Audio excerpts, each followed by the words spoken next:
Weißes Papier, Seite um Titel, Mitte 20 und hier Zeile für Zeile, offener Blick, find nur beim nach vorn sehen zu mir selber zurück.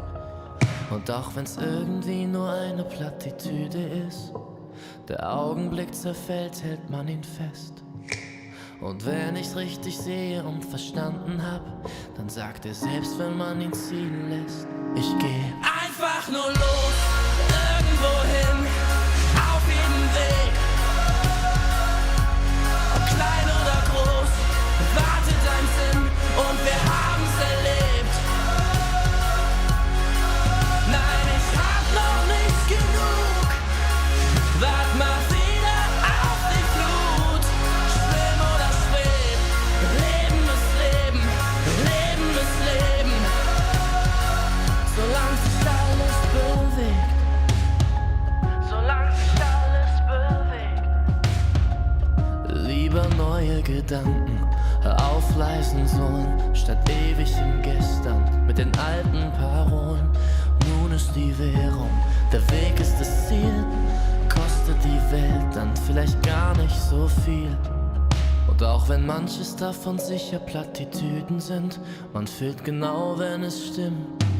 Ich geh einfach nur los, irgendwohin, auf jedem Weg.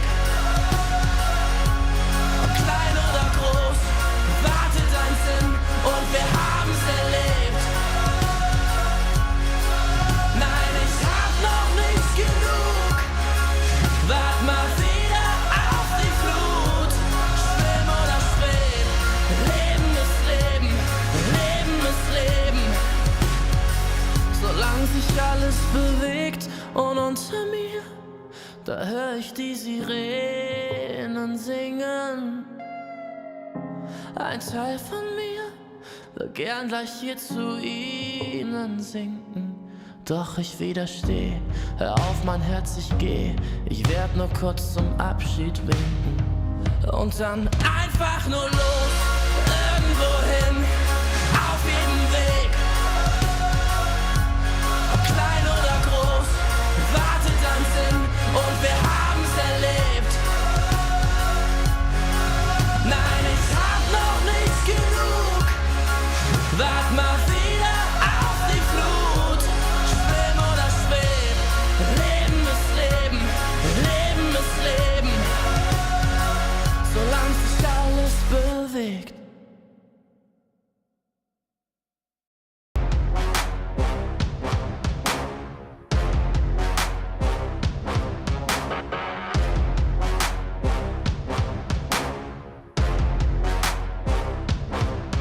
What would you do if you had my life? Would you go hard just to have that ice? Nowadays dudes never had that fight. When the person talking about to add that spice. And make them back up, back up.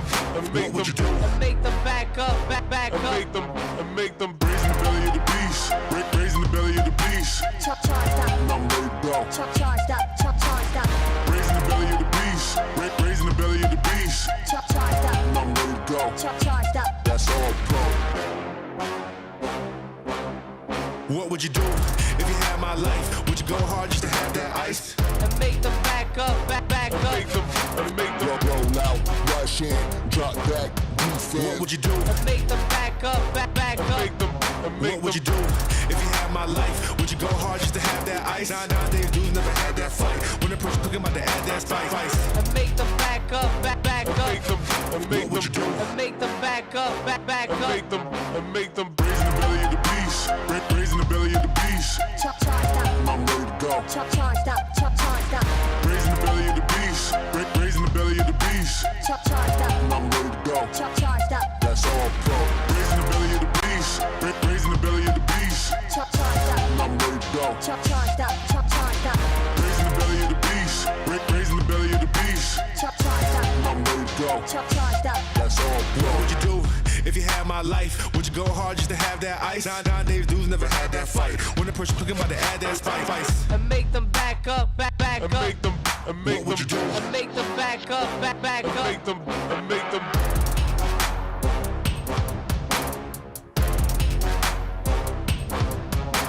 Go loud, rush in, drop back, defense. What would you do? And make them back up, back up.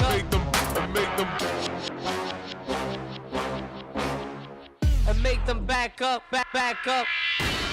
Raising the belly of the beast. Raising the belly of the beast. Charged up. I'm ready to go. Charged up. Charged up. Raising the belly of the beast. Raising the belly of the beast. Charged up. I'm ready to go. Charged up. That's all pro. Raising the belly of the beast. Raising the belly of the beast. Charged up. I'm ready to go. Charged up. Charged up. Raising the belly of the beast. Raising the belly of the beast. Charged up. I'm ready to go. Charged up. That's all pro.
Fresh out the oven, I'm piping hot. Get too close and you might get shocked. Told everybody sit back, just watch while I climb all the way to the top. Oh no, I can't just pass by, cause my electric glow, it shines too bright. And everywhere I go, I catch all eyes. They must have never seen a goddess in plain sight. Ooh, want too much for you. A whole lot of power in these high heel shoes. Ooh, shining how I choose, cause I rule the world and my girls do too. Ooh, want too much for you. You're gonna need shades to enjoy this view. Ooh, shining how I choose, cause I rule the world and my girls do too. Excuse me while I take the floor. Spotlight shining, it's my show. And you gon' love me a little bit more, cause I got that electric glow. Didn't know it, now you know. Want you vibing with my flow. You ain't never gonna let it go. Don't you see my electric glow? Fresh out the oven, I'm sparkling. Lighting up every room I walk in, so intelligent, all I do is win. Didn't hear me before, let me say it again. No, I can't just pass by, cause my electric glow, it shines too bright. And everywhere I go, I catch all eyes. They must have never seen me light up the night sky. Ooh, want too much for you. A whole lot of power in these high heel shoes. Ooh, shining how I choose, cause I rule the world and my girls do too. Ooh, want too much for you. You're gonna need shades to enjoy this view. Ooh, shining how I choose, cause I rule the world and my girls do too. Excuse me while I take the floor. Spotlight shining, it's my show. And you gon' love me a little bit more, cause I got that electric glow. Didn't know it, now you know. Want you vibing with my flow. You ain't never gonna let it go. Won't you see my electric glow? Won't you see my electric glow? See my electric glow. My electric glow. Won't you see my electric glow?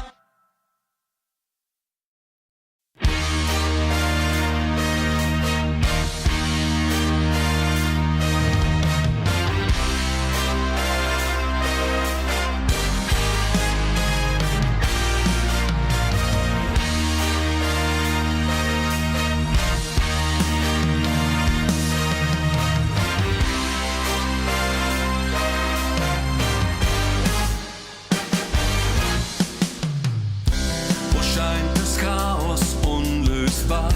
Wo ist die Sprache herzhaft klar? So einzigartig und doch sonderbar. Wo wohnt Humor in jedem Haus? Wo teilen Menschen munter aus? So ungeniert und doch so wunderbar. Wo kann die Vielfalt größer sein? Wo lässt sich Schräges gern verzeihen? Wo kann dir Fremdes je vertrauter sein? Wo zeugen Straßen von Genie? Wo führt Kultur brillant Regie? In dieser Stadt darf vieles anders sein. Das ist Berlin. Wir stehen auf Berlin, da muss jeder einmal hin. Wir stehen auf geile Zeit, auf Freiheit und auf Leichtigkeit. Wir stehen auf Berlin, da zieht es uns magisch hin, ja. Wir stehen auf Berlin, auf Leben und auf Freiheit. Unter dir ein Häusermeer, die Mauer trennt es längst nicht mehr. Die Menschen kennen keinen Vorbehalt. Es kommt dir unbeschreiblich vor, denn nur vorm Brandenburger Tor erlebst du tausendfache Urgewalt. Wo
love it, you wear it. What's your style? Get your merch at shop.eslgaming.com.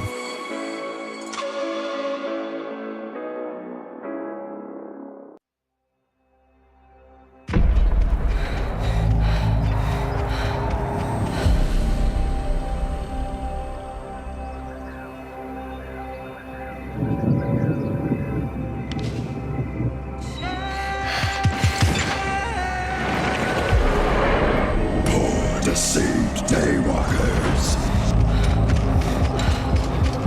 tricked to live in the light, crippled by the fear of darkness, taught to flee from it, blinded by daylight. You forgot the beauty of true darkness. I will make you remember.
You expected daylight to protect you?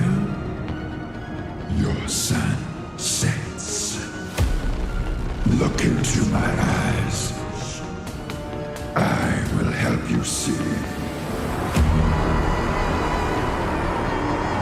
I will set you free from the chains of lies and bring you back home.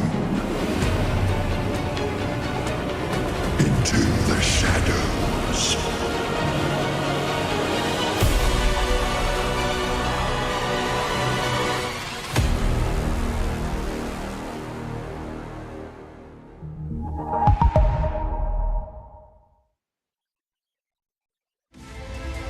The ESL One Major is brought to you by Intel,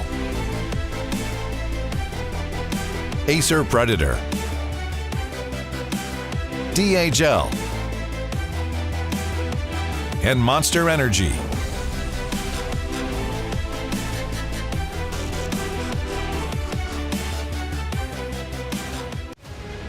GPK's almost dead. They need a little out more, but he jumps away to his remnant. Another slide going off. He survives through it all and baits Liquid into a nasty situation with save. Hooks in one more once again. Ratio. Oh, he's going top. Don't let him run free. Bunk, bunk, bunk. He's pooping everywhere. Oh, wait. Hey, he's come back. Roshan, what you doing? The gang coming in, C-Smile wants another dual victory. They're trying to get the Brew before he hits stick. There's a huge meteor header from nothing to say. It actually hits everybody. Goodness gracious, this time it works. C-Smile dead. Luna dead as well. Smell the seat? I'll give you a win. No, not there. What do you mean? Where do you want me to smell The it? head part, I don't know. The head part? I smelled Insidious ass for nothing? He gets the concoction out. K1, is he able to get the ult off? He is. Good damage here with the kisses. They will manage to bring Saberlight down. Yours? And he's able to get the chakra bomb. Abed, he's getting low, he's gonna live.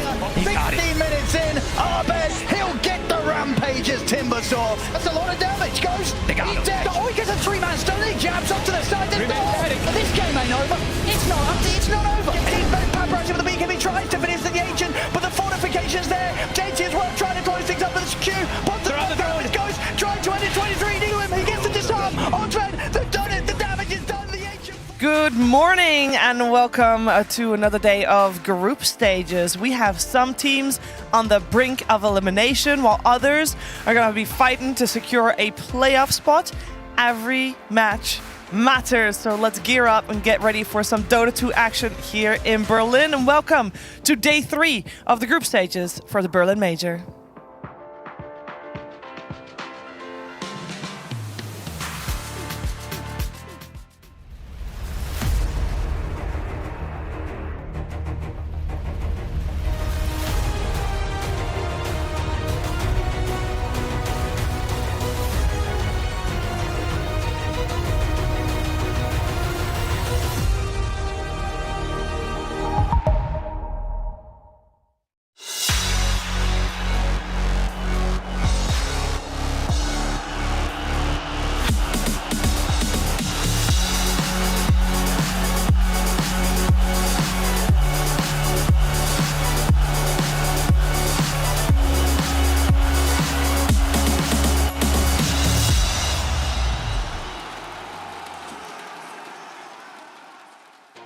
We're going to breach the halfway point today for the group stages of the Berlin Major, and that means it's very important to try to see where the teams are going today. Extra pressure on the matches. If you haven't performed up until now, it has been okay. Nobody's mathematically out, but they could be by the end of the day. So we'll see how much teams have learned, how much they're gonna put all their lessons into action today. I'm joined by some people on the panel that are gonna say a lot of good, funny, and smart things today.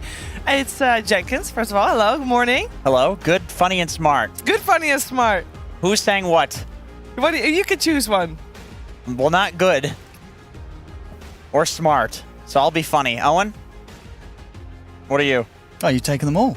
What? What? You're good. Oh, you're not good. No. I'll be good. Owen, welcome to the panel. Thank you very much, Pete. I've waited my whole life for this. You're the smart guy, Pete. Yeah, you sounds good. Let's do it. Looking forward to today? Dota. Yes. Yeah. Today, as you said, today is really the day where teams need to start winning if they haven't started winning already. We're going to, after today, I think we'll be in a good spot to sort of map out who we think is going to make it into the top 4, who's going to be fighting for their lives, and who's going to be starting in the lower bracket. Yes, indeed. We have got 4 teams from each group going to upper, and 3 get eliminated. So 6 teams total. Of these 18 teams attending will not see the light of day in the main event. It's a harsh reality. And of course, everybody's fighting to be at least top 8 because that is where the prizes are. It is not just about the prize money, even though that's kind of juicy, but the DPC points. That is what the main thing is for all these teams because the goal is ultimately the international. You need those points for that. Yesterday we had some fantastic matches. Group A was covered right here on this desk. Peter, what one stood out for you? Of the games yesterday? Yeah. We had the PSG LGD versus EG series that we covered in the morning. That was a pretty awesome series. I don't know about awesome series. I haven't really seen LGD play a lot, so it was great to get a first-hand look at what they're all about. I thought EG would do better. They didn't look their best, but we're going to be casting LGD again this morning. I'm excited to have that prior experience of watching them and seeing what they could do differently up against Nine Pandas, who is also having a pretty good tournament so far. Yeah. Cheever, I'm going to have to go and disagree with Mr. Dagger here and say that the Pudge game was actually the performing game for me. If we could go ahead and get that up on the screen. There we go. That's much better, ladies and gentlemen. It's the save 4-position Pudge. Oh, yeah. Look at these hooks. First picking this year. Look how OP he is. It doesn't get greasier than that. This guy, he knows what he's doing. He just wants to play this every game. He doesn't even care that he's at a major. Screw those points, Cheever. It's all about that Pudge performance. It was a very hot-looking Pudge, and I would not be surprised to see that with other people seeing that performance, Owen, they're going to think like, ooh, people are playing Pudge and it's working out? Maybe. I hope so, because I want to see more, but I don't know if you can necessarily take away from that Pudge is this sort of amazing hero that everybody should be playing. It's a little bit more miss than it is hit overall, but I'm all for more teams trying to do it. Yeah, yesterday we had some exciting matches in Group B as well. We had the longest as well as the shortest match, Owen. We did, yeah. The longest one I think was 66 minutes. That was the one we followed, Talon versus Extreme Gaming. A fun couple of games. I mean, that long one in particular, we had quite what seemed to be the comeback from Talon, but then it ended up actually just being a bigger comeback from XGM. You see this point again, 25-6, 16k lead. It looks like it's already over for Talon, but this fight, they come back and suddenly from this then onwards, they got 2 more sort of situations that were sort of handed to them, sort of some unfortunate usage of the Fiend's Gate from the side of XG. But XG were able to then recover and get back to that spot they were in earlier and get this win. And indeed, that other one, very quick one, not really much to say. Shopify Rebellion just destroying Beast Coast. 16 minutes, 39-7. That was one of the few comebacks I've actually seen. Yeah, attempts. And what was the source? A little bit of 3-2-2 from that Sven there, if you saw all by himself. He did get caught. He did get caught. Yeah, there was many Lincoln Spheres and Lotuses brought after that, which allowed them to recover it. Yeah, Shopify Beast Coast, yeah. I think, there was no comeback here, Owen. It's the shortest game. Crazy. I mean, and it's great stuff for Arbed, because no doubt about it, you can only imagine back during Dream League when Mikey was standing in, Arbed was probably thinking, well, this guy's kind of good, he's playing my spot. But hey, here at the Major, Arbed back with the squad and coming out with showstoppers like this. Rampage 16 minutes on a Timbersaw, and you can see it there, feeling fantastic.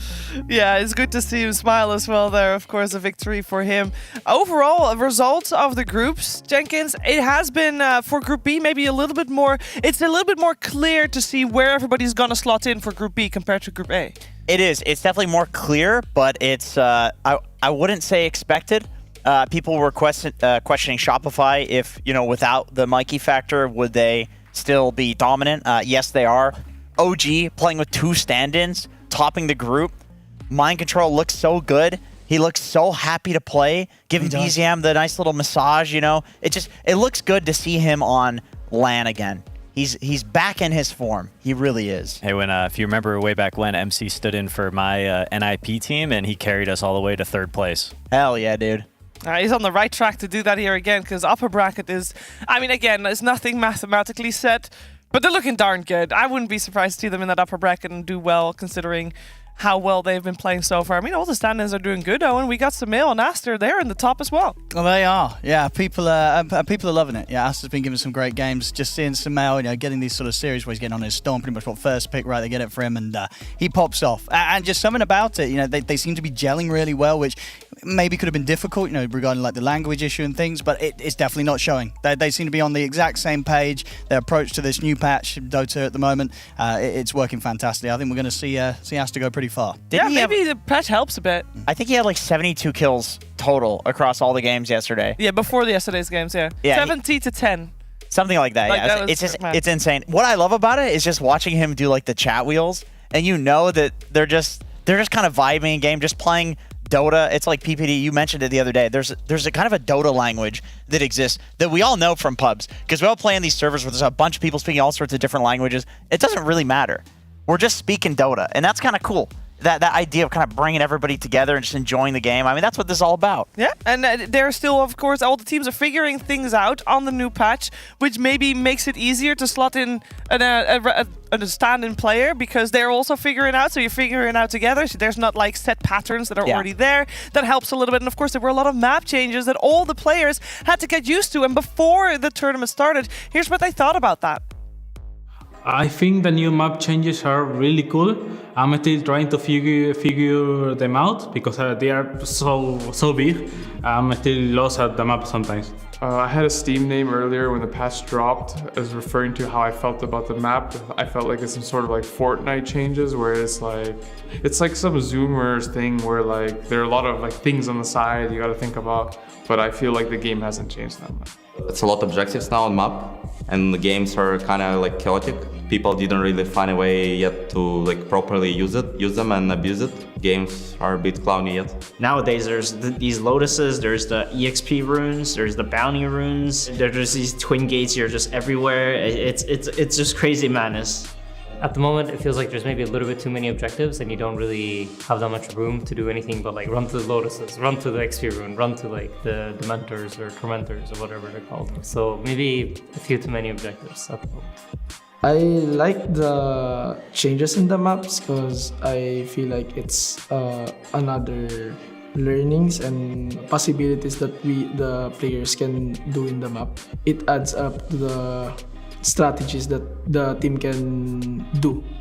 I think like the objectives in Dota stays the same in the way that, because you still have 6 tiles, the 6 tiles outside your base, and you still have like 1 Roshan, I mean, these things doesn't change. It's just the map got bigger, you got more farm in the map to utilize, but maybe you need to be more disciplined now because you can get punished easier now. Yeah, I think the map changes and new objectives are really exciting. I think it adds a lot of freshness to the game. There's a lot more to play for. Particularly as a support, there's always something to be doing. Like there'll be 7-minute Wisdom Rune, 9-minute Lotus, 10-minute Power Rune. There's always something to do, which makes it a lot of fun for me. There's always something to do, but you gotta balance out what you're actually doing with your time. Like at minute 3, are you going for the Lotus or are you going for the Rune? You gotta choose one thing. You can't do both at the same time. And Owen, I was wondering, if in the games that you've commentated so far, do you feel like there's one strategy more successful than the other so far? Like, has someone actually figured it out? I definitely feel we're certainly seeing some teams be a bit more aware of like the Lotuses, not the Wisdom Runes. Yeah, I'm seeing some teams that they kind of leave them, or at least they're getting uncontested. The losers one support is just walking them. down the map, picking up the 7-minute rune, and there's no contesting. I think that's going to change. I think the teams that do realize, hey, this is a kind of a tome just sort of sitting there for the taking. We get this, the enemy team doesn't. It creates quite a bit of a gap in XP. So it's interesting to see that some teams are still kind of catching up when it comes to these new mechanics. Yeah. How long does it normally take? Map changes aren't that frequent, Peter. I know you've witnessed and progressed through a lot of different patches. Map changes in particular, of course, a whole different beast. How long do you think it will take for teams to fully be comfortable with, for example, the Twin Gates? I don't know, maybe 6 months. I mean, it could take a while. You can play a Dota patch for a long time, and that's the cool thing about Dota. The meta is ever evolving. There's always a response to whatever's currently popular, and I think eventually players will kind of figure out like which objectives are the most important to prioritize, and we could see that as soon as like the end of the tournament, right? Who's winning this thing may have the answer. Yeah, yesterday, you heard earlier, just now, you heard Arteezy say that he's thinking Dota didn't change that much and the map changes. I wasn't too excited about it, but after the series yesterday, he had a little bit of a different idea. In previous patch, you'd just be hitting creeps, and now you're like rotating bot. What's going on? It's too easy to connect. Like, you can just be farming, and then you just kind of move like 5 seconds, because especially at nighttime, you move faster, right? So you move like 5 seconds to that portal, you TP there 3.5 seconds, suddenly you're on the opposite side of the map, there's some team fight, you get in there, get the assist goal, get the last hits, and then you go back to the portal. Like, it's too easy to rotate right now. Too easy to rotate. Carry players, they just want to hit the creeps, man. They don't want to be involved in these early game engagements. They don't want to risk these deaths. But now they have to. They want to get their Midas, they want to get their Battle Fury. I like that he said nighttime, though. Yeah. Because that is something that I've noticed. I think people were kind of over-rotating through the gates at the start, just because it felt like you had to. Mm-hmm. But now, I watched a bunch of replays last night. I noticed a lot of the teams that are winning are going through at nighttime. Like, they're going through when the obvious ward that's going to be there is now gone. And then also at 5 minutes when it's nighttime, there's less vision. And then you're also getting the extra move speed. Yep. So people are slowly figuring things out. Yeah, 6 months sounds like an accurate estimation before people really have found what works best and what doesn't. Something that always works great for us to get a little bit of happy times on our cameras is putting slacks in. And he's with us right now. What? Happy times. I said, happy times! Shiver, welcome. I'm here with 9 Pandas. They're about to get into their game. Just giving a little pre-game check-in here. They're looking good, looking energized. Ramses is over here. You know Ramses is 40 years old? I don't know if you guys know this. He joined when he was 18. This guy's old as hell now. These are the youngins on the squad. They look very awake. JK, it's before noon, so half of them are still sleeping. But they're waking up. Hand warmers going in their hands, looking good. Over there, we got Liquid, LGD behind us, and the whole gamer crew, everyone's getting ready for those morning matches. But it's a little sleepy over here, I'm not going to lie. I've been making a lot of loud noises to try to wake them up. Yep, they didn't even react at all. So, it'll be a bit. Anything you guys want to know on your morning check-in? I don't know. Anything we do? Can we get a monster check to see what color of monsters these guys are pounded down in the morning? As much as I love corporate sellouts, just water. Just water Just here water today. I'm afraid, yeah. Nice keyboards, yeah. Hand warmers, undefined. Their social media person is filming me. Look at that. Hello, interview? Yes. Yeah, what do you think of the team? This is 9 Pandas. That's really good. Accurate. Correct. Do you like them? Yes, it's my favorite team. Okay, very good. Are they nice to you? Just almost we are living together with them, and I'm a huge fan of him. Oh, okay. Any embarrassing things you'd like to share being a roommate? Actually, no, but surprising. All right. Yes, I'm sending for this team, and I hope they will prevail. Okay, I hope they will prevail too. Well, you know, I'm not allowed to be biased, so I hope no one wins. Back to you guys, Shiva. Thank you very much, Slacks. And 9 Pandas waking up. Well, they need to do that soon because, of course, they're one of the first teams playing. They're going up against PSG LTD, so it's a tough opponent as well. And I believe they have shared scores, so you know who's going to take the top there. We're going to also hear the opinion of that potentially from our commentary team. Let's see if they can be a little biased. PSG LTD or 9 Pandas? Cap, Avery? If Kiyotaka goes ham, easy 9 Pandas dub on the game 1.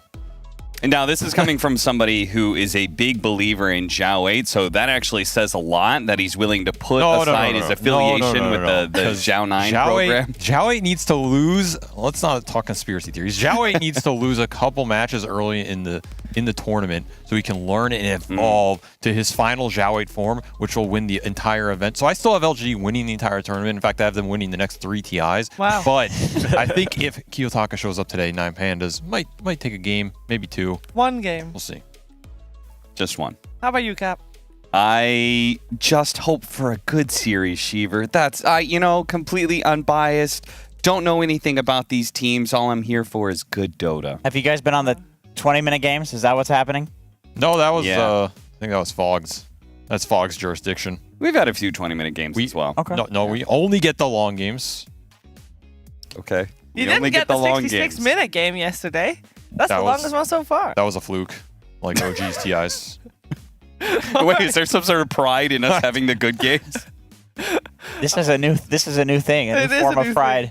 Very strange. It is very strange, but hopefully, I am with you, Cap. I hope for some good series as well. So very diplomatically correct we are. I hope we get 3 games in this best of 2. That's not possible. Of course, it's 2-game series all the way. Our first 2-game series, as said, PSG LGD taking on 9 Pandas. And we're going to talk more about those teams, but not now. Because first, we're having a little bit of a break. We'll be right back with more Berlin Major.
Ich sitz auf meiner Fensterbank, die Nacht zieht vorbei. Ich blicke über den Tellerrand, trink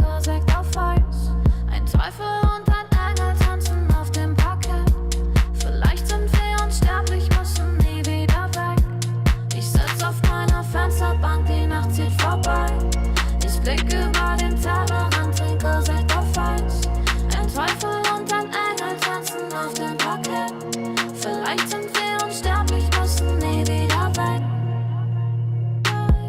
Backpack, Kippen und Drinks gegen Tristesse. Großstadtbild, komm mir nicht weg. Kopf fragt, mach kein Pisstest, nein. Ich will nicht auf deine Party gehen. Engel und Teufel tanzen Schwanensee. Von deinen Lippen tropft der Chardonnay. Ich küss ihn weg, bevor du schlafen gehst. Sitzt auf meiner Fensterbank, die Nacht zieht vorbei. Ich blick über den Tellerrand, trinke Sekt auf Eis. Ein Teufel und ein Engel tanzen auf dem...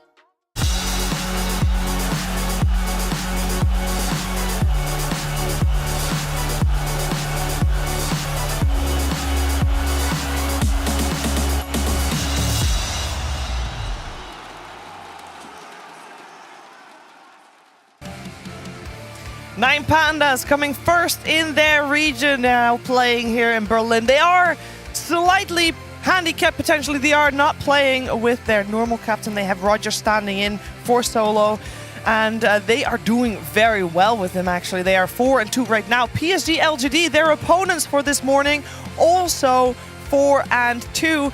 And for this Group A, there's 2 teams that are actually not doing too well, so it's fairly, I mean, I don't want to jinx anything because nothing's set in stone, but it's fairly likely that the 2 teams that are not doing that well are probably going to get eliminated. But guess what? 3 teams need to go home. Yeah. And that 3rd slot is literally anyone's, like anybody can go home. And it makes all these matches, there's so much pressure on these games, Jenkins. There's so much, it's so important to win these. A good team is going home. That's the unfortunate thing that, you know, it's a major. Somebody's got to lose, but we've talked about it. We do agree that Group A is very stacked. Liquid being in the middle of the pack, despite being, you know, 2nd place, almost 1st place at Dream League, just goes to show how powerful this group is. I think this team looks really good with Roger. I was watching some of the replays last night. He fits in perfectly fine. He's doing very well for themselves, Peter. Yeah, I'm not surprised. Roger's always been a great player, and he stood in for many teams, and he's been on a lot of teams, so not too surprised to see him having decent success here. Sometimes it's nice having a stand-in on your team. It sort of takes a lot of the pressure off. It brings like this new element to the team. Usually that person's like relatively positive. I look at like Resolution for Bet Boom doing similar things. Kind of just brings like new life to a team that the new patch brought some new life as well. That did as well, yeah. New team dynamics can sometimes be a blessing. Yeah, it really can. Also, 9 Pandas, of course, it's a fresh organization, but the players you might be familiar with. If you were watching the Lima Major, you would have seen the same squad play. But the names of the players, maybe some of those are unfamiliar to you. For example, Miro has been seeing a lot of playtime in this season, and we're going to learn a little bit more about him.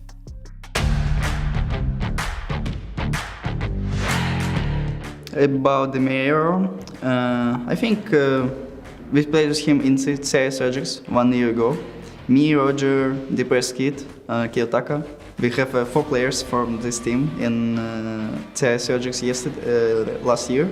Protected for the high ground at the moment. They need to beeline towards the Nature's Prophet. Bash it to the last second, but Ramses is standing his ground. They can't get the kill until the BKB expires. Ramses is killed off. He's got a buyback. He can soon rejoin. It's going to TP directly back to the middle. And Navi, you need to get out. You need to try and find an avenue away from the fire, but they won't be able to deal so. Then we play with Miro. Last qualifiers we play Stack Gold Major. Miro low HP, but no finishing blow yet. Cooking forward, Tomato has the BKB. Standing there and killing off Solo. Buyback is out, and Tomato with a massive hit. Crits down the Rubik. Antares cannot return to the fight, but in the meantime, Ramses, the big bad. Miro is like, I don't know, funny guy. We have a good communication with him. We can talk not about Dota. He's offlane, he like to farm and just beat opponents. Super deep for Panda, so big punish there. Kiyotaka's gonna grab that kill in bottom lane. There's gonna be X, the boat. The kill is not enough. Miro gets the black hole onto 2. The Astral to save him, but Kaz is waiting with a Tidebringer. Does he get the attack? He does. Finds the kill. Kiyotaka does drop the Sandy's Eclipse there, and now he's turned his attention on over to Kaz. Can he find the kill? The Coco's rum is expiring. He needs to get into the trees and TP, but he knows. In team, you need young guys who just have no fear in ice, just playing Dota and like live this game. You talk with them like about Dota every day and like knew something like this. Rams is talking about new guys. I don't think I'll ever get used to it, Owen. It's yeah, Rams is the old guard in this squad. I guess so. Yeah, sitting at still at a very young age of 24. But you know, absolutely onto something. We're seeing so many of these teams. You know, at the end of the day, the newer players, the younger players. I mean, going back to Dream League, we had like Mikey standing. I think how old was Mike? What, 17? Well, apparently we were wrong. He's 21. I was 20. We were wrong. We were wrong. Yeah, we got lied to. Yeah, we got lied to. Still, 21, pretty young. Yeah. You know, you look towards the younger players that turn up and just perform. Like 12 and just dropped out of middle school. Yeah. Yeah, we're gonna learn a little bit more about Miro as well. I believe Slacks, I don't know how he did it, but he found Miro. He did. Thank you, guys. I am here with Matmai over from Nine Pandas. Hello, how are you? I'm okay. Fantastic. Question number 1. This one's been burned on my mind a long time. Where are the other 4 pandas? Our 5 pandas is chilling. Oh, that's right, because you actually, Solo, he's not here, right? Yeah, he's at home right now, but he helps us with drafts, with preparing. Yeah. Do you listen to the old man? I mean, he can't really make you now, so he's like on the phone. Is anybody rebelling and just kind of ignoring what he says? For sure, we listen to them, to him. He helps us a lot because it's our captain. Sure. Yeah. How's life with the stand-in? Is that you guys gelling? Feeling good? I think so. We prepared well for the match, and Roger is doing good. But we're gonna snowball at this tournament. Oh, I like to hear that. I mean, Also. yeah, this is your second tournament, right? The first one was Lima. Do you feel a little bit more confident now at a major? You feel like, you know, you've been through this once? Yes, I fixed some mistakes in mentality or just mindset after this tournament. So I feel confident. Okay. A bit more. Fantastic. And if Roger does good enough, will you invite him to be the 6th panda? Will he have the panda name forever? I think so, yeah. Okay. All right. Our organization. Yes. Well, one day I hope to be a panda as well. I mean, I got a lot of qualities. I love panda. Oh, well, there you go. Yes, I sit there, I eat a lot, and, you know, I have no intention to procreate. So thank you so much, everybody, for coming by. It was a pleasure. Thanks. Thank you. And back to you guys.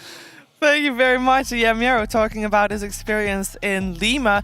Now, I remember that because everybody was like, ooh, this, at that point, Hellraiser squad, they're going to do so well. They're looking so good. And then they didn't do that well at the actual event. They came like what did they, 9th, 12th, Jenkins. That's not where we expected them to be. But it's very confident hearing Miro talk about how he feels better this time around. Yeah, I think a lot of these teams, with at least in the regions that have a lot of the new blood, like China and Eastern Europe, they needed Lima. They needed to get some international experience. Playing on LAN is not the same thing as playing online. It's good to see, though, that China's performing pretty well. Eastern Europe is performing pretty well again. We don't want, you know, another dead region. We already have, you know, North America, so we don't need any more of those. Now, also 9th, 12th, PSG LGD at Lima. They were playing with the stand-in at that point, and they obviously replaced their offlaner since then for Zeal. They've been looking very good, Owen. They've been impressing some people. Absolutely. I mean, they had a great run recently in the DPC, of course, coming into this, ending up second in the region. And yeah, Zeal's he felt like a great fit in the season, so excited to see him here on the major with them. You know, he has quite the history. I think he played back on eHome before this, then sort of had a bit of a stint on actually one of the Div 2 teams in China. But yeah, PSG LGD, they knew he was worth picking up, getting back up to this top level, and he absolutely was. As I say, second place in the DPC, and coming into this one, I think against Nine Pandas with the stand-in, honestly, I would consider PSG LGD to be the favourites in this matchup. All right, you saw him yesterday in action, Peter. You agree with that? I think it's tough. I think this matchup's really close. Miro said that they are prepared pretty well. I'm sure Xiao prepared quite a lot as well. LGD has only played 3 matches so far. They've gone, they've gone 4-0 against Execration and Evil Geniuses, which I think the EG win I was initially impressed, but then seeing EG play the rest of the tournament, a little bit less impressive. They got their butts kicked by Gaming Gladiators, who's arguably the best team in the world, but hey, maybe that's not such a bad thing at the beginning of a tournament to, you know, get a little spanking and figure out, hey, how are we supposed to play this patch? Yeah, that's true. Whereas on the other side, 9Pandas, they beat Liquid. That's a pretty big deal. Aster's also doing extremely well. They took them out, so it's a lot of question marks. It's hard to tell what teams are extremely confused by the new patch and still figuring their stuff out, and what teams are confident. Because we're feeling pretty good about EG on day one, and then, you know, day two happened. Speaking of question marks, nothing to say here. He looks like he has some question marks. I wonder what he has to actually say. Hey guys, I am here with a very exclusive interview with nothing to say. I've been waiting for this one for a long time. So how are you doing today? Okay, great. Well, I'll warm things up with a joke. So, why is 6 afraid of 7? Because Zhao 8 is going to beat 9Pandas, am I right? Okay, Major's going really well, and a lot of fans out there. Anything to say to your fans? Nothing to say. Okay, well, back to you guys. Thank you. A man of very few words, as it turns out. Name doing him justice. I'm happy seeing that one in action now, and I see a big smile. Oh, it was great, you know. And, you know, he doesn't need to say anything, right? It's a Dota tournament. It's all in the play. He turns up, he wins games, job done. No need to waste time talking to Sir Action No need to waste time talking to anyone. We want to just watch some Dota 2. That's right. Draft, 9Pandas, PSG LGD coming to you after this break.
For our first series of the day, we see Eastern European 9 Pandas go up against the Chinese PSG LGD. It's a 2-game series, and both teams are sitting at a 4-2, and every win matters. Group A is so divided that you really need every single one you can get. And we're going to find out how this series is going to go down. The draft for this series should be on your screen momentarily. Woof, we are in already. I'm joined by Odie Pixel, PPD, and Jenkins. We got a Doom Storm opening for 9 Pandas Radiant side, PSG LGD with the Clock Keeper of the Light on the Dire side opening. Peter, any thoughts initially from what we see right now?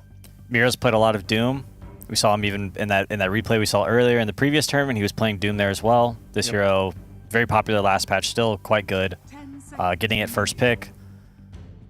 Following that up, they went with the Coddle and the Clockwork, which is okay. I'm not a huge fan of taking their supports, but I've questioned LGG's drafts before, and I was wrong. So we'll see how that comes out. And Panda's grabbing up that super popular Storm Spirit, who, heck, it's looking like a pretty damn good Storm Spirit game up against Coddle and Clock right now. One thing Cap just pointed out to me, by the way, that I didn't even notice looking through their drafts, but 9 Pandas have only won with Alchemist. They've been winning a lot. They've been getting Alchemist every single... Pretty much every single game. Every game they've won has been with Alchemist. No way. Yeah, so they run it off lane, they run it safe lane. Cool. Does Xiao know? Did you tell him? I would hope so. I don't know. You didn't shoot him a message? No, I didn't. Yeah, he removed me from Steam. There's an incident. LGD picking Coddle. Whenever I see this, I think Medusa. I don't know if you guys have played against it in your pubs. It's bad. I mean, it's good. This hero's insane, especially if you have some sort of mana battery for her. We'll see if either of these teams have played against it, because I think it's kind of secretly OP. I think it's a risk, though, because it's such sort of new tech, right? Nobody's really playing this new Medusa at this sort of level, so it would be a big risk pulling it out here. Yeah, and taking those big risks, sometimes you need to do that, but sometimes you just need to get through the group stage. And, we said Group A is competitive. Yeah, I think that's, that can't be argued. Somebody's going to have their heart broken because there's a lot of really good teams who have been playing some really good Dota to get to this place, but only so many are going to get to play in front of the big crowd. Yeah. Harsh reality. It is what it is. Got a Void Spirit picked up for PSG LGD. Most likely nothing to say. We'll, of course, take that one. And it's easy to pick it up already because he knows he's going to be up against the Kiyotaka Storm. Oh, and you're a mid laner. What do you think about this Storm versus Void Spirit? What hero wins this? Well, Void Spirit, it's a bit different now, right? You're this universal hero. You've got different ways to go. But as for the lane itself, I mean, personally, I feel like I would kind of favor the Storm. Yeah, I would think so. You're a melee hero, you're going to be stepping up. Sure, you got Resonant Pulse against the right clicks, but still that magical burst, once sort of the Storm hits 3-4, I feel like he's going to be trading a bit better. And the Remnants are big now. They are. It's way easier to hit them on these melee heroes especially. But, I mean, I suppose with the Sky rotation, that silence comes out, anybody can die to a Storm plus Sky.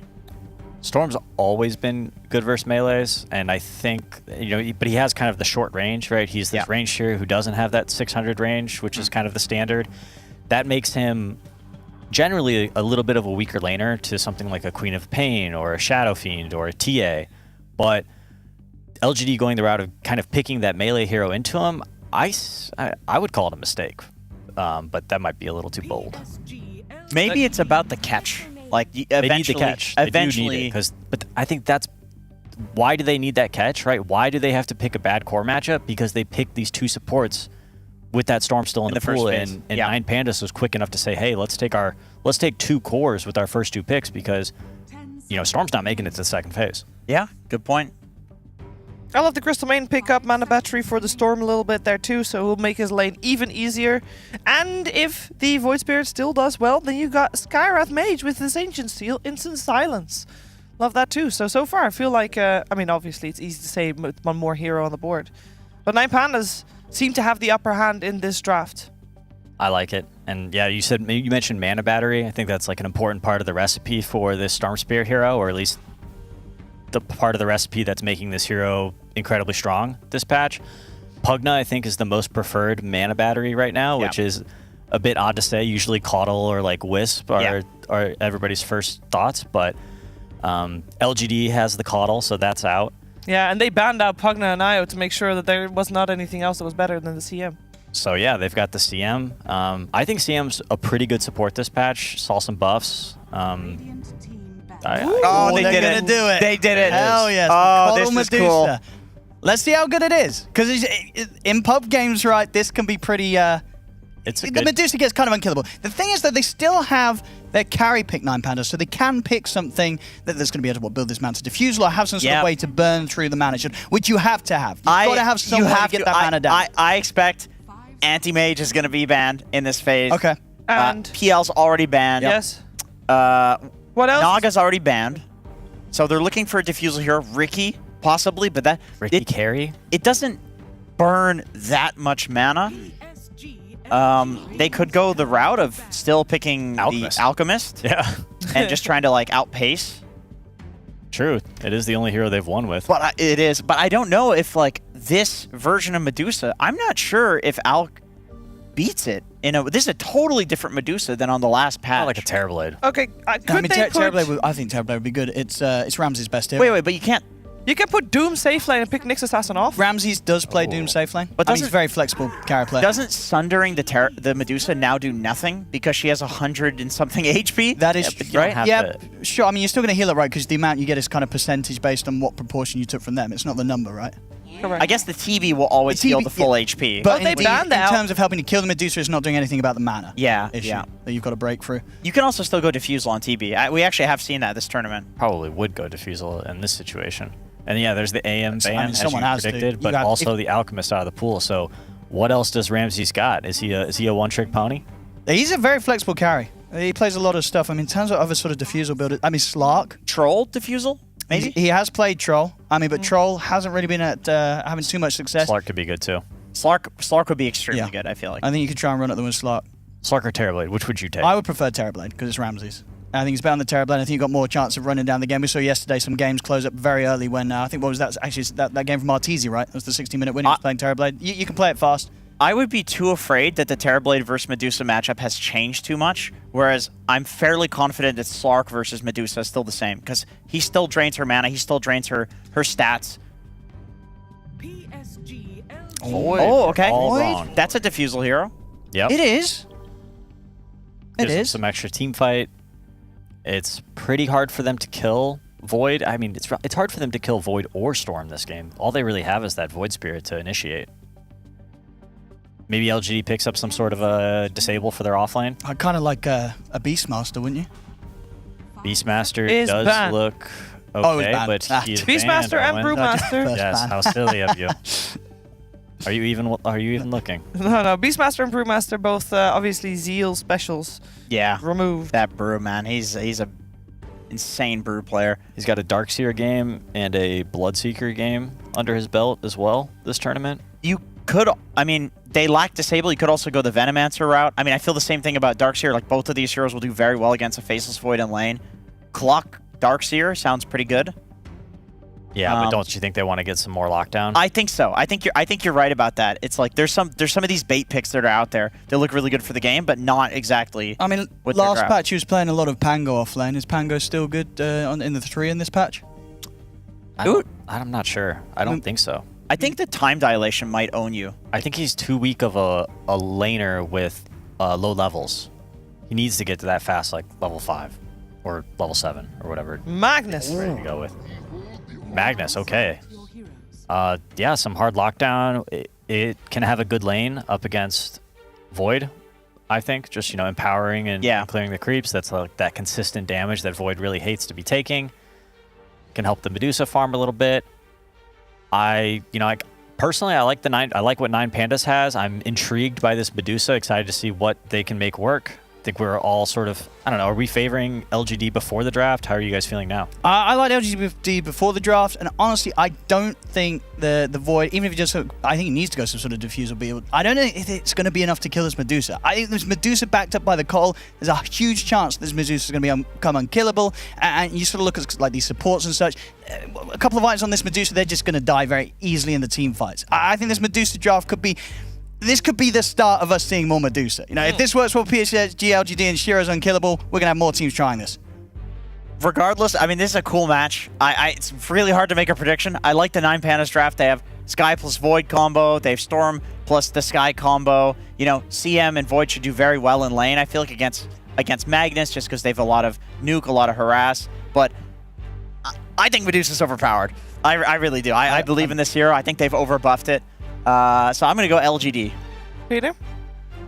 We're doing predictions? Okay. Sorry, I started it. The other two already did it, so now you have to as well. Okay, I'll take the Pandas. Why not? It's a lot going to be riding on Kiyotaka Storm, I would imagine, there as well. True, he could crush the mid, and then it could ball out of control. But if they don't, I think the Medusa could become unkillable.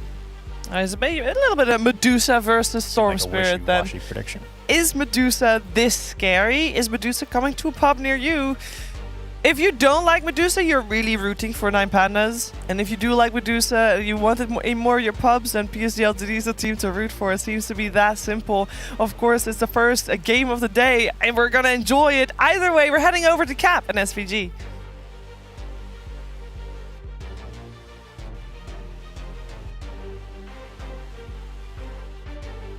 That's right, our analysts seem to think that Medusa is overpowered, but theory is going to be put to the test in practice here because Medusa has not been doing so well at this tournament. TSM was the first team to try it. It did not look good there, and they lost to 9 Pandas. 9 Pandas then went and turned around and tried it against Team Liquid, and they lost, got ran over. Now, we're going to have LGD try it against 9 Pandas, and we'll see whether or not 9 Pandas is able to defeat it again, or maybe they're going to find out maybe we're the problem. No. We're never the problem. Okay. It's everybody else that's the problem. That is a true Dota player speaking right there. Well, of course. I'll never admit to self-defeat. This is a very interesting LGD draft, because I agree the lockdown is the part that's missing here, and the mag pick kind of solves it in terms of some extra teamfight AoE. You can go and create some space for Dusa. You have huge AoE between the Stone Gaze and RP. But the little lockdown for the early and mid game is something that I almost said Hellraisers there. Something 9 Pandas can exploit really hard in this game if they just play through the Storm with their supports, because they have a lot of early lockdown between the Maiden, Skywrath, and Storm. If you just start jumping around, killing the supports, getting an advantage for Kiyotaka, he might just carry this game. So I think NTS has to step the hell up, not only on the lane phase, but also that early to mid transition. Maybe just build some extra lockdown. The 2 items that come to mind for NTS could be Yules, which used to be the anti-storm technology with Void Spirit. Yep. Or maybe Orchid on this hero. I don't know how it ends up working with the new universal stats and getting extra base damage, but part of me thinks this mag pick is also designed to buff up the Void Spirit. Okay. I think that is some of the secret tech in this LGD lineup of like, why do you want mag here? I feel like you throw in power on NTS with the later levels, and suddenly this Void Spirit jaunts on you for like 400 damage a pop, and he's just slaying supports. So if that's your theory, then that should work pretty nicely. I feel like the Orchid build is much better for that, because then you can kind of go Orchid into the physical damage build that we've seen before from Void Spirit now on this patch. Get yourself a Chrysalis at some point, a full out Bloodthorn.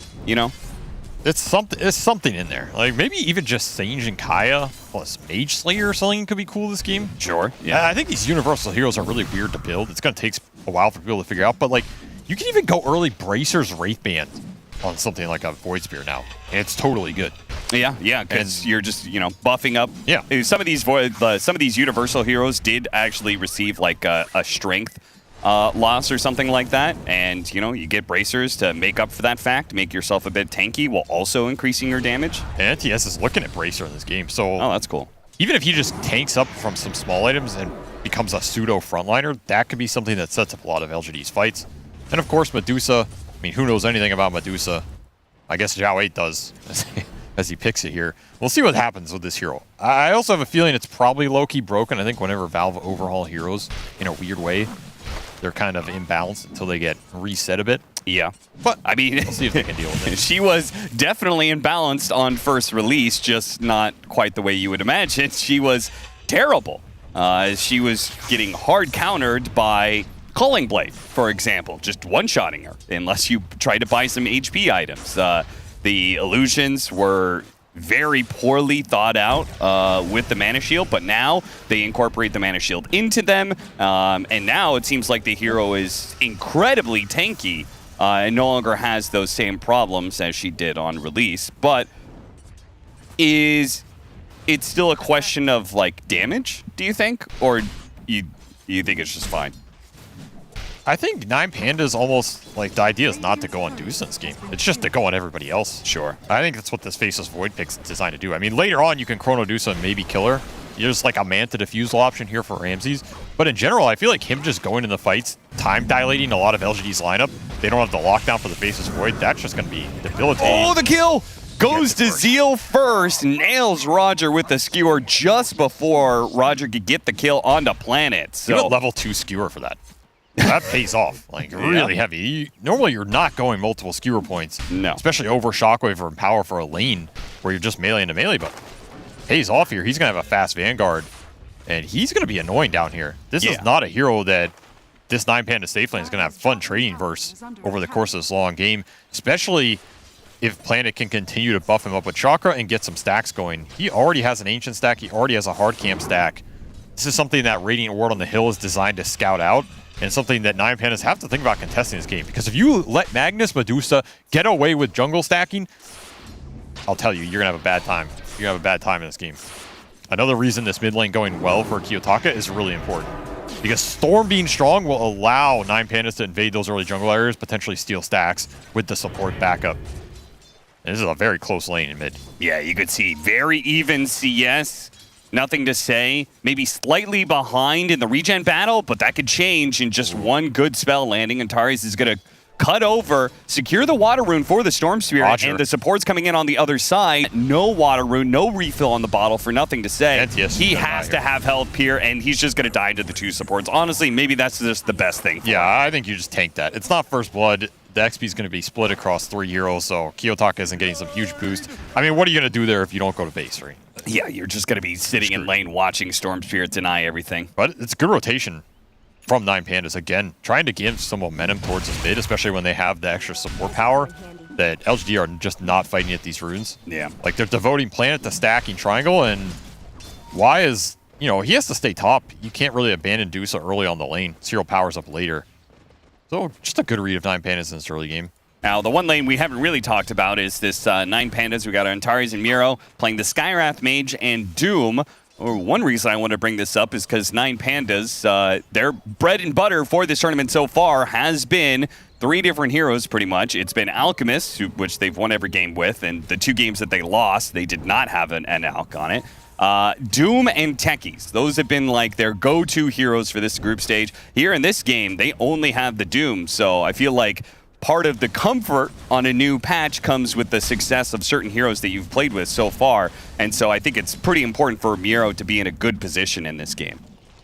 I mean, I don't know, you're talking about Doom and Alch. That sounds like this team just needs some fake GPM to win. Yeah, that's all I'm hearing. Yeah. It's time to start picking Bounty Hunter. I mean, Techies is also kind of like a fake GPM hero. Techies is a fake hero. Well, maybe, but he does farm really quickly as a support. Degenerates. You'd have to be an absolute piece of garbage to spam Techies. For those of you guys who don't know, I am a Techies player. Thank you very much. Nothing to say. He's still level 5. Still not level 6. Oh, what a well-timed gank. And Why You Smile and Planet are going to show up too late to get the punish here. Great timing rotations here from 9 Pandas. One creep off. It's that gank from earlier. Yeah. And now they get a regen rune on top of it. Oh, man. Oh, Planet, can you deny it in time? Go, go, go. He gets the deny. He's going to have to maybe give up his life to be able to secure that. Yep, he will. I think that might be worth it. It might just That regen rune is sick value here. Versus, what is it, a level 2 Coddle? I'm a bit worried about the support levels on LGD. Yeah. Like, especially with how powerful 9 Pandas are going to be.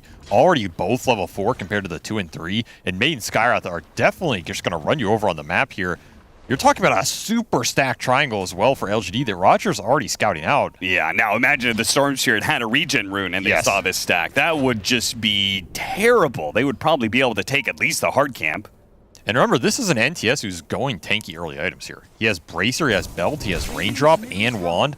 A lot of early investment for Void Spirit to try and live through these ganks and combat the early support pressure. So every time you get that Void Spirit kill, it's kind of like double punishing.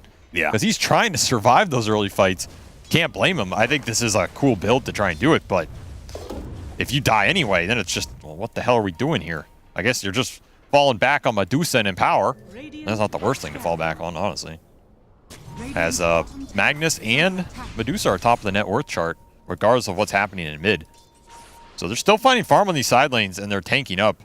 That's just the name of the game for LGD. Get as tanky as possible so you can survive the damage, because you don't really have a save for all this burst. And here's that 3-man triangle invasion. They get easy Observer D-Ward, easy Watcher into the ground.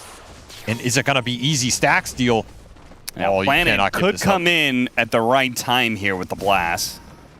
This is where you wish you had that maiden ulti. Just drop it. Yeah, seriously. Roger is going to be the one caught here as PSG LGD are going to rotate heavily to defend their stacks. 9Pandas did kind of see it coming here. Shield Rune going to be denied by Antares, and he's going to be killed for that as well. Zeal, he also made a rotation to help try and, guard those stacks, and important rotation.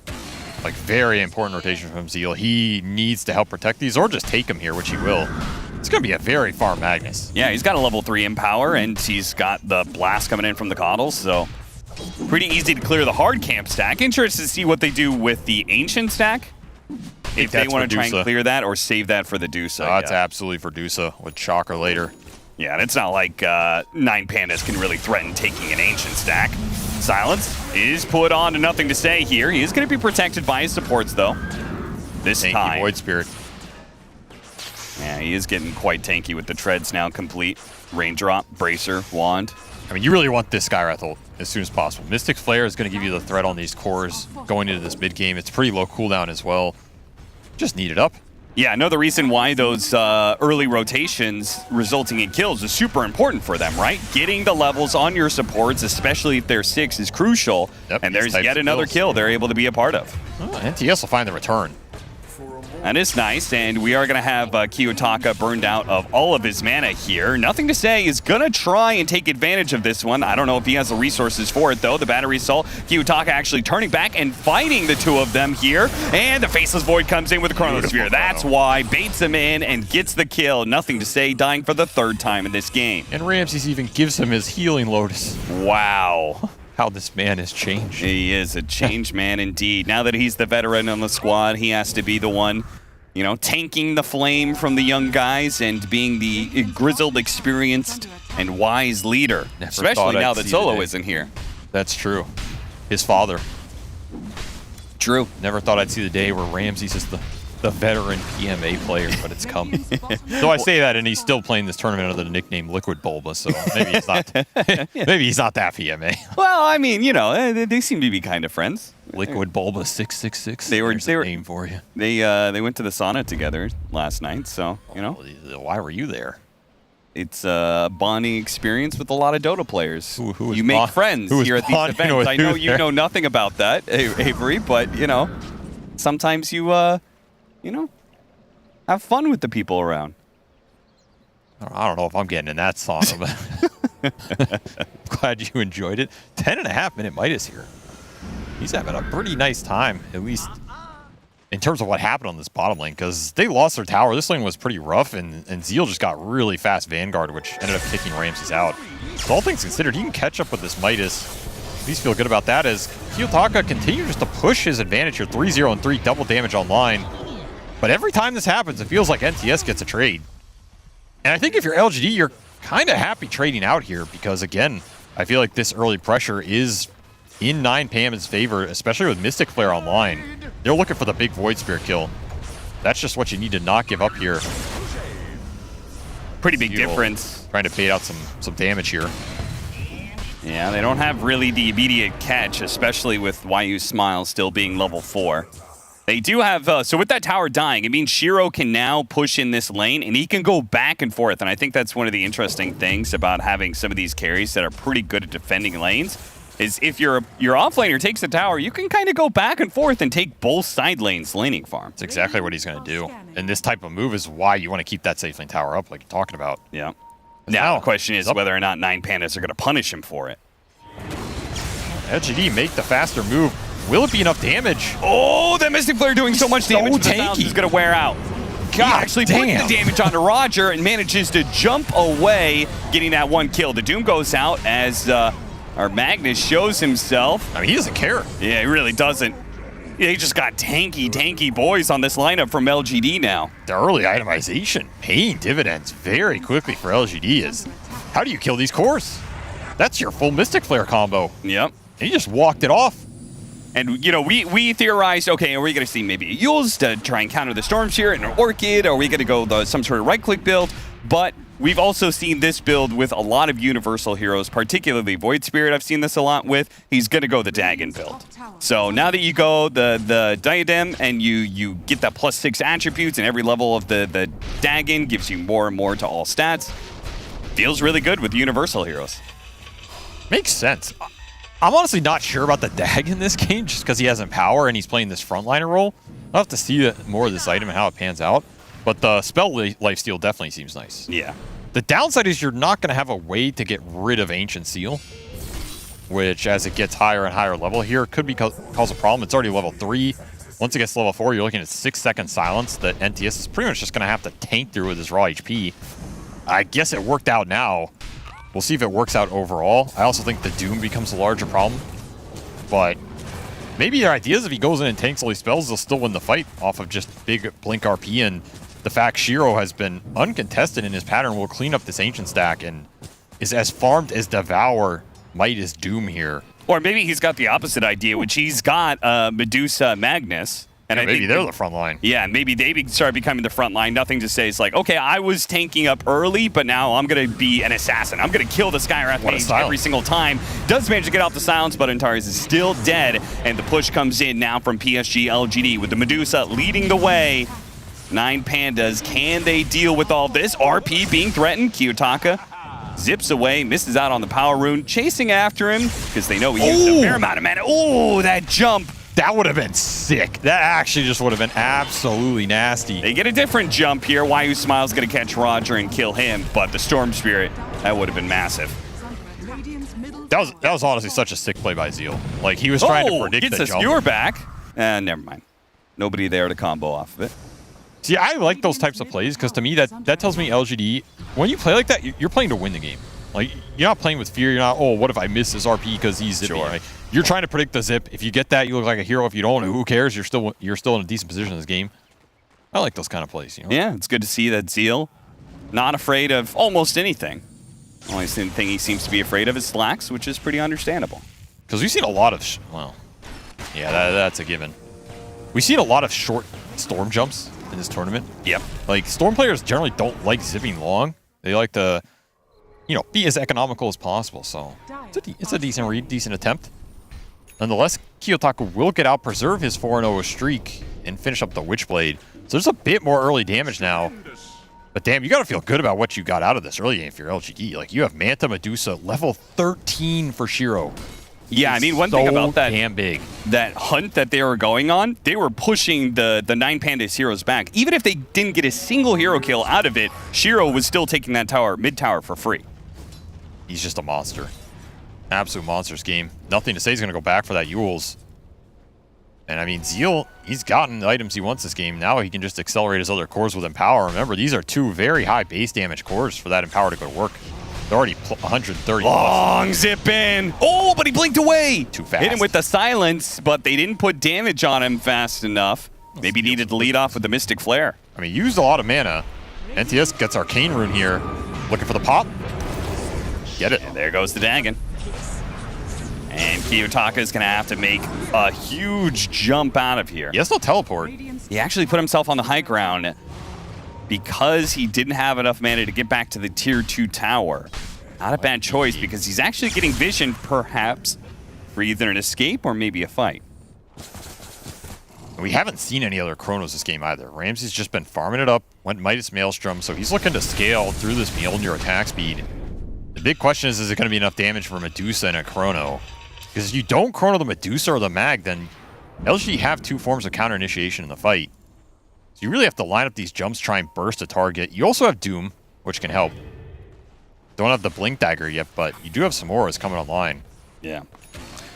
One thing I did notice about watching those Dusa games earlier was it was kind of what you were talking about, which is ignore the Dusa, kill everybody else. And the Dusa kind of did struggle on the damage department. And I think that ignore the Dusa strategy could be even better if you, say, just Doom the Medusa, take away the multi-shot, then, you know, what is she really? She's just kind of single target, trying to hit one hero. A lot of these heroes, she's going to have power, though. That is true. I don't know if LGD are going to have damage problems. I mean, they might. The second aura that comes out for Doom, I can see that period being a little tough. But honestly, I feel like Deuce is one of those heroes that you ignore her, she tends to be pretty scary. Because then she runs in with Stone Gaze and protects her team. That's the strength of the hero. That's how I've always thought about the hero. Is like, she will bail out the team fight if you ignore her. So, and if you go on her, she might just destroy you.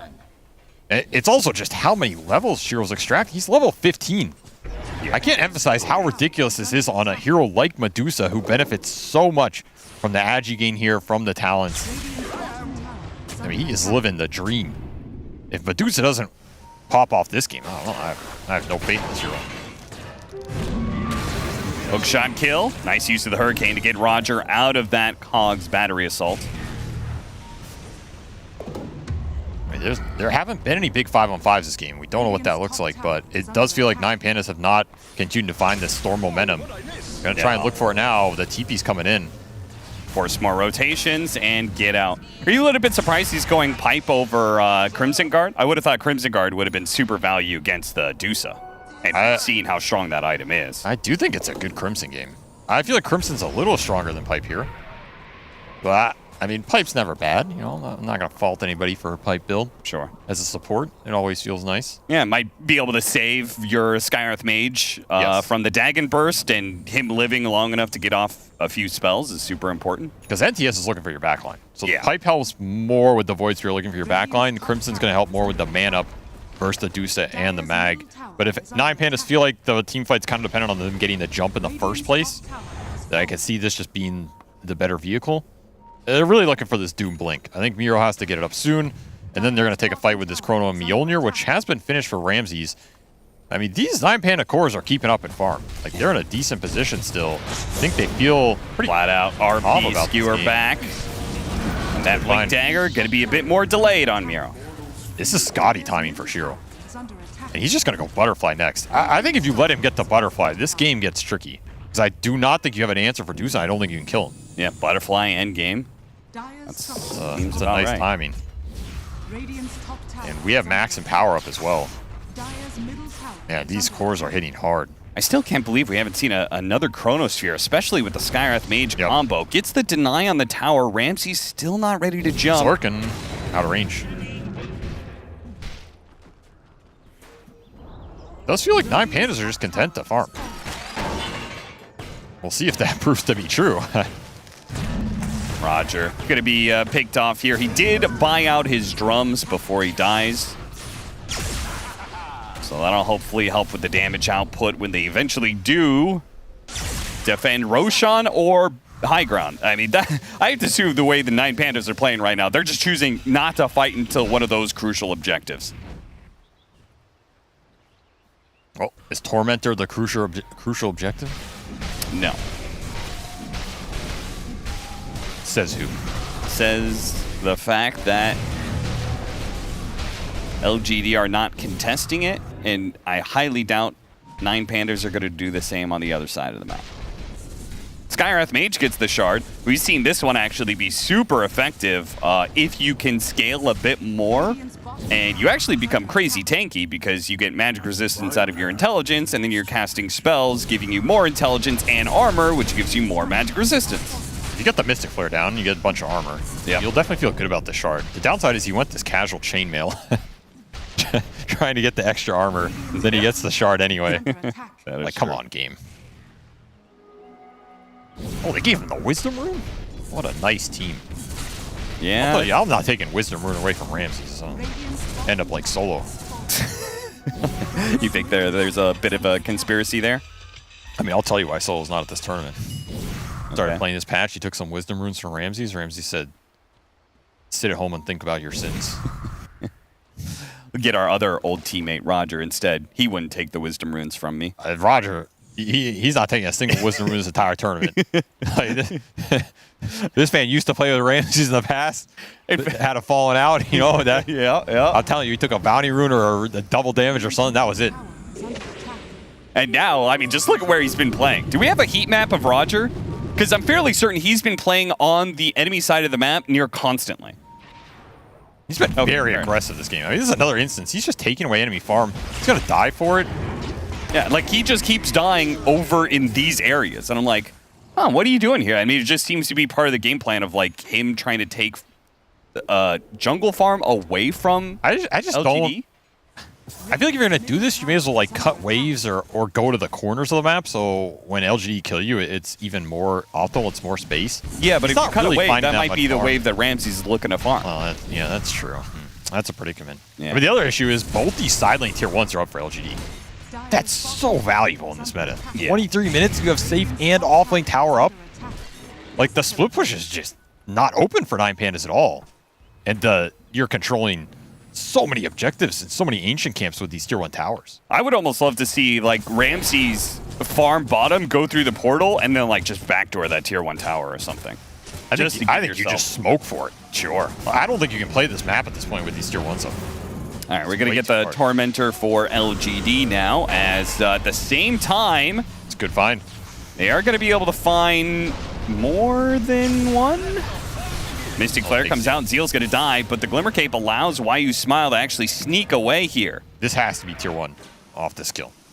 You need him soon, you need him now, because that butterfly is coming out for Shiro, level 18. 369 last hits in 23 minutes. Highest of any hero at this event. Very nice. I mean, when I told you he's getting big, yeah, I mean, better damn believe it.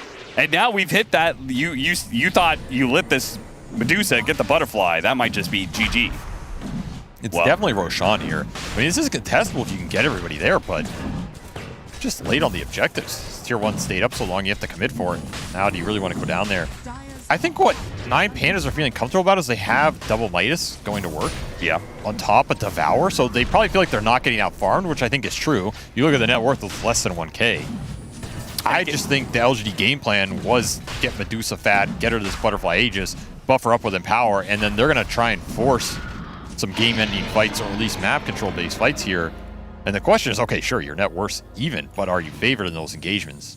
And you've kind of talked about this, right? When there are two teams that very clearly have different idea about how the game is going, they both seem content with it. Somebody's wrong. Somebody's wrong. And we're going to find out who's going to be wrong in this eventual 5-on-5 clash. Or it just comes down to the outplays and skill, right? Sure. Which both teams think they're the better team. Someone's also wrong in that regard, but you don't know until the fight happens. PSG LGD are going to open up with 2 pickoffs on the supports.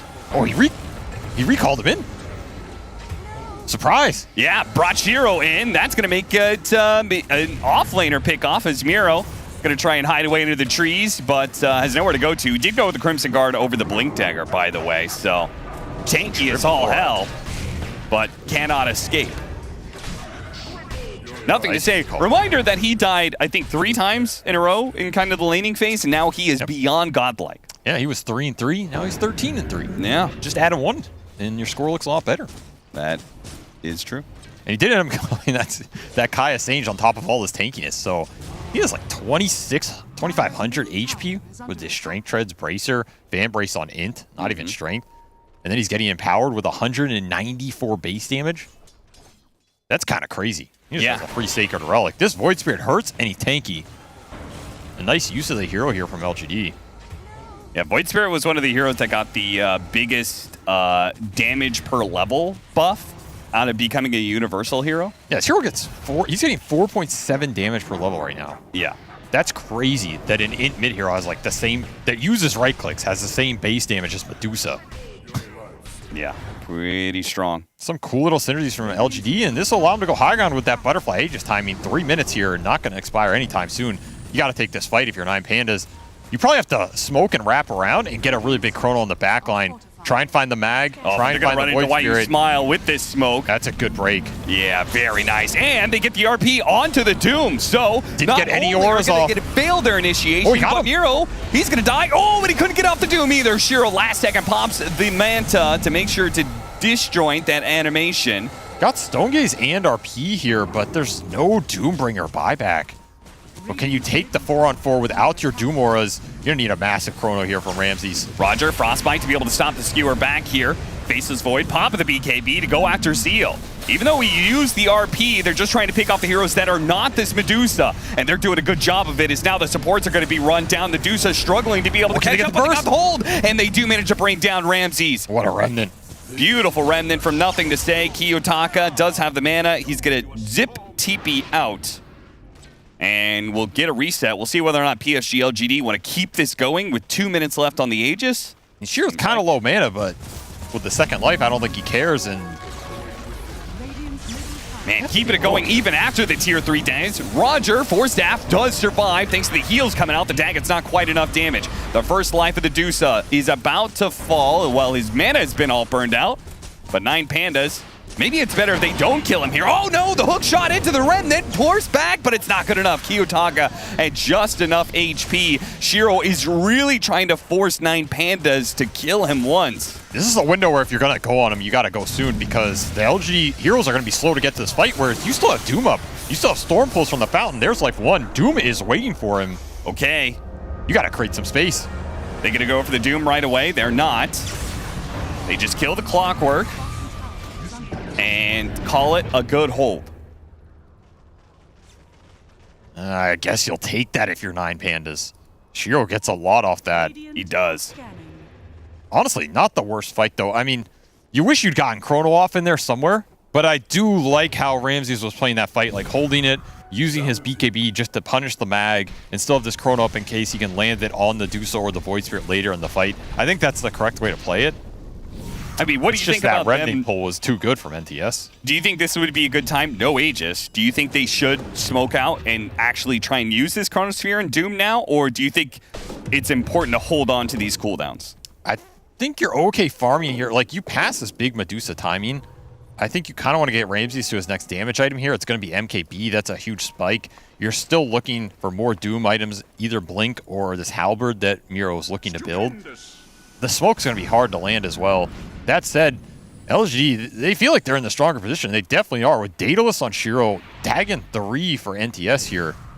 There's so much burst coming out from this Void Spirit. If you get caught, you are gone. Antares breaks the smoke, trying to get out of here, but is going to juke back into Why You Smile. Misses the hook shot, was aiming for the bridge, doesn't get him, and Antares just walked literally right past them. Okay. What? Whoa. That was weird. They wanted the bigger fish. Yeah, they wanted the Doom. The little fish scurries away. So the 2 supports will be able to stay out on the map, surprisingly enough. Yeah, that's time. That's time for Ramses to continue to farm with Mjolnir Midas here. Level 20 himself, so he has that attack speed Chrono talent. Really big talent for this hero. If he can get the MKB on top of that, maybe you can kill Dusa in a Chrono. With Mystic Flare on top, you can maybe doom him at the end of it too. Yeah. And you can't get that Stone Gaze rebuttal. That could just be a much more straightforward, easier fight here to take, instead of trying to have to kite him around. That's what this Void's build is designed to do. I mean, I'm telling you, I think this is, I think you were onto something with 9 Pandas and like their choice of heroes. And also that was reflected in their playstyle as well in these games. I think they're very happy to just dodge on this bigger map and force these games to go later. Because the games that they lost are the games that they got run over in. They had a 28-minute loss and a 30-minute loss. Well, that's like every team here, to be fair. Well, I'm saying all their wins are 40 minutes plus. They're not running over anybody. They are content to just chill. It's an old school farm-oriented style.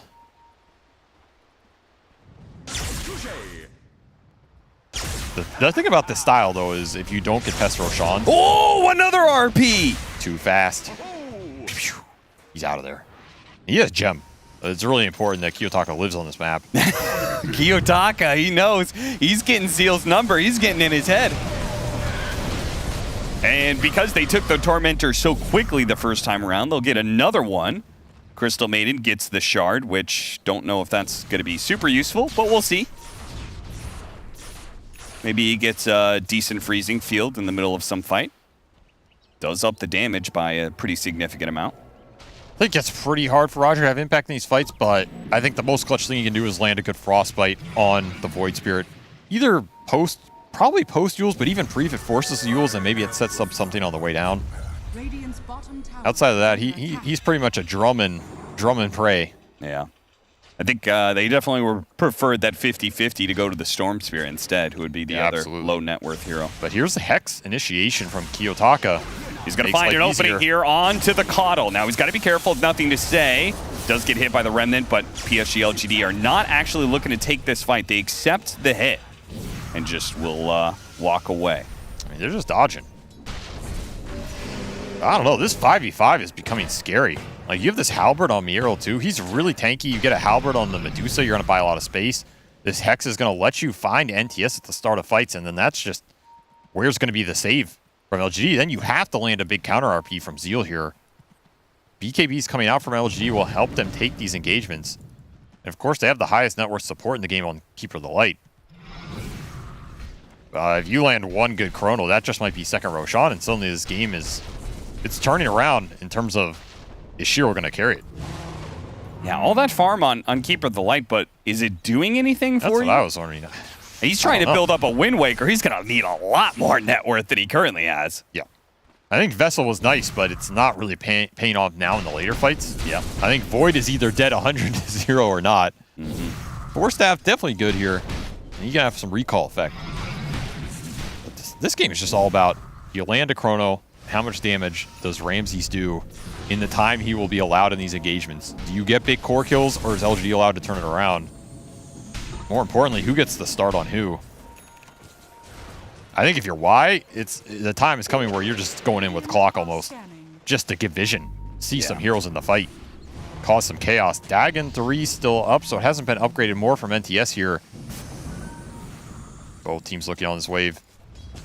Smoke from 9 Pandas looking for the jump. Who do they want? You want to try and burst the Dusa?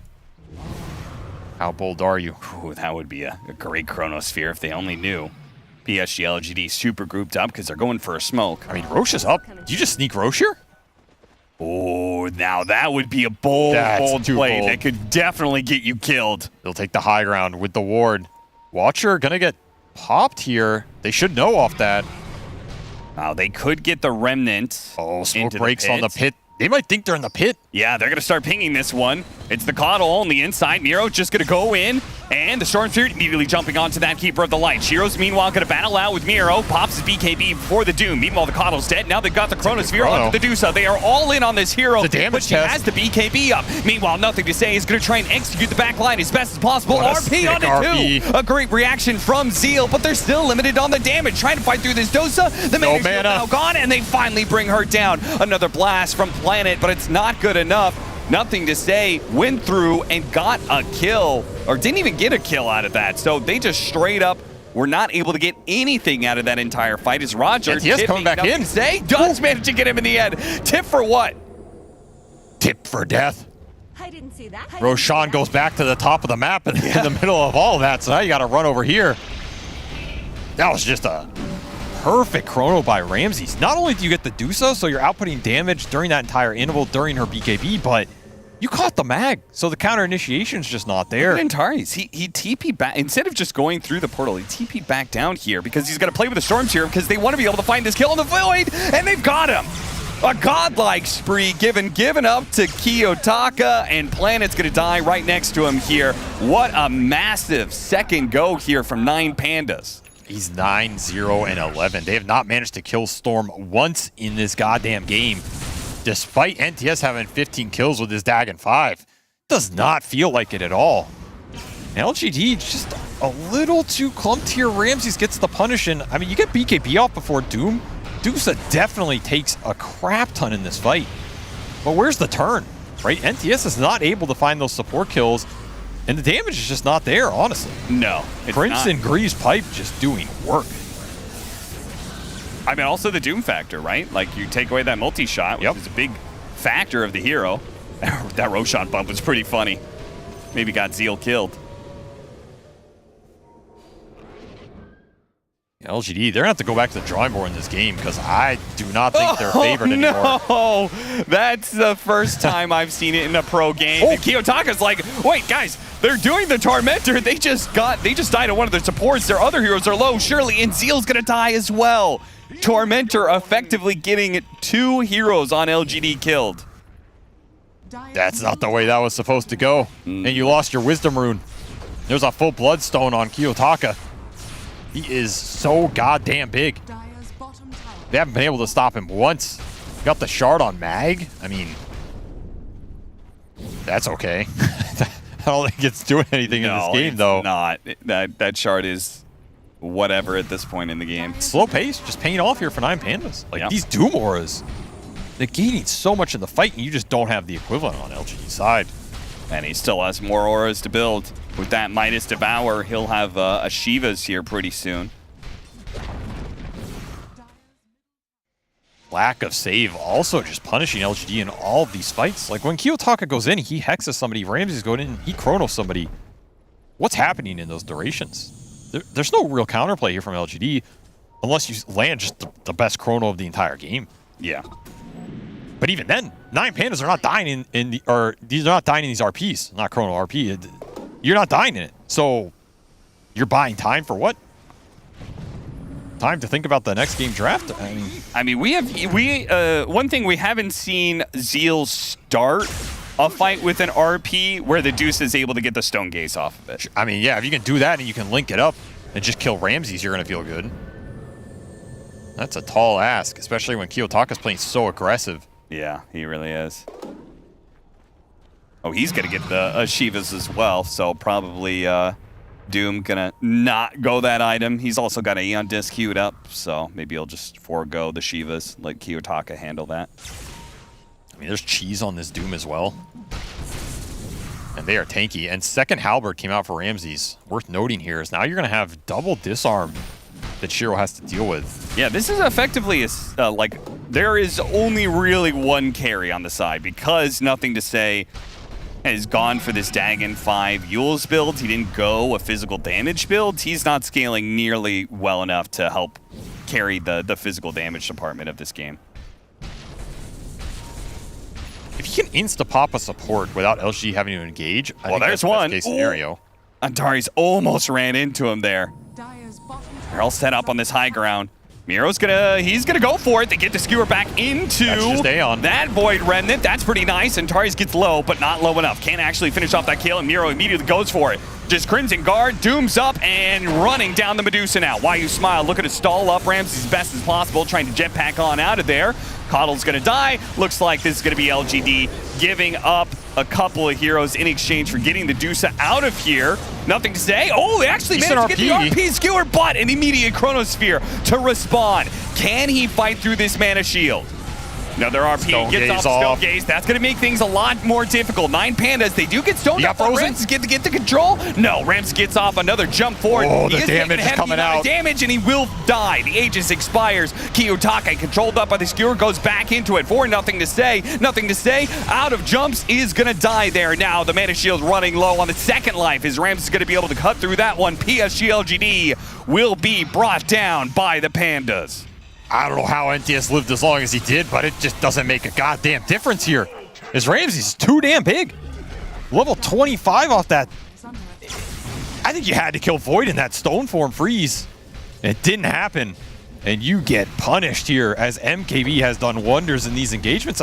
That last kill on Medusa was from a third mana. It wasn't like he was completely out of mana. Yep. He just died. Didn't get anything. And now it's going to be even harder to be able to kill Ramses. He's got the 25 talent, 20% backtrack. Oh, he is an absolute monster in this game. Really solid performance from these 9Pandas cores. Level 26 on Kiyotaka as well. 14, 0, and 12 for the Storm Spirit who finishes up that Shiva's Guard. He is tanky. 3,500 HP with 35 armor. He's in your fountain. This man don't care. Player formerly known as Depressed Kid having a fantastic performance. Ain't nothing depressed about this. Absolutely not. Trying to get him the force into the cogs to burn some more mana. Kiyotaka just keeping them inside of their fountain as they back out. I mean, you need Dagon 10 at this point. I don't know. Yeah. This build is... It's looked okay. It's just... The defensive items are out for 9Pandas. Like, you have Pipe. NTS gets his full combo off on a Skywrath and puts him to half HP. At that point, this build does not feel good. And now with all these 1 fights, the supports are totally eclipsing the LGD supports. Oh, yeah. It used to be that Coddle had a ton of net worth. He's been stalled out entirely, and Skywrath Mage and Crystal Maiden are both getting some farm to help their cores be even more powerful. And they both have Aeon Discs. Yep. So this backline pop is just not there anymore. And now you're kind of missing, at this point, what you wish you had, which is probably that Ags for just the extra silence on Void and Storm, especially post-Void BKB. Like that extra lockdown is crucial in a lineup that kind of lacks those stuns or chain stun ability. That's why this Void pick is just so good in this game. Like the late game fights, Ramses feels like a god. He has Scotty now. He has 3,700 HP with that 20% backtrack. Good luck killing this man. He's ascended. He's a deity. Kiyotaka on the hunt here as YU Smile look to take the Watcher back. Should note Shiro did finish up his own MKB. So you have a little more damage on this Medusa. If you can find the RP, if you can find the Stone Gaze, maybe you have enough to kill Faceless Void here, but I mean, how much does it take to slay a god, Cap? We're about to find out. Probably a lot more than PSG LGD have. Refresher for Miro as well. He's got the short cooldown on Doom, and he will immediately put it to use on the Medusa. This fight is already over. It's just a question whether or not LGD can get out on as many heroes as possible. The Skywrath Mage, he's going to be able to help blow up Nothing to Say. Immediate buyback on him. Chronosphere on all 4 heroes with the freezing field on the outside. Immediate RP in response as their Chronosphere goes down, but it's not going to save anybody, not even himself. Zeal cannot TP out fast enough, and GG is called immediately by PSG LGD. They tried to reach a peak with the Scotty Butterfly Medusa and tried to end the game out of that, but couldn't do it. 9 Pandas managed to push it late, and once again, they will get another 40-minute victory. I think hero of this game is honestly the Halberds, the Crimson, and just the innate tanky builds from 9 Pandas here. Yeah. Like, they were very comfortable, confident going late game. I had some doubts depending on how much farm this Medusa was getting in terms of she's also going to get empowered, but it felt like you just go on the Medusa, you doom her, you remove a lot of her damage. At some point, he's going to get chronoed. Ramsey's just man fighting. You don't have to lock down to turn around on Storm. Zeal, like we saw in that last fight, has to hit some crazy, like, on the edge of chrono RP on 3 to salvage these engagements. Even then, you might not be salvaging them. I think if you're LGD, you go back in this game and you go game 2, you're thinking, let's try and make the game a bit easier for ourselves with some more stuns, some more lockdown, and maybe not feel too pressure in these later fights. A third game of Medusa and a third loss here at ESL One Berlin. What is going wrong with this hero? For that, we asked the panel. What is going wrong with Medusa? I was told this Medusa was strong and the only way to beat her was getting a defusal or any kind of mana burn, but 9 Pandas, they did not need anything of the sorts, Owen. They just crushed it either way. They waited patiently, and then they smacked her down. They did. Ramses, he very much went, they ignore the Medusa rig, just itemized to kind of kill everyone else, and then by the end of it all, because of all the heroes he'd been able to farm, they were able to do the damage to take this Medusa down in the later stages of the game. I'm all in all very much focused on Kiyotaka, though. This lad, insane performance. Was it 14-0-16? I mean, wow. They set him up for success at the start, came in with a few ganks to get him going. The early mid-game, it looked like Nothing to Say was going to sort of walk away with the game. It was hitting sort of godlike on the Void Spirit. But yeah, this Storm Spirit, insane from Kiyotaka. I agree. The wave cutting that he was doing was also really important. We saw a part where LGD was pretty much raxing, and he cuts the creep wave mid, and then he goes bot and he cuts that creep wave as well, dodges out the RP. He did that twice that game where he had these like insane zoomer reflexes. Just incredibly well played by him. I like the double halberd as well, just kiting out the Medusa and being like, all right, you're unkillable. So what? We're going to kill your whole team. You're not going to do damage to us while we're killing your whole team. It really was as simple as that, Peter. Just Medusa did not have a game, even though she was farmed. I think the Medusa looked pretty solid. I think it was more so like the lineup that was built around it. We saw that Coddle Clock being picked up first phase, which I did call out as being a little sus. I think you saw Coddle and Clockwork have like 0 to no impact in the mid to late game. And even that last pick Magnus, as Jenkins said, like he missed those RPs. Like what else is this hero worth if you're not going to, make it work or make that happen? And I would just like to see them address the Star Spirit better. even in like the first phase, like maybe you take it on 2-3. Maybe you just go Storm Pugna, right? And yeah, it was open. Game just went too late, and this, Storm was, Void was the carry, but Storm was doing just as much work, and Dusa was kind of just a one-man show, and they weren't able to finish the game with that mid-racks push due to the, the good plays by Storm Spirit cutting the waves, as Jankin mentioned, and they bought enough time to find a win condition. Whew. A comeback game, the first one I've personally been, watching and witnessing. Yeah, nice game from 9 Pandas. I saw one other comeback game, and it was also 9 Pandas. Really? Yeah, I guess they're good at this. They know the secret. They do. They're the one team that seems to know. Yeah, we saw the stats there too. Damage, the hero damage done. Ramses just had more targeted damage. Medusa can hit everything, but she can't kill anybody. Yeah, that was kind of the case, right? Especially in a patch like this, where especially if you're sort of doing this split damage, there's a high chance there's going to be these resistances, these heals. The team's able to deal with that slow damage, even if it's as high as the overall number was. It wasn't coming in as thick and fast as something from the Void Spirit, from the Faceless Void, and of course Kiyotaka's Storm.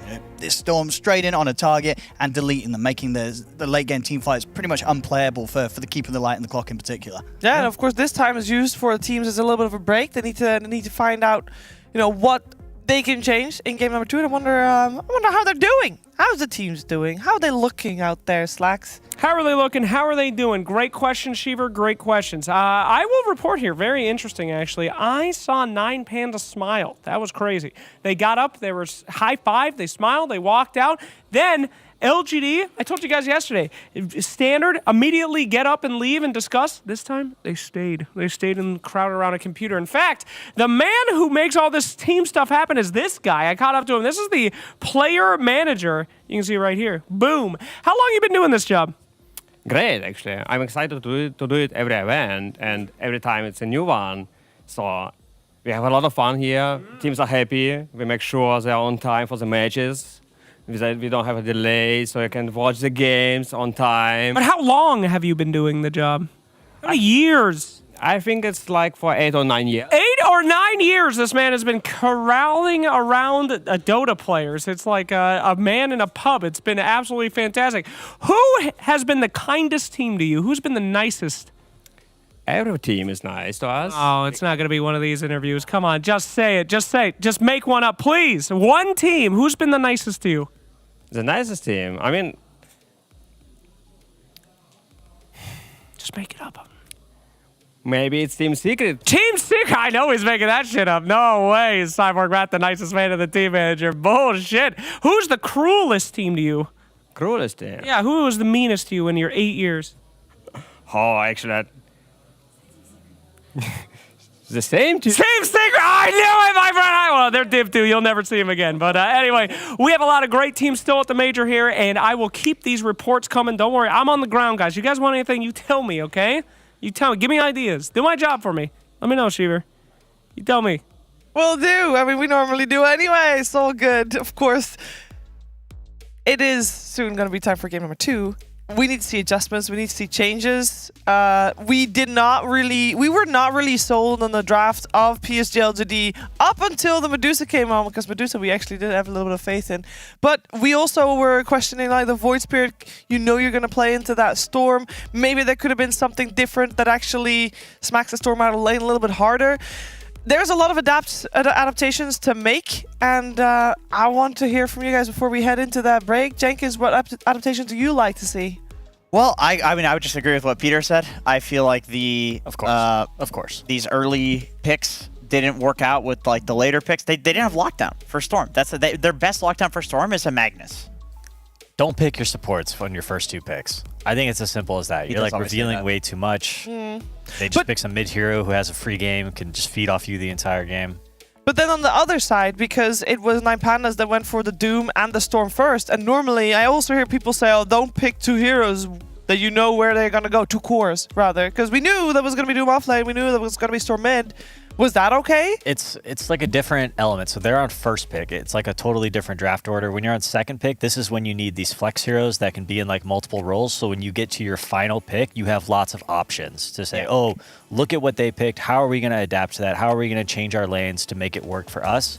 And, as we saw, their last pick was this Magnus. This hero, great hero, sure, but doesn't really have that, gotcha last pick sort of, I don't know. I don't know what the word is, but oomph. Yes, thank you. A little bit of oomph. But we want to see a little bit of oomph in the next game. I think that's going to be the name of the game as we are reliving some of the game's highlights. It was a back and forth game, and it did look very scary for the longest time for 9 Pandas. The question is, can PSG Ltd tie up the series, or will 9 Pandas take the series 2-0? We're finding out as we are heading into a break.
love it, you wear it. What's your style? Get your merch at shop.eslgaming.com.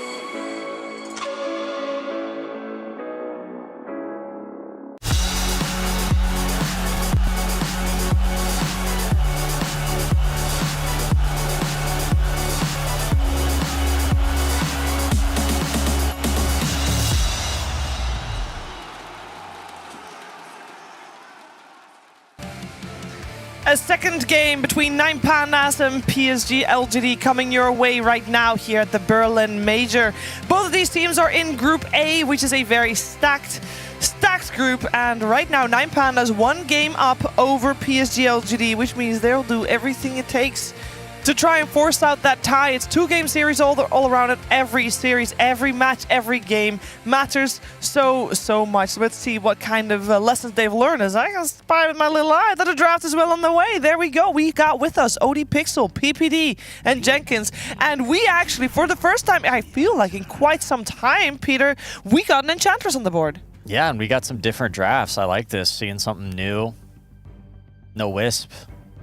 Just ignored. We got the Bounty Hunter, which I have a little bit of PTSD from my pub last night, but overall a good hero, I believe.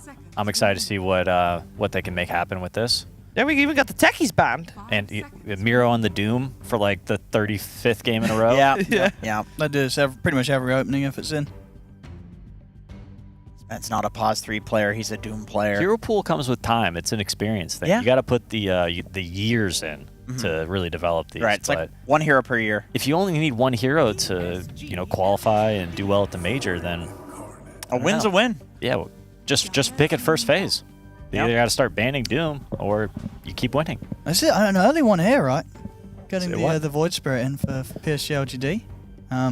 They really don't care what goes up against it. We saw that last game, right? He picked it into the Storm. This game, they're happy to pick it without knowing what it's going to be into. For the most part as well, he did have a really good game, right? I think he ended sort of 16-5 or something. Yeah. He was godlike in the mid game. He was. Yes, but Void Spirit is more so a hero that you pick because you need catch. It's not a hero that you pick because you're looking to dominate a lane matchup. So picking the hero blind, as they've done this time, I think is a much better spot for the hero. Okay. That makes sense? Sure, but rather than picking it into a bad match. Yeah, like, look, they're banning Ember, they're banning Storm. Yeah. Like, think about, what are the worst matchups for our Void mid? Let's get rid of a couple, and then Pandas will take something that's probably good versus Void Spirit, but hopefully our Void Spirit can still go 40-60 or 45-55. You're saying it's weird to pick a hero that's like generically good against anything when there's something you can punish on the enemy team. Yes. And I think the issue was they felt like because they had the Caudal and the Clock early, they had to get that lockdown. So they forced themselves into like a suboptimal lane matchup, which kind of bit them in the butt later in the game. Yeah, now they have other response picks with their other cores rather than this one. They're like, he'll go mid, he'll be fine. Thinking about this next ban though, using some reserve time. They've already banned out the PL. Maybe they're going to continue to ban some more carries. What's going to lane with this Ench bottom against our Doom? Bounty Hunter, I think, is played mostly a support. I want to say we saw it Mid Bounty could be good too. I think Dreamlink, the right matchup versus Void Spirit could be okay. That sounds actually pretty good against Void Spirit. It's definitely against any sort of melee hero. It just creates such a gold disparity. Dude, it's like it is legit like Huskar versus Ember level of. At least when we saw the BH versus Ember, it crushed so hard it was like a Huskar was against him. Yeah. I'd like to see it, but we haven't really seen Kiyotaka do it recently. So it would be a surprise. I mean, the standard, of course, is just having Mira on the Doom and Antares on the Bounty 4. Yeah, Antares has got his specialty heroes. This is a specialty player. Skyrath, Techies. All of the specialty players seem to play the same stuff. Like every Techies player also plays Sky and Hoodwink. Every time. And BH. Thinking what he's going to play, they actually banned Ember, Storm, and Tiny, which is most of... What are we calling him? What's his name now? Depressed Kid. Depressed Kid, Epileptic Kid. King Tekka. Kiyotaka. King Tekka, okay, yeah. King Tekka now playing in Eastern Europe. Yep. Love to see that. Love to see him, moving to new regions, finding opportunities. Spread his wings. Sometimes you just got to learn that other language. Yep, it's true. Create your own Surveil is destiny. doing great. So yeah, they actually banned all of his mid heroes that he's played this tournament. The only two left are Puck and Ricky, I think, which he's played. Puck could be good, I think, potentially, but I would love to see that bounty mid. That sounds fun. Fun is probably the right word. We're watching games, right? Who cares what's really good? fun. Yeah, that's true. That is true. Got that Crystal Maiden again for Roger. Yeah, we're seeing PSG taking quite some time here. Well, these are big picks, right? They're picking the 1-2 punch right here. So is this the drafting order that you would say that they probably want flex heroes as the next two? Heroes that could go to whatever lane, so they're not locked into getting like counterpicked by 9 pandas? I think you want to pick your second support, and then you probably want to pick your carry as if you are expecting a Doom or Bounty Hunter offlane. So what hero on carry is going to have a nice game against those? Yeah, sure. Gotcha. That, fits into your lineup. That is the second support in the Phoenix. I say that. I know there's a slight chance of flex, but very unlikely. Yeah, I don't think Zeal will play it. I think this will be Y for sure. It's his second most played support recently. And there's the Ursa. Shiro's second most played carry, the Ursa recently as well. So some two very frequent picks that we're getting from these two players. It's like Peter was saying, you pick a carry that's going to be really good against potentially double melee, maybe just one melee, but regardless, like the amount of armor and you get a Vanguard and you've all this, super tanky on Doom, Ursa doesn't care about that. Like he's going to shred through you no matter what. Yeah, I'd love to see the Phoenix pick up here. I haven't been able to watch too many games on this hero, but I know he's quite popular. The hero, pretty strong, I think. It's done well in the patch. Huge team fight. Not a lot of lockdown, which I was hoping they would maybe get a little more catch. Bounty Hunter can be a little, he could be a little shifty. Yep. Hard to hold on to. Right now, they've only got that Void Spirit and the Enchant from Enchantress. So I'd love to see a second stun. Yeah, looking a bit similar to last game in that regard, where their last pick, we really want to see something that can lock these heroes down. Pandas got their Alchemist. They did prove, right, they could win without it. Yeah. So now they're back to we've talked about this hero so many times. The hero's overpowered. It is. We willing to say that? I think so, but they did pick it into one of the worst matchups in the game, which is Ursa. Yeah, picking out, you're right, Alkin to Ursa. What other matchups do you think are bad? Because I imagine LGD's thinking, like, what else can we get that's going to crush this Alk? We saw, not to answer for you, but I saw Abed play Timbersaw against mid-Alk yesterday, and he did well. I mean, I feel like that'd be pretty good here against the other heroes on 9 pandas as well. DH Doom. And he does play it, nothing. Zhao 8 actually has. Well, you want to see it play from the offlane, though. You'd be happy with that. Which hero? Timber for LGD. Against Alchemist, any lane. Even mid or offlane. Because we haven't seen it from Zeal recently. Yeah, I wouldn't expect the Void Spirit to be in the offlane, you're right. No. So.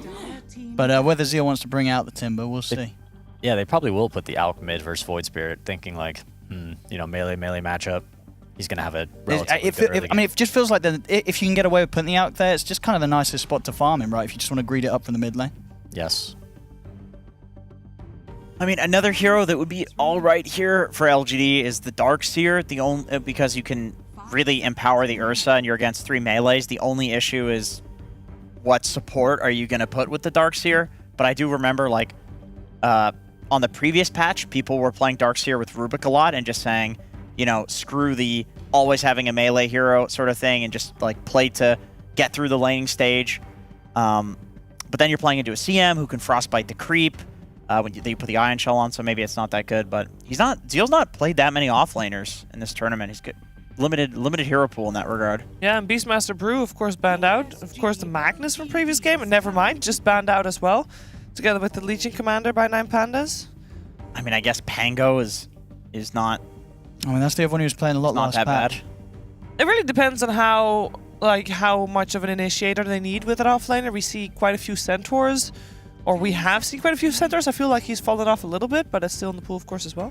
Centaur's pretty good against Doom. You just run away from the Doom, disengage, go back in afterwards. Is Mars back? No. Okay. Never mind then. Never mind. No.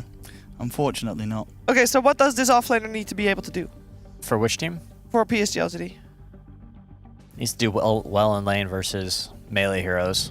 Needs to pair well with Phoenix. Ooh, we forgot about that one. I did anyway. Yeah, it works. Underlord, I think, generally strong hero. Good map movement. Can do well in lane. He should do well in lane. Yeah, definitely one of the heroes that you need to know this patch. Yeah, good instant root. Do they still? They don't go Atos anymore, do they? No, mostly Crimson Guard and Yeah. defensive items. Well, regardless, they've got the pit to grab that bounty, Yeah. lock down that Alk. Against 3 melees, it's definitely really solid. What is going to be this last pick? What way round do we want to see the cores from Nine Pandas?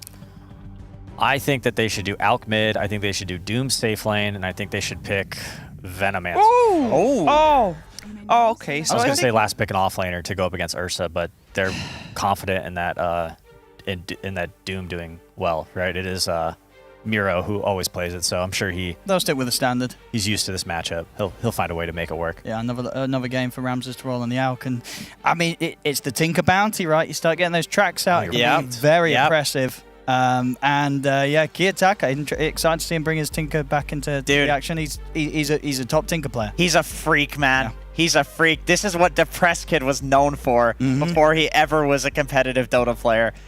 Everybody hated him for this in pubs.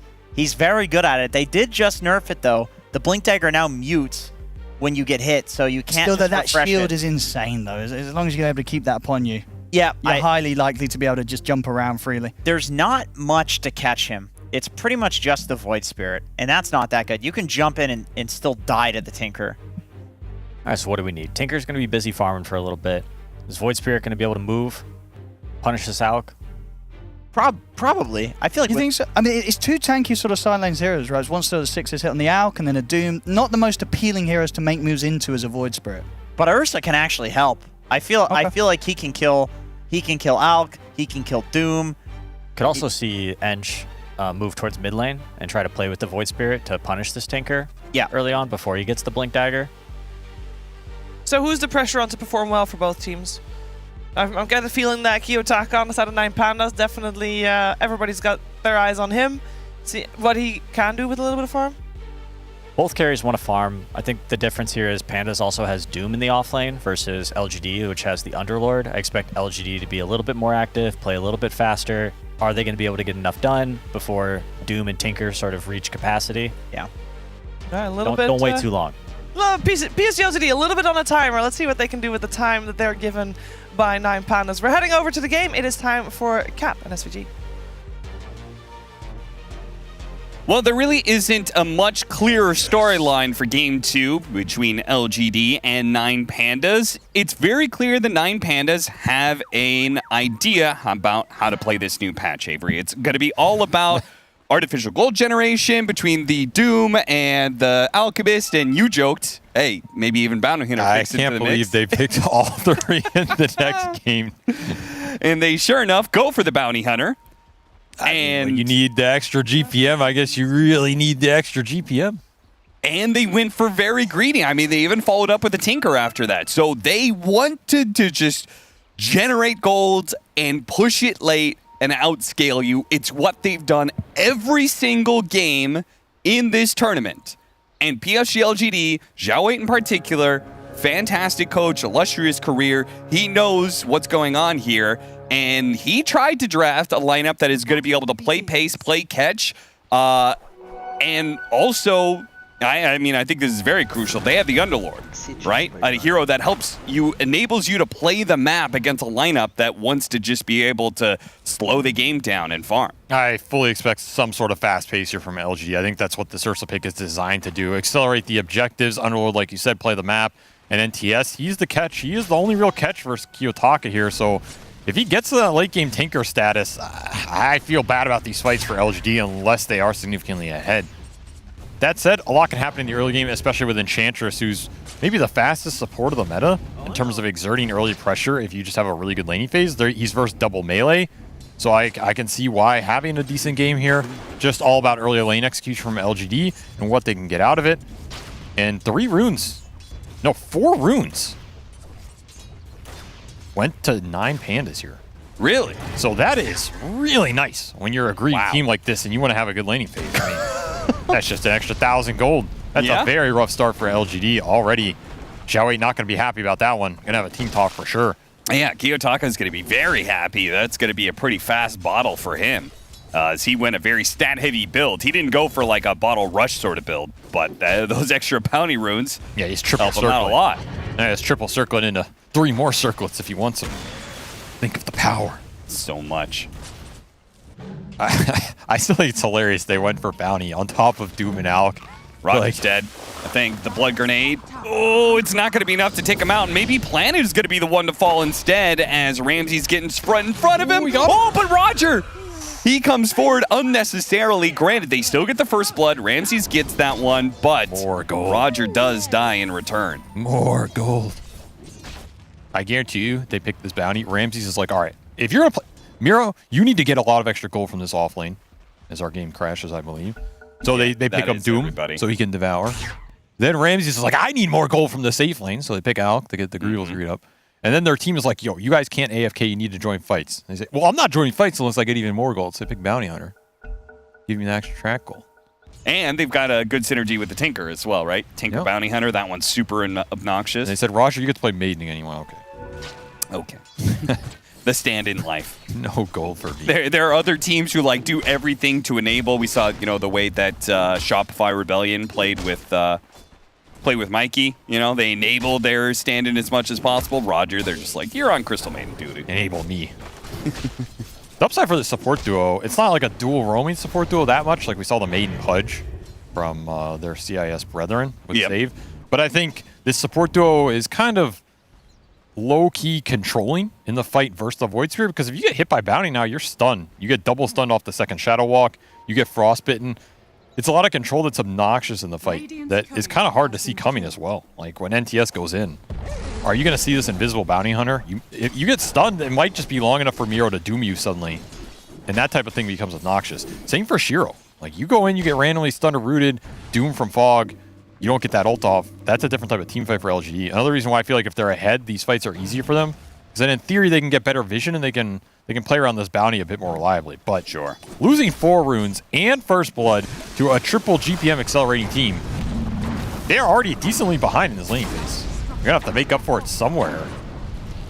And it doesn't really feel like a lot of these trades are going their way. As you can see, Kiyotaka is putting a huge amount of pressure on Nothing to Say. The man who currently has the highest kill percentage in the tournament right now has just been a monster. In fact, he went up even more after that last game. Take a tower shot. He has just been on a killing spree. I feel like it's been him and Sumail racing to the top. Yep. I believe it's him, Sumail, and I think BZM is up there as well. No, BZM's always in there somewhere. True. But yeah, I mean, because this trade-off is also not feeling good. Antares keeps on harassing Shiro, and Bounty Hunter has very high starting armor. So Ursa actually has a little bit of a hard time fighting back against the Bounty Hunter because he can't put that immediate pressure on him with so much starting armor.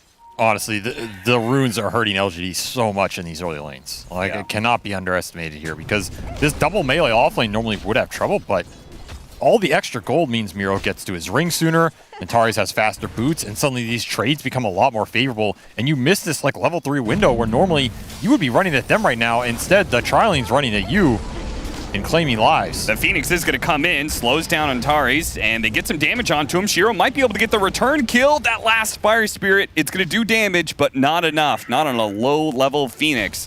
And Fire Spirit gets a lot stronger at level 2. Decent rotation from Roger. Yeah. Definitely paying off as they're both going to fight to go through the gate. Fire and ice. And Roger. See you later. Goodbye. I mean, Ramsey's just chilling up here because the lane's super in. You don't have kill threat. Roger gets back up here. Maybe you can get another pull-off, reset the wave, and then you're just making the most of these early gates. Now, there are some win percentages I wanted to talk about here. Stats-wise, you talked about the Enchantress, and that has been a preferred hero in a lot of this patch. But, hold up, Zeal. Is he going to be okay? Blood Grenade. He doesn't have Vanguard yet, but looks like he's still too tanky. Anyway, the Enchantress and Chen have been like some big heroes. Antares dies in the mid lane. Nice little grab. Now we go back up. Apparently the action not going to stop here. Zeal is going to die to this combo. Roger and Ramses both take a lot of damage in return. Roger's the one to fall. Ramses still alive. Ramsey's happy about that one. Now he gets some more solo XP. Seriously. Enchantress bad win rate. Chen good win rate. That was my stat. Thank you. You're welcome. Glad I could Apparently help. I couldn't fit it in. all this action going on is we're going to go on Kiyotaka now. Level 6 first. Does manage to get the pull back in. Why You Smile delivers the finishing blow. Really important kill for LGD. I think last time NTS suffered on that mid lane because he was falling behind in the levels. He was the receiver of those ganks. This time, getting level 6 first. Definitely ahead on the CS board. Not going to get the rune here. A little sad about that one, but if you can shut down this Tinker on the lane, then this really greedy 9Pandas lineup might just not have a hero to fight around in that mid game. Like, is it just going to be Bounty Hunter? Is that your plan? Just throwing rockets on Bounty Track? I mean, I'll be honest. I do not want to see 9Pandas win this game. And it's because their lineup... That sounds biased as hell. I don't care. I'm biased as hell for this game because I do not want to see their lineup succeed because I think that says where the patch goes. It means 9Pandas is right and you really just cannot get too greedy in this patch. At least with the way that they have figured out how to be able to play the map. As Miro, he's going to get run down by Shiro. Damn. Does not care about that Vanguard. The LGD striking back here. Still behind on net worth, but picking up the pace with the kill threat. Oh, Ramses and pops the Chemical Rage and starts getting some of that regen. Oh, they're looking for mid again. They Just are trying to force this issue. Yeah, nothing's gonna happen here in this top lane because Zeal, he's got a Vanguard, so Ramses doesn't do anything to him. Simultaneously, Chemical Rage is too much regen. So it's the mid lane where the fight's going to be. Antari still has the dust debuff on him here. Turns back around, hits Nothing to Say, trying to play into the neutrals, but Nothing to Say collects another kill. LGD finding little openings. I'm going to say this is advantage of Ursa in this patch too. Ursa does not care about Vanguard offlaners. He still kills you, whereas a lot of these other melee carries do. Yeah. Like, I think we're going to see some value between Slark, Monkey, Ursa if we continue to see melee on melee matchups in these side lanes. Like, it's another reason a lot of these range carries are suffering as well. You get kicked out. If you don't have the jungle speed, you're just useless. So it's kind of similar with Ursa. If Ursa gets kicked out of lane, hero feels a little bad. But if you can stay on lane and punish an early Vanguard hero, then it's just mega value all around. Void Remnant on to Kiyotaka. Look at that body blocking from Planet. He's willing to give up his life. It means the enemy mid laner dies, and just that will happen. Roger collects the counter kill, but still the damage is done. The Tinker's dead, and Antari's almost being chased after. Instead goes for Roger, gets that kill. This is what LGD want to do right now. Collapse on mid around the stronger mid hero who won the lane. Try and get the NTS the runes, and if not, get up the kills. Had some of the, he walks back into the sentry, and then Why You Smile still had another dust ready to go. He still has 2 sentries and another dust. He just caught it all.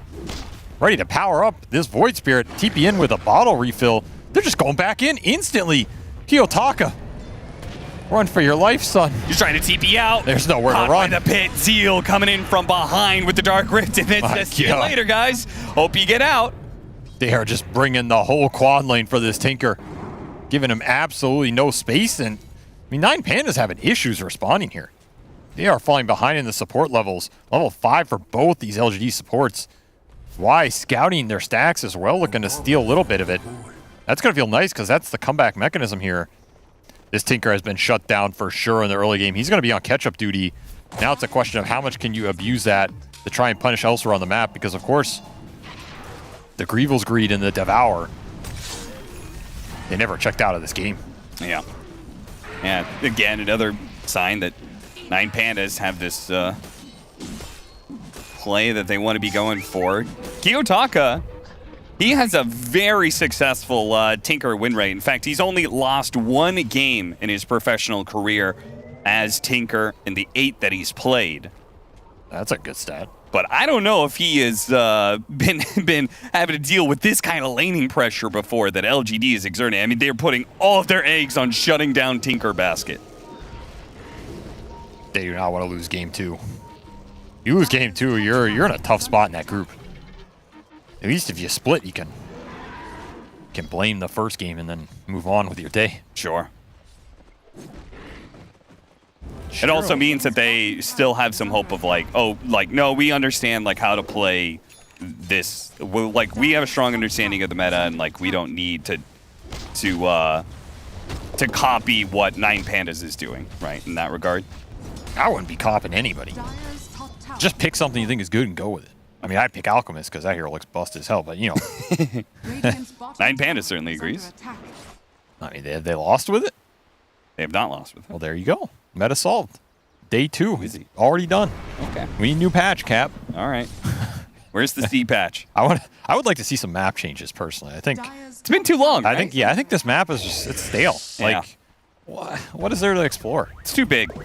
Let's make the map smaller. I think we need 20%. some more objectives too. I'd like to see at least 3 more runes by next week.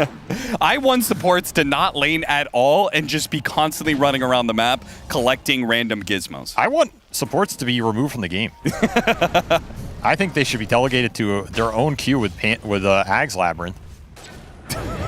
And they have to win an Ag's Labyrinth to get in a ranked match. As Zeal is very dead here. All right, the Radiance is done for the Alchemist. Needs it fast, too, because PSG LGD is putting a lot of pressure on some of these other lanes. Managed to kill Miro, getting another pick off on the mid lane, and invading your jungle now. So the Radiance plus Greevil's Greed may not get the chance to be able to farm up these camps. Ooh, the missile! It comes through. A big kill. Big response from Kiyotaka as he managed to bring down Shiro. Tari's going to die at the same time. They'll finish up this hard camp stack. So PSG LGD, a critical loss of their carry, but they do get something in return. These are big catch-up kills for Kiyotaka too. Gets big core kill top, huge core kill bottom that he gets most of the XP verse. And I think Shiro was having a really good game. He punished Miro pretty well. Like those 2 solo kills are really big for this Ursa's acceleration compared to the Greevil's Greed Alchemist, who's pretty much going untouched here. Ramses already has that Radiance online.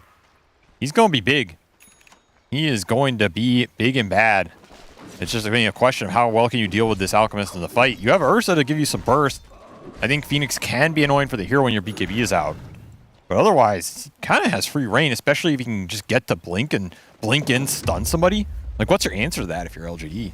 Especially if you catch NTS. Who is going Dagon again. It just feels like this build is the way to play Void Spirit. Interesting. Supernova on top of Miro here with the Dark Rift. They'll get him with the pit to make sure he stays in that Supernova range.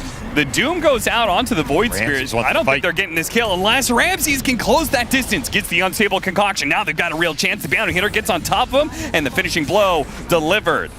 Track kill. Big track kill, maybe another one. Zeal fighting underneath this Firestorm. Not good enough. Kiyotaka comes in.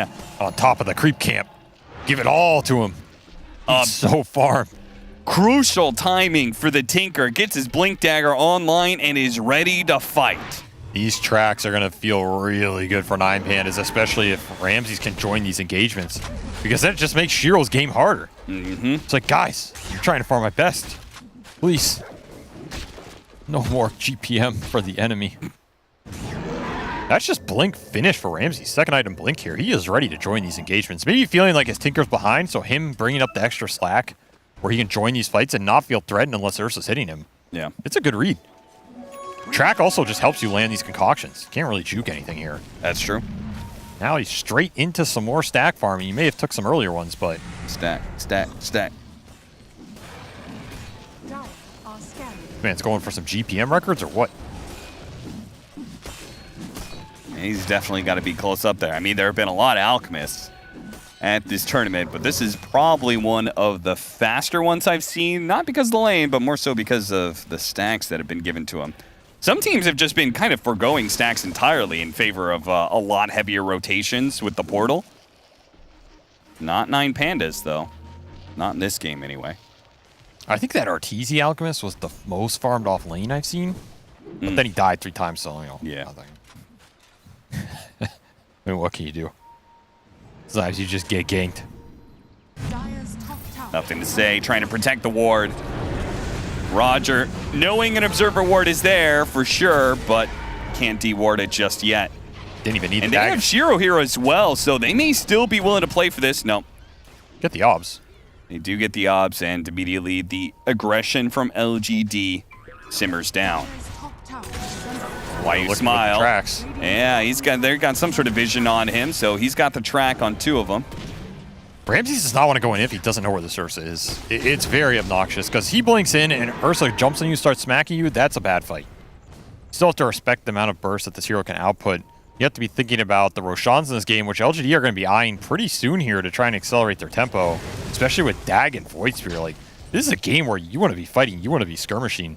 At the same time, that's what the track plus the Tinker are designed to do. Yeah, I was going to say, you the Tinker, he puts the laser on the Ursa, and then whoop, there goes all that burst damage. Yeah, it's a good Tinker game. Even though he had a rough laning phase, he's still going to be really annoying in the fight if you can't get on top of him. And that makes me wonder about Nothing to Say's buildup of the dagger. Because, like, Yules was a possibility last game, and he did eventually go for it. I feel like against Tinker, Yules is all the more important, especially with the shield that he gets. Yules being able to dispel that and put the Blink Dagger on cooldown is huge. I do think that Yules would have been nice this game. But he's kind of playing this hero to scale with the single target burst and just play the fights that way. I mean, he's 3-1-8. Like, he's having another really good game in terms of KDA. Yep. Can't really fault the build in that sense. It's just a question of, is it progressing into the late game? And like we saw last time, if you get Aeon Discs, you get Pipe, then at that point, I think the Dagon feels bad. But you can make an argument that, in theory, 9 Panda should never get to that point this game. The thing is, they have all this artificial GPM. So, like, even though Miro went 0-2 on lane versus the Ursa, he still has mech up, he still has Vanguard, and your bounty is likely to get another aura of his own, or at least the Lotus Orb if he doesn't get too zapped down in this game.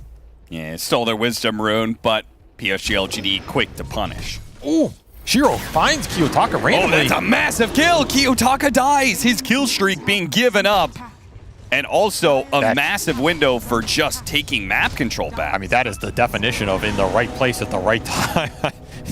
It just blinks into you right there. Oh, guys, I caught Tinker. Yeah, it doesn't need BKB Blink Dagger, apparently. Good job, Shiro. You found him. Amazing play.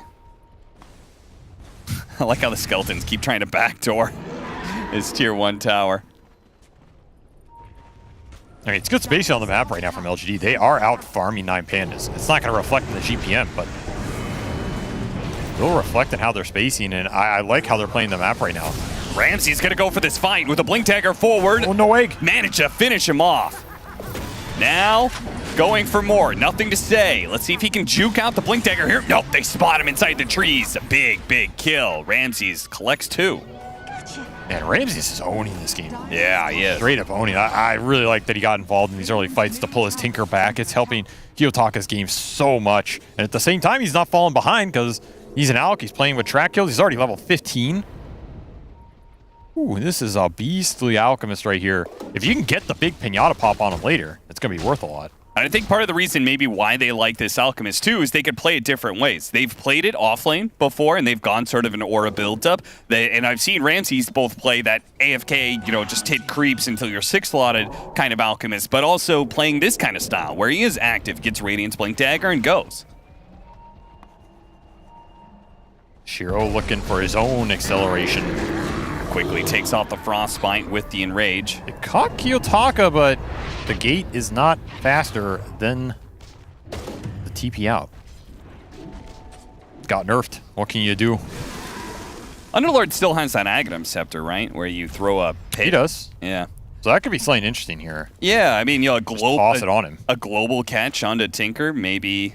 There's just a lot of other stuff you got to build before then. Yeah, you got to get Pipe, Crimson, Lotus Orb, Aeon Disc. Might Doom here. Or maybe doesn't need it. Yeah, okay, never too mind. much damage.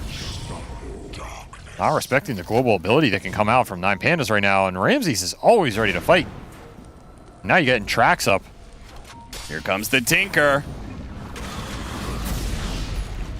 I like that setup that Antares does. Hits him, invis, threatens a second stun. They are going to be catching the Enchantress, it looks like. The Phoenix maybe slip it away. Stun to stop that TP. It's going to take a long time to kill him, apparently. They can't kill him. They're out. Literally untouchable. Yeah. Untouchable plus full-out pipe for YU Smile. So, yeah, we should note the LGD supports are finding more farm right now. Kind of a product of if you're not getting a bunch of track kills, this will innately happen. So maybe you can just scale through the Phoenix network, giving you the extra team fight here. Yeah, he's going to go Vessel Shivas. We've got a pipe on YU Smile. I mean, they've almost got like the full-on, not even trifecta, quintuplefecta or whatever. We've got Zeal with Lotus Orb and Vanguard and Mech. Like, they're going to have every single one of these aura support items really early on. And I think it's something that hurt them last game. That Doom with the quad aura destroyed their Medusa's team fight. This game, they're like, all right, not twice in a row. We're going to have some auras. We're going to have the ability to throw every buff in the game on our Ursa Warrior. And even Shield Rune for NTS in the bottle right now. It's go time. Still have Aegis for 40. The shards do end up going to kind of whatever heroes, Crystal Maiden and Enchantress. I mean, the Enchantress one is not what you're looking for right here. Yeah, not in a game without any Zoo hero. Smoking across here, but things become a little bit more awkward with this tier 1 tower still up. At least you get Now the extra creep. You get the extra creep now on the end shard. Now you can enchant 2 creeps. That's true. So it's not nothing. Yeah, I just want to say that for all the Enchantress players out there, because you were hating on her win rate earlier. That's just a fact. I think she's been biased as hell. This. That's just a fact. Well, that may be a fact, but I'm actually going to give you her exact win rate. Well, I'm going to give you some lore. Really oh no, is that the trade-off here? There was actually. I try and contribute to the broadcast, and you derail it. Is this how this goes? The people ask for the lore, Cap. They yearn for the stories of our game, the legends of our time. 18 picks, who is going to give it to them? 27% win rate. That means absolutely nothing. Over what sample size? 6 games. I just said 20. What did I say? 18. 18 games. That's nothing. I think that's a little something. I don't consider win rates valid until we hit at least triple digits. Well, I guess no win rate will be valid at this tournament. That's why I never look at stats. Ramsey's not looking at the scoreboard. Get it. The Doom on out, and nobody here in time to save him. And maybe even thinking of going through that Dark Rift. That's the Chad play. You just go through it, don't even know where it's at. I mean, 9 Panda's continuing to find the pickoffs here, and you look at these net worths, they are continuing to climb through the artificial GPM. Every time this clock is ticking, they are ticking up the advantage here. You gotta keep finding pickoffs with this Void Spirit. You're just gonna fall behind. Gem on Y now. This is your mechanism to take back map control and fight the bounty hunter. So you need to make this count. You need to get a lot of space, some decent D-wards, set up for this next Roshan. Make sure you get it on Ursa. If that does not go your way, this game might just be over, because I don't know if you can deal with the Tinker continuing to scale in this game, and the high ground defense from 9 Pandas is a problem, right? Roger, Frostbite, trying to run. He's okay. They don't want to get close to these towers, because that's where the Tinker is going to be. But doesn't this feel bad? Like, you go Dagon on this Void Spirit and you can't get a CM kill? 100%. He could get the kills on the support's last game either. Yeah, I'm not. Latter half of the game. I'm not getting sold on this Dagon build. Yeah. We'll see. He is going Ags now. I like that a lot more. I think that is what I wanted to see from NTS last game. I think this is the item that not only helps you scale, it helps your other right-clicker cores get in the fight and deal the damage, because you have the extra lockdown. Really nice versus Tinker. Really nice versus supports in the engagement. And it's a lot of extra burst damage on its own. Plus the stats. Shield's going to find his old friend from the laning phase. What's up? You forgot about me? I'm back. Back. And soon to be at kind of one of his peaks of power, right? I mean, we're going to have Blink Dagger and Basher for the Ursa. I feel like if you get that second Roshan, that's go, go, go time. And maybe that Aegis, gets you to a point where you can get BKB as well, and then maybe Abyssal Blade. That's kind of your entire window. If you're Ursa versus this Tinker, you have to end the game, I think, within that period of time. Oh, Cap, you foolish man. You foolish Do you disagree? man. Bears do not have power spikes, my friend. Bears only get stronger until they become infinity bears. In which case they ascend past the universe, become one with the ether. Uh-huh. Is this lore, or is this just know. your fantasies? Could be either. It's getting hard to tell. Okay, so in that case, you believe that PSG LGD had lore. the superior late game then? Oh, no, I think he's definitely screwed if this game goes to 60 minutes. What happened to Infinity Bear? Well, Infinity Bear doesn't like lasers. Oh, okay. He gets infinitely shrunk. That's his kryptonite? Yes, the Shrink Ray brings the Infinity Bear back to regular Bear. I see. That's some actual lore for you. Okay.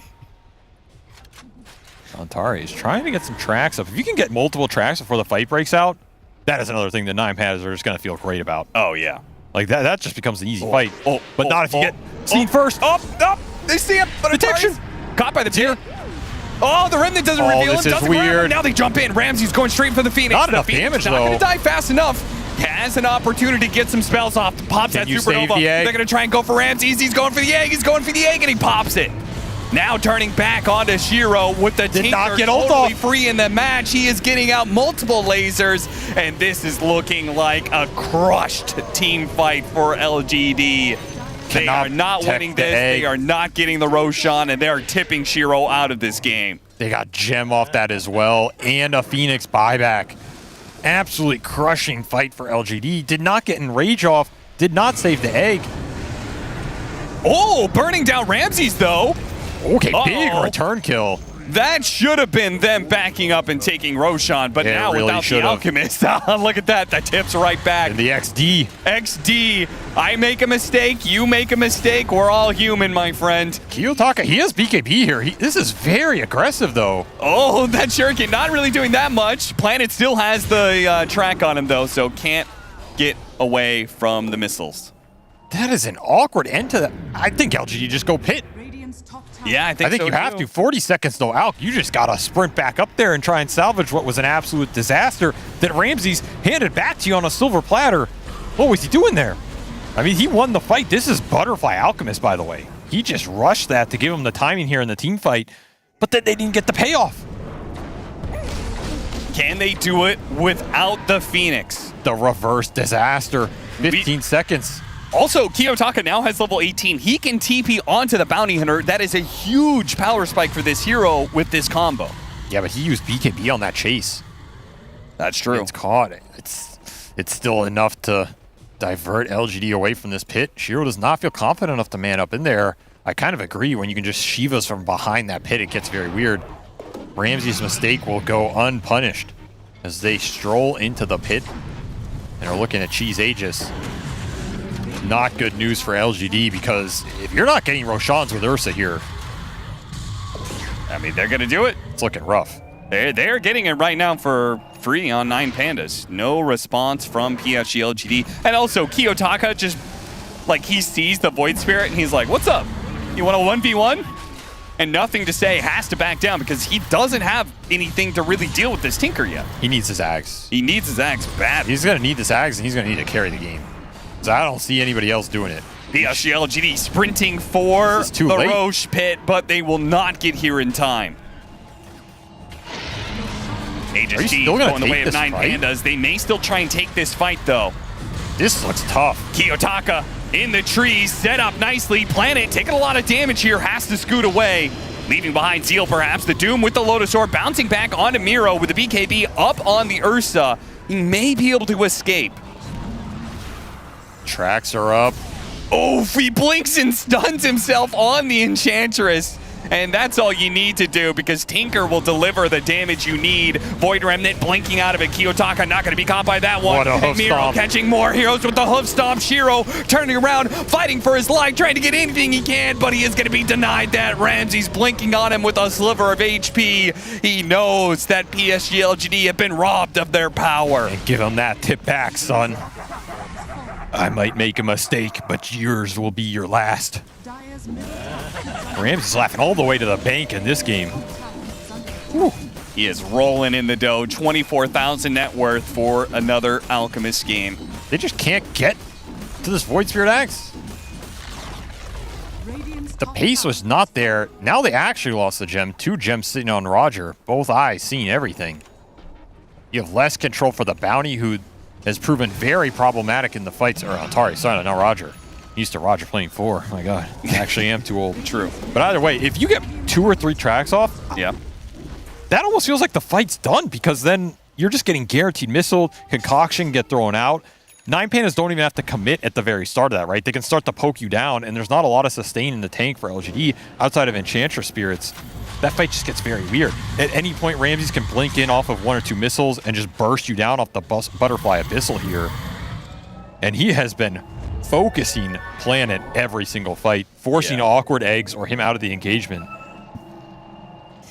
Planet's had to walk this very fine line where he's being gone on and needs to back out, but still get a good supernova, but not too close. Ag's done for NTS. dodges the initiation. Goes back in, hits a pretty big silence. He's getting bashed. He's getting abyssal. The team, there's nobody behind him. Shiro's being torn apart by Ramsey. He's going to quickly focus on the egg. Oh, Planet Sacrifice. Is that going to allow Shiro to escape? Maybe, but Zeal, he's not going to be as fortunate. Unstable Concoction blows up and kills Zeal.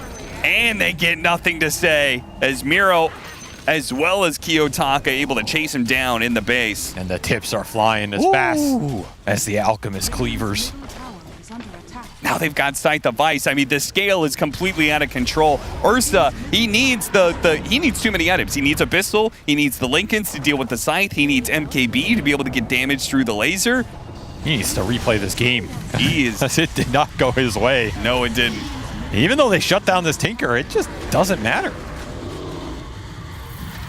You know what the scary part of this for me is? 9 Pandas, probably their greediest lineup to date, is actually their fastest win, perhaps, as 32 minutes. If this closes out in the next 8 minutes, this will be their fastest game. Does that mean it was greedy, though? If you're winning at 30 minutes, is that a greedy lineup? I guess not. Greed is good. Greed is back on the menu. Oh, try to catch him. Kiyotaka just too fast. Maybe it's just the play. Maybe Kiyotaka's Tinker. Not undefeated, but nearly undefeated. And for a good reason. About to get an 8th W on the board as he's going to pounce forward, immediately going for the Ursa. If they go on the Ursa, there's no more damage left. And the Tinker is free to abuse the rest of lineup from LGD, and they will call it. You can try and shut Kiyotaka down, but he's coming. He's coming for you. And if I'm teams watching this team right now, honestly, you got to start respecting 9 Pandas in this tournament. Yep. Because they are snowballing people off these GPM-based lineups. You got to target your bans. You got to take some of this out, or you got to have a better game plan in terms of dealing with the laning phase. Okay, sure, you shut down Kiyotaka, but Ramsey's just had an untouchable game, right? He had the one death, 13-1 and 11, and the one death was, I mean, he gave it to him. Yeah, hello. I just destroyed your ass. Keep giving me Alchemist. I'll be happy. Keep giving me Alchemist. Keep giving Miro Doom, you know? They have found a formula, and we'll see who is going to be there to break that formula open in the end. But 9 Pandas will continue a pretty decent run in this group stage, and LGD, who before the start of this, they had an even score, they're going to plummet down in the rankings now after this game 2. That's it for the series between PSG, LGD, and 9 Pandas. 9 Pandas take it 2-0. Thank you very much, Cap and Avery. This was not... Well, we talked about how PSG LGD was supposed to be having an early lead, and we're maybe a little bit on a timer because we thought potentially 9 Pandas lineup was a bit greedy. But as we just heard from our commentary team, is your lineup considered greedy if you can close it out in 30 minutes, Jenkins? Is that the case? I don't know. I don't understand this patch. I agree with what the beautiful, wonderful commentator said, and capitalist, that if this is an indicator of the patch, everybody's just going to be picking these like artificial gold heroes. Yep. Which then again might lead to some later games, which would be good for us as viewers. You feel like maybe the map farm is like too equal, so these like gold. Yeah, maybe it's too equal right now. Are equal farm, you know, these heroes are winning. Yeah, maybe we need that dire advantage back. There's a dire advantage back. We might see a lot more Tinker after this, maybe, Owen. I think so. There's some very good Tinker players here on LAN, and as it looked here in the hands of Kiyotaka, it was fantastic, especially in this sort of patch where there just seems to be so much fighting going on. So, you know, as a Tinker, you get pretty much your first item, and when you got your second one, every single fight, you're a part of it, you're laying down this damage, and of course this time with the sort of vision they could set up with the track, it was perfect. And you had sort of 2 tanky frontliners to go in, this Alchemist and Doom, they're unkillable. It just fell into place really well, and yeah, just surprisingly as quickly as it did. They smashed this game on sort of 32 minutes. Yeah, I mean, as the casters were saying as well, you got to watch out for this team. 9 Pandas looking fantastic today. Yeah, I think that there was a little bit of a question mark potentially, Peter, with the last pick coming in from PSG LGD. You weren't too happy, or rather, you had some other solutions rather than the Underlord. Yeah, Alchemist has always come up and down in the meta, and people have talked about like how do we beat this hero, right? And I think addressing him in laning phase, this game they chose to go for the Underlord, who went for this, super cookie cutter first item Vanguard. But by the time Underlord has his Vanguard, Alchemist is like nearing on his Radiance, and he's pretty happy to just like trade farm and be content here. They did focus most of their energy on shutting down that Tinker, rotations from Phoenix and Ench, which is great, but what about Alk? I think if you maybe last pick something that can pressure him alone a little bit more, maybe Necrophos, Timbersaw, something along those lines, something that can actually punish him and maybe kill him rather than just taking farm, maybe a better option. Would have been a better option. Alchemist had a great game. Ramses on the Alchemist had a great game, and he is standing by right now with Sir Action Slacks. That is right. Thank you so much, Cheever. Head and shoulders above almost every other carry here. We have Ramses. Sir, what a pleasure to watch you play, especially Alchemist. Feel good about still playing that hero? I remember I watched you play that hero like 5 years ago and you kicked ass. Oh, I think Alchemist is like one of the best heroes. You can flex him on 3 core roles. He can be support as well. That's why we pick him. And like we're not really good in this meta. Like we are trying something, but it works. Yeah, on the note, can we talk a little bit about the build there? I usually don't try to get too technical, but Radiance and Butterfly, kind of risky stuff, right? Can you walk us through your thought process there? I think you have like 2 or 3 builds. Like after Radiance and BKB, you just buy Blink. Sometimes you buy Butterfly if you need misses, like after, against Terrorblade maybe, maybe Phantom Assassin, Templar, and Ursa as well. Yeah, and that's why like I just get this build. All right, very good. Can we talk a little bit about the Tinker? That was, a lot of people thought that hero was dead now. The terror of Tinker returns. Pretty good in that game. What influenced that pick? I think we feel good when we play with Tinker. We're not on the timer. We can dev base like 1 hour, 2 hours, and we have one of the best Tinker. I hope I never see a 2-hour Tinker defense. Oh, that brings me back. Game's long for now because like a lot of farm on the map and like game finish it after like 3 or 4 oceans, and then you can farm. Yeah, that's why Tinker. Yeah, that's what every carry wants. It's just a farm all day, every day. All right, last question for you. Were you guys expecting the 2-0 that one? Because LGD, pretty good team, and you guys really worked, especially after game 1. It was looking pretty crazy. Oh, game 1 is like really hard actually, because they have a Medusa.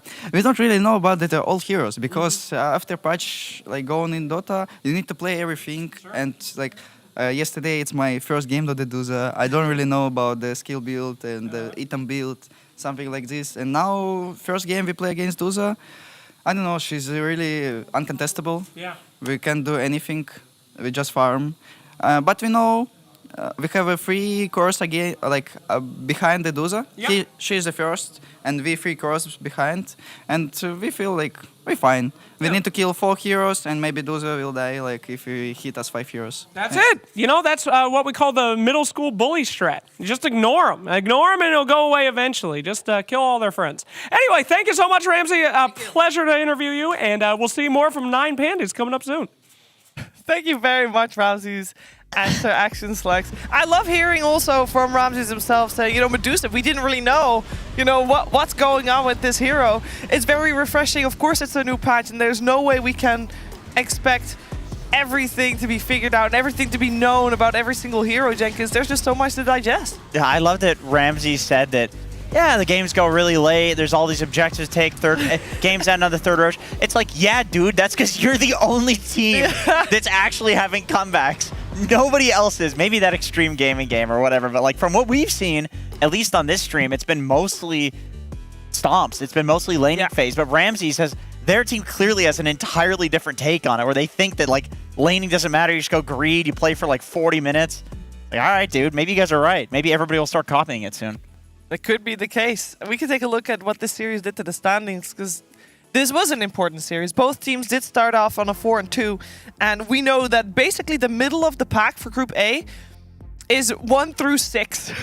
It is that close. Or sorry, 1 through 7 actually, Owen, because there are literally 7 teams, of which I mean, we said it this morning, one good team is going to get eliminated. We still don't know who, but now PSG LGD is sitting somehow with the 4-4 almost at the bottom. Yeah, I mean, they need to step it up. You know, today's showing here against 9 Pandas, it definitely wasn't PSG LGD's best, especially that game 2.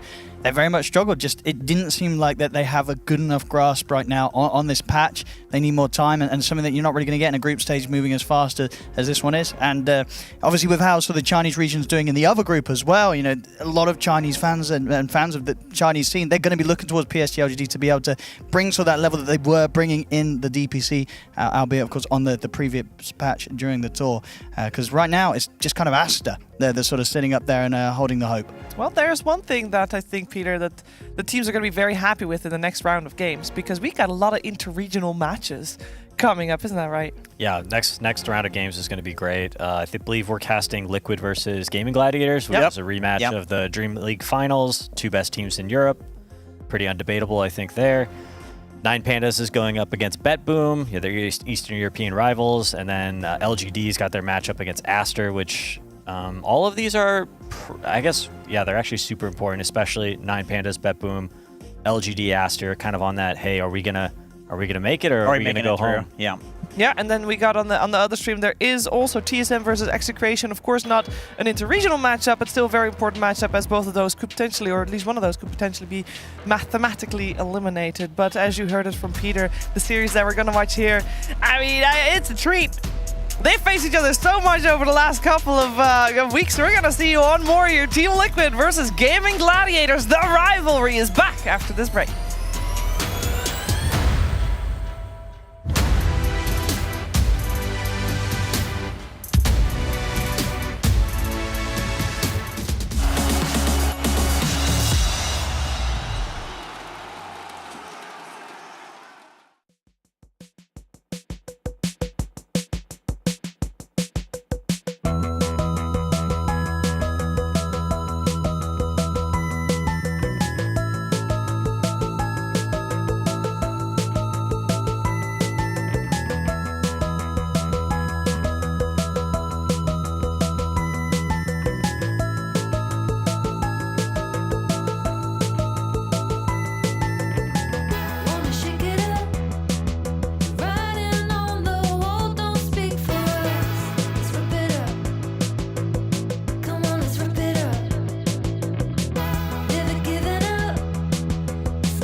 my anthem. The fire is burning to add to my traction. Breaking my bones, fire responding the heart of the action. Hitting like thunder, 100% of the whole of a fraction. Striking the lightning, massive attack on this fading horizon. Staring at bright lights, taking my vision and making it blindside. Taking the right side, I'm standing my ground on the back of these giants.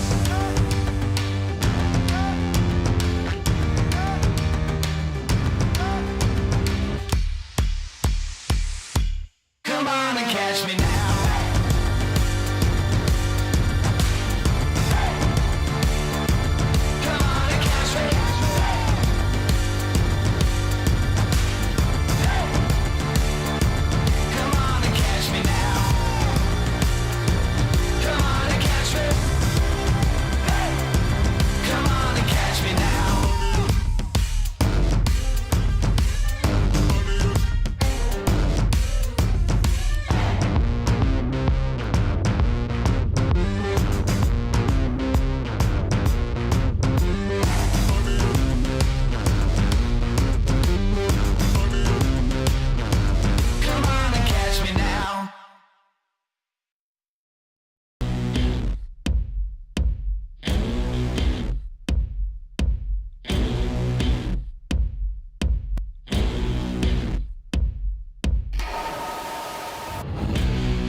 Since TI, Team Liquid has not lost a single series.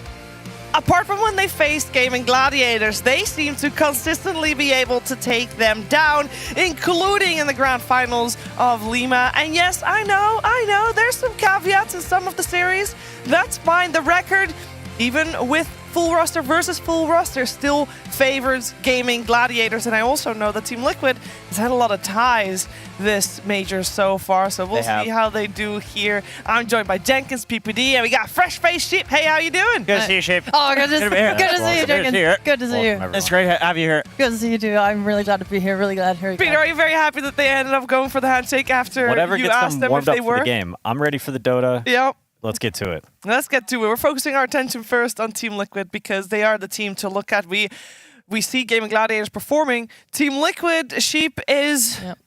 I mean, they're 1-1 every round, so it's a bit hit and miss. Nope, they just 2-0 TSM. Let's go. All right, fair enough. Fair enough. I'm so happy for them to finally get their first 2-0. They're doing it while looking really strong. Against one of the worst teams in the tournament. How dare you say Very that? Impressive. They actually nearly lost Liquid. game 2. They were actually behind for a little bit. TSM had Aegis, but then it's just, Liquid have that higher execution, the better team fight. They bring it back. They're still running this Sven that they seem to like so much, so they're looking hot. They're not looking hot. They're looking hot. I'm concerned for Team Liquid. They're in Group A, which is one of the hardest groups. They're in that. They're currently like what, 5-3. What's their score? 5-3. 5-3, which is pretty good, but they've got to win some games, and they're about to face the toughest team in the tournament. So if they don't get 1-1 here, they're going to be on the verge of elimination, I believe. It is a scary, scary place to be. I wonder what the team is thinking about their performance thus far in the tournament, and I know someone who could give that insight. It's none other than Zai. Yes, I am here with Zai. What a great opportunity. Thank you so much for taking time to speak to us, Zai. How are you doing, my friend? You've been in this game for so long. Actually, don't give me like the generic, I'm good. How are you doing? I'm good. Oh, you beat that garbage. No, but I mean, it's fun. Like, honestly, like, playing tournaments is fun. It's like, that's part of the reason why this, after almost 10 years, it's still fun, because like being at tournaments, seeing people competing and stuff, it's just fun. So having a good time. Yeah. How many majors have you been to? Do you even keep track anymore? Do you have any idea? I have no clue. I mean, I know how many I've won.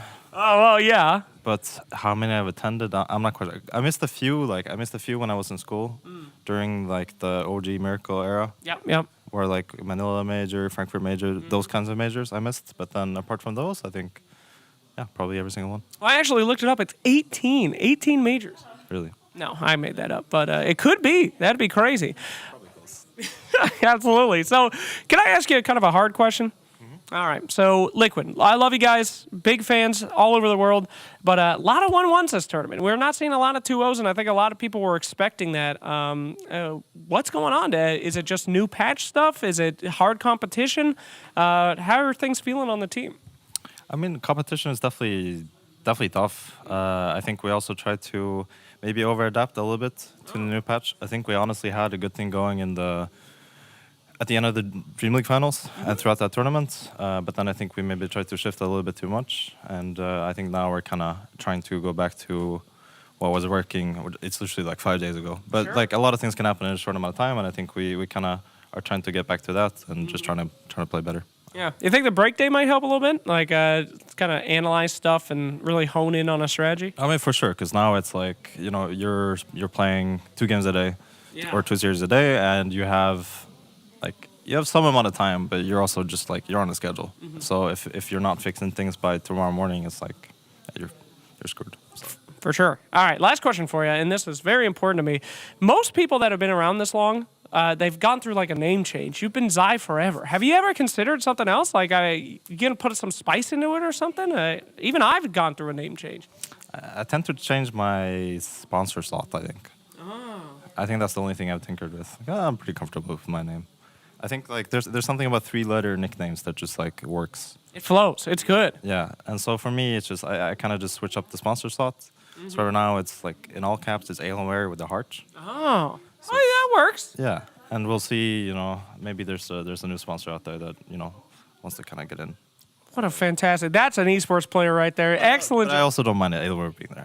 Okay. Well, of course, we're not saying anything about that. But hey, if you're watching right now, you too could be your name Heart Zai. So give it a thought, and we'll see more from Team Liquid coming up soon. How did he know? Jenkins, how did he know?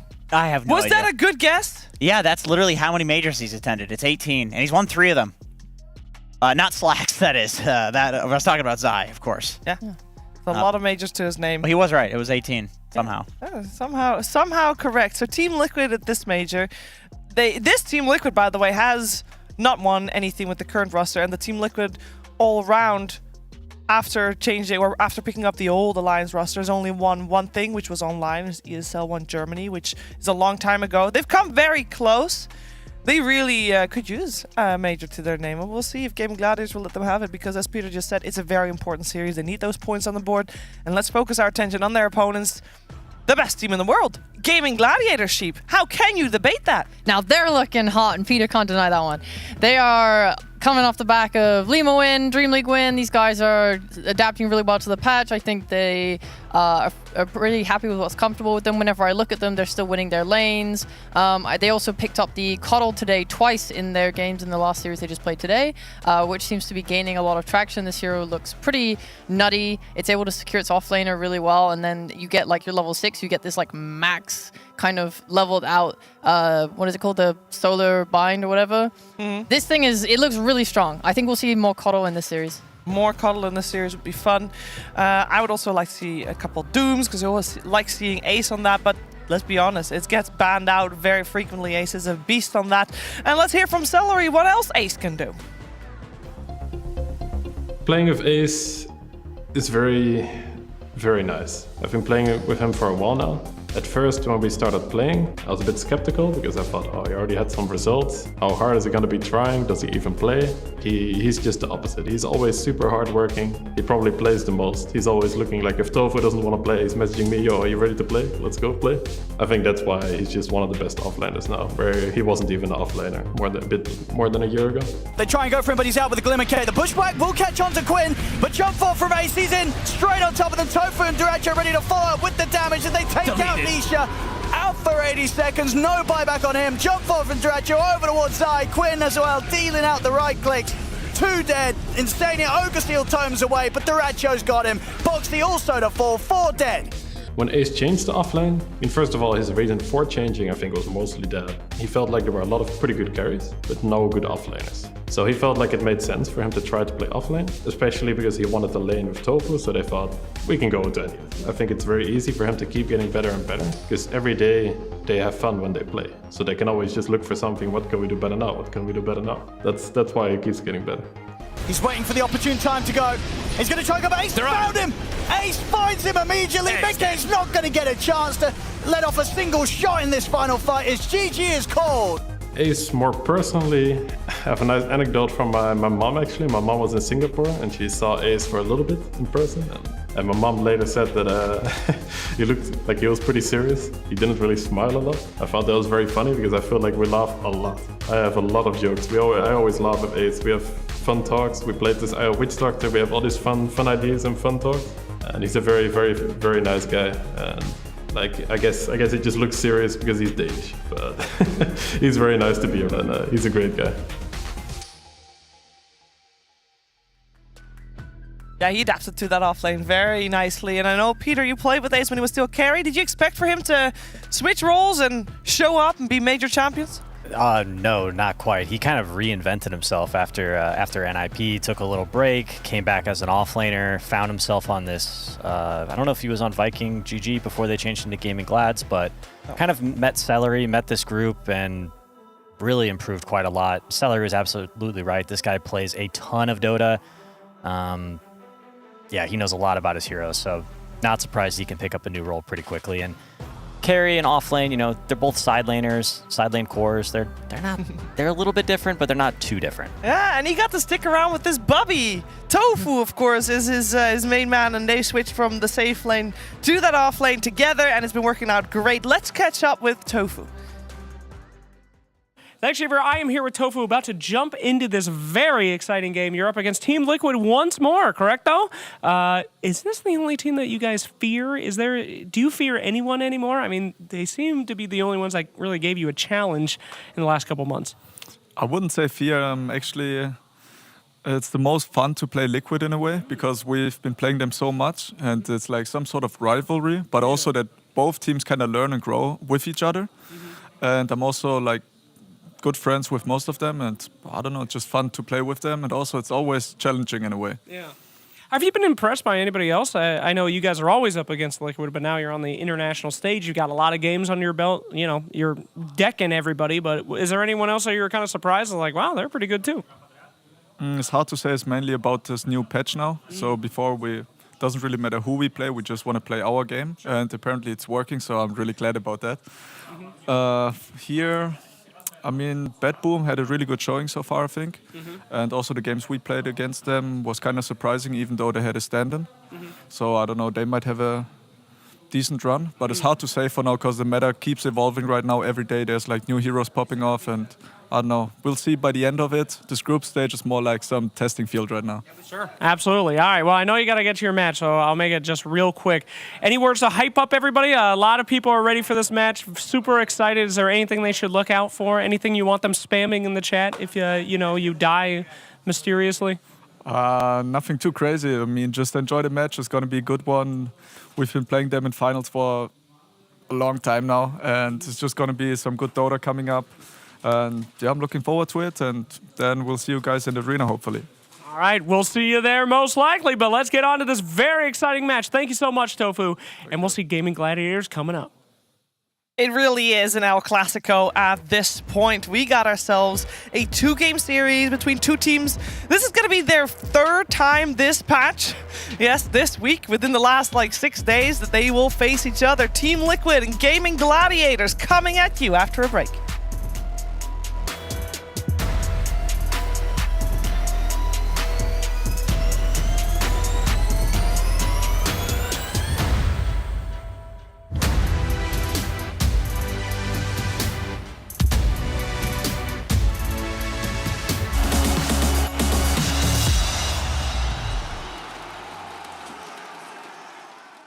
It's time for Ward Sweeper with Team Liquid. I got Zai and I got Boxy.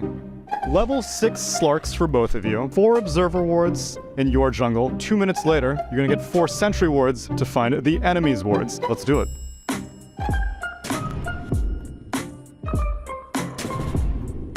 Is here okay? No. No, that's a lane ward. Sorry. Unbelievable.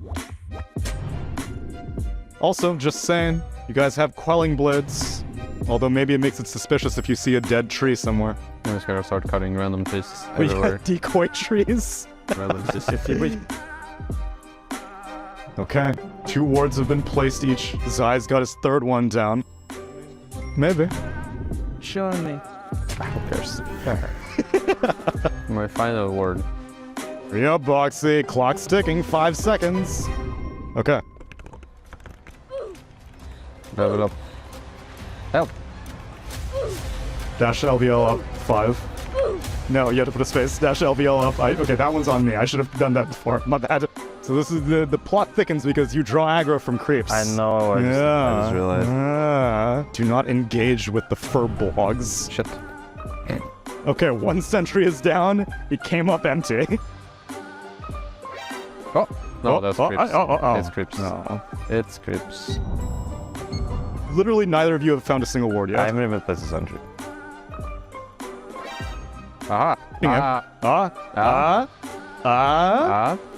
You got 3 sentries, and you got 20 seconds. That's all I'm saying. Even if you get 1, you're gonna beat Zai. Hello there. I got 1. You got 1, Zai. You have 10 seconds. Can you find at least one of his wards? I got 1. Okay, it's a tie. But that one was the obvious. I shouldn't have put it there. You also got my obvious one. Sudden death. Keep going. Keep going. First one to get the second one wins. Oh, number 2. He's gonna get it. Zai wins. Hold up. I'm just putting a sentry here. Oh, I found another one. That doesn't matter. It does. Yeah, listen, I told you you could use your courier at the beginning, and you chose not to. Oh, true. I forgot. He forgot. Every single time, Boxy, your ideas are so smart. And then whenever actually it comes to pressing buttons... You suck at this game. Yeah, well, I forgot about the courier thing. Although technically you were kind of out of handicap because I didn't LVL 5 you. I was level 1 for majority Okay, fine. of this Then game. next one to find the 3rd one. Hello. Okay, well, I just found it. God damn it. I don't know who won. Alright, whatever. Sai won all of it. Congratulations, it's an informal draw. Good job, everybody.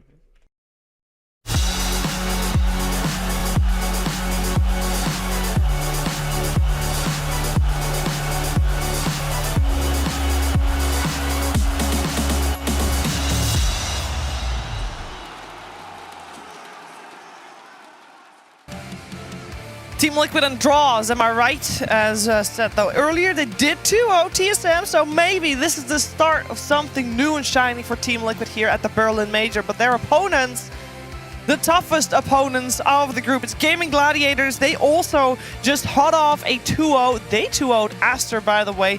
Quite the accomplishment. And we're going to find out if they can get another 2-0. Of course, we're jumping straight into the draft.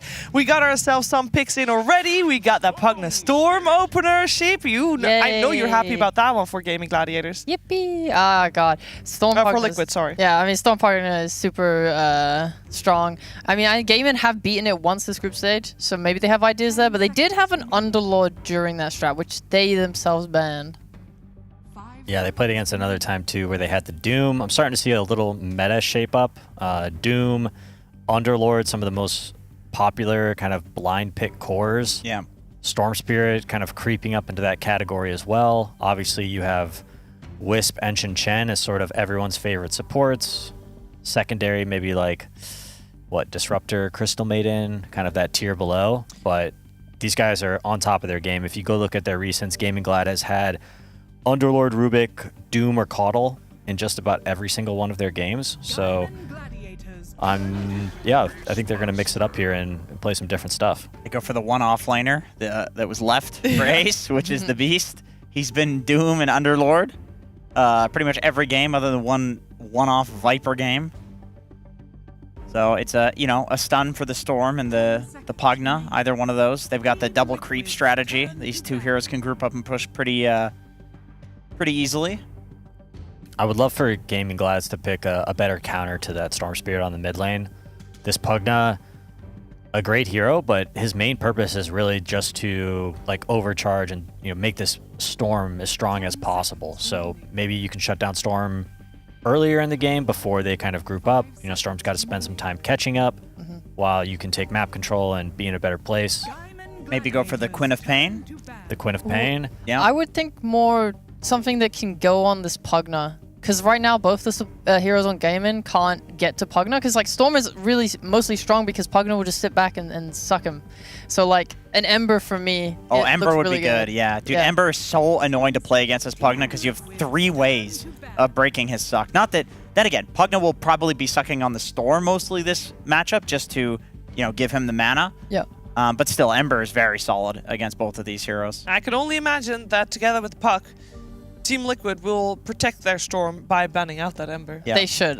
It would be weird if they let it through. I mean, Riki might work.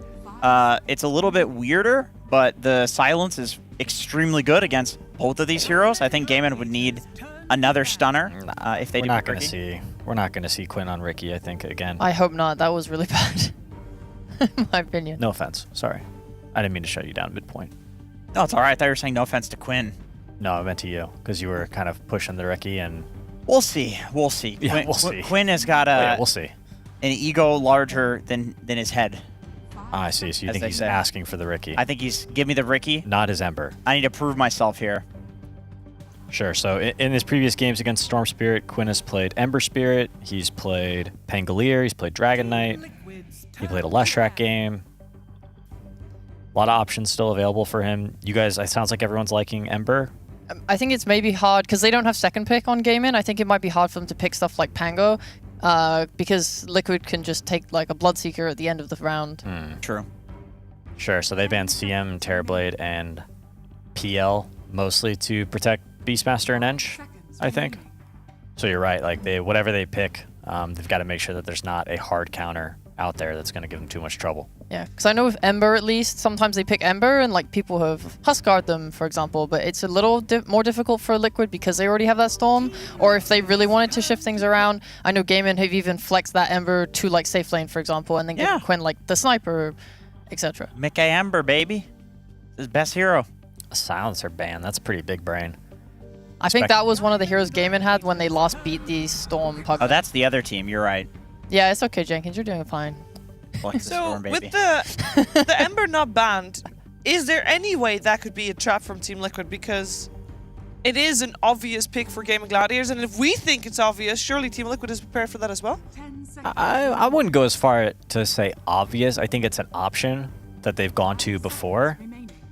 There still are other options, though. Okay. Sometimes you just take those, too. If a team is letting you get a hero, it goes through, and it's still good for the game.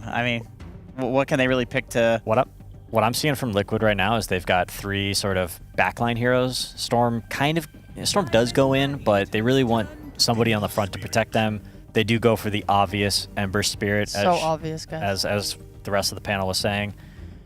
This is a hero that can kind of jump into the backlines and deal with these backline supports. And now they've got that Caudle to... They've got the mana battery of their own, right?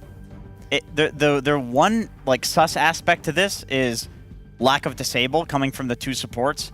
But I think it's made up for by the fact that Ember plus Caudle is an amazing combo, especially at disabling. You get double chains, double Sleight of Fist, and then it's really good with the Beast in lane as well because you get the double axes. So this works in lane and also in the game.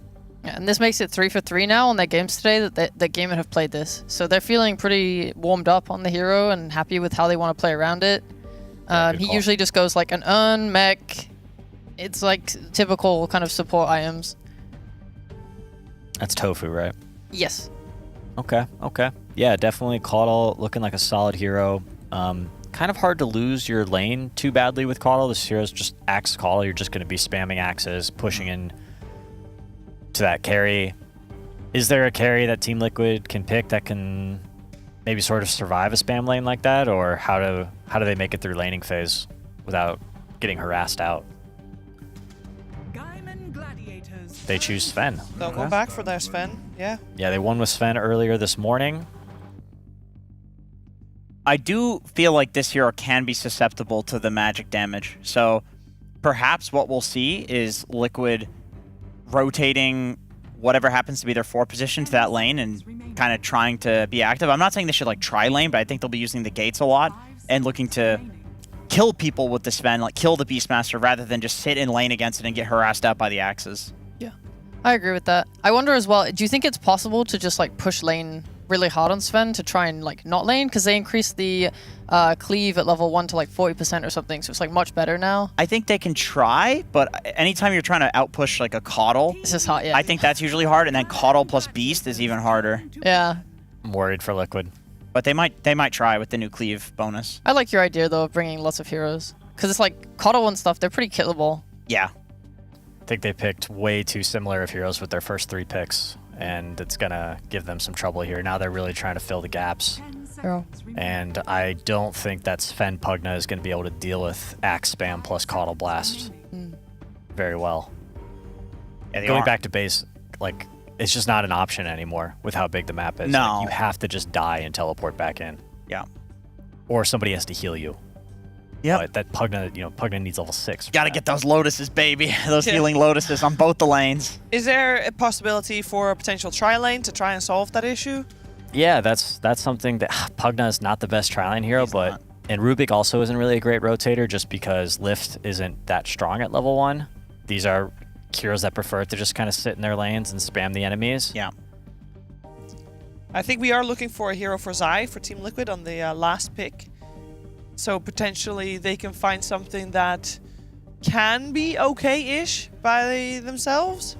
They've got good lockdown. I'd like to see them pick up another frontliner, somebody that can sort of lead the charge, give vision for Rubik and Pugna and Storm and Sven as well to make good target selections themselves, right? Sven wants to maybe buy a blink at some point and jump Ember, really just jump anyone with his ult and try and burst him, but they've got to see these heroes first. Yeah. And I gotta think that Gaming Glads is going to have not only like a wave push advantage, but also just a vision advantage through the Beastmaster and Enchantress creeps, sorry.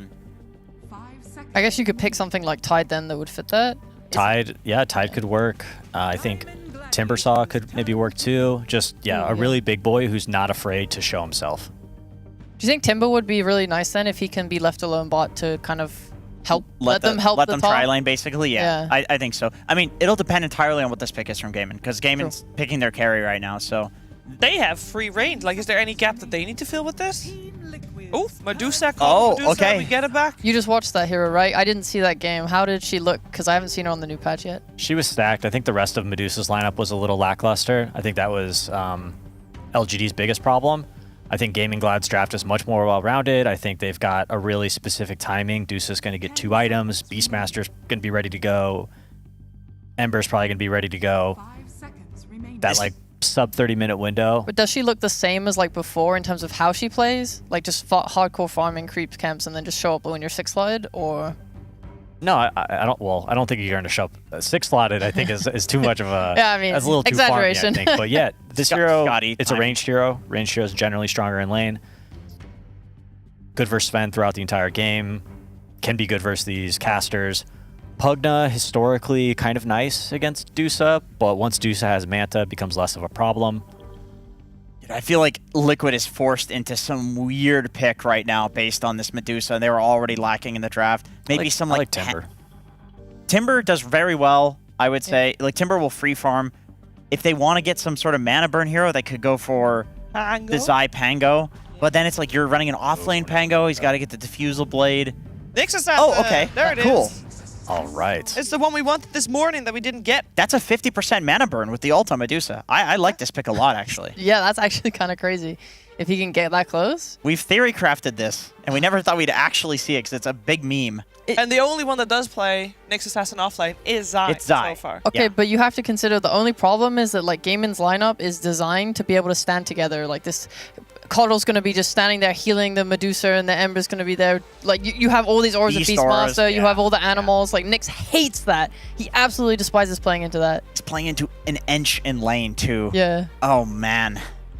But traditionally, Nyx Assassin versus Coddle, Nyx Assassin versus Ember. Ember, yes. It's all pretty good, like traditional Nyx matchups. So I don't know. I feel like it's the only thing that they lack is the thing that Peter said. You want a tanky frontliner. No, they don't have that. You can use Sven for that though, I guess. No. Let's go to game 2. It's Oh over. jeez, is that one? Is that, No, is that bad? I'm just kidding. I'm concerned about their laning phase. I don't think they had the sustain to sort of sit there and chill for 10 minutes. I think Gaming Glad's lineup is going to be faster. Somebody's going to have to make a decision on Team Liquid between like Storm or Sven. Like who's going to show up to defend the tower, right? Is Storm going to port up there and risk everything trying to make that kill happen? Sven, is he going to show up to the fight instead of farm? I think we're playing a game of poker. Gaming Gladiators, they just pulled a royal flush, and Team Liquid, they pulled out the Joker card and they said, "Hey, here it is." And we're like, "What does that do?" Nobody knows. We'll see. Good analysis. That's great. Thank you. Well, that doesn't give much hope to all the Team Liquid fans out there. But hey, sometimes the Joker just wins. So we'll see if that's going to be the case for this one, or if Gaming Gladiator is going to take away one game off of Team Liquid, or game 1 of Team Liquid. Of course, it's a 2-game series, and for a Western European classic matchup, we need a Western European classic casting duo. Let's head over to OD Pixel and Fogged. Thank you very much, Shiva. Yes, can't wait for this one. Once again, Gaming Gladiators against Liquid, a matchup that we've come so familiar with, and nothing wrong about that, of course. These two teams, an absolute treat to watch get to go head-to-head against one another. Fogged. Of course, most of the time, Gaming Gladiators, they've been the ones to come out on top. They're going to turn up today. Try this Medusa Coddle. We saw it tried earlier today. PSG LGD were not able to get a win with it. Let's see if Gaming Gladiators can. Every reason to believe so, right? The only sort of, as Jenkins very nicely put it, Joker factor I like that. is this Zai Nyx Assassin that's got a bit of mana burn with the old Vendetta. Yeah, I've seen this match. I've seen these two heroes together, the Coddle Medusa. Besides just the PSG LGD, honestly, it seems pretty damn strong. It seems pretty broken, so let's see if they can actually defeat it. I'm definitely worried for Liquid unless they can get through the laning phase and have Zai have some type of advantage. Get a good early start, and this could be that key, at least, to start things off. Get caught in the combo. We'll be able to get the Flame Guard off. Is he actually right alive? click. Oh, Boxy there with that final touch. It's enough to take him down. From the high ground. All right. And yeah, Boxy getting the kill. That's actually, I would say, maybe perhaps quite important, because he is going to be laning with Zai, so this lane, it can be a bit weak with the Nyx Assassin at times when you're playing versus these hard right clickers and stuff, especially versus Ench. Yeah, this is going to be an interesting one. We've got a lot of spam that's coming out. This is like a dream Coddle game to play with. All three of your cores thrive off of the Chakra. Of course, Recall, we'll see that one once the mid-game hits. But let's see how this game's going to go down, because these two teams, they play versus each other so much, they have to have some understanding. Yeah, some early damage thrown away at Duracho. Try and work through some of his mana. Zai, he'll die for this effort. As Celery turns up, helps Duracho out, and Zai will fall. So other thing to always point out is when you're playing something like the Medusa is how many int heroes you're going to be playing versus as well for the snake bounces. He's playing versus one of the best, the highest int, actually the literal highest int game hero in the game. If he just snakes the Pugna in a lot of instances, the amount of mana you get back is pretty damn ridiculous. So we're going to have to see that, how many times it does happen from Duracho, and see what build he decides to go down. Let's see how these mids are able to perform. Of course, Nisha and Quinn too. Yep. Fantastic mid players to get the pleasure of watching Boxy. So be a bit careful here. This is a tough lane for Liquid. In fact, Boxy just dead. Celery's able to get one more impetus off. I mean, Zai, he's also got no place around it. He's got to back off. I mean, 1 or 2 more hits and an impetus. He's going to miss the stun. Oh, this is going to be a rough laning It's phase. looking rough, this lane already for Liquid. Yeah. It really is. So this lane, it's definitely going to be incredibly difficult, as we're seeing already, and Sure. Dyrachyo should be able to get like free farm, get the good Basti and Celery. He's just going to be able to keep zoning. Looking at the other lanes, this is one that Liquid should do very well in, at least in the mid lane. Storm versus the Ember Spirit. Quinn, he'll be able to get that farm and everything with his Flame Guard, but Nisha should have a bit of an advantage. Top, this one might be difficult for the Sven. The spam that comes out from the Coddle, from the Beastmaster, it is pretty immense. And the new thing is just having Blinding Light at all levels. It just does damage, makes you miss creeps constantly. It is very frustrating. Sure. What's sort of the reasoning as well for Liquid to run the Pugna and Rubik this way around with the lanes? Because I feel like the other day, right, we saw, was it XG popping off with the Sven Pugna safe lane? It seemed to be quite a good combo. Liquid, they're going to look elsewhere with the setup. I guess just wanting the Pugna as the 4 position. They do like to run Rubik as the 5 anyway, so... Yeah, sure, so very much a Liquid thing. Do you like that they do that? Yeah, I mean, overall, Insania is one of the best, Rubik 5 position players. The one concern for me is really that the Pugna you just get hit by Snake. Like I was mentioning, like the levels, every time you gain a level, the Snake is just going to hit you, and it restores so much back to Dyrachyo, so that could be a bit of an issue. Especially once we see it all going down in the mid game. There's a lot of potential from these two top. I mean, Tofu on the Coddle, he's going to have a lot of heroes that are going to be very happy to pair up with him, providing the mana this game, providing that buff. It's probably the actual dream. Yeah, well, Ember, Coddle game. Literally, all Medusa, three are just amazing. Beastmaster. Yeah. They're all going to be looking, hopefully, towards Tofu to see who he grants the ability to pop off extra mana. It's a chance to throw your spells around. I know things not so bad for the side of Liquid, though. Even though they did double die bottom, they're actually doing a good job of trading with Celery. Snake also bad. Finish him off, they can't. Can't get him. Keeping his cool, still got a 1 charge and a Fairy Fire on him, Celery. Yep. They're making Dyrachyo miss some last hits, though, because he has to walk up and help out his buddy. But very similar to the side of what the Sven happening for the Sven. Nisha. Should be fine. Insania versus Tofu. Tofu should be fine. Tofu can turn. And get him back into the neutral creeps Insania. He ends up taking more damage here. Dire's courier has been killed. Barely surviving as well. The hard hit coming in there from the Wolf. Keep on Dyrachyo steps up quite a bit. He's starting full low mana. Of course, once that mana's gone, he'll die very quickly. Only 160 HP on this hero right now. Outside of that protection of the mana. But Dyrachyo, he's got to back off. He's got some regen coming out on the courier. He does... Yeah, okay. He does not. But Celery does. Celery will put the Fairy Fire. He's back into the tower. It looks like he may just take the walk back to base here, Dyrachyo. So it's going to be a bit of time that he's knocked out of that bottom lane. Oh, no. I think so. Actually, I don't know. Hopefully you can hear Fog. If you can't, he said he's having some microphone issues. Around the mid, Boxy. He's coming with the rotation. Looking to help Nisha try and take down Quinn, try and punish him before he hits the 6. They get the drag back with the Vortex. Quinn, he's got a few stick charges. He's still got the Fairy Fire as well. He won't pop it. Accepts his fate and will get taken out there. Good movements here from Boxy to help enable some aggression against Quinn in that mid lane. Both team supports. They'll now take the turn to pick up some XP mid, both Tofu and Insania. See bottom. Dyrachyo turning to the lane. Has had the slowest start right now out of the cores. Only 14 last hits on the Medusa. So we'll take a bit of recovery. And it's impressive the Liquid's been able to slow him down, especially after the starts of this lane where Zai and Boxy were punished very early on in the early levels. So taking back control of the lane. Mid lane, Quinn wants to try and push forward for Nisha, but Insania, he's here ready to help out. So, again, Liquid with the support presence around that mid, making sure that Quinn's not quite able to get away with going for these kills.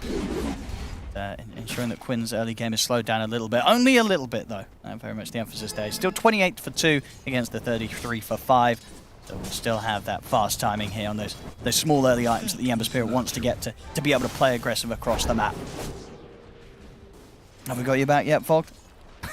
Apologies, ladies and gentlemen. You'll have to stick with me for the solo cast for now. Oh, Boxy. Yeah, RP Stormcrafted here by Celery. Not a nice experience at all. In fact, Celery's just going to keep chasing pretty much across the map. Just sort of keep eyes on Boxy, make sure that Quinn has got that information on where these supports are, because Liquid are really putting this pressure onto Quinn. Insane hanging around this mid as well across this 6-minute rune timing. Quinn's still going to be able to get the pickup. Nisha will jump in for Celery. And Quinn, he's got the shield rune off, so he's pretty hard to take down right now. They'll attempt to hold him back with the telekinesis. He's going to look to jump over for Boxy. A Fairy Fire is there, but another Remnant's at the ready. Quinn closes the gap, chains into a sleight of fist. Quinn will take the kill. Are you back? I think I might be back, hopefully. Alright. I don't know if you are, I hope you are. Looked at some big plays. Shield rune coming into play. Dai's doing excellent bottom. He is, as I said, you know, despite the fact they had those early deaths Liquid down here, they're definitely making sure that they're tripping up Duracho a little bit. Now though, Zai could be in trouble.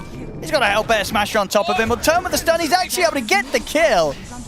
He's not in trouble at all. In fact, Poxy coming in provides a decrepify. Midgate, he's portaled over here with the twin gates. They can look to chase down Seller as well, and they'll get it. Zai surviving.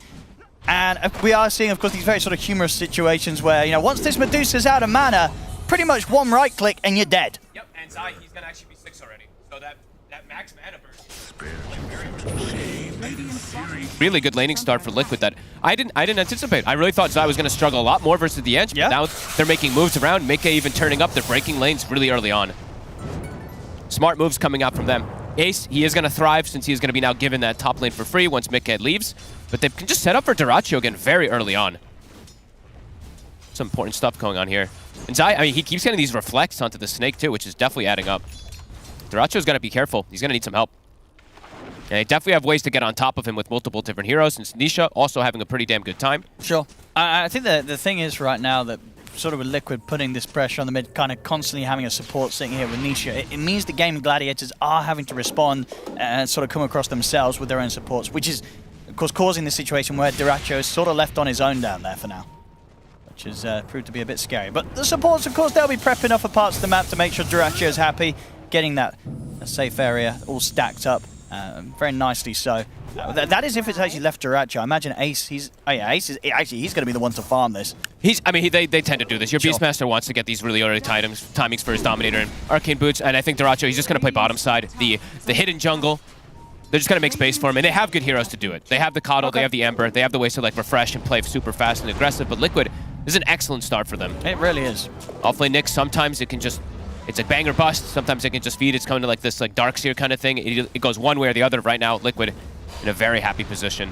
Boxy also having a good time. Yeah, Sally's going to deny himself to neutrals. Yes, he done. Doesn't want to risk Boxy being able to run him down. But I mean, absolutely, yeah. Nyx Assassin, this hero can, it could seem pretty insane if it has a good start. Crazy amounts of damage can come out from the Nyx with that combo. And they did get both of the Wisdom Runes, right? Yeah, Liquid. They were able to sneak in, grab both, so the support's very happy. That is going to make Tofu's game a little bit slower. Same thing for the side of Celery. These supports, we're going to see what Boxy looks to do. I think this, what they want to do ideally, now since they've bullied this bottom lane so hard, they can start putting these wards on the bottom side, or even blocking camps. We see some sentries already being placed from bottom. They're going to try. Okay. They're not going to lead in onto Ace. They'll just look to clean up his summons. They'll take Tofu instead. Was not expecting Zai to be here, and Mikke gets him. The remainder there. With the war cry is able to run him down. Yeah, we see Boxy, he's warding some camps and stuff like that, so he's already starting to prep to delete that bottom side away from Duracho and force him into a more dangerous position to jungle. And these are areas that he can get picked off a lot easier versus this Nyx having such a good game. Yeah, Zai just going to be a bit annoying here for Ace. He's got Arcane Boots Vanguard already on the Nyx. Like, that is pretty damn massive. And he's playing versus great core heroes to actually just use the Nyx besides the Dusa. Same thing versus the Ember. It can cause problems versus this high-level Nyx. They've got to be prepared for Zai sneaking around the map now, Gaming Gladiators. They have to be very cautious of the fact that this Nyx Assassin could be setting up any time onto anybody. Mid lane Nisha should be fine. They're going to keep pumping up Quinn. But at this moment in time, I think Liquid, they've gotten through the pretty much one of the harder parts of the game. Having this Nyx have such a good time. Sven as well too. He didn't really get pressured at all top. And Mikke, he jungles unbelievably fast as we've seen for these Svens. Max Cleave, pretty much level 9. Now they can just occupy in the lanes of the support and keep pushing him out. And yeah, Duracho, every time he shows, he's got to be very afraid with how farm this Nyx Assassin is. Sure. I mean, overall, it is this sort of two jars where you look at Liquids and they do sort of have to roll over the game. Like, if this kind of gets a little bit stale and suddenly the Medusa Duracho is able to hit the creeps and take it late, how unkillable does this Medusa have the potential to be? Is that sort of 50% max mana burn from Zai with the Vendetta, is that enough to deal with this Medusa, or is there going to be a point where you just don't have the tools on Liquid? It depends on how prepared gaming is with like sentries and stuff like that, and around how much they're pushing together. Because Zai, I mean, he can definitely do some insane work, but if they have vision, if they have taps of him right now, Zai is going to continue to thrive. Absolutely sets up it. The one thing that can get to like these scary points if they are able to get back and sit and farm is they have multiple ways of disabling during like any of these immunities. Like for the Sven, he has to watch out a little bit versus the Roar, versus the Stone Gaze and stuff like that. But this is exactly how Liquid wants this game to start going out here. And they're just bullying, playing super aggressive. Insania, he sees Tofu. They're on the hunt for him. Tofu should be all right. They're setting up the trapper on top tower. And yes, I mean, it's insane how good of a game he's having. Cannot keep reiterating. Might go down here this time. He's got backup coming in. He's getting pumped up. Vanguard, is it enough to save him? And he's got the 1 charges. And now with the backup, got to get out of it, Gaming Gladiators. Nisha's got plenty of mana to play with as he closes in onto Tofu. Oh, that's a big steal for Insania, the Solar Bind. As they were mentioning on the panel as well, it's max level nowadays because it's an ulti, it's part of your ulti form, so you just get like level 4 Solar Bind pretty much just with level 1. It's very potent. And Zai, he survives again, the Vanguard. He's just too tanky. Can't commit for him. Build-wise, wants to, by the looks of it, get the upgraded Crimson Guard. Okay. Straight away from that Vanguard. I was wondering if maybe he does just opt to go for a quick early Blink Dagger just so he can gap close, Blink Stun, and then use the Vendetta effectively every time. Because the issue with the Vendetta nowadays, since that mana burn is on that, you have to get on top of it. But right now he is. He's gone. Where's your mana? Where's your mana? It's gone. Oh, Duracho's got to build some HP items. I mean, that's the great thing about Medusa in this patch. Is when Medusa dies, it's pretty hilarious because that HP, it's just gone in one spell. If you got no mana, you got no life, you got no chance. Yes, and that 50% max mana. Because you got to remember, that's why this is so ridiculously strong against the Medusa, the Nyx Assassin. When you can get that hit in, it just destroys them. Especially when you catch him in these sort of situations where Duracho, he's just trying to hit some creeps. His mana's already kind of at the half point. He's just gone. Oh, look at it. I mean, it's just fun. It's just hilarious. Especially because the Impale is instant now. It just, gone. See you later. Looks like the Axe Dunk that everybody was always talking about from before. You pretty much, you've kind of just got to be making sure that you're farming at full mana. Yeah. You know, you can't be anywhere close to low because, as soon as Nyx Assassin's able to bring you down that further, it's also that you're gone. Duracho he was sitting on Agi Treads, so he's literally has 2 strength, like not even any other stat item. Sometimes I've seen people go for like fluffy hats and whatnot just early on to have some type of HP, but he still has 2 strength, so immediately deleted once his mana pool is gone. Duracho definitely gonna have to be more careful. Liquid, they're having a perfect early game. And look at Zai again. I mean, he's constantly on the prowl. He is. I mean, if Quinn gets hit, he's gonna be out of mana.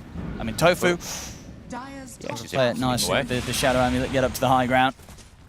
Seeing the itemizations also, Insania, he's got the Pavis. Dream item to really get.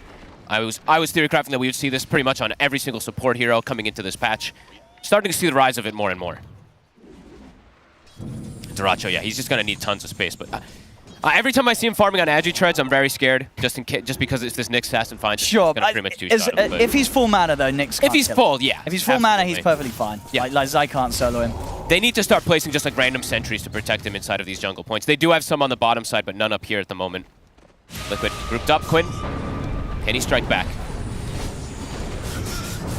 Stun doesn't connect there. No, they're going to keep trying to chase. Insania in trouble. They'll get the Rubik. Zai?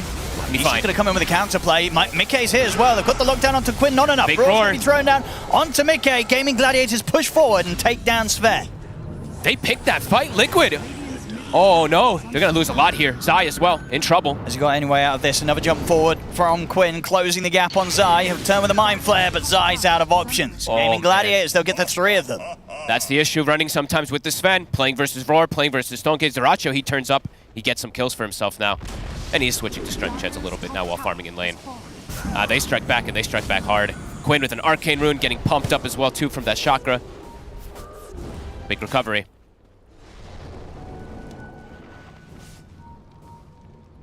Quinn doing good despite how much effort was put in by Liquid to slow down his early game. Now taking a bit of a lead against Nisha's Storm.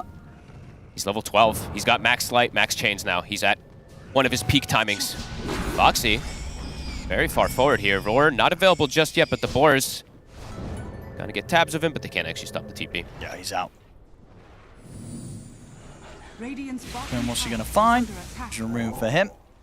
BKB next on the shopping list. And on the side of Nisha, he'll be getting that Kaya Sanj after the Witchblade. And even though Duracho, he did die in funny ways twice, he's completely caught back up. He's slightly behind the Sven, but he's same as all the other cores in the game. Yeah, he has. And that's definitely the issue. Because the one mana burn they have is Zai getting off that Vendetta. As you say, it's really going to be a mini-game in these fights of just making sure that Nyx Assassin does not get in melee range of the Medusa. Yeah.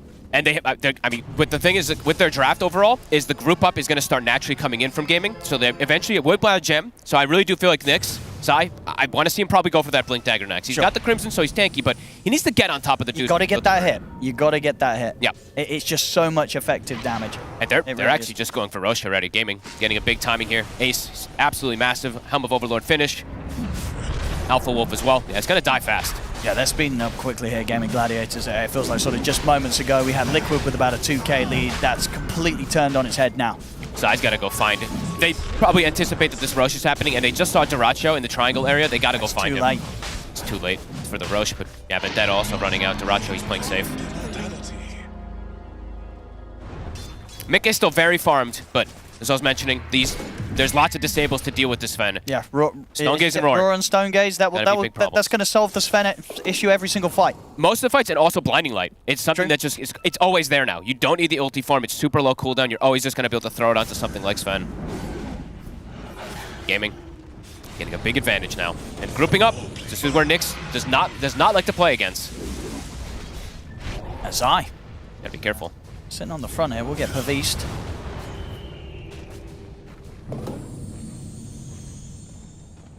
Gaming Gladiators, they'll pull back from the tier 2 push. Maybe we'll see if they can jump for a kill if Liquid do start to step out from this. They're holding this nice spot inside of Liquid's jungle. A difficult area for Liquid to try and fight into. We'll see if they want to. In fact, Quinn, he's going to be the first to jump there.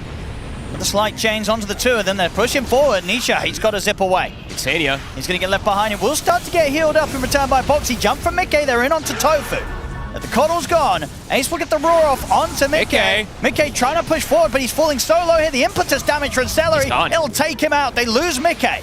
And Quinn, he can maybe look for more of a cleanup. Nisha, very low. Chains is going to be back up in a second for Quinn. He'll look over towards Zai, in with the chains and the remnants. Zai will slowly burn out to the damage of the Ember Spirit. The rest of Liquid, they'll have to bail. Those are 4v5 fights also. Duracho, he's not even there for the entirety of it. They just really struggle to fight. And Mika now, what, 2 times he turns up and he can't actually do anything. I mean, there's too much control. A huge struggle for him. One of the reasons why we've seen previously, in fact, in the series right where we had in the grand finals of Liquid versus Gaming Gladiators, Mika able to run away with the games with Sven was he was just in full control. He was ahead. You get these sort of fights where Sven's getting tripped up. It really hurts the timing that Liquid needs to play towards. It's like there's just so many things he has to deal with when he's getting hit. Like he's like, oh my god, wait, these summons are killing me. Oh, I'm getting slowed by Boars. But Quinn at the same time is also dishing so much damage with Celery backing him up. Big problems now for Liquid. Absolutely, these are proven to be very tricky times for Liquid to turn up and fight against Gaming Gladiators. And this is all while Duracho is just chilling back farming. Yeah. He's now starting to get to the point it's just like, okay, now you can't actually really kill him unless you connect perfectly. For sure. I mean, they all are, right? All 3 cores of Gaming Gladiators are in a fantastic spot.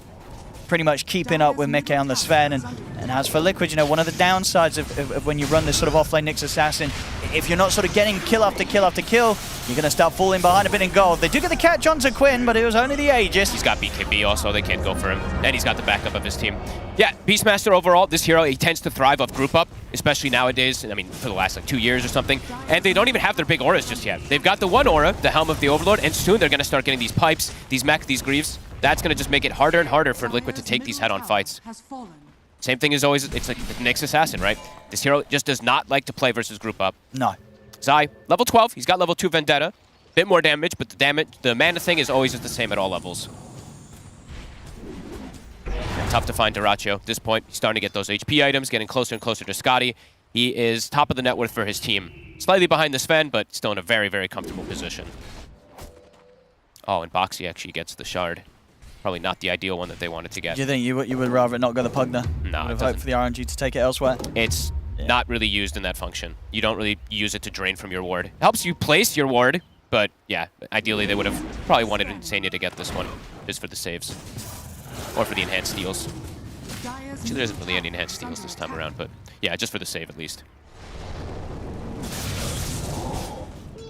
Double Glimmer Cape on the 2 supports. On the side of Gaming Gladiators, Tofu getting a continued farm as well too. He is almost at a 4 staff, so more ways to save, more ways to protect his buddies.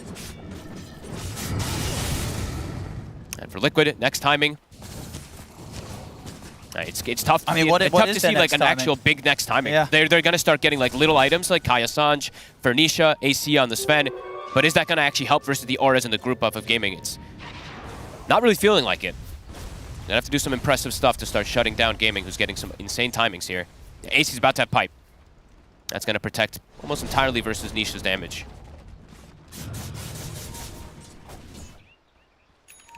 And who actually got the other shard? I think it was Celery, right? It was, yeah, Celery. Yeah, Celery. Him And that's a really nice one.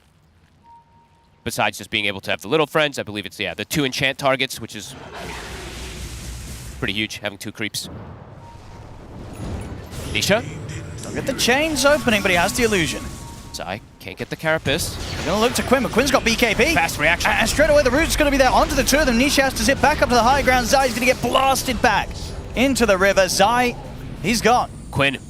I mean, we saw the other day when he was playing the Ember versus, well, the other day, what, like last week, 10 days ago or something. He was getting caught a little bit by this Nyx. Today he's quick. Very fast fingers on that BKB. Gaming Boots of the Bearing. That's another aura finish. Boots of the Bearing pipe now online. Wonder if Ace is just going to go for Greaves, if they allow one of the supports to go for it. But everything is starting to hit those timings. Liquid, they have an AC. But is that going to be enough to deal with them?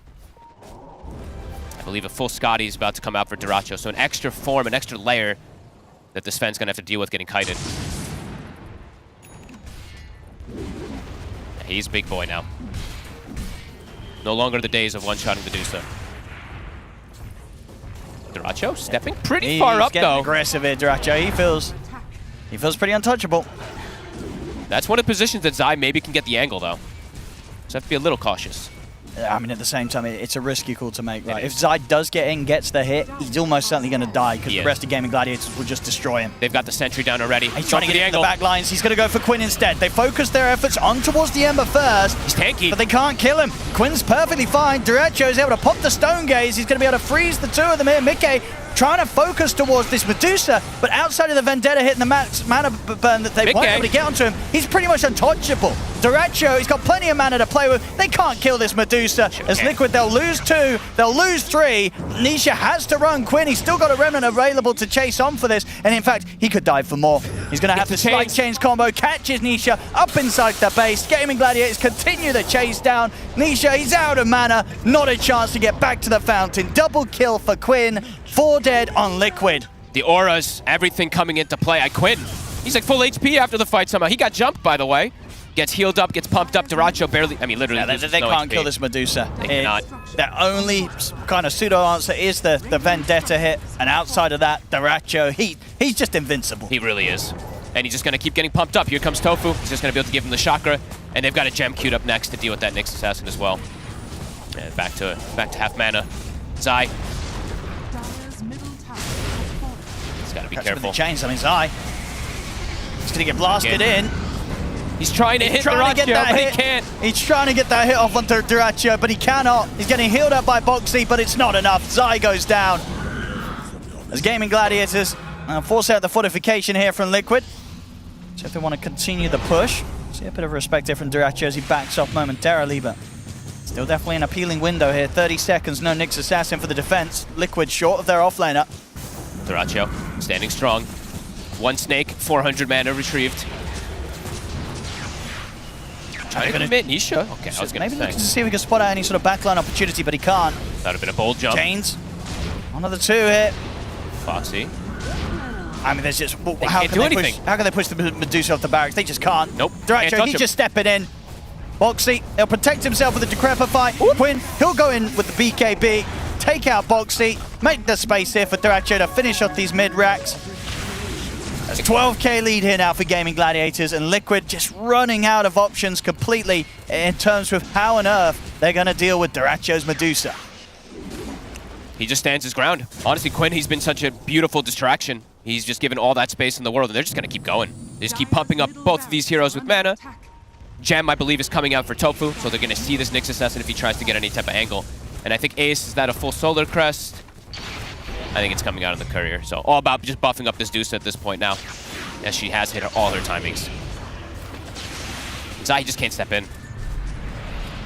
No, I don't think we're going to see Zai get to hit this Medusa again this game. GG just doing a great job of setting up in a way that Zai, he just can't get in with the ult. At least we got to see him delete her once or twice.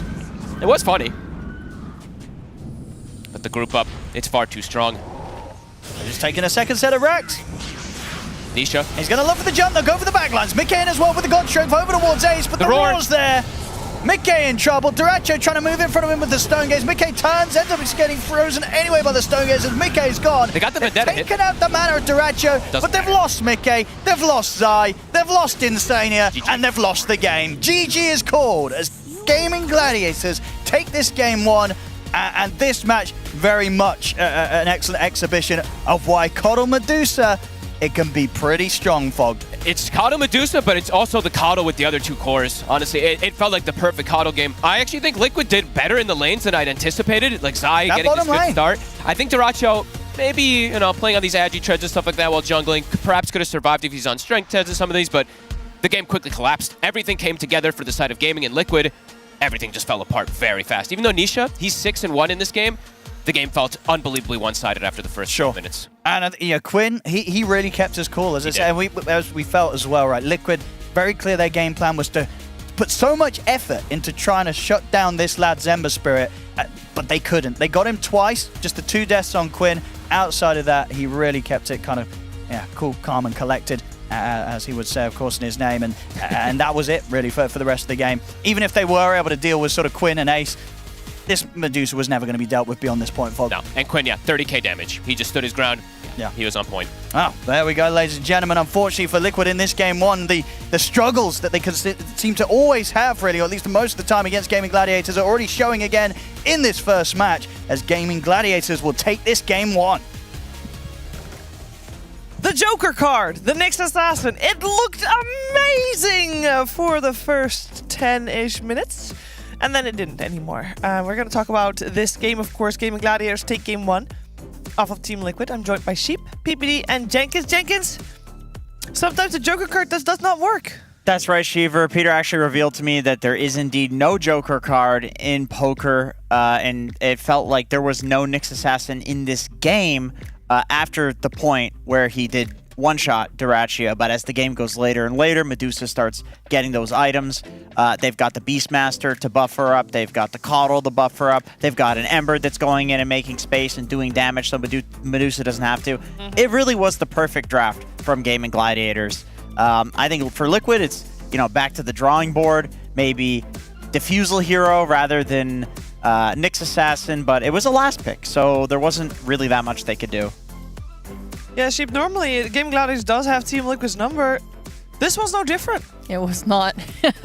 I mean, Liquid, I think, made some mistakes. Like, you saw the Sven. I mean, they've been playing it a lot, but it felt like they overestimated its strength. For example, like, Gaming just group up, they go top, and Liquid take that fight, and they bring Mickey, and he dies in that engagement. I think he died in every sort of team engagement they made. So he's just, like, falling behind and behind while Gaming get further ahead. So I think they really needed to avoid those.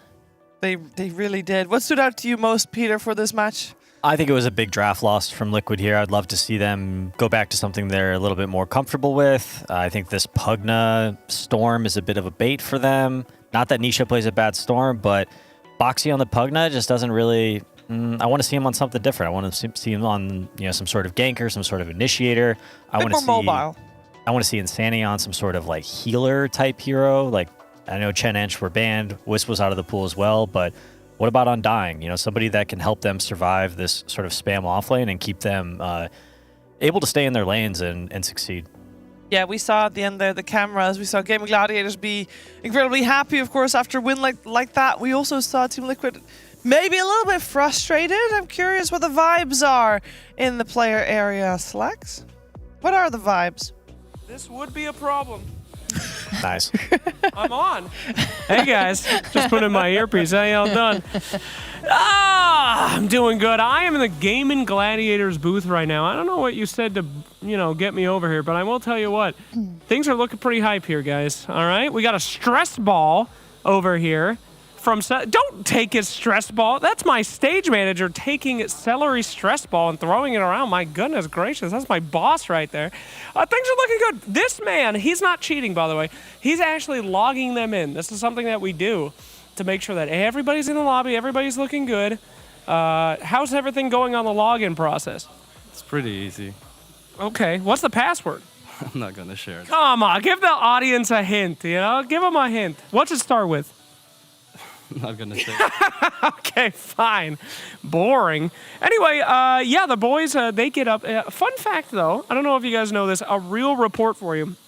Quinn, he walks back and forth to the booth with soundproof headphones. That's pretty crazy to me. I don't know what he's trying not to hear. Probably any other human being in the building, but I always thought it was fascinating. No one else does this. I don't know why. I'll ask him next time that I see him. But Gaming Gladiators, man, no real secrets to tell you for how they're winning all these games. That guy's got a large mouse pads, maybe. Could be, but we got some real small ones. Another one stolen from TI-11. Another one. Valve, I don't know if you're watching this, but these kids, they just jacked them all. They did not sell these. These were stolen by production. That is messed up stuff there. Any questions that you guys have for me, by the way? What do you want me to do here? Any question, Jenkins? Can you hear us? Yeah, I can hear you, Jenkins. Hello. That was my only question. That's great. Thank you so much, guys. I really want to go in their inventories and look at their cosmetics, but admin boy here says I'm not allowed to touch their profiles. So. Are there any lefties? Any lefties? Yeah. No, lefties don't succeed at anything. You think they're at Nisha is a lefty, no? Nisha's a lefty? I believe he's a lefty. Holy basuda. That's hype as hell. Go, shout out to the lefties, right? 2% of the population. Zombie apocalypse comes, you're the only ones making it, baby. They're immune. It's a good book. Thank you so much, guys. What a great interview. Thank you so much. Great interview. Love that. Really good one. Great to have you. Good. Great to have you. Very good. And I do know why. I do think I know why Quinn's wearing soundproof headphones. When you see Slack walking around. Yeah, maybe. No particular reason. I know why he is. Yeah.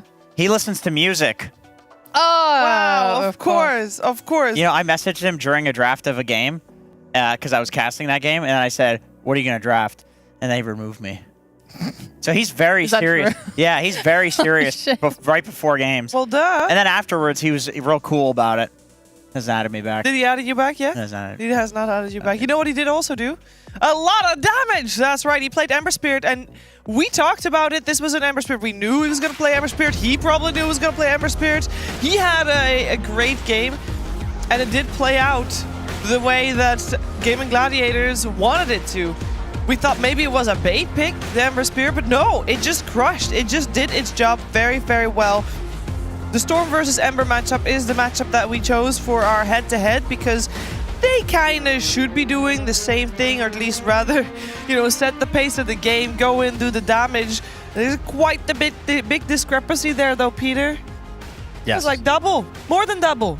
Well, yeah, I mean, the game it was pretty one-sided, I think. So the stats are generally just going to look like that. I don't really think Nisha did much wrong. I think he played generally pretty well on Storm. Storm is great at jumping back lines and finding exactly the target that he wants to stun. However, I don't think Liquid's draft had enough damage to follow up on any of his initiations, and I don't know, everyone else on the team was just kind of underwhelming. Yeah, maybe Mickey could have been that damage, but with these early fights that he showed up to and kind of just showed up and died, it's like he didn't have the items to be that guy to follow up to the degree that we can't even load the game afterwards. Yeah, that's how badly it went. Yeah, what you almost saw there was Storm stunning the Ember, Sven popping ult, then stunning Ember as well, and still not being able to kill him. Yeah, not enough damage. Not even close. Not enough damage, not even close. Gaming Gladiators, they take game one here from Team Liquid. Congratulations to them. Now, Team Liquid has had a lot of ties. Let's see if they can tie this one up as well. We'll be right back with game number 2.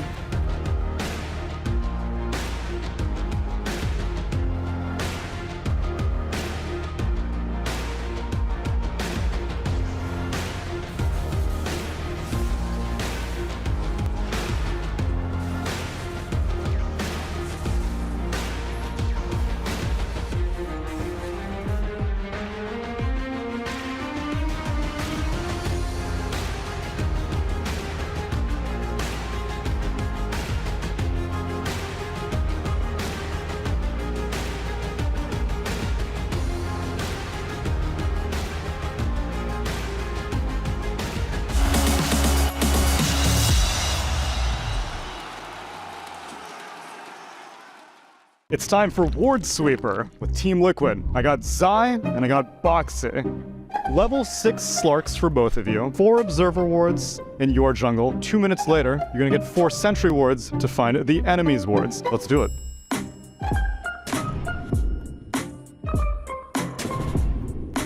Is here okay? No. No, that's a lane ward. Sorry. Unbelievable.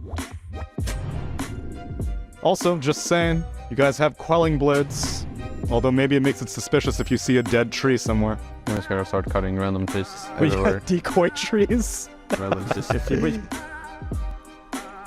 Okay, 2 wards have been placed each. Zai's got his 3rd one down. Maybe.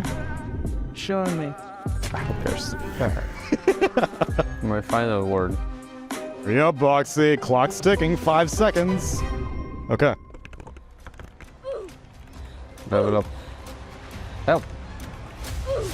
Dash LVL up. 5. No, you have to put a space. Dash LVL up. Okay, that one's on me. I should have done that before. My bad. So this is the plot thickens because you draw aggro from creeps. I know. I just realized. Do not engage with the furbolgs. Shit. Okay, 1 sentry is down. It came up empty. Oh, no, that's creeps. Oh. It's creeps. No. It's creeps. Literally neither of you have found a single ward yet. I haven't even placed a sentry.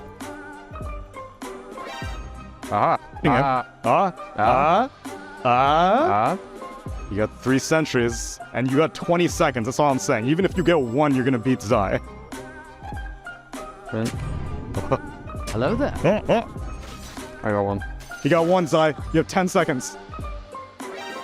Can you find at least one of his wards? I got 1. Okay, it's a tie. But that one was the obvious. I shouldn't have put it there. You also got my obvious one. Sudden death. Keep going. Keep going. First one to get the second one wins. Oh, number 2. He's gonna get it. Zai wins. Hold up. I'm just putting a sentry here. Oh, I found another one. That doesn't matter. It does. Yeah, listen, I told you you could use your courier at the beginning, and you chose not to. Oh, true. I forgot. He forgot. Every single time, Boxy, your ideas are so smart. And then whenever actually it comes to pressing buttons... You suck at this game. Yeah, well, I forgot about the courier thing. Although technically you were kind of out of handicap because I didn't LVL 5 you. I was level 1 for majority Okay, fine. of the Then game. next one to find the 3rd one. Hello. Okay, well, I just found the God damn it. I don't know who won. Alright, whatever. Sai won all of it. Congratulations, it's an informal draw. Good job, everybody.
So look out, here I come.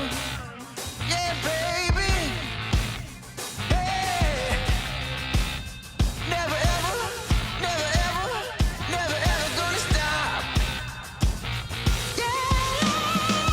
I swam the river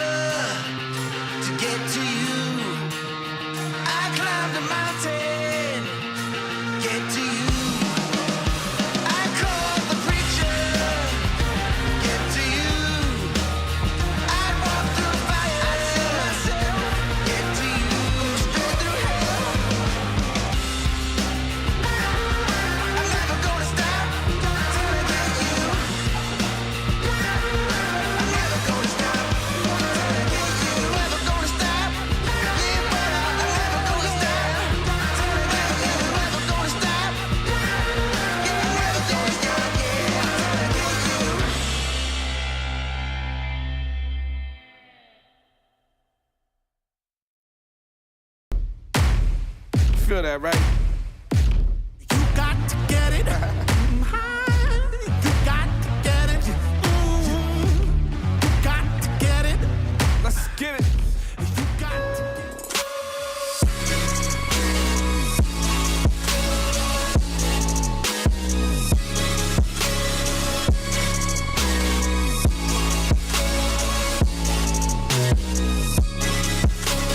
You love it, you wear it.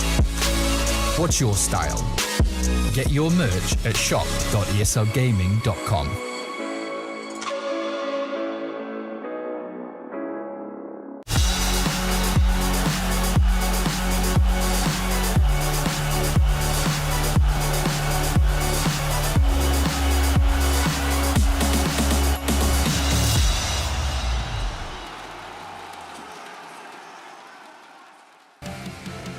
The score is 6-9. Both teams with their full roster head-to-head this season, 6-9 in games, and that is including the game we just witnessed, and the 9 is the way going to Gaming Gladiators. Team Liquid really want to prove that they can go toe-to-toe with Gaming Gladiators, but so far have been falling short this year. So let's see if they can do it this time around. Let's see if they can do it in the second game of this 2-game series. We are in the draft. I'm joined by Jenkins, PPD, and Sheepstick. We got ourselves Team Liquid on the Radiant side this time around. They first phase ban Rubik. That's a new one hot off the press, Sheep. I have no idea what that's for. Yeah. I genuinely can't figure out. I feel like the priorities of gaming are not Rubik. If I'm mistaken, like they always want their Doom, I'm assuming. They want Doom. I guess they have first pick on Liquid, so Gaming have to ban that. Liquid wants to first pick something, and they're afraid of giving Rubik and Underlord together. Yeah. That's, I think, and what that lane has proven to be is like this unstoppable spam lane that just, you know, not only is it like well-rounded throughout the entire game, but it's just strong in lane. Can't lose lane. Would you not rather ban the Underlord, though, unless they're intending to pick it up on Because then first? maybe they can get it. But I don't think that's very good. I think that means to me that they think there are 4 heroes that are like really OP right now, and so if they ban out the Rubik, then they get one of the OP heroes without having potentially the Underlord Rubik lane against them. That's a good shout.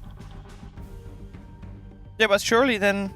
Chen and Enchantress would be the other ones. Chen, Enchantress, and Io, potentially. But if Gaming Gladiators just don't ban either of them out, they're going to have the chance for 2 of them. And that's usually the response. That's usually the response when people first pick Underlord. That's what's going to happen. You think Underlord for Team Liquid? I really hope not. I hope so. That's what they lost the finals with. If they can't come up with a better offlaner than Nyx Assassin, yeah, they've got some bigger problems coming. We got the Io as well. Io and Chen, Underlord. It's Underlord ban. Okay. Well, never mind. Would you run an Ange plus Io or Chen plus Io, or is that like... I don't, not first phase at least. You want to see more of the draft before you kind of committed to having like no stuns or disables on your supports. So which of the 3 is, well, there you go, it's Chen. Never mind. Liquid has played a fair amount of Chen. I think they prefer, even Gaming Gladiators, I think, picked Chen over Wisp in a previous series. People do like Chen. Chen has a really high win rate. I think the hero's really good. I don't know if I'm like super sold on it. I'm not sure this hero is going to be like at the front when it come finals time, but for now, you know, going with one of their comfort picks. Io Storm. Or Coddle Medusa. I think we're going to see Ench. I think they'll probably go for Ench. I was thinking Ench plus offlaner, but if they do that, then power statement. There's 3 offlaners that are banned. Iolash. They just go Iolash. They go for the standard. Sure. Yeah, they've had the response of like Ench plus DK before into Chen, and they usually are the ones that end up with the Ench versus the Chen. So it's like a comfortable matchup if they did want to play it, but I'm happy to see Iolash.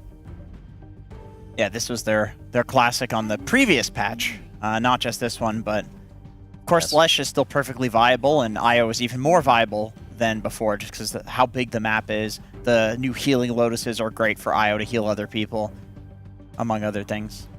Yeah. So what's the response? Ain't it desperation? You want to grab your mid laner to lane against Lesh, or do you want to look for a carry? Previous patch, a lot of people would just take like that Drow Ranger, but I feel like that hero has just been forgotten at this tournament. I don't know if that hero really survived the patch very well. He had a number of changes, including shard adjustments, if I recall correctly. You got the Glacier now, right? That thing's actually legit, dude. I like the Glacier. Well, I thought it was at the start of the patch. Maybe in practice, it's not actually that good. Yeah, and people used to set up for the Drow on this pick with the Undying. I'm not sure how she does with Chen. Well, whichever hero the pick, they can still protect it in the coming bans. They go for Shadow Fiend, a little unorthodox, but we have seen it a little bit, especially on day one, because people like the idea of going for a mid laner that had carry potential, and Shadow Fiend's definitely that. It's good. It's good in the lane versus Lesh. Lesh is another one of these heroes similar to Storm with like a little bit shorter attack range. Yeah. He's got to come in and contest that range creep. Sure, he can, use lightning to sort of snipe creeps, but SF generally able to land 2, if not 3 raises on this hero, as he does get pretty close to him. And Lesh, Wisp, a duo that likes to run over their opponents. SF Requiem is going to, turn them around, headed the other direction. Yeah, if you can get that on like the relocate, it can screw up the entire thing, for sure. I wonder if Gaimin need to ban something like Sniper, because I've seen Sniper absolutely destroy Lesh on the mid lane if they do want to put SF safe. Oh, you think it might be SF safe lane? Yeah, I've seen Mickey could be play either. it. Yeah. Could be either. It's still open, depending on what else Gaimin picks. Yeah, it's possible. Personally, I think it's kind of unlikely. I think SF Chen is generally a pretty weakish. It's a bit weird. Safe It lane. is for sure weak. I think you see the mid hero, you know your matchup, you grab this SF. I think it's a good matchup for SF. Just put a mid, get something a little maybe, not so hard carry, maybe semi carry on the side lanes for Mickey. Yeah, sure. Let him kind of play a little bit more tempo, get those 2 side lanes playing together, and allow Nisha to carry late game. Honestly, I would love to see Pudge for Liquid. Yeah. I know I shit on this hero a lot as a carry, but it's minus healing reduction versus We both already went Lesh over and how Io. it's much worse healing reduction. But it's still that. How about we pick something that Team Liquid actually likes to play? They play it. They did. Mickey plays Pudge. When Mickey and Marty... Oh, they played. Oh yeah, they did play at this tournament. And Zai plays Pudge as well. Yeah, that used to be Mickey's Wow, go-to he's- carry when him and Marty And they would swap lost. lanes. That's Sven. I'm telling you, dude, I played Pudge carry versus Leshrac Mickey versus Pudge. Pudge carry. You do no damage. The damage block now with magic resist and all of this other stuff taking into account. It's powerful. The best Pudge so far that we've seen, though, was from a pause 4. We That saw is saves correct. That Pudge, is right? correct. That was really good. It was safe Pudge. But we said also, Peter, you said that you want to see Boxy on something that has a little bit more impact, more rotation possible. Yes, I like Earth Spirit a lot. Something melee that can go in and frontline for SF. Chen can back him up with some heals if he gets in too deep. I like the idea of Earth Spirit a lot. You can also silence the IO relocate saves pretty easily as well. I tuned into Boxy's stream like a week ago or something, and someone asked like, "Bro, why don't you play more Earth Spirit?" And he's like, "There's no enough farm on the map for me." So that was pre-patch. That was pre-patch. So now there's a new there's patch. plenty of farm. Yeah, I'm like, it's a vessel builder come as on, well. man. Haven't we seen Crit play quite a bit of Earth Spirit, especially have. on the first day? Yep. This hero works. It's good. It's great at going through the portals as well. Yeah, I think that's how you have to play him. Like Earth Spirit is not a great laner, and I think that's his biggest con. So yeah, how do you get around that? Don't lane. Yeah, quad lane. That's what you do. Roam on the safe lane. Yeah. You can roam on mid, right? If Lesh comes up too close to the tower, that's an easy kill with SF and Earth Spirit. Yeah. Or we're kind of tunneling on the Earth Spirit here. There potentially are other options. I just think melee, big boy, stunner, maybe an Earthshaker. Earthshaker Chen, not the best combo, but something along those lines I'd love to see from Liquid in this game. Maybe even a Nyx Assassin again. Oh, they did ban the Drow. And they insta pick up the Terrorblade. Wow. Unlike other early games, carry pick here. PL's still in the pool. We see PL so many times banned, but it's great against Terrorblade. Not into Lesh good against Lesh. True. And they get to respond as well with another pick at the end of the phase, so I think PL's may be risky. Okay. Liquid played against Leshrac, I think one time this tournament. That was up against Aster. In that game they won. They picked Bloodseeker as a carry. Potentially an option here. Not the best hero against Terrorblade. They also played against Gaming Gladiators Terrorblade last weekend. They picked Muerta. Ooh, Muerta, yeah. Is she still bugged? I heard she was bugged. She's bugged. I don't know. I heard something about her bugged. Any idea what kind of bug? I forgot what it was. I mean, I know there was the bug with Gunslinger, where it was going entirely through BKB. Well, that seems like they fixed that. I don't know, but that seems like working as intended. No, You they could fixed use it. that. It was a They bug. fixed it. It was a bug. They fixed it. So it's no longer that good, or what? I like mean, that. it's, I like or it's still Spirit good. Muerta sounds great to That me. sounds good. It's definitely good. It's just that it was like broken. It's another spell that makes the enemy hero run away, like Requiem. Yep. All right, got that boxy Skywrath. Now pick a setup for that damage. Yeah, they need setup big time. Yeah. Something that can reposition heroes and maybe stun them for 2.8 seconds over a channel. Perhaps something with infinite scaling. I'm talking about Pudge. Oh, I guess. That wasn't abundantly Not clear. happening. Yeah, no, I don't know about that one, man. I hope that's not happening. Yeah, it's like I see like DK, for example, as like an idea, but I don't like its matchup into anything that Gaimin has TB right now. has the highest win rate in the game versus DK. Yeah, that makes sense. It's rough. terrible, yeah. This doesn't... Pango's a little less good in terms of low cooldown stuns, but I mean, he's still always going to be having that roll up in fights. If they can start a fight with some blink Pango roll onto a They're TB. just gonna run away. I can kind of get behind the Pango because I feel like Leshrac and the Terrorblade both want you to like commit to them in a fight, and then Pango has this like long range poke where he can just like poke at your mana until you're really low and then go in. So with that in mind, I think it's all right. But then they pick the immediate counter pick, which is the Bloodseeker. Oh. Kind of hate the Pangolier pick, but yeah, I don't like it. we'll see how it goes. Potentially, the way to salvage this, I think, is you put your. Oh man, I was gonna say maybe put the Pangolier mid. I hate Pangolier off lane. I feel like it's worthless. Yeah. But you could put the Pango mid, SF safe lane, or maybe you put the Pango in the off lane, SF carry, and you get like a Zeus. The last couple of drafts, Oh, Zai man. has saved his hero for last. Zeus is pretty bad though. This is like the Whoa. lowest Why win is rate Zeus hero of the bad? patch because they removed his static field. Yeah, that's pretty bad. It's bad, dude. People are going All right, Manta no, style. You know, you can negate my ideas all you want, Jenkins. You could be the pessimist on the panel if Okay. you choose to do so. But do you potentially have a suggestion, something that Liquid could pick to round out their draft to give them a chance? So we're looking for a mid laner here, right? We don't know. We don't know. We don't could be know for Pango sure. mid. I'm kind of okay with Pango off lane. We use like it on Radiant, right? The ability to drag creeps behind the tower and stuff. Yeah. I mean, it's not like the worst, and it's not like TP is going to be able to stop you. Like, they don't have any stuns on like a support right now to make it hard for you to drag creeps. Okay, I got it. It's Batrider, guys. Yeah. It's going to be a Batrider last pick. I have not been a fan of Batrider. I watched it yesterday. Mid or It just seems weak. Mid. It just seems so much People weaker. said it was going to be strong, and then it wasn't. Yeah, it's Very not. sad. He's Mid struggling. Batrider absolutely obliterates the Leshrac. I don't think completely so. destroys the Terrorblade. All right, sure. Bat destroys Leshrac. Yeah, but this patch, I haven't seen him pop Well, off super duper hard. I mean, this patch, you're right. I mean, This I patch. agree. I'm not entirely sure on this patch. So it's a different hero. Yeah. But on last patch, this Look would at be this hair instant cam. pick. Yeah, this is nice. This is good. Very good. These are- Tofu next?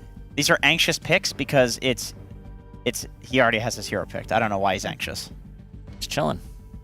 This is what people with long hair do. You don't do this? No. When you're like sitting there in I can't get- matchmaking and No. you're dead and you're frustrated and your teammates are griefing, you don't just start running your I hands through can't your get my hands through my hair like he can. His is You should try brushing it sometime. beautiful and luxurious That's just kind of his look. and luscious. Untamed. Untamed. Okay, let's see if Team Liquid can surprise us with our last pick. We have a lot of holes to fill, which seems a little bit of the similar situation of last game. We don't know where Pango or Shadow Fiend will go. There's a lot of different options. Pango can basically go anywhere but safe lane. Well, that's an Alchemist. I don't know. What do we think? I think. It has a stun. It has a stun. That's good. I don't know. All these heroes rely on like mobility and team fights, and Bloodseeker is going to make that giga hard for them to play. Zai didn't look too confident in his own pick there. I'm gonna be honest with you. I have a question. Yeah. Yep. Curveball, Sky mid.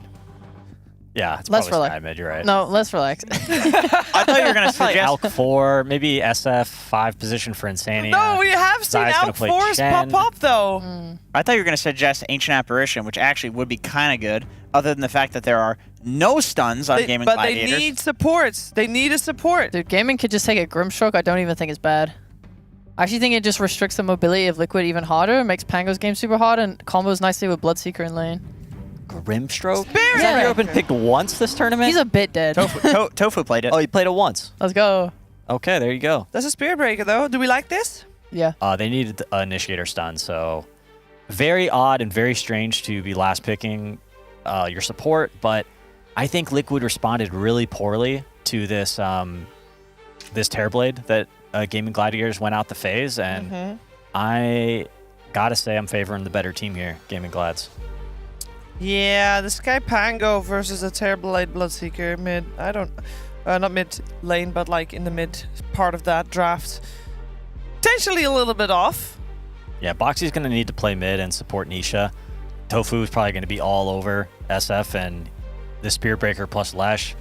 If they manage to get a couple kills on SF and start rolling, might be hard for Liquid to find themselves able to fight and get back in this game. All right, if they're gonna do, if Team Liquid is gonna, you know, break their Gaming Gladiators curse and take Gaming Gladiators out here, Sheep, what are they riding it on? All right, whenever I see Liquid with a lot of low cooldown, spammy spells, I feel good about it. I feel like Zai Boxy, maybe there's some stuff to be had here. They feed off Celery in lane, you know, they just dominate that and then get levels and play the map.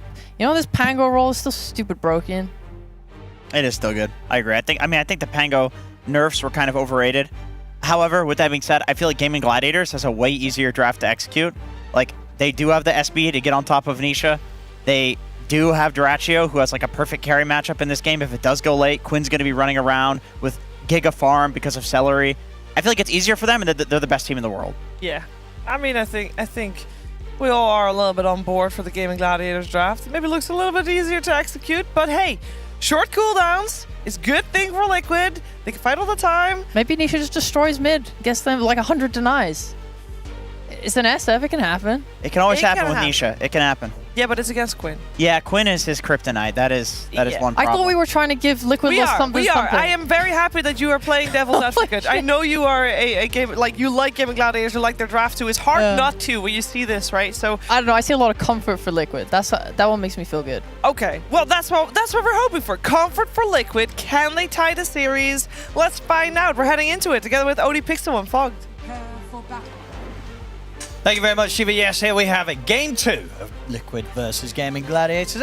What do you make from this, Fog? Do you think Liquid do have a better shot here, or are you concerned with some of the matchups that they'll be playing into this game? Definite concerns, just like last time, gotta be honest. I think there's so many different answers. Hello there. I think the Spirit Breaker pick's actually really clever, because it adds so much more global threat to the map that Gaming just, they can thrive off of. You know, this SF pick versus this Lesh, you know, SF does well versus Lesh. But what if a Spirit Breaker comes charging through over and over again to just secure some kills? So I definitely have my concerns there. However, for Liquid, you know, the one good thing is they do have fast fighting heroes and also good team fight that comes together. But yeah, I think Gaming, they've got kind of all the answers again.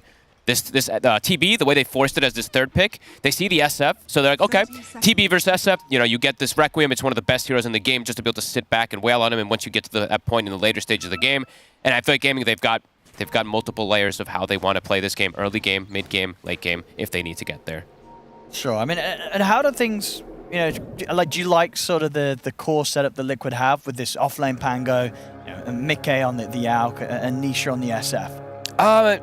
I've never really been a huge fan of the offlane Pango. I think I say that most of the times. It can work. It just sometimes the lane it falters. It's just unable to really get too much done. But I mean, let's see what Liquid can do. They should be able to get a first blood here. Just like last time, Nisha gets it. Definitely an important one to get. Yeah, and let's see how these lanes end up going down. Sure. I mean, yeah, how's this matchup in the mid then? SF against Lesh? It's a good SF matchup. Yeah. Lesh should still be able to farm, but SF does have a kill threat and stuff like that. But there's a Spirit Breaker, so it's not going to be that true run 1v1 likely this game. And yeah, let's see. They're actually looking to start as a tri-lane potentially here on the side of Liquid. They have the stun leveled up. They have the Skyrest low. I think this is a good answer. This is really nice to at least be able to shut down Ace. They can get lots of kills down here versus this double melee. Stun, Blood Grenade. They got a concussive shot, walks into melee range. But Tofu's actually able to get a bash and dissuade it. Yeah, kind of hard for them to make a go when it is just the two of them. Yeah, I thought Insania perhaps was just going to skill Penitence and just go for like the fighting with his allies instead of just going for the creep early pickup, but instead wants to go for this as Tofu. Actually able to find Boxy's courier. So let's get it. Take out his tangos and an extra clarity for now. They got to keep going though on Ace. Like, if they're going to run this tri lane here, they have to just try to shut down this Bloodseeker ASAP. They're going to try again. And this time Instania, he's around to help out with some extra right clicks. He's speedy though. He is. He gets all three heroes with the Blood Right. He's fast enough. Yeah, he's out of there. And I mean, Boxy. if Tofu gets a bash, he gets a kill. He won't, though. A couple of hits won't get lucky on the RNG.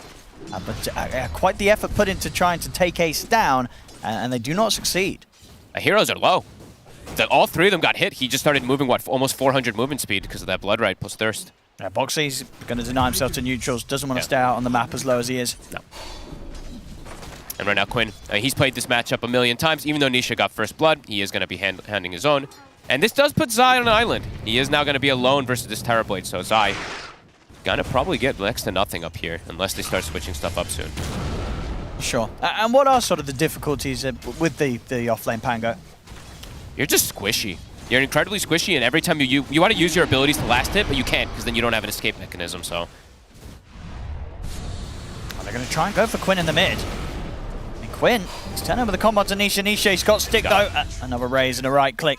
Nisha will get the kill here with it. Extra help coming in. I think this is just exactly how Boxy has to play, though. I think he needs to just like move between lanes constantly. They're just going to have to accept the fact that Zai's going to be sacked. And just, yeah, constant move around, get some stacks going, play the map with this Skywrath in order to enable yourself to at least have a chance going out of these lanes. Because gaming, their lanes just look fantastic. It's a Terrorblade that's going to completely free farm. And they've got matchups that just look very good on paper, right? They've got the Bloodseeker versus the Pango, limited catch overall on the side of Liquid, and they have that Terrorblade, of course, versus the SF. And yeah, lots of global threat. That's definitely a bit of the scare there, too, is once gaming starts getting off the board here with the Spirit Breaker IO, they can just outnumber constantly. Okay, he's just being kept low every single time there. Great harassment from Ace. There's been I remember if you remember like 2000, Insania actually stepping up very far. They can go for it. They've got the blood right. They get a bash. Okay, he's got a concoction ready to throw out, so they won't be able to dive for tower as of yet.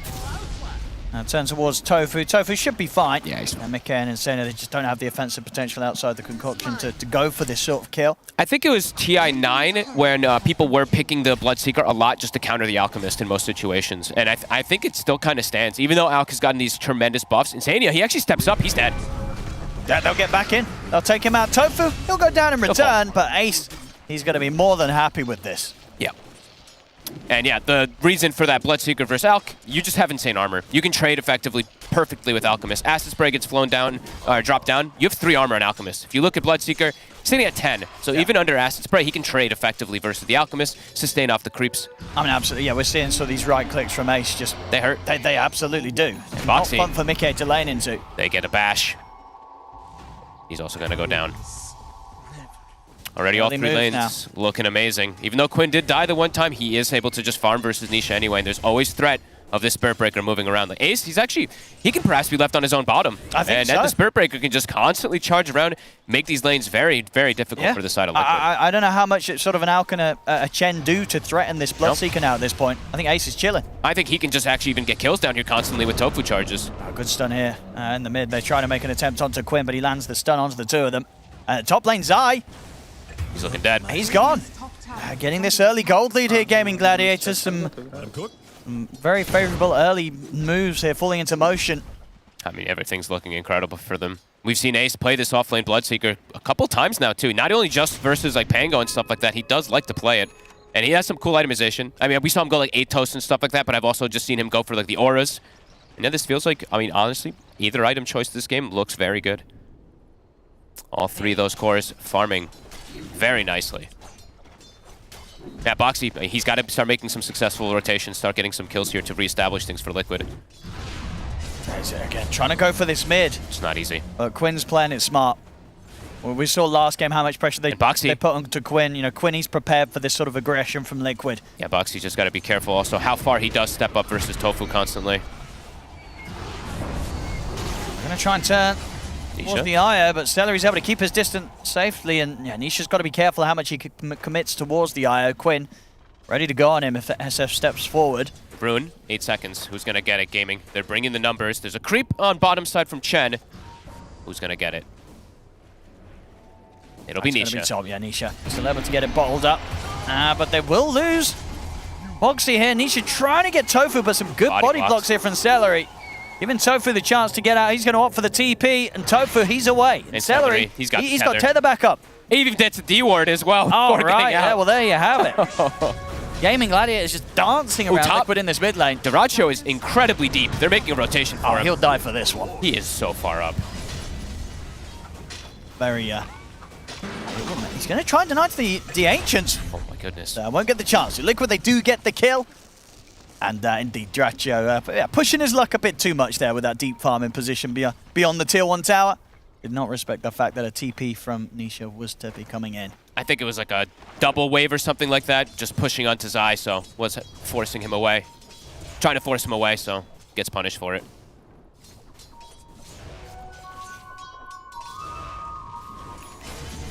A standard Duracho death, though, right? There's always at least one or two of those in the game. You know, it's part of sort of Game Gladiator's formula, and it's a winning formula at that. Yep. Insania gets ruptured. Charge is coming through. Also going to go down. Mickey can't get a turn kill. He actually stuns himself. Didn't manage to throw it out now. Uh-oh, the bash. Bloodbride's going to connect. He's still got the Chemical Rage, though, so too much HP regen to... So Gaming Gladiators won't look to dive. Mid, Celery, continue just to play perfectly around Quinn anytime there's an aggressive move. Yeah, it's just super hard for Boxy to now team up with Nisha and get anything really done here. Celery keeping Quinn perfectly safe each and every effort that comes out from Liquid towards him. Gaming's just so good about covering the way these lanes do go down. Perhaps they can get Celery here. He's still alive somehow. And the there. They're coming in with a charge. Celery will die, but now Nisha, he's in a dangerous spot. Get the Requiem off. Nice. That Requiem will not only save him, but get him that additional kill onto Tofu. So this time round, Nisha able to prevail. Nice. Bottom. Okay. He's got Chemical Rage up in a second. Sure. And some Tango, so we'll be able to heal back up. But he's constantly a threat. I mean, Ace, he's just zooming. He's having an absolutely free game on this Bloodseeker. Off-lane Bloodseeker. Yeah, I mean, he's sitting at sort of the same net worth as an Alchemist. You know, an Alchemist, of course, that has that inbuilt Grieval's Greed. Now, Ace, he's just getting that much from this lane. Zai does have Vanguard finished up, but he's still very squishy if they do make any type of rotation. And yeah, Tofu, he's just waiting for targets to charge pretty much the entirety of this laning phase.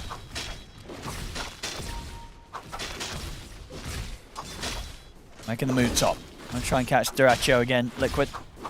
He definitely is killable. I mean, we see the SF is definitely able to get on top of him and kill him if they do get any type of slow connection. Bottom lane. Duracho going to be more careful, though. Charge coming in from Tofu, and Senya's holding back. Ace, he's got a Rupture. Rupture, and Tofu in with the charge. Another TPs bash. are coming in to try and help Insania out. It's Tofu. He should get taken out. He's actually got the distance here from Mickey Box. He'll have another spell to throw down. So Tofu will fall. They get in, they get a kill, and Ace, you know, he gets out. Ace able to continue to survive and stay happy on the bottom lane. Rotating Quinn down here. Mickey, he still has Chemical Rage. And they are actually turning for a kill. This could be a bit of a bait. Celery. Can they finish the him? tether. See if they can keep this Bloodseeker alive. Nice dodge. Ace, he's speeding up, and he's getting out of there. As Liquid couldn't quite kill him yet again. Ace surviving. IO Bloodseeker, super speedy. Good dodge there, at least for Mickey. Not getting connected by the stun. That could have actually turned onto them very quickly. Things started to get a bit more reestablished here for Liquid with these constant rotations from Boxy. Just a lot of farm, you know, Duracho top net worth. Despite that early death, he's still farming an absolute treat on this top half of the map. Yeah, and the thing is, the Bloodseeker, he's having, like you said, that amazing game, and he is that big answer for Zai in pretty much all stages of the game. And we see the itemization this time from Ace. It's going to be a Vessel. So dealing with that heal that's coming from the Chen, dealing with the Chemical Rage and stuff like that as well, too, that's going to be the option this time from Ace. And Zai's having a slow start, so He is. unlikely to be able to get those sort of item timings that may help him survive against the aggression of Gaming Gladiators. Big He'll come in rotation. with a rotation. Rolling Thunder across the two of them will manage to split Quinn and Celery up for now. Quinn trying to retreat, but a final raise from Nisha catches him, takes him out. And Zai, he'll be able to look towards Celery as well. Good rotation here. I'll help Zai catch up a little bit now as Liquid group their forces together and will manage to punish Quinn and Celery. It's good moves. I mean, it's forcing them to bring 5 heroes, but they're punishing the rotations now a couple times versus Gaming Gladiators. Insania's like, I mean, he'll take that, you know? It's a Chen. It's only a level 4 Chen that keeps getting picked off, and they're able to make these clean moves. Yeah, let Liquid know they have to turn up with the caution. Both Zai and Nisha TPing in for that bit of action and make sure that Quinn does not get away with this. And who ended up getting the Wisdom Runes? It was a 1-for-1 exchange. So the levels coming up. Supports top. Zai shows his face. Tofu. That was a sick angle. He actually went across the bridge on the left side, gets behind the Pango, and pushes him into Dyrachyo. That's a kill for cool. Dyrachyo, a tower as well. Dyrachyo's gold continues to roll in. And that's the... Did that have the... Oh my god, it didn't have the relic, but does kill the courier away from it, Mickey. And Tofu, now he's got Pavis. So, ways to protect his buddies. I love this item build. I think I'm going to say this every time. I think this item is insane on supports. Gives you absolutely everything you want. And I think that is the mech also coming up for the IO. So for gaming, you know, some good moves coming up from Liquid to at least reestablish things, but gaming still hitting unbelievable timings across the board here. The Vestal's almost done as well. Mickey, he buys his relic, but goes into dangerous positioning here. He's pretty deep. He's going to get the Chemical Rage off. It's ruptured. But with 4 heroes, a high chance they could burst through this. Mickey's going to turn with the help of the Mystic Flare onto Quinn. Quinn getting low. He's going to live, though.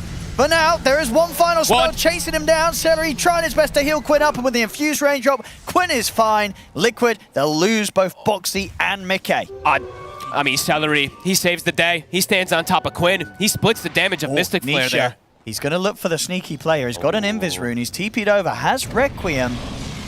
Even if he hits, would level 1 Requiem be enough to kill Ace? I don't think so. He's tanky. He's 1500 HP. He needs He's going to try. Oh, he missed the raise. And now he's in a bit of a dangerous spot. He's going to continue to try and focus him down, but the Pavis is thrown over towards Ace. Gives him a bit of damage block against those right clicks. As Ace, he's going to get out of there. Tofu, he will lose his life for this, but he's able to bail Ace out of that attempt from Liquid. He missed the... Maybe if the initial raise had hit, the first one, but he actually turned. Misses the Q raise there, and they will get a support, but not the big kill on Ace, who has that Vessel now finished up. Clutch little plays from Gaming. Insania probably just going to get ran down here. For sure, yeah. Quinn and Celery, they know that they can dive this with the numbers that Liquid just showed on the bottom lane.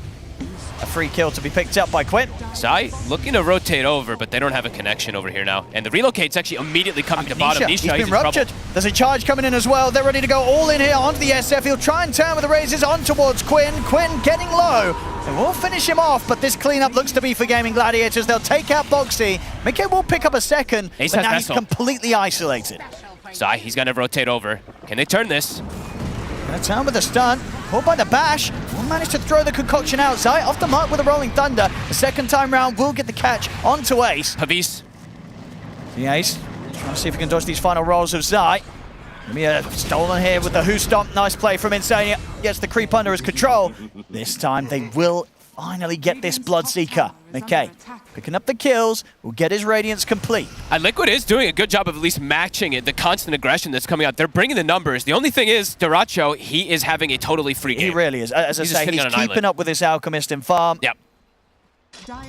14 minutes in is quite something. This Terrorblade, he's going to smash the item timings. Yep, and he's got great core-to-core matchups. As soon as he pretty much gets that Scotty online, that's where Shadow Fiend, Alchemist, they're just going to get completely eaten alive. And Alchemist, who goes for Radiance, that's also kind of thing that Terrorblade likes to play against, because then he gets a Radiance of his own, on top of that aura that comes from the Shadow Fiend as well, too, the presence.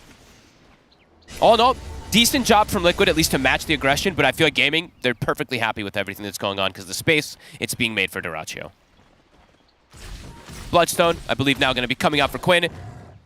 So it's going to get harder and harder for them to bring down this Leshrac in those type of situations. Now that he's got the Bloodstone, the extra heal, the tankiness that comes from Celery. Liquid have to keep up with matching the aggression, though, because that global threat is just constant. Even this charge bottom, they can set up with the reload. Tofu with the setup. Quinn with the follow-up. Chemical Rage will only provide him so much safety as they still have no trouble bursting through Mickey's Alk at this point. Tofu is doing just way too much on the Spirit Breaker. He is 4, 4, and 8. He's part of 12 of the 14 kills. It seems like he's always finding the angles, too, to get these charges.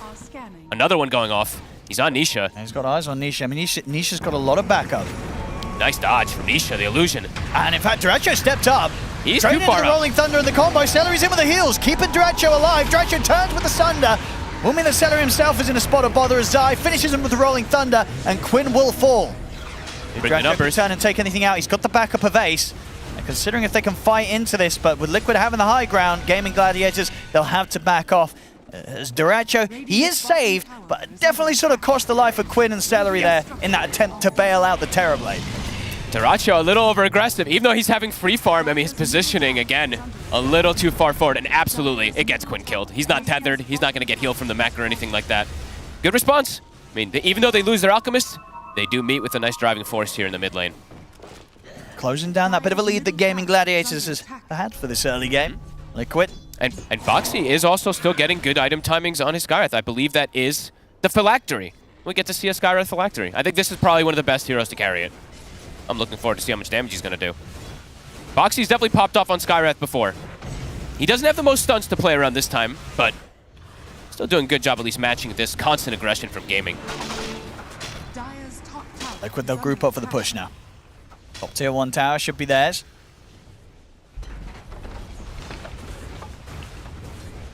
We'll finish it off. Nisha, of course, does have that Shadow Blade, so can look for those Requiem setups. And Zai has Blink Dagger also, so he's got ways to perhaps set up for the Requiem, set up for the Mystic Flares too. Yeah. They're actually, it looks like they're going to go for the Roche here. They've got the minus armor from Lucky Shot, they've got the Chen Auras. I don't know if Gaming's going to know this. Yeah, I don't know if Gaming's going to be able to make it in time. This is a good move. That should be a freebie here for Liquid. Nicely done.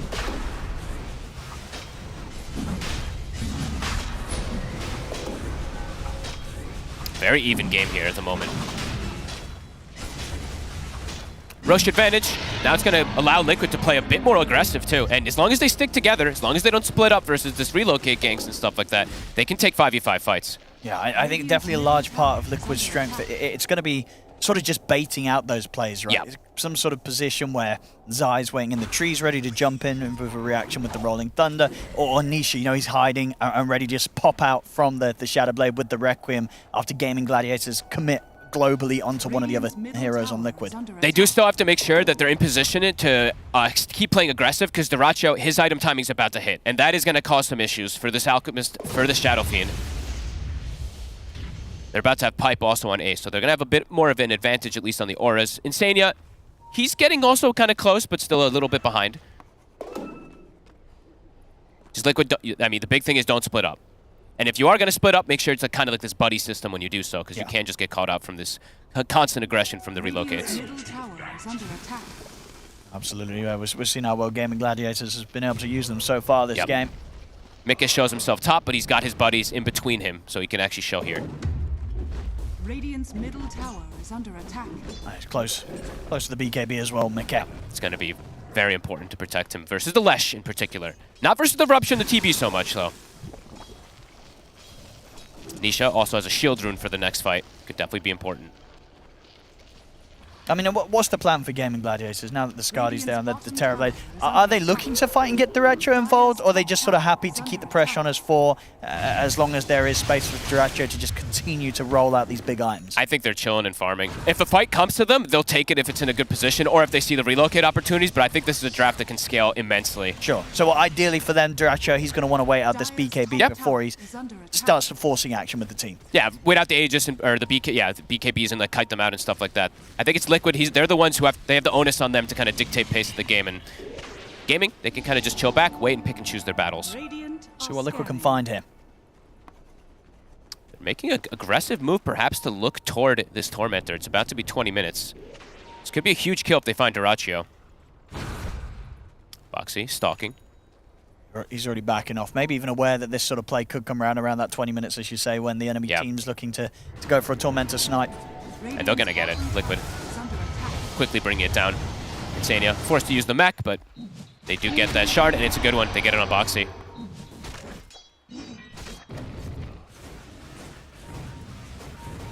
Quinn looking to finish up his BKB, then maybe they'll look to force a couple more fights here after that Aegis does expire.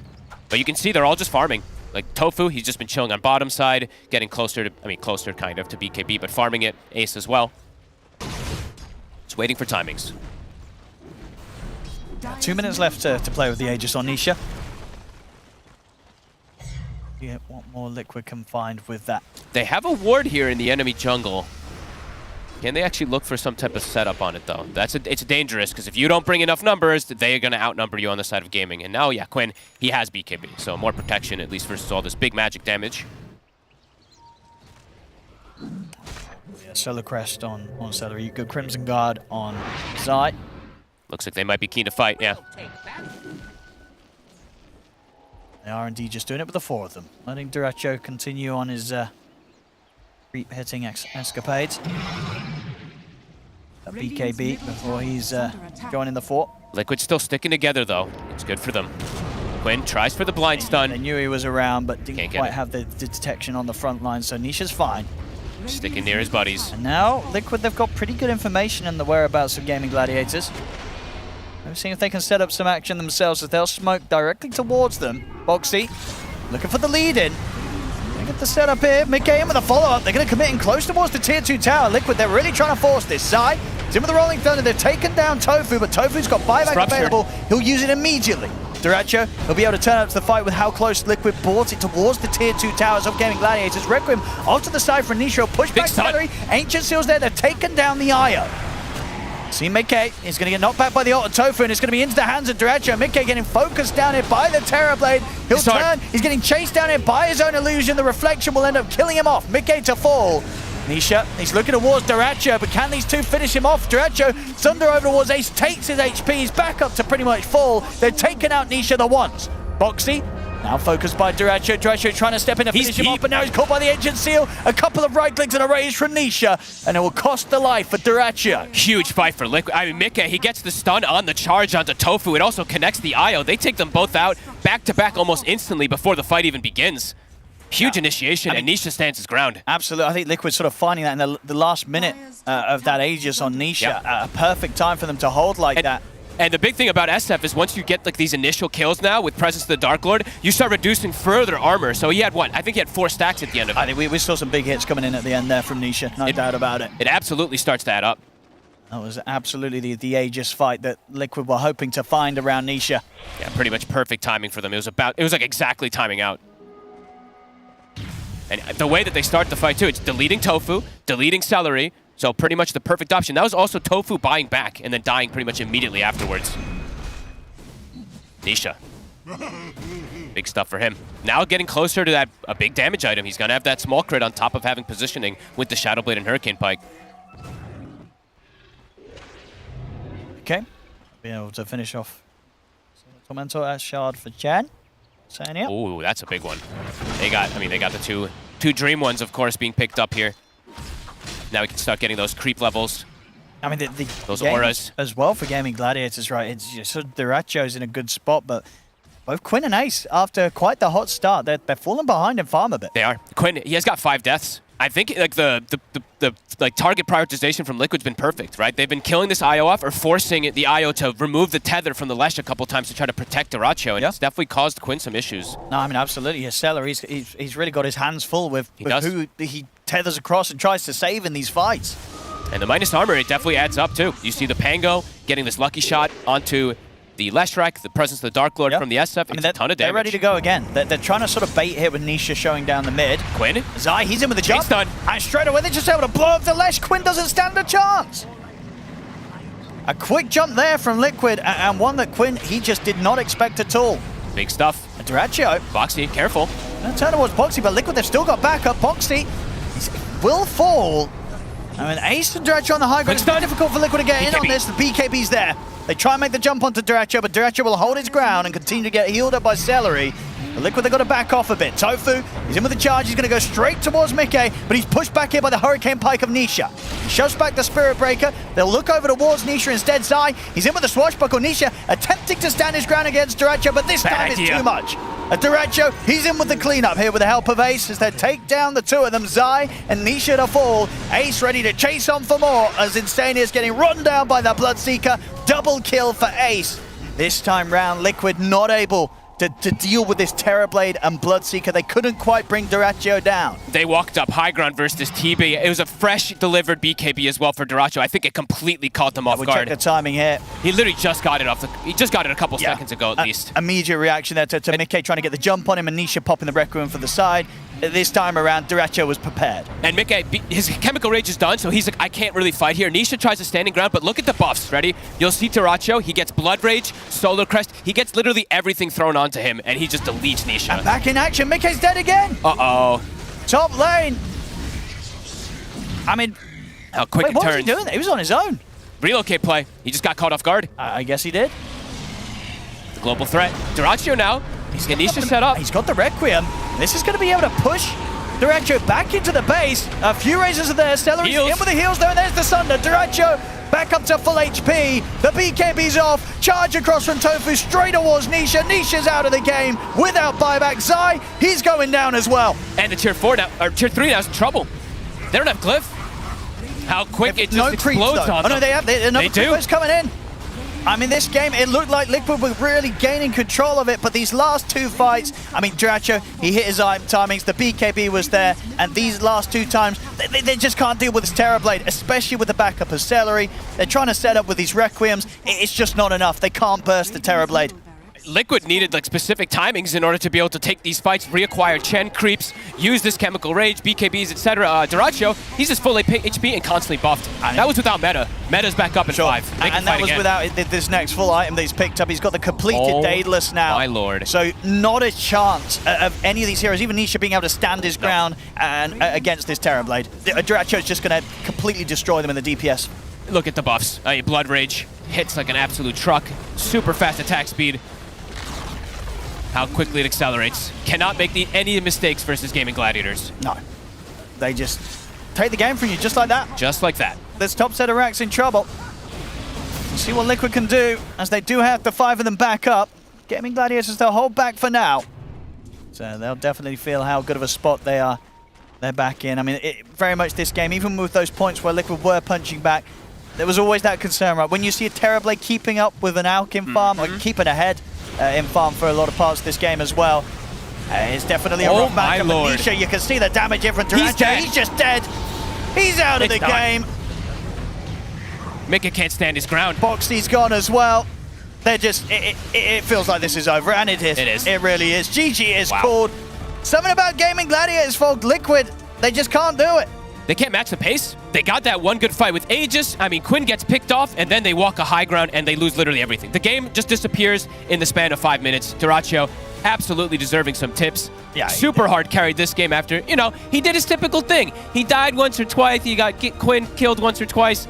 Doesn't matter. It doesn't matter. He hits his timings. He gets this Skadi, the BKB, and it did not die again from that point onwards. He knew, and the team knew, that was the time they were just ready to end it. Take a couple of fights, run it down the lanes.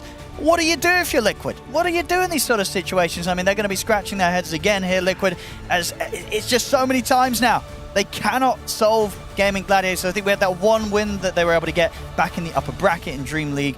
But that was kind of day one of the patch. So I'll give Gaming Gladiators a bit of a pass for struggling that time around. Outside of that, Gaming Gladiators, they always have their number in these series. They just know how to play the map. Yep. That's what it seems like. They were like, okay, we get to do some farm. Liquid, they take a great fight with Frosh. They have to use the Aegis. They actually get a great fight where they kill the supports right away. And then, Duracho, just an absolute monster on the high ground. Solid carry performance from him here today. And definitely from the backup carries as well. Ace, of course, 8, 2, and 10. He always ends up being that secondary, sometimes primary carry from the offlane for Gaming Gladiators. Well, there we go, ladies and gentlemen. With that game 2 done and dusted, Gaming Gladiators will take both games here today against Team Liquid.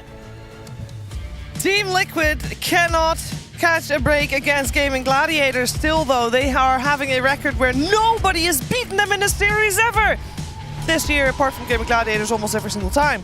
It does hurt, though. You could see it on their faces. It hurts because every time again they think they got the solution, and then Jenkins, it just falls short every time. I mean, they did have it. They were up by like 10K at a certain part in this game, especially right after that Aegis fight where Duracho kind of ran in and died to the triple raise.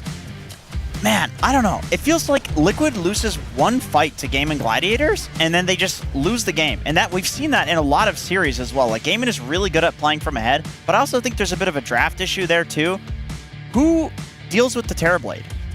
I don't think anyone was really equipped to deal with the Terrorblade this game. I think they needed to really snowball a couple of their early victories and take serious map control in order to do that. And it was just too hard of a game for them to play. As you said, like one poor fight from Liquid in that mid to late game, and then it just felt unwinnable. Yeah, we tried to paint a little bit of a picture for Team Liquid Sheep to you know, showcase what they should do to win the game. And as I said, they started out okay. Yeah, it was not the worst. You know, I was feeling really good about it. Especially like when they were allowing Nisha to actually get to hit on the Shadow Fiend. Like, he was doing so much damage. They were like bringing supports to play with him as well. Like, but by no means did they have a bad early game. And like Jenkins said, like, they were ahead. They could have won, and they probably should have. I think they take these really bad fights sometimes that just are throwing them the game. Very sloppy. I mean, there was another phylactery in this game. I don't know if you guys saw it. Oh, there was a phylactery. There was a phylactery in the game. No. Oh, no. I see. Yeah. That was a phylactery on the Skyroth. Dude, Boxy's the only guy that seems to think this item is, like, secretly OP. I don't know what's This is with his that. second You know phylactery game what? tournament. In about a week or two time, we're going to be like, well, greatest item ever. Phylactery's the best thing. And then, you know, then we know how it's supposed to be used. Maybe. But so far, I mean, maybe they're just ahead of the curve.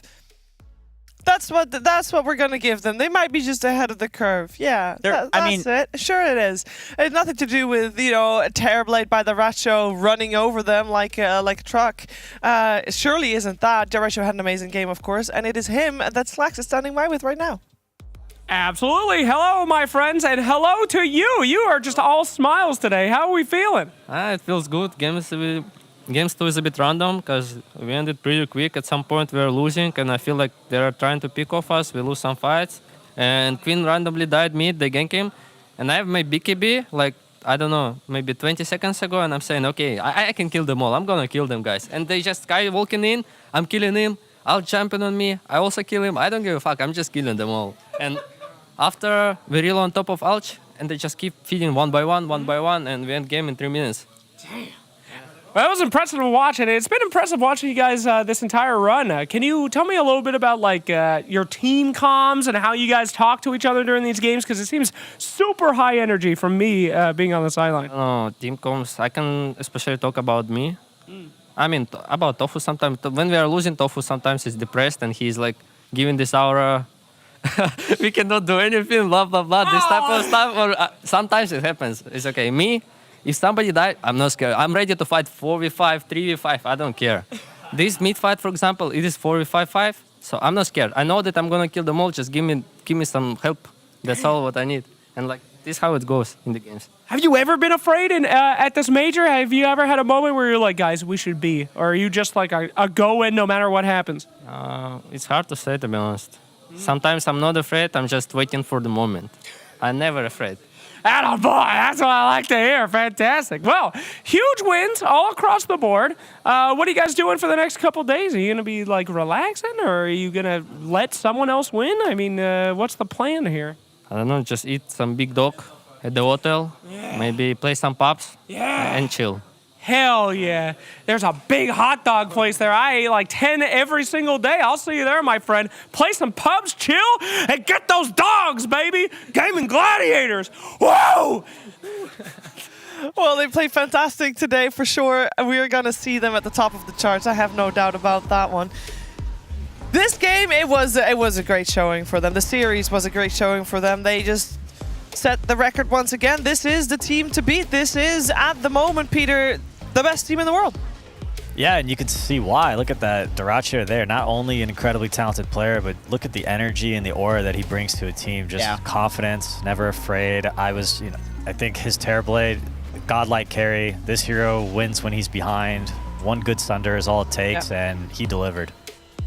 So fun to watch too. Like we joke, like sometimes he's Durachi throw, sometimes he's Durachi O, right? It's like he is so insanely aggressive that he can make fights like that happen, 4v5, but then also he can throw, and you don't know which one you're getting. It's kind of like 50-50, except the new age version of that, and also winning tournaments. Look at these standings. This is insane. Obviously, first thing to notice, Execration was able to win at least one game against TSM. Game 2 is still going on as we speak. But look at the other 7 teams. We're gonna have tiebreakers, that's for sure. It is so close between literally only 9 Pandas and Gaming Gladiators are looking like, okay, they deserve that upper bracket slot. The rest is just, It's just so close. I can't believe it. And one of those 5 is going home. Yeah. Sheep, who do you want to be eliminated? I received some very horrible messages after I flamed Execration on stream yesterday.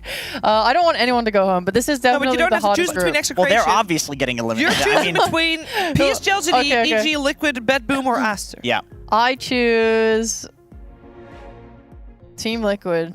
Why? Because they're my friends and they won't take it personally. It's like choosing your starting Pokemon, except they die. Jeez. I'm sorry, that was very morbid. Peter, who do you want to go home? You'll actually choose. Nah, I'll pass on that question. Oh, all right. Wow, I had to answer. I don't know. I am very happy to see that obviously, I mean, saying that a team, one of those 5 is doing well is obviously everybody's doing well there. They all have the same amount of losses. Obviously, the amount of wins changes a little bit because not everybody has played the same amount of games. But it is good to see both PSG, LGD, and Aster holding their own against the teams in Group A. But I do think Group A is, I don't even know. Stacked. That's going to be, it's stacked, it's spicy, it's going to be sad either way. And good either way? I don't know. It's so much to consider if you remember that you only get points for DPC and therefore for TI qualifications if you're in the top 8. And really, all of the teams that are in that stacked middle 5 bit, they need those points desperately. So it's rough. It's rough for sure. Of course, that was it for Group A. There's still some series going on though. Sheep. Oh, Have you been keeping up a little bit, or for Group B? Well, I mean, no, for Group A. Oh, for Group A. Yeah. I mean, I'm trying my best. I mean, earlier, Aster played. They played Gaiman, right? Yeah. I saw Samael talking to someone after the series. They were like, "Hey, bro, how'd it go?" And he's just like, "They're just too strong, man. They're just too good." Well, happy news for Aster. They did take game 1 off of PSG LGD because we have a lot of interregional matches going on at the same time at the moment because obviously Gaming Gladiators just with Team Liquid, and it is Aster versus PSG LGD, so they took game 1 of that. We also have 9 Pandas versus Bedboom. Did you see the results yet? Jenkins, don't cheat. I'm asking for the... Don't. Okay, I'm not cheating. Who do you think took game 9 1? Pandas versus Bedboom. Yeah. Oh, that's a tough one. I'm going to go 9 Pandas. Correct. Oh, all right. Yeah, and I see that. I mean, Peter, I think you are. He's cheating. You're pretty well informed. And actually, to be honest, there's only TSM Execration. We already pointed out Execration having a game of TSM. They're having a rough tournament. TSM is, and Execration as well. Yeah, but there's still a lot of Dota left. We have 1.5 days left of group stage for Group A. Group B's got 2.5 days left, basically. So I don't think technically anyone is eliminated quite yet. But I think you're right. Mathematically, still a lot possible. A lot of pressure to win. But they got to win out. The bottom team's got to win out, pretty much. And then hope that other people lose. And then hope that other people lose as well. Yeah, it's low percentage, but it's there. It is there. And we do have a whole section of a day slotted in for potential tiebreakers. Yeah. And as it looks now, at least Group A is going to need to use some of that.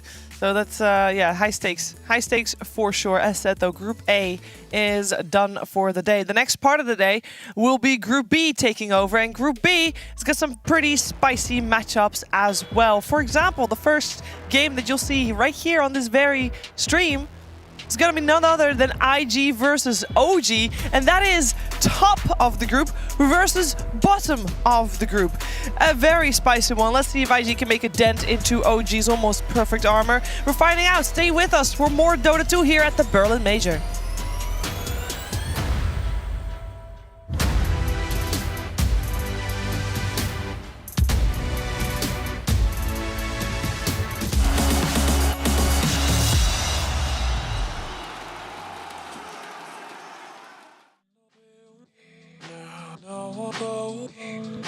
Took the keys to your Mercedes and went for a drive.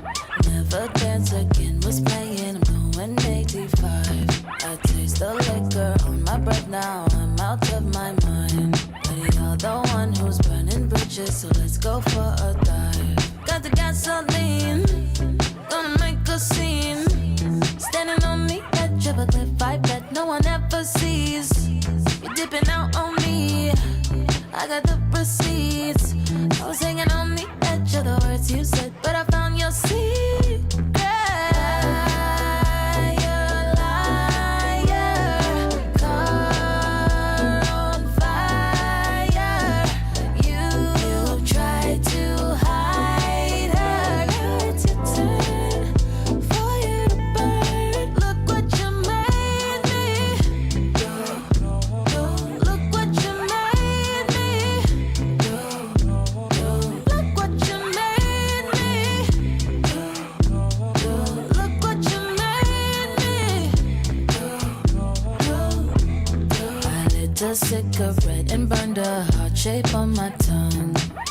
starting to lose all the feeling for you going numb. Don't tell that shaky alibi you're way out of your mind. And I don't need your 2 cents, not a nickel, no a dime. Pour the gasoline on your off-white beam. I'm placing all my bets on the cards you've got me. My hands gon' beat you. You're dipping out on me. I got the receipts and all the things I let you get away with. You gon' find your keeper. Liar, liar, car on fire. You tried to hide her. Now it's your turn for you to burn. Look what you made me do. Look what you made me do. Look what you made me do. Look what you made me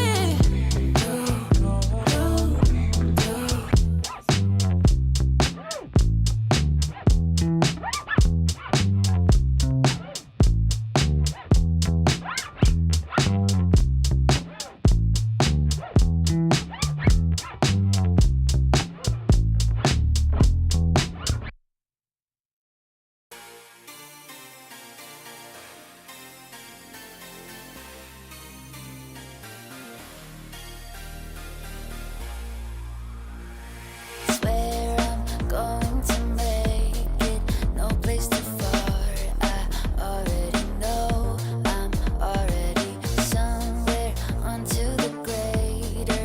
Don't ask me why, I already know I'm already. Oh, yes, let me take you there. Oh, we gotta go now. Yes, let me take you there. Let's go, let's go. Show me something I don't know. Let's go, let's go. Ride it out and lose control.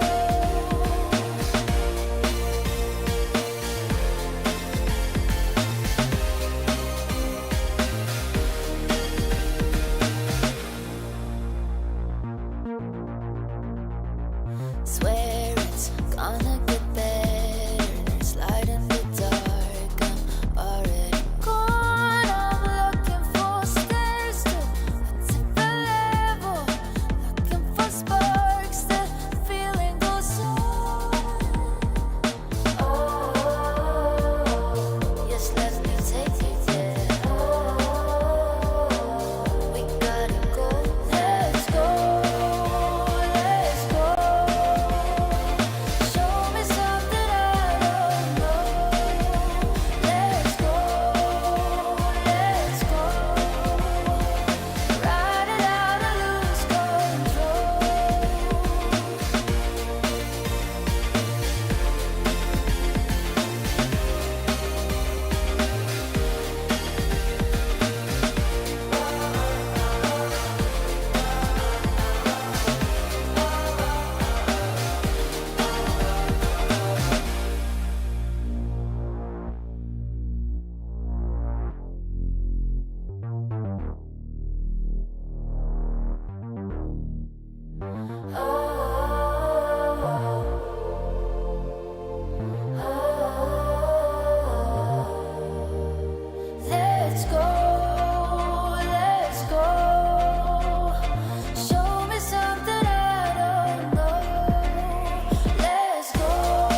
Excuse me while I take the floor. Spotlight shining, it's my show. And you gon' love me a little bit more. Cause I got that electric glow. Didn't know it, now you know. Want you vibing with my flow. You ain't never gonna let it go. Once you see my electric glow. Fresh out the oven, I'm piping hot.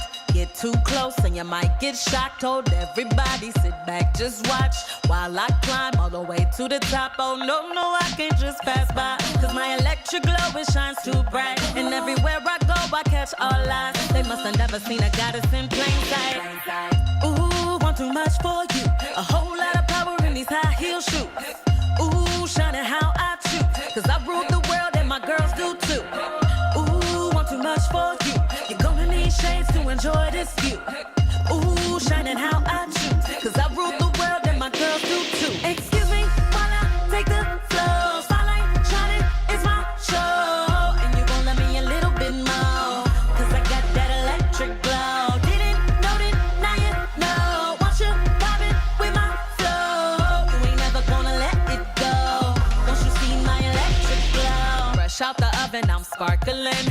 Lighting up every room I walk in, so intelligent, all I do is win. Didn't hear me before, let me say it again. No, no, no, I can't just pass by. Cause my electric glow, it shines too bright. And everywhere I go, I catch all eyes. They must have never seen me light up the night sky. Ooh, want too much for you. A whole lot of power in these high heel shoes. Ooh, shining how I choose. Cause I rule the world and my girls do too. Ooh, want too much for you. You're gonna need shades to enjoy this view. Ooh, shining how I choose. Cause I rule the world and my girls do too. Excuse me while I take the floor. Spotlight shining, it's my show. And you gon' love me a little bit more.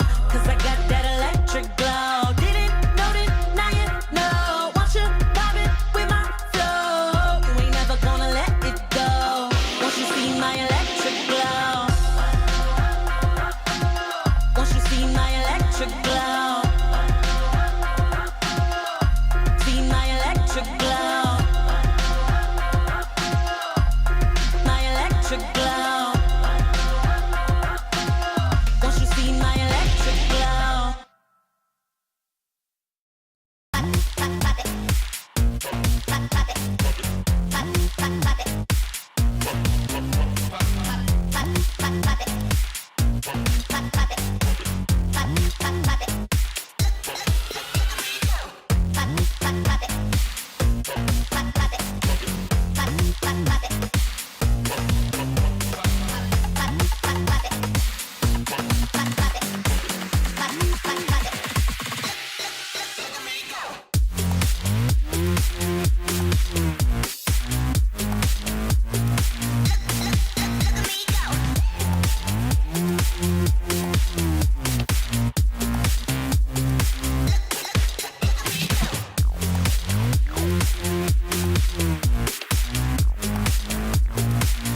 What would you do if you had my life? Would you go hard just to have that ice? Nowadays dudes never had that fight. When the person talking about to add that spice. And make them back up, back up. What would you do? And make them back up, back up. Make them brazen the belly of the beast. Brazen the belly of the beast. Charged up. I'm ready to go. Charged up, charged up. Brazen the belly of the beast. Brazen the belly of the beast. Charged up. I'm ready to go. Charged up. That's all pro. What would you do if you had my life? Would you go hard just to have that ice? And make them back up, back up.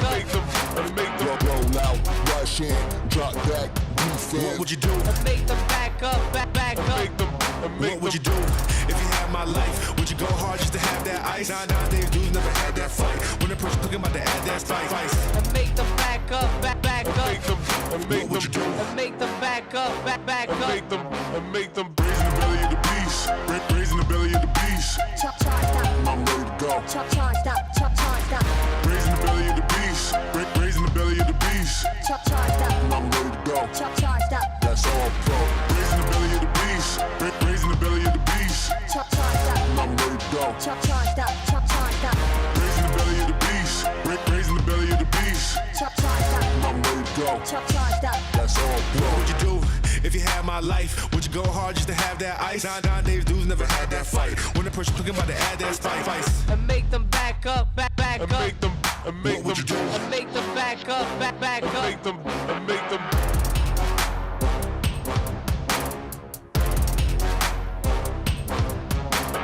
roll out, rush in, drop back, defense. What would you do? And make them back up, back up.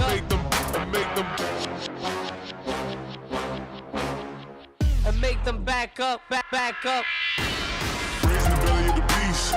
Brazen the belly of the beast. Charged up. I'm ready to go. Charged up, charged up. Brazen the belly of the beast. Brazen the belly of the beast. Charged up. I'm ready to go. Charged up. That's all pro. Brazen the belly of the beast. Brazen the belly of the beast. Charged up. I'm ready to go. Charged up, charged up. Brazen the belly of the beast. Brazen the belly of the beast. Charged up. I'm ready to go. Charged up. That's all pro.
should never be apart. Can we talk about it for a while? Can we talk about it? Stay a little, stay a little, stay a little, stay a little longer.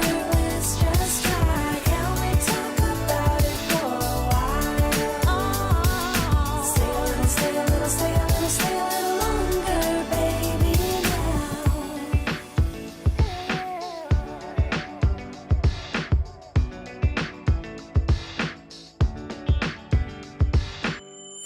waiting for the morning, silent night. Feeling your heartbeat when we hold on tight. I only wanna feel you, wanna make it right.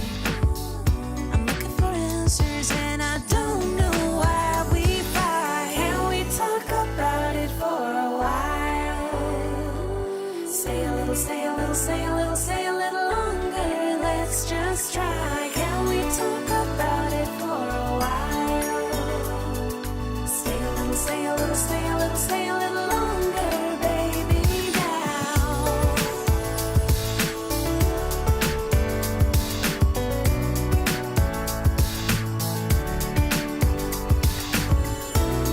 Come on, come on, come on, come on, come on.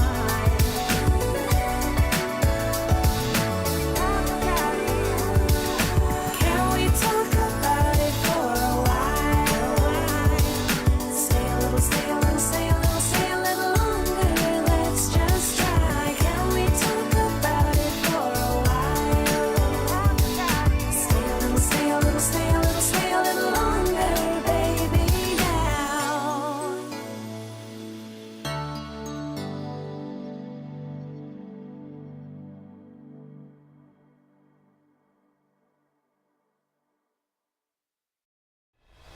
You need that.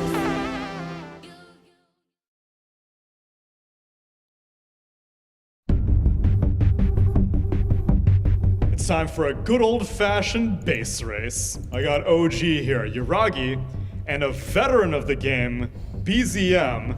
We brought you back here to defend your honor after Taiga, I don't know, what would you call it? A fake show. A fake show. You didn't trust the result. Yeah. But we want you to do a good old-fashioned honest match against Yuragi. Yuragi, it's a base race. Level 30, any items. Lone Druid is perma-banned, and you can take one other hero out of the pool. Which hero would you like to ban from the pool? Meepo. No Meepo, BZM. Which one you taking out? I'm banning Muerta. Muerta. You're laughing, but it did pretty well last time. All right, Yuragi, which hero? I'm playing Alp. Alchemist, BZM. I'm playing Furion. Okay, the Nature's Prophet. Let's run it. Get into the lobby. Let's get this base race started. So I can start like here in front of the tower. No, 1 minute. Yes, but if you hit it, I will be very upset with you. Oh wait, can I farm this? Yeah, you can farm it. Oh, nice. Hey, no, don't touch him. Do not touch him. Okay, fine, you can do that. What? I know what you did last time. Hey, stop it. Okay. Stop it. Okay. Let's go. It's 1 minute. Whack away. The glyphs are up. Why do the glyphs are up? They're automatic. So I would recommend using them. BZM does not care to use them. BZM, Yep. I'll remind you the glyphs are there unless you're that confident you're going to win. I forgot to refresh. Would have been critical. Wait, what? Like this? Not that good. You said it. You said it's automatic. I said it. It was me. It's still pretty close. This is... Oh, he still had I a fucked up glyph. with the glyph. He still had a glyph. You said it was automatic. What? How you win even? Okay, don't worry. It's a best of 3. I'm just gonna ban Fury in this time. Okay, we're banning Fury on BZM. I'm still gonna ban Muerta. You're gonna play anti-mage. BZM. New Tempo hero. Assassin. Your illusions don't benefit from the rapiers. If you are thinking that the illusions will make a difference. You don't care. This man's got a clear strategy in mind. Am I gonna buy 5 butterflies? I don't know. you joke about that, but someone else did that earlier. Start your attacking. Okay, wait, no. I said from the offlane tower, BZM. I specified the offlane tower. Oh no! I said the rules. You joked about the butterflies, but I think the evasion would be helping you right about now. God damn, that tower hurts. You can buy back. There's no rules against buying back. You can buy back. You have another opportunity. He's making his way over. This is way closer than it has any right to be, in my opinion. The Rapiers are up. Why is this so competitive? Come on, buddy. Come on, buddy. He's shopping. You don't need to go to there to shop themselves. Come on. Ancient Cliff. This doesn't You work. joked about the oh my god, I can't believe you lived. It doesn't work. ECM takes a 2-0. Yes, baby.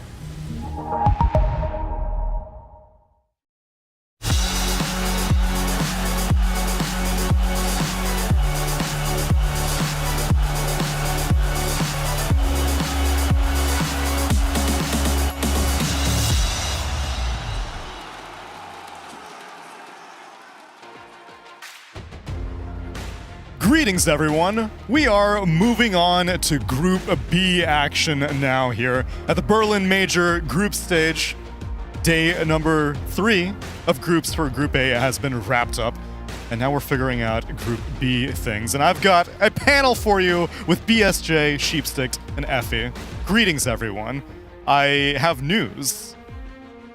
Nice to see you. Nice to see you, Brian. Recent developments have arisen. This is great. There is a slight delay for the IG-OG game, and so instead of jumping straight into that, instead we will take a little retrospective, see what's been going on in the wild world of 7.33B Dota, and the Berlin Major specifically.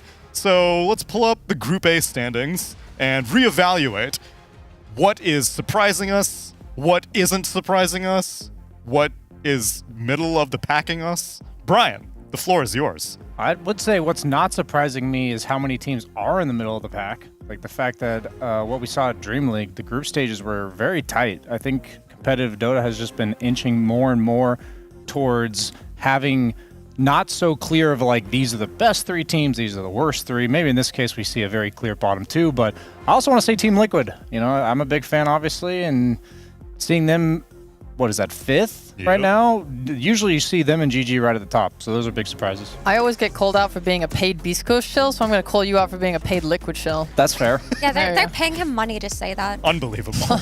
Brian, where's your integrity? I think there's another big surprise there, which is 9 Pandas doing so well. Yeah. Nobody expected that out of them, especially after their Dream League performance. We maybe thought that it would be another team that does well within their region, but chokes on the international stage, but they have completely proven us wrong. In this patch, it seems to be just tailored to them, and they've emerged as a top 4 contender for this entire tournament. That was a big shock to me. LAN buff for a lot of these players. Same thing that we'll be saying in Group B with OG, with Mind Control. I think some of these players just rise to the occasion, and Ramses in this situation, I think, is one of those players. Sure, Dream League would have been a good debut, but during the Lima Major, it was a completely different roster. Well, at least they had Uragi, which was a stand-in, and then their original carry was Dahak, and now they have Ramses. And I know that Ramses has been very, very open about how he's happy to be playing with solo against Sheep, so it seems like quite the reunion.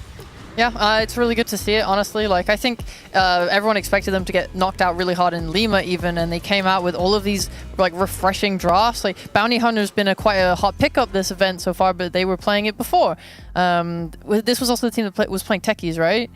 Yes. Yeah, they've already picked it again recently. Yeah, I think they're really cool to watch and really fun, and I'm glad to see them doing well here. It seems like they actually have a solid team now of consistent players, and yeah, they topped their DPC, right? They're just doing really well. And Kiyotaka has been playing so well. I mean, he's always played well, but he's just stepped it up recently, and he's looking like a top 5 mid player this tournament, which is it's hard to say when you're with the likes of Nisha and Abed and even Mikoto. Did Liquid pay to say Nisha?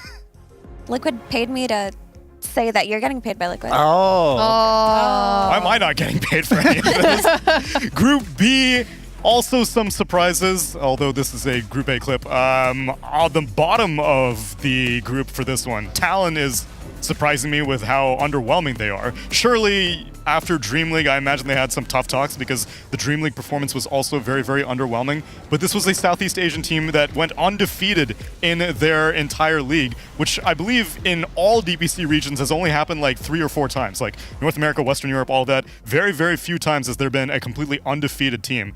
And yet, Talon rolls up here 1-5 right now. Their problem is that they do not buy Vanguard on their offlane. That is a really big problem. We have identified the problem for them. We did a really good job of that. If you're listening right now, Sunbeat, Vanguard for jobs. And then just go from there. He was Enigma, and I'm like, he might be an Aura buyer this game, or a Midas Blink BKB refresher. And it's just like, come on, guys, everyone else, there's clearly a formula that's working, and there's sometimes where it's like... He bought a pipe. He did. After the Midas. After the Midas. Let's go. I respected the pipe. But there's no Vanguard in there. But that's character progress. It's true. Okay, One step so- in the right direction. So that means that games today, we might see a Vanguard. Perhaps. The story arc of Jabs continues. And the story arc for IG is also getting more and more complicated because they are not doing very well in this tournament. And Sheep, I guess you got to cover a handful of IG. I know that coming into this one after Tour 2, most people were not... Like, you look at the IG brand and you look at the IG players and you're like, oh, this team is destined for success. Not necessarily. No, not necessarily. This team has struggled with their identity for so long now. They have Emo and Dust on the team. Obviously, everyone remembers Emo and his question mark. Ages back, this guy was playing all the spirits on the mid lane and owning, and then he decided to move to carry. And they really struggled for a long time, especially in Tour 1. It was very rough. Moving on from that, him and Dust started to switch positions. Every now and again, good Storm game, Emo to the mid lane. And then towards the end of Tour 2, it was mostly Emo playing the mid lane. So I really don't know how comfortable they feel switching these roles, because obviously it worked, it got them to the major, but like here, it's not working so much. They also have an offlaner who I think is incredibly limited. He was kicked from LGD in Tour 1 to Tour 2, moved to this team, and he's like a Brewmaster Marcy player. I'm not like mega keen on him. I think they had some nice tricks, like they would do the Marcy pickup, make you think it was going off lane, and then pick like a Visage and some stuff like that. I don't know. They had like little things here and there, but it was a lot of like cheese, whereas I don't feel confident on like their fundamentals, for example. Right, which may take a regional team off by surprise, but you come to international events, maybe not so much. And we'll get more into IG versus OG in a bit. But for right now, maybe you're wondering, how do we put on a group stage like this? What are the logistics involved? Well, we have Slacks to do a little bit of investigative reporting. Hey guys, Slacks here. I thought I'd take you guys on a little group stage tour so you felt like you were here in the building with me. And you don't have to smell me, so congratulations. We're going to start things off with this. This is the snack bar. This is the Candyland. We just, as much sugar as a man could ever dream of. You got apples over there. Those are untouched, surprisingly. A lot of waters, a lot of monsters. You know, there's only sparkling water left. Welcome to Germany, where they give you half sparkling water, half normal water. And the Germans drink all the normal water because they pretend like they like the sparkling, but they don't. It's a society thing. It's really messed up. Anyway, we're going to go and check out the player area here. We got to keep it down. They're playing real major matches right now.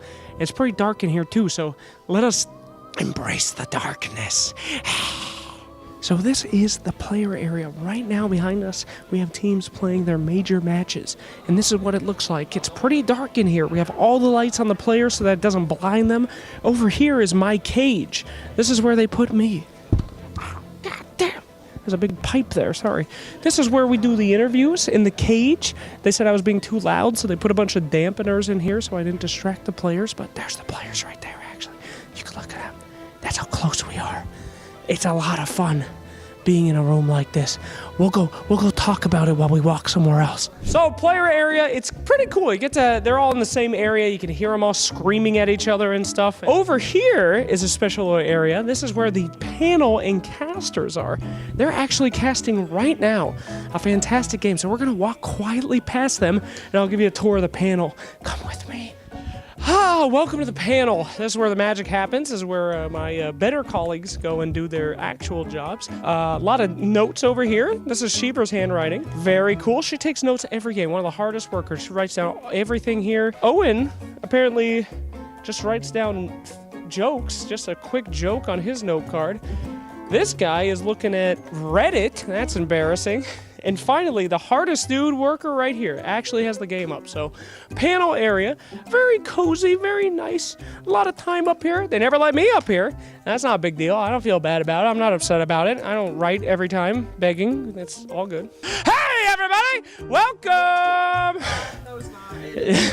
That's right. We're doing a content piece. Okay, great. Well, anyway, yeah, as you can see, that's the normal response when I enter a room. A lot of angry faces, but that is your tour of the group stage. Thank you guys so much for watching. Hope you felt really nice and informed.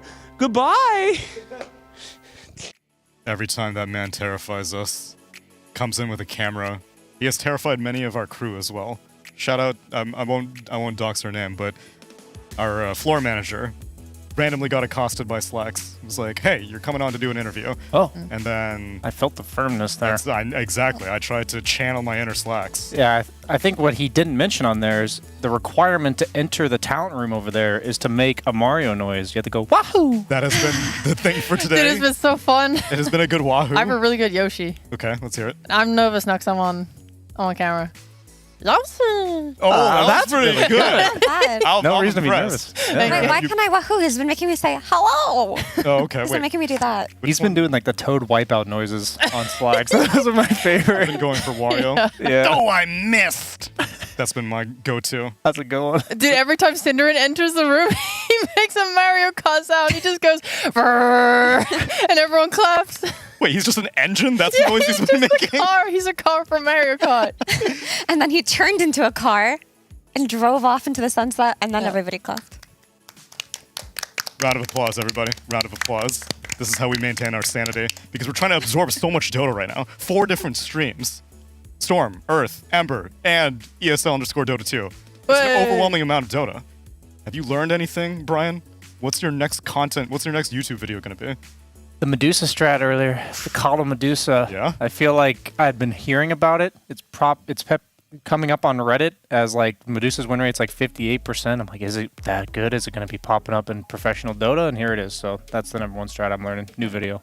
But everything's changing every day. Are you going to be able to make this video before tomorrow? No. It'll be nerfed by the time video's released. So We had did you see Medusa get one shot by Nyx? That was really funny. I did not see that. So he had Daracho had like 1 point in his shield, I think. Yeah. And then Zai was playing offlane Nyx, and he just finds him in the jungle. He just and then Vendetta. stuns, dead. Oh, I was really hoping just the Vendetta hit was enough. Close. It was close. It was really funny because he just dies. Because it removes 50% of your max mana. It's not even like your current mana. So for Medusa, yeah, sad. Every single day, the meta is evolving. Yesterday, we were seeing the mana batteries be really good. The Pugnas plus Storms. And day 1, I think it was just all Doom. Yeah, I think it's just whatever it takes to stay on the map, because since the map's so large, one thing people may not think about is returning to base, and then getting back out on the map is even more difficult than before. So I think that's another reason, on top of the buffs and the heroes that are meta like Storm, that these like mana batteries are very powerful right now. Not just mana, right, but also HP. We see in the longer extended fights the teams that are able to sustain more through their healing and their, the Necros and the Bristlebacks and such, they do excel in the late game. So it feels like we're kind of going back to 4 years ago when heavy sustain was the meta for so long, and you would see Coddle in every game just blasting people and chockering them, and it seems like we're going back there, which I'm not happy about, to be honest. I don't like the sustain metas very much. They feel like they simplify Dota to an extent that is boring to me personally, but I don't know if you guys feel the same way. I thought one of the most memorable heroes from that era of Dota was like Spectre, though, the damage mitigation. Where's she at right now? I thought she would be thriving. She's really bad against 5-man balls and sustains. Like, the best counter to Spectre is to have her haunt. You guys all just group together, heal each other, and then like, now what does she do?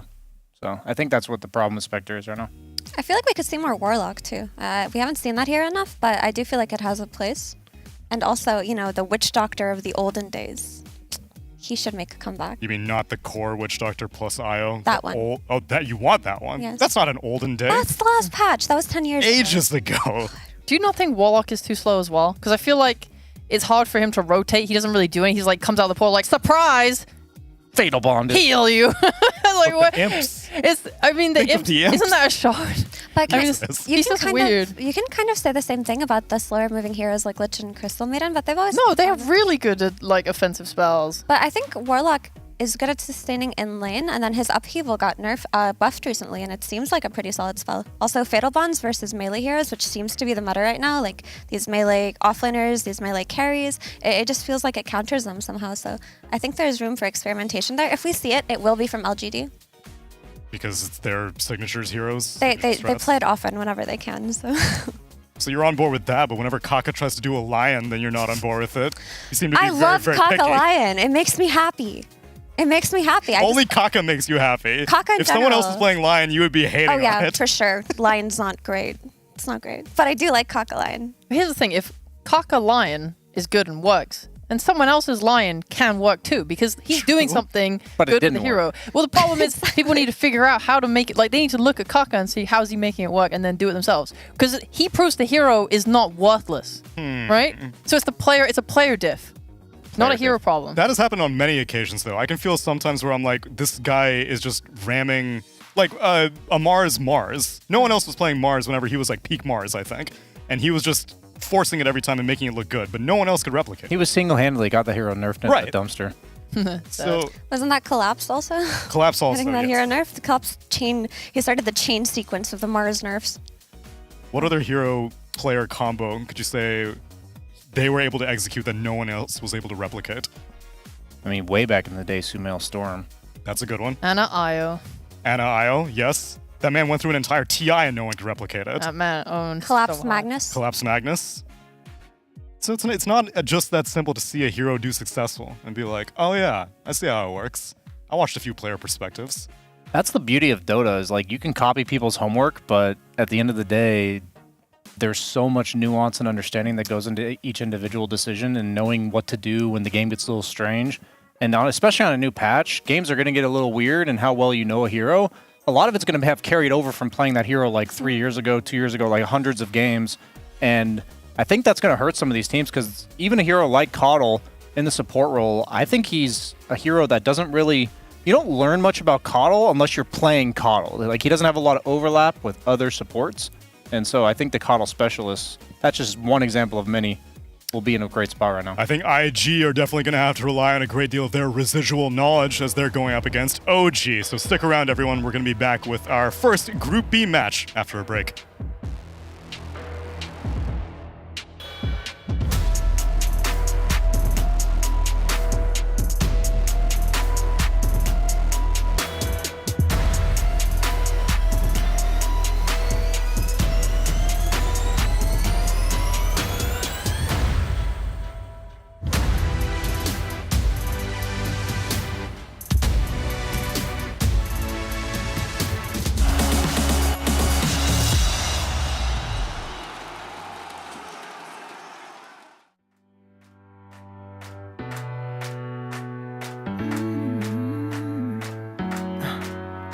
Am I wasting time? 'Cause I'm already gone. So long. Can you stay the night? 'Cause you're the thing I want. I know you're feeling different when you're stressed out. But even with no makeup, you still stand out. 'Cause no one makes me feel the way you do now. Like you do now. The way that you move your body, you make it look like a hobby.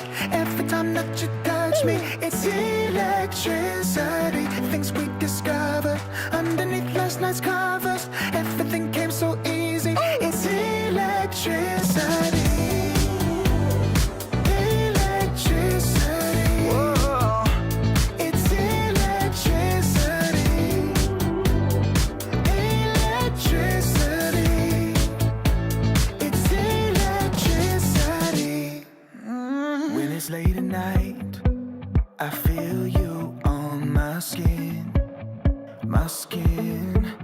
You're all that's on my mind. It's finally sinking in.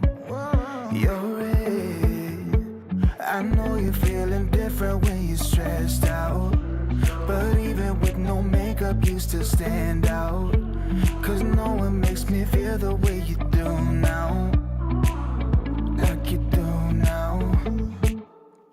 The way that you move your body, you make it look like a hobby. Every time that you touch me, it's electricity. Things we discovered underneath last night's covers. Everything came so easy, it's electricity.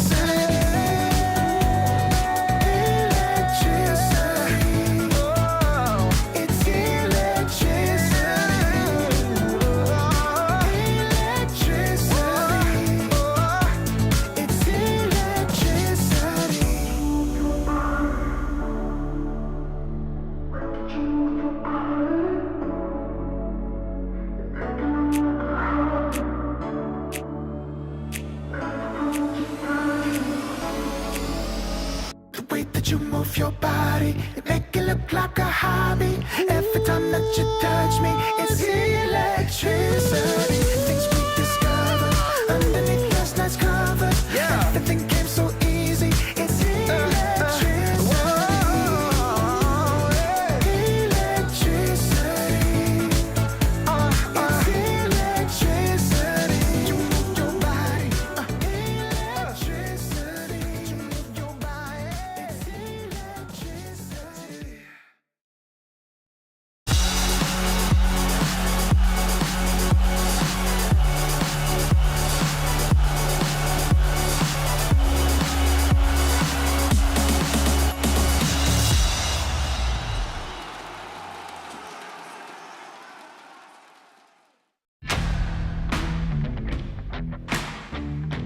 Playing as a stand-in with OG has been super enjoyable so far. Everyone has been very accommodating. The team has been really helpful. I don't really feel like an outsider at all on this team, which is really nice. And I think it's been super enjoyable so far. Yes, it's very nice. I do not play Major in a while. It feels good. Matchup against IG, we haven't done any research on them yet. I imagine we'll do our prep tonight. They look like a super solid team. I was watching some of their games against Shopify and they look good, so definitely going to be a tough match. We will prepare probably later, but I feel very confident. But I respect everyone anyways. If you underestimate someone, you lose. You lose, actually. So never underestimate anyone. It's fine. Surely this is all. Oh my God, he stopped him as he zipped in. There's no doom. BKB anymore, but it doesn't matter. Look at the shard damage. They're sharding on him. Abed drops down dead. Do they have any way to save this? Crit does have relocate ready. Gonna try and pop it and get him out of trouble, but no. I have zero experience playing at a major, so this has been my first date, and I guess it went pretty well. Spirit Vessel spam's coming out as well, jumping forward onto Moon, the Lash Rack, it's just paper at this point. Phoenix gets dropped, can Chidori get the kill at the very least? It's gonna be BZM with an ultra kill, can he get the rampage? He's trying to go for it, dives into the fountain, needs to last it, and there we have it. Rampage for BZM, well deserved. OG, top of the groups, going up against Invictus Gaming, bottom of the group right now in this match for Group B. And I'm glad we actually got to pick the brain of Kittrack. It's obviously been a lot of eyes on Mind Control as the stand-in for OG, but like you heard from the man himself, he does not have major experience, and the fact that he is keeping up with all these other players who are seasoned vets at this point, Brian, is quite a testament. Yeah, he's kind of one of those players that pokes his head up every now and then. Sometimes I see Kittrack in every single pub in NA, sometimes I don't see him for a while, and sometimes you see him, like he had Wind and Rain, I think like a few years ago. Like he's had glimpses of greatness in terms of teams that are qualifying to big tournaments, but like you said, this is his first big major LAN experience, and he's kicking ass. Dude, Quinn has like really good words to say about him. Really? Yeah, he said that he like came up with Kittrack. Like they like learned together. Like he grew as a player and became good like with Kittrack. He said like I think it was of Kittrack like one of the best players in Dota that never made it. Which is, you know, kind of sad to see, but it's really good to see him get to like flex his potential here, you know? So I personally am like really looking, this is my first game covering OG this tournament so far, so I'm looking forward to watching him. That's extremely high praise, though, because also North America has an extreme shortage of capable support players. And so the fact that he has slotted in, obviously he has, I guess, a little bit of background matching the chemistry, because he was playing on Old G for Div 2 Western Europe. So whatever foundation that Seb set as they made this OG roster. I'm sure the fundamentals perhaps he got exposed to. He's definitely had a lot of time to interact with. I mean, you talked about like him and Quinn came up. Like he's been exposed to a lot of the greats, a lot of really good players that have unique knowledge of the game. And this guy's a smart dude. Like when you play pubs with him, you can tell he's always in the right place at the right time. He knows what he's doing. He knows how to adjust. So I definitely think like it's not a surprise that he's doing this well. I would have just expected perhaps a bit more nerves, maybe a bit more sloppy play from him. But not only is he like fitting in, but he's kind of owning. Like with the heroes he's playing, like Disruptor picking people off. He has different play styles. He's not limited. It's not something that you'd expect out of somebody's first major. Because, yeah, we saw him in OG. He was good to me there, but he didn't necessarily stand out to me. But with how he's been able to transition into Tier 1 play so seamlessly and fit into OG like they've been playing together for a long time is super impressive. But on that note, Mind Control, he looked so happy to be here. He was just smiling so big in that interview. He's like, I haven't played a major in a while. I'm going to do my best. And honestly, this is one of the players that we've watched for a long time. It's almost hard not to root for him. You don't even have to be Enigma fan to root for Mind Control. He's just such a fun player when he's playing his best. Yeah, I saw the interview that Taiga had done where Mind Control just rolls up and you can tell that he was hungry for this opportunity. I am curious, I don't know if we've gotten any information on how he became the stand-in, aside from the fact that he's a very capable player, but I am curious if BZM, the Bulgarian background, he was just like, yo, let's get my boy in. See what kind of magic we can put together. You might have a point there. Every time people look for stand-ins, it's just easier to find somebody that you're comfortable speaking to. And it happened with Reslo and Zayats in The Secret last year. It happened when they brought in Aramis as a stand-in for Tundra. And I can see it happening here for that reason. But also, I mean, this man won a TI. He's still top of the leaderboards. He still plays all the time. Like, if you needed an offlaner, look no further, right? Absolutely. And he is delivering in spades right now on this OG roster. And he's seeming to be quite friendly with Kittrack as well, which I doubt that these two players have ever met before. And I haven't really met Kittrack either. I want to know more about him, and we have an interview with him. I'm here with Kittrack of OG. You've been standing in. You guys are doing pretty well so far, but you've got to play, let me see, Tundra, Shopify Rebellion, and Beast Coast. So some tough games to come. Yeah, definitely got some tough opponents ahead. I would say we've played some pretty good opponents so far, but it's definitely going to be a challenge next couple of days. So you've actually stood in before for Misery, for Optic, at Midas mode, and you guys won that tournament. Is that a good omen, or are you just going to ignore that entirely? Yeah, that was like 5 years ago, so I don't know if it really means that much, Midas mode and stuff, but it was, I guess standing in, maybe I've had some success, so maybe. Shots fired at Midas mode there. You've been an analyst for teams before. You've done like Dota analysis, is that right? Yeah, I was doing a little bit of analysis for T1 at TI last year. And what does that involve? Because I see you guys hanging about and just kind of lurking and watching, but what is your actual role? Honestly, I have no idea. It kind of just depends on the team, and sometimes you do more of the coaching stuff, sometimes you do more stats. Kind of just depends on the team and what they need. So would you be looking at the meta that's developing here, sort of starting to solidify? I'm seeing Rubik, Kotl, Storm, Underlord, Doom, and now Medusa. Is that the kind of thing that you are analyzing, come in and say, these guys are hot? Yeah. Just looking at heroes, looking at trends, looking at teams, seeing what they like to play, what they don't, stuff like that. Okay, cool. Well, best of luck in your series, and thanks for taking the time to talk to us. Back to you guys. He's got an analytical brain, which I'm sure is helping him put together a brand new patch and perhaps assist OG in their amazing success right now. But then what do I blame IG's shortcomings for right now? Because Effie, I'm looking at players who do have opportunities. Xiang Yu was on LGD. That's probably the most prestigious opportunity you could get. And was it squandered because he was not allowed to go to Lima? And now he's on IG, which, at least he isn't like on a Div 2 team or anything, but not great results when we come here to Berlin. And I think Sheep put it pretty well. He has a limited hero pool. IG relied on some cheese picks to win in their region, and he was on LGD for one tour, but then he got brutally kicked. Brutal. In the face. Ruthless. He was out of there real quick. So I don't know how much I believe in him, but overall it feels like the issue with IG is not any one specific player, but the way that they're drafting feels so telegraphed. It's so easy to read. They just go a Spirit in the first phase. They have like a couple of strats they'll always do. They'll try to run like a Luna with a Visage or something. If that doesn't work out, they just try to pick some like win condition PL or Morphling, and then they don't know who to put it on, and they're constantly swapping between Emo and Dust, and it just feels like they're all over the place right now in terms of what they want. I don't feel like they know what they want even. And Brian, that's always like one of your number one critiques is teams that don't have identity. You know, even if it's not a great identity, at least you're all on the same page.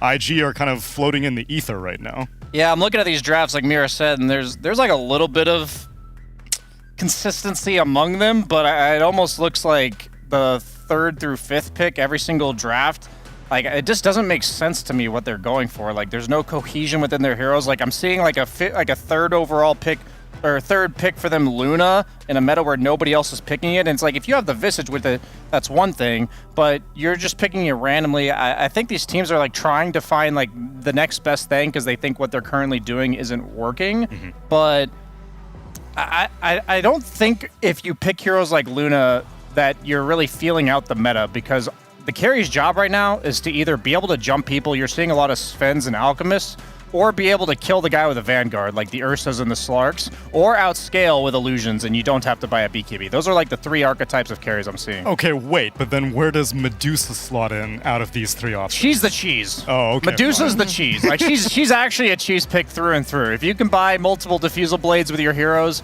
I think Medusa really has no place, but we saw in the Liquid series against Gaiman, they had like 2 or 3 strength cores on Liquid. There's no way they're buying Diffusal, and they had to go for that Nyx last pick.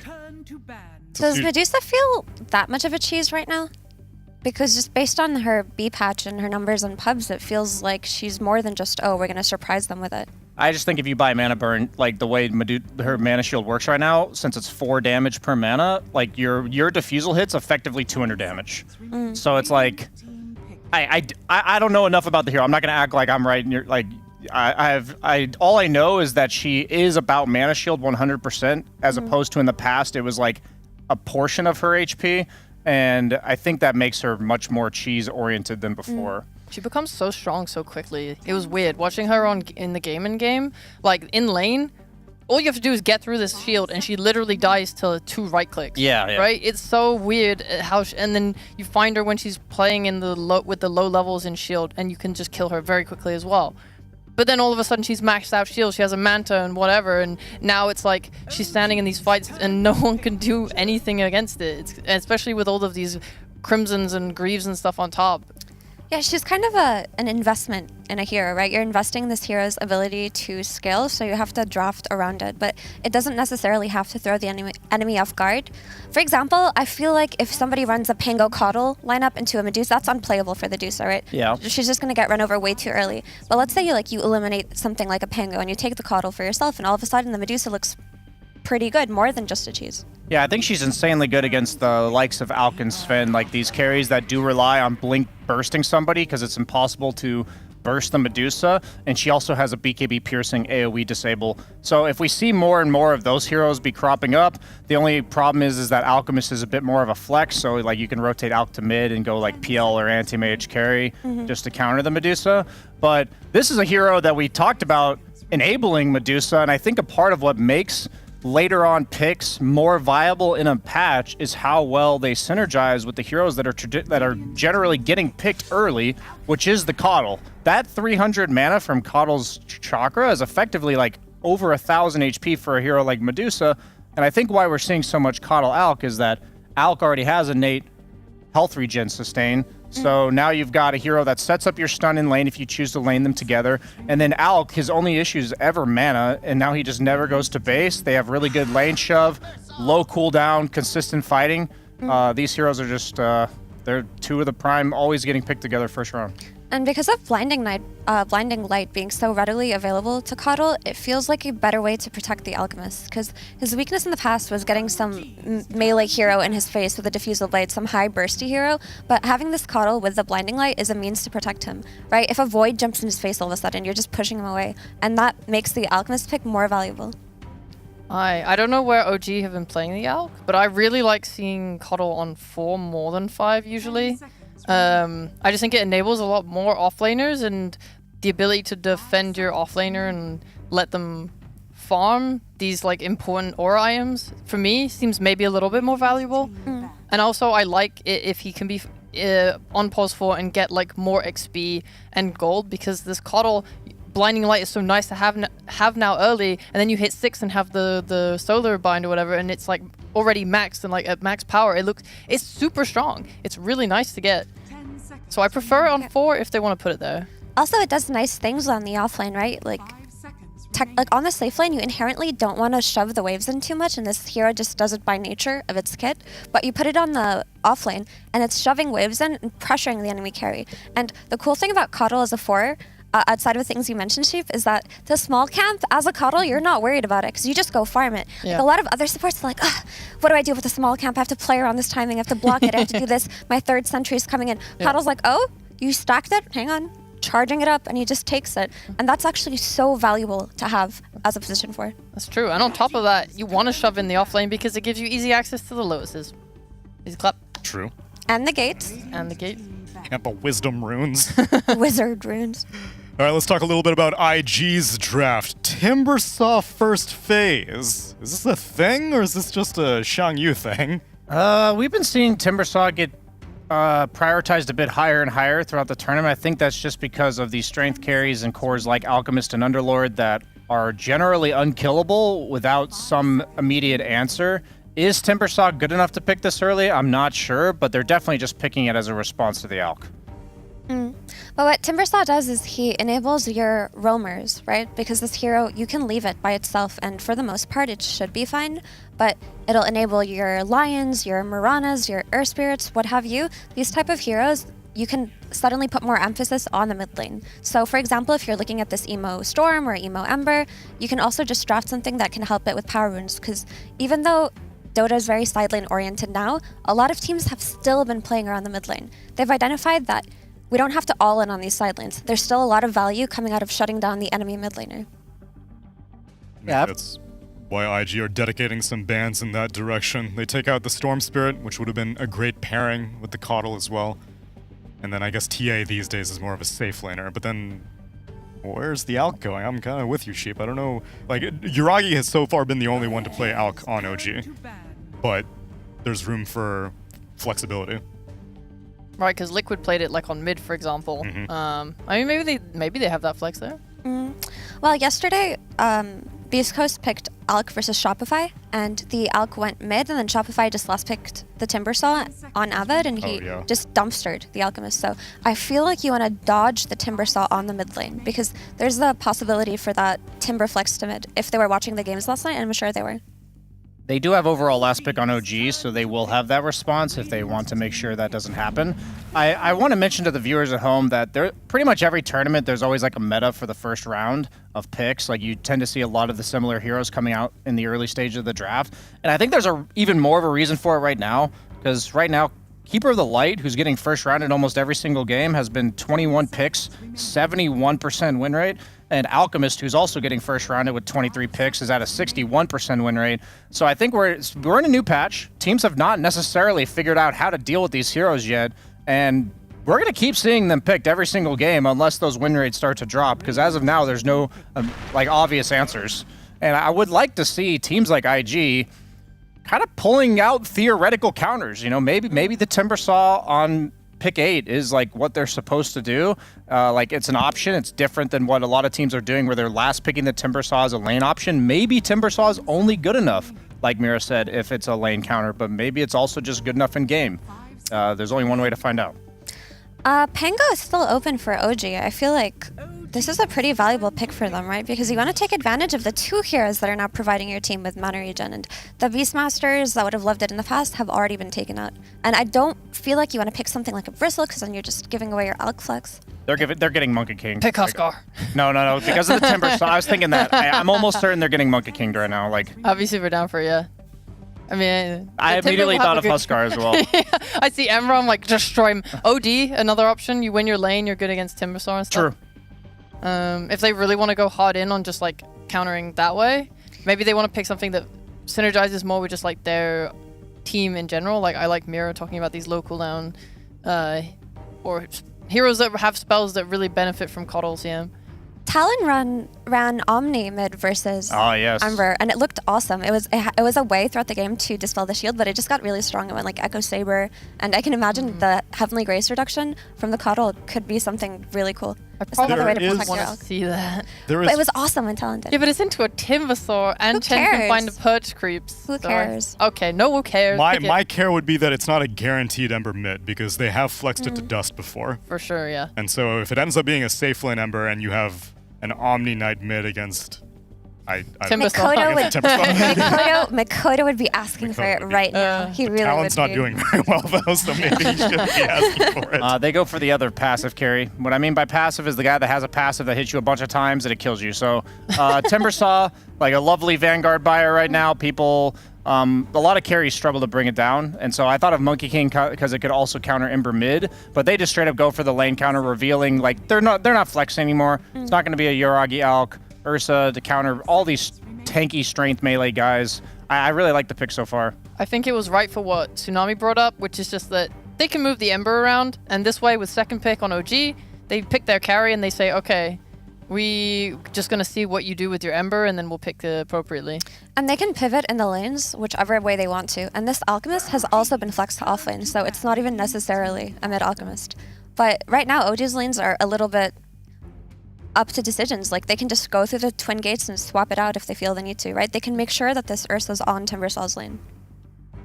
Which is a thing we don't really talk about enough, right? Right. Back in the last patch in the olden days, you would have to go smoke out ward early and find out where the enemies are landing. You'd have to get the information and then you'd have to run all the way top. But now, if you want to play into other lanes, you can just go through the twin gate. It just breaks the idea of not being able to get the advantageous lane pairings. Think about like get to mid quickly. You can go from safe lane to off lane, but if you need to get to mid, that's a whole other project. Yeah. I was thinking about this a lot because I was considering or I would call for a lane swap in a game, but what ended up happening instead was they would just simply tri lane. Like, for example, this Timbersaw, he's weak level 1, right? Let's just say you bring your Bear, Crystal Maiden, Coddle, and you just go for it and just kill him, then you just send the support back. Like, you don't necessarily have to lane swap if you can kind of destroy a hero like Timbersaw before he hits his timing. It's the same idea though, right? Is that something you didn't want to do in the past because tri-laning, then you had to TP your support to the opposite lane. That's an extra 75 mana that's going to cost them. They usually can't afford that level 1. And yeah, there's so many different ways to enable your side lanes right now.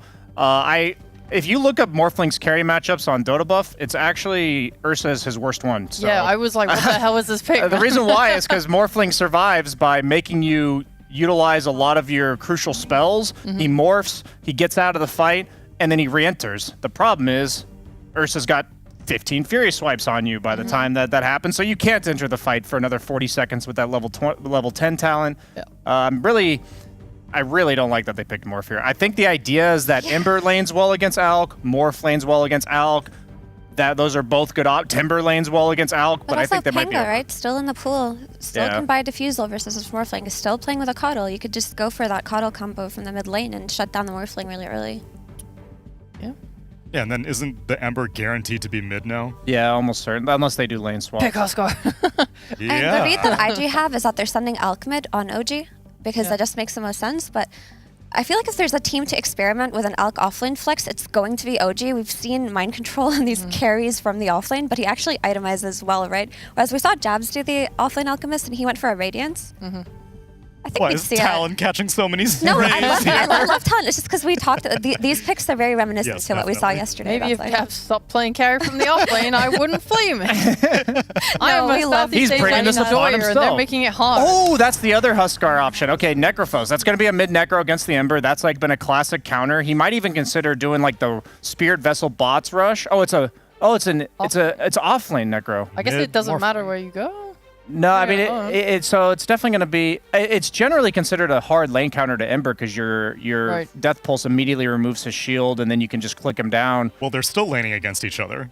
It's MC off lane. Yeah, no, I think the Morphling will be going safe lane because Dust is their mid player. It's just Emo and Dust swap a lot. I see. But I think that with Coddle plus Necro, I think that's still a very hard lane for Morph. Like, you're not going to be able to just sit on low Agi.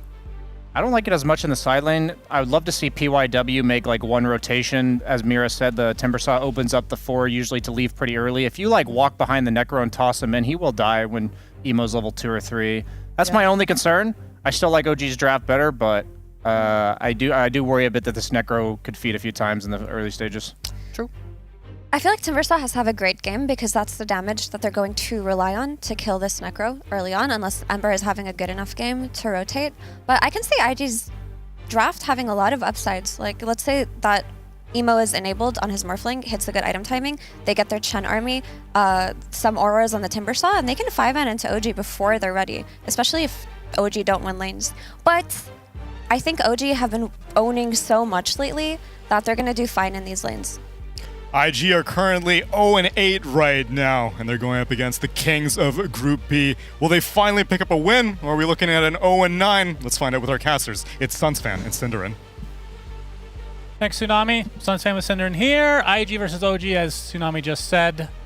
The battle of the top and the bottom of this group, Cinderman. Who do you got? What do you call that? So you have like you have David and Goliath. When it's the two bottom teams of a group fighting, you call it the toilet bowl, and when it's the top, you call it the Rose Bowl. The Rose Bowl? I don't know. What do you call it when it's top and bottom? Just a bowl. This is the bowl. Welcome to the bowl, everybody. We're gonna go bowling with OG and IG and our cousin. Yeah, curious strategy here to see. Honestly, I'm with the panel on a lot of what they said. To me, this Morphling is also quite puzzling with what we've seen work in this patch so far, but. Obviously, it's IG. It's them, maybe grasping at straws. They're having a rough tournament. They've not won a game. Maybe it's like, all right, guys, let's go for comfort. Emo Morph is something that we've found a lot of wins with in the past, but I'm a little bit worried for them that the pacing of this patch doesn't really suit their lineup as well. Yeah. But if things go right early on, I definitely think they can get there. OG have been looking hot. I mean, to be fair, when big patches like this come out and you don't really have a ton of time to adapt, you will have teams that just can't adapt well. I mean, that's just how it works. And some teams will blow it out of the water. And OG right now, I mean, it's still, relatively early. It's 7-1. Their schedule, I mean, the group as a whole is pretty tough, but they have 2 stand-ins. That's also random wild card. I don't know what it is about this team and having stand-ins and then owning in a major, but I just want to say from my own personal, slightly biased perspective, if you will, which I'm not very biased in general. So you say. But I'm happy to see MC having a blast. I have to say, it's kind of heartwarming. I really like the guy. I think he's still he's an underrated player, and it's weird to say, right? The guy has had a lot of success in his career already, but it feels like, some people might say, all right, he's falling off. It's not really his time in the sun anymore. But I personally still think this guy's really good, and so far in this tournament, he's been looking great. And if anything, it's kind of one of the very interesting thing that I think people watching the game might not appreciate enough is how much team dynamics and just seemingly random things can make a really big difference. Teams have major slumps, and then they suddenly look like the best team in the world, and then they slump again and whatnot. And yeah, sometimes it's patch related as well. It can be all sorts of stuff, but obviously, Nigma have not been looking great for quite a while, but I don't think it's because any individual player in their team is just like not good enough. But it's why it's interesting. You get to see when you move the pieces around a little bit, you can definitely tell that a player like MC. I look at this guy playing right now. I'm not like, all right, this guy, overrated. He used to be great, not anymore. Not the case for me. I see Mind Control still kicking it. So that's not a term. It is. Kicking it means you're about to drop the bucket. Means you're about to die. Oh, that's actually true. Well, he's gonna kick it one day. Not today, though. Well, maybe he'll die once on Necro. We'll see. But it's the whole theme of the hero. Is yeah, that's true. I mean, it's an undead, so you have that. Yeah, he's gonna be playing the Necro in the off lane with Taiga on the Coddle, and it's versus Emo's Morphling, which you brought up. How's this lane specifically for the Morphling? Because I feel like Coddle should be relatively fine once he gets to level 3 or 4. As top lane, we're gonna see some action first. Yuragi. Went a bit ham. Getting in there. He's kicking it. So I think the Necro against Morphling. So the way Morphling usually wins lanes is through either raw last hitting advantage or through harassing with Adaptive Strike. But neither of those really come into play very well against Necrophos, right? Necro can secure CS with Death Pulse plus attacks, and the harassment that you output isn't really particularly meaningful most of the time. Necro can just heal it up. He is taking a serious beating, though, actually. The Emo Chen, gets first blood. The Chen is the wild card here. Huge damage output with the and mid lane. that they brought in. BZM gets bursted down by Dust.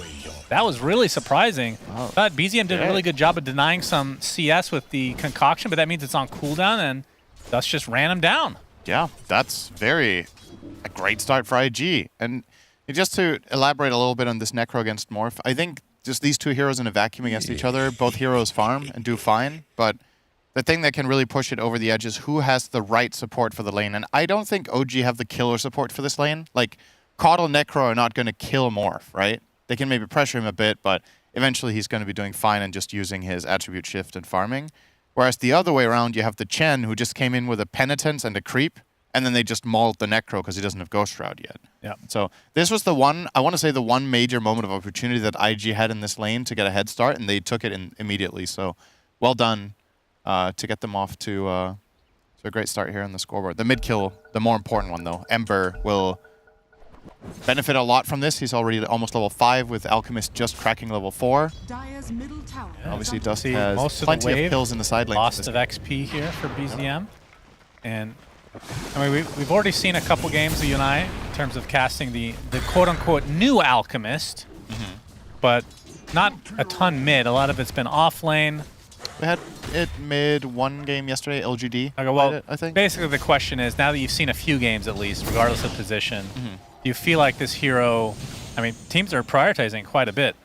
Do you think it's as good as they think? I think he's really good. And I think TYW is dead. He is in trouble for sure. Oh, nice. Fairy Fire. Okay. Oh. Boy, I'm pulling a lot of Cinders today. Damn. Let's just not call it anymore. Yep. The secret is to say he's probably dead, and then afterwards you can say, wow, that was incredible, he lived.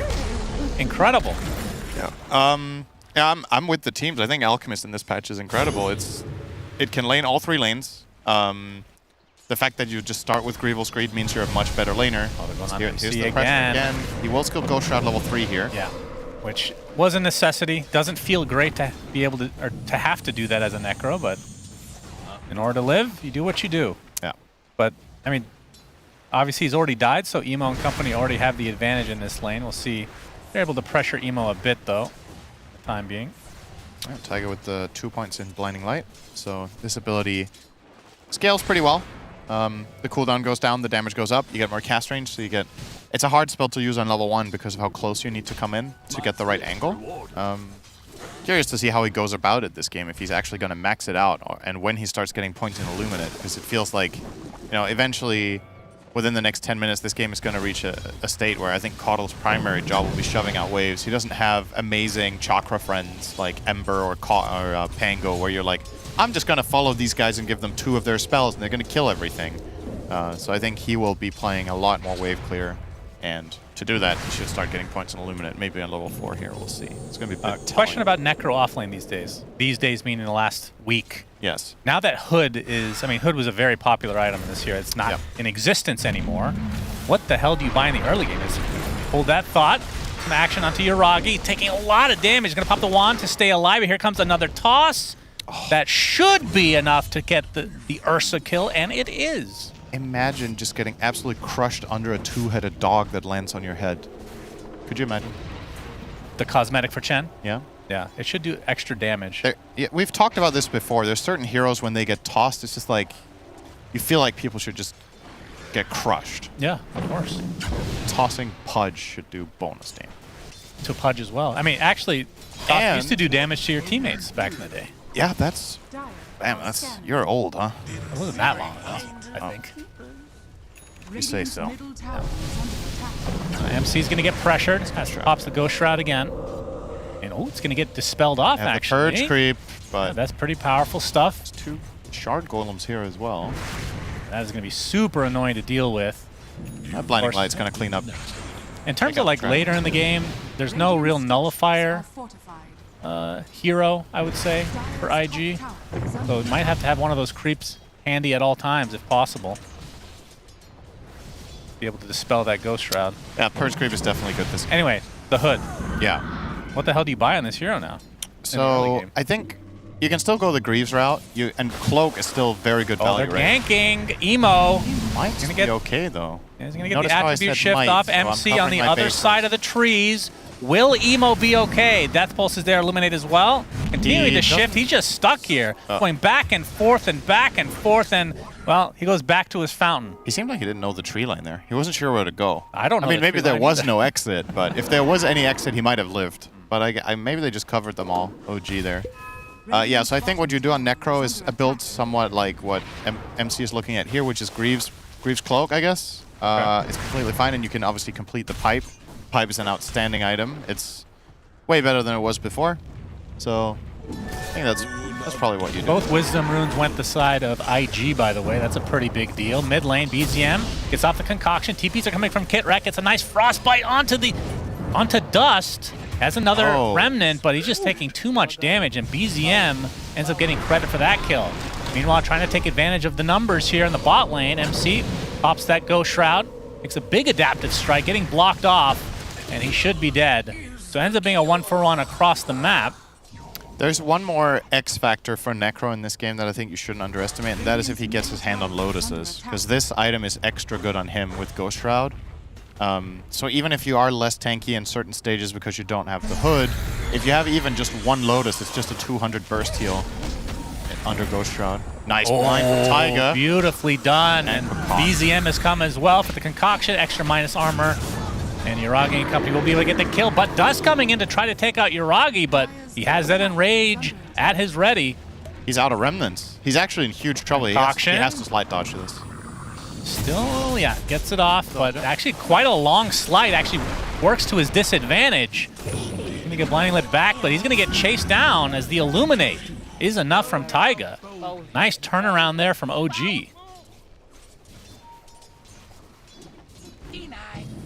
So BZM, top net worth right now, actually top 3 net worth, all on OG side, despite IG getting off to a really good start at the very early stages of the game, but seems to have not gone their way since. PYW getting ganked. And he is, okay, the self-stun might be enough for PYW just to walk away. BZM getting blocked by his own illusions. Little baby concoction. Kitrek not able to get any closer, though, as Dust finally TP's back to the mid lane. Yeah, a bit greedy from BZM there to want to have more than the 3-second stun on the initial one, and Tiny went for a Mango Ava. I think a 2-second concoction there even is probably a kill. So wanted a little bit more than he needed.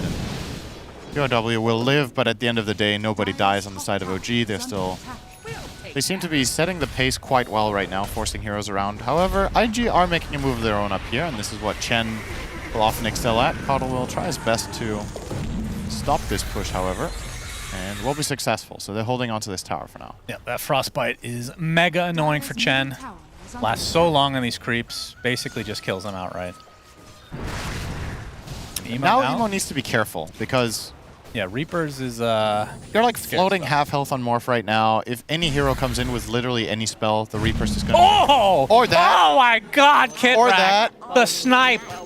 And then the TP. Goodbye. Big kill for OG. Gracious. Oh, that's beautiful. Yuragi sniffs this one out. I don't actually know if did he have vision? Because his ward is outside of range. I think he might have just guessed it based on him starting to morph down. And maybe he got a line of sight through the trees. Not sure. Tough to say. That was clean though from Kitrek. Very nice kill. I mean, that's the difference in the game in general with these gates. You can just gank from behind and then get the hell out whenever you want. It is super scary to be a safe lane, especially a Morphling type like you said that goes full agi temporarily to be able to min-max the healing regen. Emo will be back mid. That's why I was expecting, I mean, maybe not this game, but if you're going to be playing a hero like that, you want to put them mid. I feel like Morphling mid might end up being more common than the safe lane for this patch, but we'll see. Maybe Morphling just isn't as strong of a hero. I mean, the tricky part is that what a lot of teams have found success with and why a hero like Storm and Pango, etc. have been rated pretty highly for some teams is that if there's so much action happening in the side lanes non-stop, you kind of want to be able to bring numbers and overwhelm, right? And that's why these mid heroes that are online early and have mobility spells can be really powerful because they can connect from mid faster than the enemy mid can. But But if we reach a state where things slow down a little bit, I could definitely see something like mid-morph become way more interesting. But yeah, most of the time we see Spirit heroes. And even a hero like mid-Alk is a little bit of a wild card because sure, he is a farming hero, but at the very least when he TPs down, he has, you have a ranged stun, you have some significant damage, and you put a pressure on the game in a different way. Wow, 3 members of OG on top of Dust. He uses a lot of his remnants. He's slowed horribly now, trying to get out. Another one to the high ground, gets up another slight and chains. 4 members of OG, they're not gonna be able to get that, but they will get the Tony. So something for OG is all 5 members now that MC has come to play. Looking for the tier 1 tower. I think Dust, another Searing Chains. You can see the Chen coming into the fray, but tower's already at half HP. As the Alchemist does have the Radiance online now. They're just gonna jump right in and chew up QI, QX. And perhaps the tier 1 tower to follow. I don't know how many chains we've seen in this fight, but it's quite a few. Doesn't seem to be able to do too much damage. There's a big Reaper Scythe, and Dust, after all of that, gets taken out. And now, trying to pressure the Timber Saw, Yuragi pops the Enrage, but Emo looks like that's who they have their sights set on, already at half HP. He's gonna get chased, Concoction is there, and just the casual right clicks from Yuragi. So OG in numbers just completely overwhelming IG. They get several kills and the mid tower. It's such an insane fight to play Coddle in as well. Like, I think Taiga got off 3 or 4 Illuminates with Spirit Form, just keeps chakraing for extra concoctions as well. OG just have so much in the tank if they get to keep chain healing with their Necro and their Coddle. You see, I mean, IG are doing respectable damage, but it all just gets regened up. There's the Illuminates, there's the Death Pulse, there's Alchemist's own regen, there's the mech, they just can't get through them. Yeah, OG have so much sustain. Like we saw, I think it was like 4 Sleight of Fist Searing Chain combos in that minute-and-a-half period, but they just brushed them off completely. And now that the mech, like you said, is online for MC, they're going to get this tier 1 tower bot as well. And he's getting, looks like the Greaves are going to be first. And into the Rosh pit they go. I love it. I mean, it's 14 minutes in. This is an early Rosh in this patch, but you've got the perfect heroes for it. You've got heals, you've got Ursa, you've got minus armor. The formality to get this done. Now, do you give this to Alk instead of Ursa, do you think? I think you might. We'll see how they want to play this. Feels like the obligation is to give it to Ursa because he does all the work. But, no, it's just, I think it's a matter of who is more likely to get in trouble and actually need it. And I think the way the fights have been going so far, the Alchemist is playing, a little bit more in range, and when he does commit in, he's a harder kill. So this just gives a lot of freedom for Yuragi to play more aggressively than you usually would on Ursa. Concoction's coming. Frostbite's going to set it up. It's almost a full duration one. Freezing Field as well, and the Scythe. Goodbye, Emo. Despite being a pretty survivable hero, Morphling not looking too hot in this game. I mean, OG definitely showcasing the reason why they last picked this Necro. There's added benefits aside from this. He's also one of the best heroes at killing Timber Saw. So, and as the panel talked about, it also maybe could have laned against Ember. If there's a lane swap from IG where they would put the Morph mid, I think Alchemist would have free farmed mid against the Morph, and then the Necro would have destroyed Embers in the safe lane. So they kind of forced IG's hand to put the Morph safe, and I personally think when we've seen IG do the best with this Morphling on Emo, it's been when he's been playing mid. And he's got these levels and he's kind of like taken over the game with aggressive plays. Just hadn't had the option to do it this game. And imagine this game if Dust didn't have a good start, right? IG even got a couple of kills that they might not have had any business getting in the very early stages. It just seems like it doesn't matter. Necro now showing Greaves plus Cloak. It's going to be a stupidly difficult kill. Ursa has Aegis. They have Coddle for the heals. Alchemist is tanky. I think IG are just running into a wall right now in terms of damage issues. That this is what I think is really hard in this patch, and why a lot of the games get pretty one-sided and fast, is when one team hits this early mid-game timing with auras and the other team doesn't have enough damage, what the hell do you do? Like, you can't really fight. If you try to dodge and play the map, you're going to lose your towers, and then you're going to lose more map. So I think the hero that has to step up for IG here has to be the Timber, because he's the one guy that can ignore the auras, right? Yep. As they start coming into play, and has the burst to pierce the healing. Well, they're going to spot out the Chen, and he doesn't live too long. There goes the army. The freezing field for the creeps, and looks like they're going to get all of them. That's the real hero. Or Pinecone. When you kill Chen, If you asked pro teams, would you rather kill Chen or his 4 creeps? I think they would choose the 4 creeps and leave Chen alive. Because all the time he needs to spend getting new creeps again in the jungle and the map. Okay, what's the best team against killing Chen creeps? You have like Nakes Infest, Doom Devour, somebody with Hand of Midas. Yeah, just get some Midases. Clinks. He has 2 charges. Doom with Midas and Clinks with Midas. There you go. Okay. You eat all 4. That's true.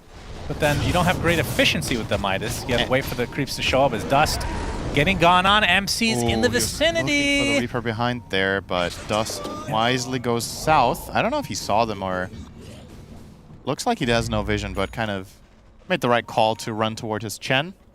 And we see the Lincoln's now online for the Morph, so Reaper Scythe will be a little bit more difficult. He's in trouble potentially here. There's some serious damage. Yeah. Is there a Reaper coming? My there goodness, is. he just TP'd into this, and he's just going to die.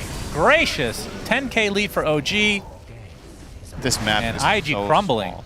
The map is 40% bigger this patch, but IG's map is about as little as you would have thought in the last patch in this game state. Yeah. You have nowhere to go. Just keep getting killed Ember's everywhere. dead.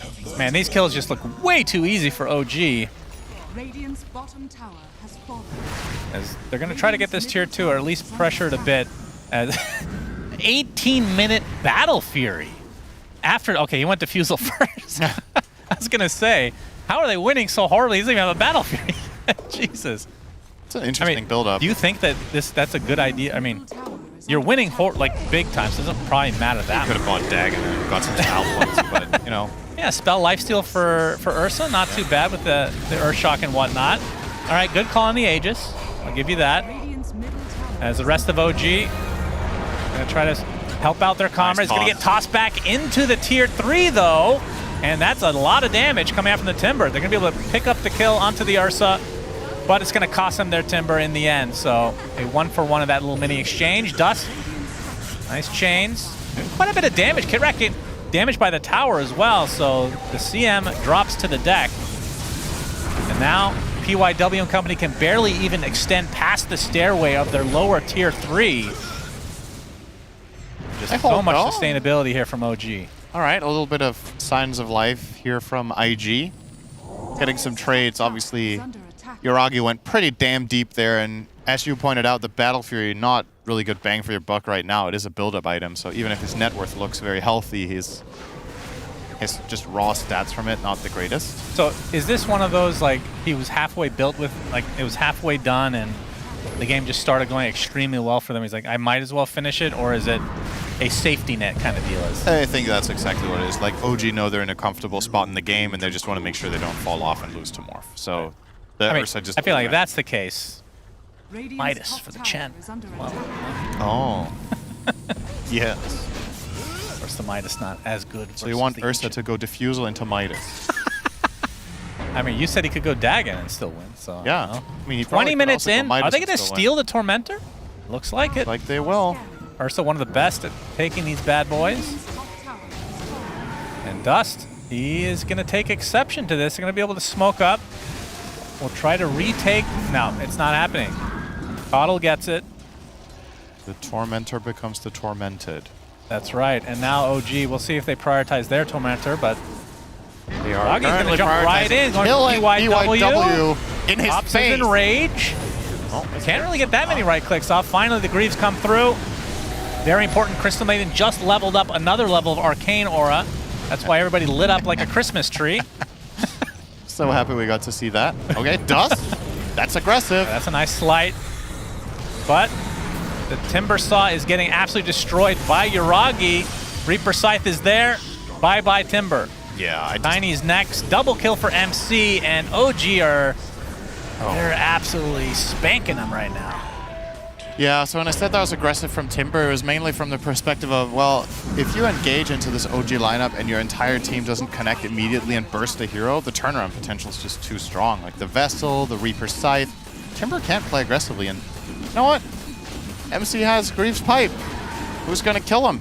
Who's going to kill the team? That's right. It's hard to really see the angle that IG can take to a fight, the approach that is going to work for them. And they will always, when they initiate, they will be fighting into Acid Spray Radiance, so just the passive damage nonstop that's hitting them. It's just a matter of time. Acid Spray Radiance, and The Necrophos, what's it called again? I cannot remember. This is one of my favorite heroes. Heartstop Aurora, there you go. Very good. Over time, your health That's why you get paid whittles the away. big bucks. You can read. Yes, unlike Beastmaster. Wait, what? It's one of his voice lines. Wish I'd learned how to read. Oh, really? I didn't know that. You do love your voice lines. I do. By the way, have you seen the? I don't know if MC has it. It's not really the build for it yet, but the shard. The new the shard is dope. Oh my god, it's really really good. It's a true feels good item. Okay, here's my question though. Let's say so Morphling has Lincolns. Obviously, it will block the. I think it's still called Deathseeker. I think you still travel to him though. But do you travel first? Because I would think so. It wouldn't block it until the projectile hits. I think. Yeah. I could be wrong though. But my guess would be that you travel and then you break Lincoln's on connection. So it does its job mostly. Yeah, then you could Reaper right after. It sounds pretty good. Yeah, that is one of the. It was kind of a subtle. I mean, maybe it's not subtle. That's one of the coolest changes of the patch, honestly. Maybe I'm just a Necro lover, but any excuse not to have to buy both BKB, I guess, and Blink. I'm glad you said Necro lover and not another word. Is that? All right, here we go. Tiny is PYW. Trouble. He is dead. Yep. 22k lead for OG. Next Roche is in 20 seconds, so that might MC put is the final building. stamp He's on. getting Holy Locket. On the unholiest of heroes. That's some bad roleplay right there on the Necro. That's not a Necro item, my friend. QIQX. Oh, juking around. But nice Manta attempt. Will connect. But the Manta illusions find him in the end. And OG able to. I mean, that's the interesting thing. Again, it's really early in the patch as Dust is. He might gonna get out. be- He has a ooh. remnant. Can Close try to call. farm in the meantime. We'll get out here. Yeah. If you're getting absolutely destroyed, like in the old patch, there's a certain segment of the map that maybe you can farm. With the map 40% bigger, you would think that there should be even more area to farm that's semi-safe. Where are those areas? Are they just the outskirts? Yeah, I think you'll probably play the edges of the map, but again, the issue is that OG are just being relentless, right? They're just knocking on the front door. Okay, Taiga probably knocked a little bit too hard there. Yeah, but he's an old man. Joints aren't what they used to be. Yeah, we'll feed a little bit of gold over to the side of IG. They got about 1,500 gold for killing the 4 Caudal. He does have more net worth than Dust on the mid-Ember, so that'll do it. Wonder how much gold you get for killing Alk right now. Probably 2.5 to 3k maybe. Killing this big boy. Speaking of big boy, here's the other big boy. The biggest of boys. Only beaten by Undying with Bloodlust and 17 decay Oh, yeah, stat. they have to kill in the next 20 seconds with an Ursa. Shouldn't be an issue. Oh. I want to see Roche die mid-travel. Yeah. That's what we were hoping for at this tournament. Haven't seen it yet. Yeah, so you had the thing that you said where when he dies on one side he drops Ags and on the other side he drops Refresher. Yeah, for what the if he third. dies on the way? Then you should get both, I think. I think that's only fair. Maybe he gives it, maybe it's based on which side of the gate he's still on. Yeah, PYW getting chased into the trees. Just trying to create as much space as he can. That's a new graveyard for him, though.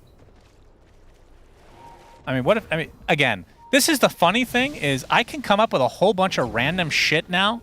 Like, what would this be like in the game? And you can't call me an idiot because this patch was insane. Emo. Speaking of insane, he's trying to farm. OG's that's not okay with insane. that. They're not okay with that. He's dead. Well, BSJ did say that Morph doesn't have the best win rate against Ursa, and that right there is one of the examples of why. Ursa doesn't mind buying Diffusal, and once he gets on top of you, he's one of the few heroes that can genuinely just bite through your entire health pool even when you're morphing down. So, Dust. Oh, quick reaction there. You know, I was thinking more about the... I have to actually look it up. The name, what's the diffusal upgrade called? Disperser. Yes. We're going to watch Chen die for the nth time this game. I wasn't giving as much credit as I should have. I don't think it's amazing. I think it's one of those, you buy Diffusal early, and at some point you can upgrade to it. It feels good that Diffusal can upgrade into something, right? But the thing I miss is that you can use it on yourself to dispel yourself, right? Yeah. That's super nice. It's in definitely certain useful, but situations. you're holding it up against Manta, right? Right, and So- Satanic. Yeah, and Satanic. So, But late game, you don't want to hold on to a diffusal, right? Exactly. In the past, you would probably sell diffusal at some point, but now that you can upgrade it, you can maybe keep the slot and then you maintain some value, you get another dispel. It's definitely not bad, but I think most carries that would in the past go diffusal manta will still do that over getting disperser. It just doesn't seem worth it. And that's the trend we've been seeing mainly on a hero like PL. They will still follow that pattern. It's just too valuable to get manta on that hero. Well, Timber has his sights set on an Aghanim Scepter. Unfortunately, I don't think he's going to make it to it. I've been wanting to cast a game with that bad boy. I would have loved for him to buy it Toss earlier. back. All right, focusing on the Ursa. Uragi pops the Enrage, though, and they're just going to kill Tiny outright. Dust looking to be next on the list. Has a slight remnant with the BKB. Allows him to get away for now. But BZM looking to try to finish this game as GG's just called outright. So 30K lead for OG to end game number 1. And they have looked, it feels like a broken record, with 2 stand-ins have looked god tier on this brand new patch that some teams, certainly IG, have just not figured out yet. Emo with a great voice line to end the game. He turns into Alchemist, I think it is, and says, failure is just another kind of success, the wrong kind. That is IG's tournament run in a nutshell so far. It's been nothing but failure, unfortunately. Now 0-9, and you're not exactly inspired by watching a game like this. I think certain elements of what they did in the draft, I think just aren't in tune with this patch for me. Whereas I look at OG and it's everything I want to see. It's the tempo, it's the good lanes, it's the heroes that are mobile, it's a good distribution of farm, and they just made it look easy. But I do think IG is a team that can probably come to the right conclusions, but the question is if it's going to be too late. This is going by pretty fast, and you need to start racking up wins now. Yes. Let's go to the panel to break down game number 1. It's kind of tough to break down a beatdown like this. OG do some creative positionings and hero picks that we're not really seeing be the meta, but this Necrophos looked fantastic. This Alchemist looked exceptional. And the mana batteries behind him, the Crystal Maiden and the Coddle, all a recipe for success, especially when we're looking at the worst carry-to-carry matchup of all time, Brian. The Morphling versus Ursa. It was the 3rd worst after I checked it. Anti-Mage is worse. You lied? What? I lied, but the point stands. I think... Brian? Sorry. Don't lie to the chat. They learned from you. Fake news, guys. Fake news. Don't worry. I'll update it in my next YouTube video. As I think the issue here is that there was way too much pacing in like each individual lane. Like, yeah, Ember was a bit favored versus Alk, like he was being aggressive. That was the only lane that they had the momentum in. And then when he died mid with the DD diving, Kirak with the clutch TPN, I feel like the entire map just collapsed from that moment on.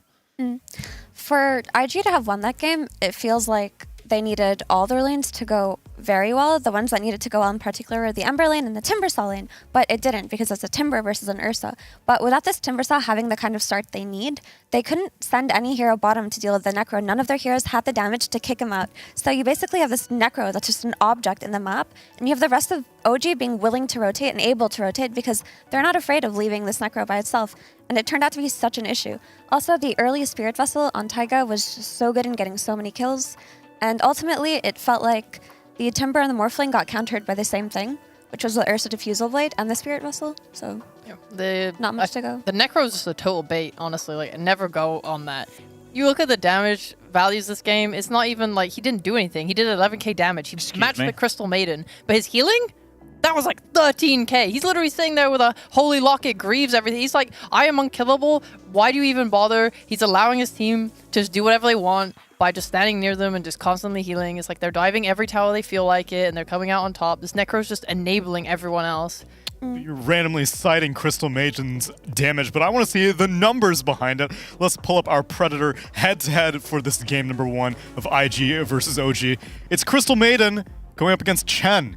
Hero damage. Go. Let's go. It's position 5 spotlight time. No, I think Kitrak played excellently. That bottom lane twin gate TP where he flanked on the Morphling and Nova'd him was hilarious. But not just that. He was running with his team constantly. They dealt with the Timbersaw when he was behind the towers. Then they dealt with the Embersaw when he tried to get the kill on Ursa and overextended. And then they found a tiny mid randomly and he instantly drops that freezing field, right? Kitrak is not afraid to press his buttons whenever they're off cooldown. And it didn't feel like a Crystal Maiden. It felt like a really fast boots of travel, the hasty hero running around killing everybody. Whereas Chen is so much slower. This hero needs time to ramp up. He needs to farm his Greaves. He's got to collect his army. He doesn't give enough to a team that has a carry like Morphling that needs to be babysat for a long time. So I feel like a lot of teams have this fundamental misunderstanding of Chen, thinking the hero is good enough to pick, but then they don't pick Deathball around it. They pick to scale, and then their lanes go bad and they lose. Yeah, they Giga counted the Chen on me, bro. Did you see the Coddle CM together, just like brutalizing all of the creeps, like desperately trying to run away, but they're just slowed, and it was a really nice response picks.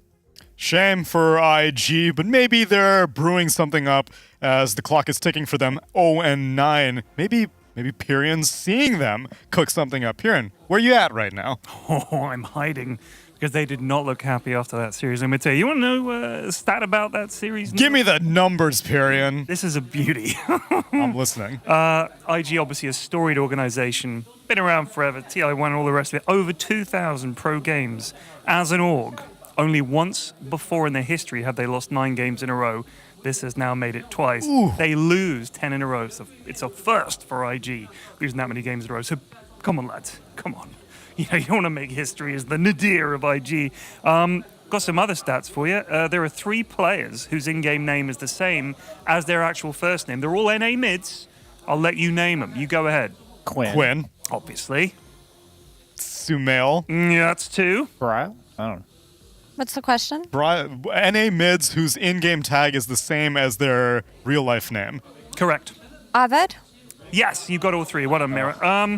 And here's this is a really lame one, but I like it. EG are the only team where all the players' names are 2 syllables. You got Pakaj, Chris Luck, Whisper, Matthew, Panda.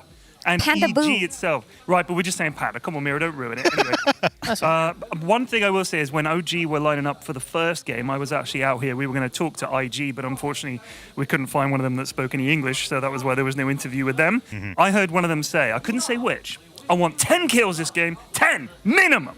And I thought that was a good hype up. And of course, then they destroyed them. So it must have worked. Okay, this is a motivation that we're seeing. And setting goals. That's what's important around here. Yep. Pyrion, I can't wait to see what numbers you get up for our next series. But thank you very much for educating us. Love you too, baby. Much love, my friend. Much love. Any other, I guess Kyle, he's not a mid, but his handle was the same as his first name. But he didn't play competitively as Kyle. That is true, he was actually. Swindles. And the Melons. And the Melons. And the Melons. And Swindle Melons. In all his 3. glory days. In the olden days. Brian, did you ever play mid? Way back in the day. I was the carry player that thought the best idea when I was climbing MMR was to pick carries mid. You know, I was playing Slark, Sniper mid, and I'm like, wait a minute, I'm just not a mid. And then I just moved to carry.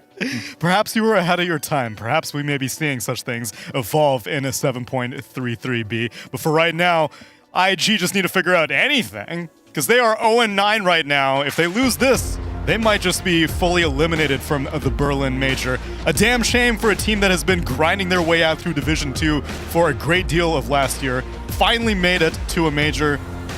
If this is the way you go out, you hate to see it. But if you're an OG fan, you got nothing but smiles right now. Stick around, everyone. We're going to be back with game number 2 of IG versus OG after a break.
roads in the desert are gonna take us somewhere where we go.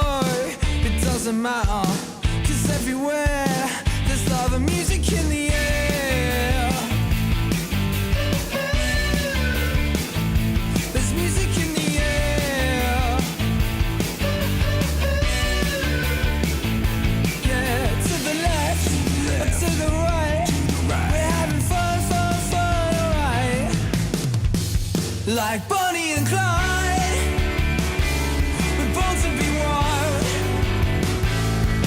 We're gonna rock this place tonight.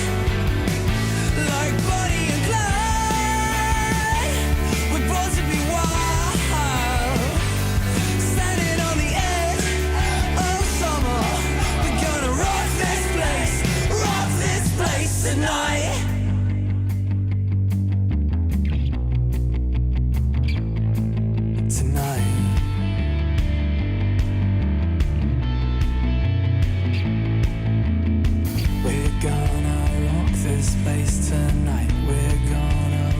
This place tonight, we're gonna rock this place tonight.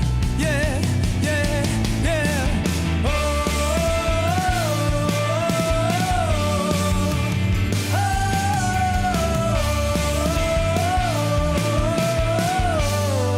oh. Like Bonnie and Clyde, we're born to be wild. We're gonna rock this place tonight. Like Bonnie and Clyde, we're born to be wild.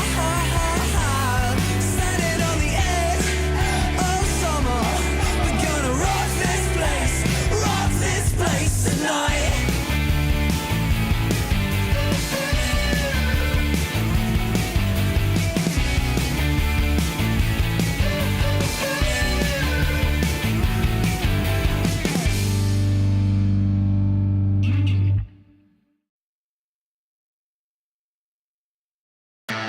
Yes, I could.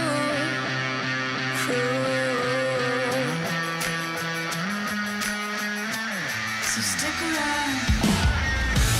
Yes, I could.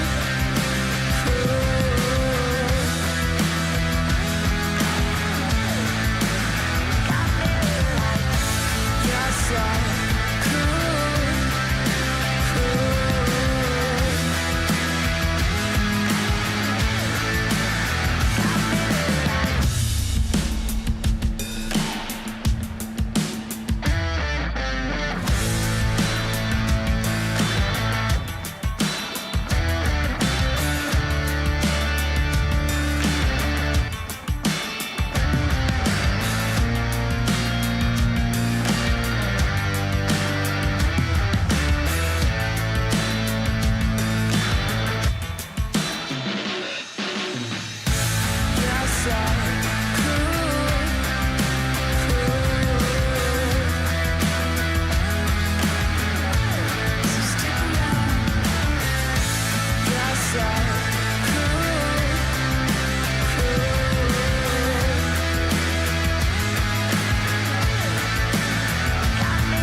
You love it, you you wear it? What's your style? Get your merch at shop.eslgaming.com.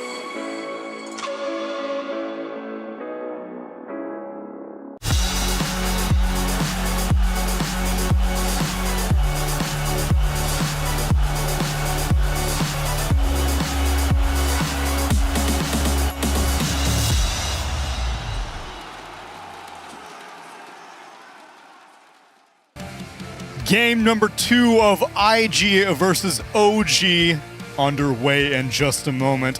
But it's not all doom and gloom for IG, even if they do get 2-0'd by at the top of the group right now. Even though they are 0-9 right now in game score, there is still some Dota left to be played. They will face off against Extreme Gaming later today, and Talon tomorrow, and then day after tomorrow, they will be going up against Beast Coast. So, in theory, they could get 7 wins if they win this, and then win all of their next series. Just win. Just win. Okay, well, based on history, I'm going to go ahead and say that will not happen. Has it ever happened? Has that ever I'm a betting happened? woman, and I'll bet against that happening. I can also safely bet against that happening, but it would be cool. It would be cool. If it did. Would it be cool? And I want to see Talon make their comeback, though. So it's not cool, actually, because Talon needs to win to make their comeback. True. We need too many people to have their comebacks, and IG have, if they win this match here, yeah. I'll believe. Okay. I'll believe. You know what IG need to do? They need to go back to their Storm Spirit. I'm looking at their drafts right now, and every single game they've had Storm has gone over 50 minutes. It's been competitive, and they haven't been stomped in 25 minutes. So that's hype. I think that's their best hero by far, and their easiest strategy to play around. I see oh god. Pugna Storm, right now. Let's go. They really should. They really should. I respect that they've been trying what's working for other people. Like, they have ran the Bloodseeker, they've ran some Sven, they did their own Visage Luna. At some point they were running Underlord too. But for the most part, if you're in a situation like this, I think you should just pick your most comfortable heroes. Pick your Brewmaster, pick your Storm Spirit. Marcy. Don't say it. Not the Marcy. You keep your mouth shut, young man.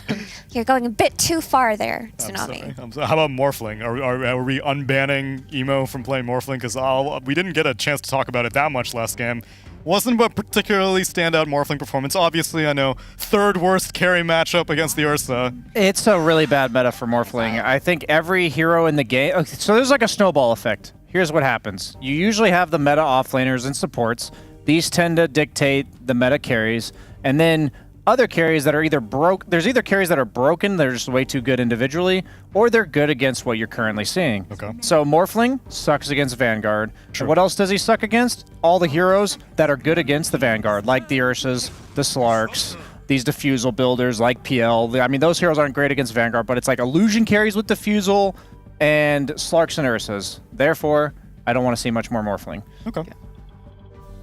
I think Morphling can work, but as a 24 pick, not a 23 pick. Yeah, I can see that. Shopify fell for the same trap where they 23'd Arteeze's Morphling, and it just looked bad. It doesn't feel that great, but the hero is still strong if it can get off to a solid lane. It's just drafting solid lanes in this patch feels excessively difficult because there are so many ways for your safe laner to get flanked on in so many directions, and you just feel like there are people gunning for you the entire game. All right, now you may call what I'm about to say bias against IG's score, but I'm going to say it anyway. I hate this opening for Timber. Why do they keep doing it? Why are they pushing it this hard? I don't think they push it this hard for the in this tournament in general. I don't think it looked that good yesterday. I don't think he owned his lane. If the idea is that this new Timber Ags is really powerful, then he didn't buy it last game, so that can't be the idea behind it. He didn't really have time, to be fair. Yeah, but he still goes for like a Lotus and a pipe, and it's like if you're gonna get owned and not have a great time. Whoa. What is that? That's awesome. That's a pretty sick overlay. That's telling us the previous draft, and now they're saying that they stole the pick. Oh, sick. Yeah. So I think the idea with this Timbersaw early is they feel comfortable with Timbersaw into an Alchemist draft, and they left the Alchemist open for them. So I think that IG, if they snag this, then they have a solution internally, or what they feel like is a good enough solution internally against the Alchemist. But instead, OG just pivot and go for the Ember. I mean, the Ember solo killed the Alchemist mid last game. So they were like, hey, this hero's pretty good against Alchemist. So they're happy to take it too and not even think about the Alchemist for the rest of the game. But this is the problem. Like, you now picked a Timber now in you have a Timber anticipation of an Alchemist, and you don't have the matchup. And again, I didn't think it looked that good last game. I don't really want to see it again this one. Also, I think Ember Spirit is one of the better mid laners in Dota to rotate on an Alchemist early and kill him and kick him off, especially if he's playing with a Cuddle. Like, all you need is a couple of points in Flame Guard, you come with the chains, you pair it up with a, like, Illuminating Blast, and the Timbersaw is dead. Usually when you play against Timber, you need to make sure you have some Bat Rider, some Ember, some rotating mid laner with a lot of magical damage to take him out early. And they have that in their Ember. Yep, and then you just pair it with an Ursa or Slark, and he's dealt with for the rest of the game. Yippee. Now they have to just cover ban him. I mean, there are better offlaners this patch that are just more generally good. Does he just not play Underlord and Doom? Like, why would you ban both of those and then take, like, the crap? I consider Timber, like, the reject offlaner. He's like the reject Greaves, Crimson Buyer. Yeah. These guys are just better. Maybe they're too scared of OG first picking the offlaners. Like, because most people just take Doom, and then you get the Underlord, but the Underlord's like, whilst he's super utility based, it feels like this Doom has looked so powerful. It's pretty good against Underlord. Yeah. What about the Beastmaster? I think they don't have enough practice on Doom, because I'm looking at IG's drafts and even into Tour 2, and they did not run the Doom, and when they played in this tournament, they're just opting to first phase ban the Doom instead of trying it themselves. Doom is like... Doom's a hero that's always in the meta at some point in the season. Like, I don't think Doom's an offlane / like core that you can ever just not have a player on. He's not that difficult. Like, I'm just going to be honest. He's not some nuanced, crazy, mechanically difficult hero. That's kind of inexcusable to me. Welcome to Shang Yu's hero pool. I honestly agree, and that's why of all of the core positions that your core players can be limited in, hero-wise, it can't be the offlane. Yeah, especially in this patch. We see, so the offlaners who are used to playing core from the offlane, they're getting shafted this patch. The offlaners who are used to playing like some ranged Snapfire Greaves builder type, that doesn't work anymore. You have to play these Vanguard, melee top offlaners, these self-sustainers, and Timbersaw is just far worse than Doom at it. Let's be clear. These guys are really good players. I refuse to believe that without like 10 games of practice, you can play Doom or Underlord with a Vanguard. You have to be able to play that. Played the Underlord once. I mean, it's tough to push that Firestorm and maybe a pit every now and then. I have to look at all of the skills of all the neutral creeps and figure out which ones to eat. Devour on autocast or not on autocast. This is complicated stuff. Oh my god. What the hell? I mean, now they're picking Pugna. All right, I'm going to Doom and Gloom on them, but this will be my last Doom and Gloom. Pugna into Ember is not a good matchup. This hero has absolutely no way to defend himself against Ember. Mixed damage from Ember. Yep, exactly. Mixed damage. Like, you're not going to be able to ever suck him. Like, he's just going to be going on you. You have 2 backline supports now on IG, which really suffer against backline jumpers like Ember, and now they can pile that on top of OG, so I'd like to see them be able to do that. Just pick, like, more heroes that can help kill Timber, and, like, you're already kind of answering everything IG has put out. Yeah, I'm with you completely. I think they're just going back to their bread and butter in their Storm Spirit draft, so they're picking this Pugna to set up for it, but now you can just deal with the upcoming Storm Spirit in this phase right now, and they already have the Silencer on top of the Ember chains. That's to a play dank into the Storm sounds Spirit. pick. We haven't been seeing much of this hero, but I really like it because you're pretty much certain the Storm is coming. Do they ever pick Anti-Mage? Oh, it's banned. Never mind. I was like, do they ever like preemptively counter the Storm? You can DK or something, honestly, if you want. DK's banned out also. Oh my god. We have really good ideas. They're so good. The team's already thought of them. Like, what you... Ooh, that's an early peel. Maybe against Timber. Sure, okay. Expecting a Medusa to come out or something? Oh, It's insanely good against the 2 supports, Pugna and Disruptor. You can doppelganger dodge the Glimpse. Pugna really hates disjoints in general. Sheep was already mentioning Ember can do that to you a lot. But a little bit surprising against the Timbersaw, as PL will pretty much give him a free lane. Like, it's going to be day and night difference between the Timbersaw game against the Ursa. Agreed. I think it's really strange because I think IG will benefit from that. Like, they'll have the option to go do much more on the map, whether that's stacking, whether that's rotating, because Timber will be able to just lane alone. Like, he can just go behind the tower, click some, or I mean, he could even just bully PL. He can either bully PL or he can drag waves into like creep camps and like make his farm like doubled. I mean, this Timber pick looks a lot better, at least from the laning stage now. Yeah, honestly, I don't like the PL coming out this early for all the reasons that you mentioned, but maybe the idea that OG is going for here is that when PL gets kicked out of the lane by Timbersaw, they're just going to rotate the Coddle to hold that lane, keep blasting down the waves, maybe get some extra farm, and they're just going to rely entirely on this Ember Sphere's rotations to get things done on the map, because as the game progresses, PL is a good hero versus Pugna, and a good hero versus Disruptor. These two supports struggle playing versus PL, especially when he gets his items. Like, yeah, maybe he can get ganked on and get static stormed, but for the most part, it's a very, very solid hero in that sense. But versus a Timbersaw, it does give IG a way into the game, especially if Coddle can't hold that tower like we mentioned. Then they're just going to be able to take that early and have like a way to invade OG's Ancients. Yeah, just so when we talk about Timber changes, the Ags I think is really good against PL. I haven't seen it in action yet, but it's like a massive like 1k damage explosion if he has the max barrier, I think. I'll just say I think the old Ags was probably better. Okay, double sure. chakram. But like you used to I think you're right that used it's to good. struggle for mana with the old Ags at least, whereas now I feel True. like you can rush this Ags and you get this damage really early. Yeah, it's true, it's true. I think OG still need a reliable stun. Like, you cannot depend entirely on this Ember Spirit and Silencer to deal with Storm Spirit throughout the game. Okay, this is a reliable stun, but the trade-off is Nyx is not that great of a laner, so OG have sacrificed their side lanes this game. It's looking like a sick jug game if I've ever seen one, guys. I know that hero is terrible. That hero's terrible, but I think that this is about as good of a jug game as I'm ever going to see in 7.33B. Bring it out. You like jug VPL? Yes, that's a nice carry matchup. like but Sven. It's against everything. Pick but Sven. I mean, that is an option, yes, Sven. I would prefer that over that. No, you are 0-9. I would absolutely. You are 0-9. You do not pick Sven. But they picked Sven yesterday. But I'm saying they're 0-9. They're 0-9. Maybe they liked it. Have they I should seen make it 0-10 by picking Jug. Hey, how do you know if Jug's that bad unless you try it? I did try it in a pub, but I'm also not a carry player. Okay. Was it off lane or did you play it carry? I played it carry and I went Okay. 1-7. Okay, not the Jenkins 1-17, but pretty close. They believe in their friends over at Extreme Gaming and their Svens. Okay. Maybe I mean, they said I we honestly can do think it you guys too. are right, but I'm, No, keep batting for it. Stick to your guns. Don't relent. I mean, I think, like, it really is a good jug game, but, like, that hero's probably pretty bad. All right, send it. Monkey Luna. King also, potentially. Send it. Do we not like Monkey King here? I feel like it's actually okay. It is okay. It's a pretty good Monkey King game, too, to be honest. Yeah. I'd be okay with that. Okay. Wow, I'm a prophet. Maybe they're not comfortable in Sven either. Maybe they tried it and said it sucked, because I do feel like the Sven was a safer bet. But the cool thing about Monkey King here is that the same way we talked about PL eating IG supports, Monkey King eats OG supports. So it's going to be a matter of who gets the jump first. Honestly, I think IG's draft is really good this time, even though they're 0-9 right now. Is that it? I'm agreeing with you here. The thing is, OG shafted themselves on the side lanes. The Nyx pick is good overall. It's a great Nyx pick versus Storm, versus Pugna, versus Disruptor, versus Timbersaw as the game progresses, but on lane, it can be taken advantage of and bullied. So IG actually have a way to win lanes this time, which changes everything for them, because they got crushed last game in lanes. I agree.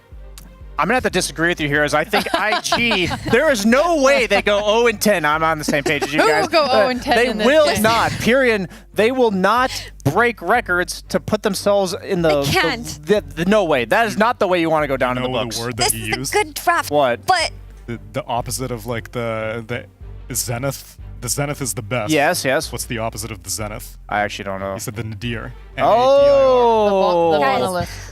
this That's is a the good draft opposite. for IG, but do we believe in them? The only way they lose this game is if we see some like unintentional 3-2-2 action going on in like 20 minutes. That's why I said unintentional. You're coming to the I've said unintentional. Just throws. Just throws. Ah! Get him out of here. He's gone. Don't I'm worry. fired. Get him out. Three-person Kick him in panel. the head, Chief Alex. stick. Kick him in the head. Yeah, this is going to be a really nice action-packed game. We're going to see a nice 50-minute Storm Spirit, Pugna, IG. Really good. Let's go, Mira. Woo! Yeah! All right, great segue. Thank you for that introduction. Sunsfan here with Cinder in game number 2 between IG and OG. Cinder, do you agree with the panel that IG will get their first victory? I don't know if they had a clear consensus of any kind about anything here. If that was their overall call that this is going to be an IG win, I will wait with my it's not verdict going to on start that out too because well here. PYW gets stunned right off the bat, and he will be first-blooded. And BZM will take it. Lots of damage being applied, though. This is a huge team fight. This is like watching Heroes of the Storm, for God's sake. Not even 45 seconds in. Kitrack will live, and the rest of IG will hightail away. Did you keep a blood grenade tally there? No, how many I were felt there? like they threw like 3 grenades with IG and they still didn't kill. Maybe I'm wrong. Maybe I only threw 2. Did they? Hang on. They don't stack additively, right? I mean, the burst damage works, obviously. But Wait, I can't see if they've... I can. Okay, they used 2. They have 1 left, right? So Yeah, they used 2 one person. blood grenades, and they did not get a kill. So that's some gold down the drain as well, obviously, with OG also getting first blood. They're probably pretty happy with that.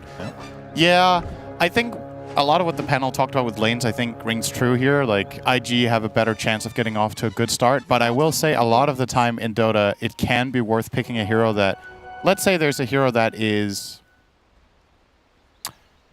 not too great in lane, but has insane upsides after. You can lose the lane by a significant amount and still make up for it later. I just think it's that kind of game for Nyx. I think this hero looks insane this game. Spike Carapace is the spell. You're against 5 heroes that effectively can't really handle it. Most of them have some sort of uncontrollable damage. You can run into Nether Blast, you can run into the Disruptor field, you can run into Timber's Chakram. The Storm is going to hate you. You Vendetta the Storm, he loses half his max mana. You Vendetta the Timber, he loses half of his. Like, well, let me ask. it's just so many upsides. That was the hero I wanted to talk about as well as the Nyx for mind control. How often do you see it as a core? It's becoming a thing in this patch specifically because of the changes, and the hero is actually exceptionally tanky with a Vanguard. So, yeah, your gut might tell you this lane against Monkey King is bad, and it obviously is. Oh, hang on. Okay, this is Taiga quite will the get a kill support here. battle. Taiga, was that a blood grenade? Yep, it was. He finished him off with his own blood. Sick, man. This is definitely a good lane for Monkey King, but when Nyx gets Vanguard, I think he's fine. So if that's the path Mind Control is taking, we will see. Another blood grenade use onto Yoragi. He's stuck between a rock and a hard place. He's going to pop his wand. Do they have the finishing damage? He gets up to another Spirit Lance, but the Nether Blast is enough from PYW, so IG on the board officially. Kitrak did not hit back onto PYW there. Knew it wasn't going to work. He had the Fairy Fire. He had a Tango running. But just reset. Okay, so, I mean, we talked about, you know, the changes of the patch with Nyx and whatnot, with the Mind Flare and just how much stronger he is in general, but when you're playing off lane, like, what is the strategy? I mean, I'm guessing that it's Kitrak looks like he's going to drop here. Whirling Death is enough. Like, normally, like, what's the right way to even put this? A normal offlane hero is like their big initiator. This guy's like running around the map. It's not really a normal offlane at all. Is it because they have a position 4 in Coddle that's just going to be able to stay in lane and almost become a core himself? I think... Or is there a different type of strategy to Nyx these days? I think OG were just looking at, okay, we need an offlane pick here that offers counters to specific enemy heroes, and Nyx, as we've already covered, does that. And I think this new Nyx, when played as an offlane, I think he can buy anything. I think he doesn't have to buy traditional...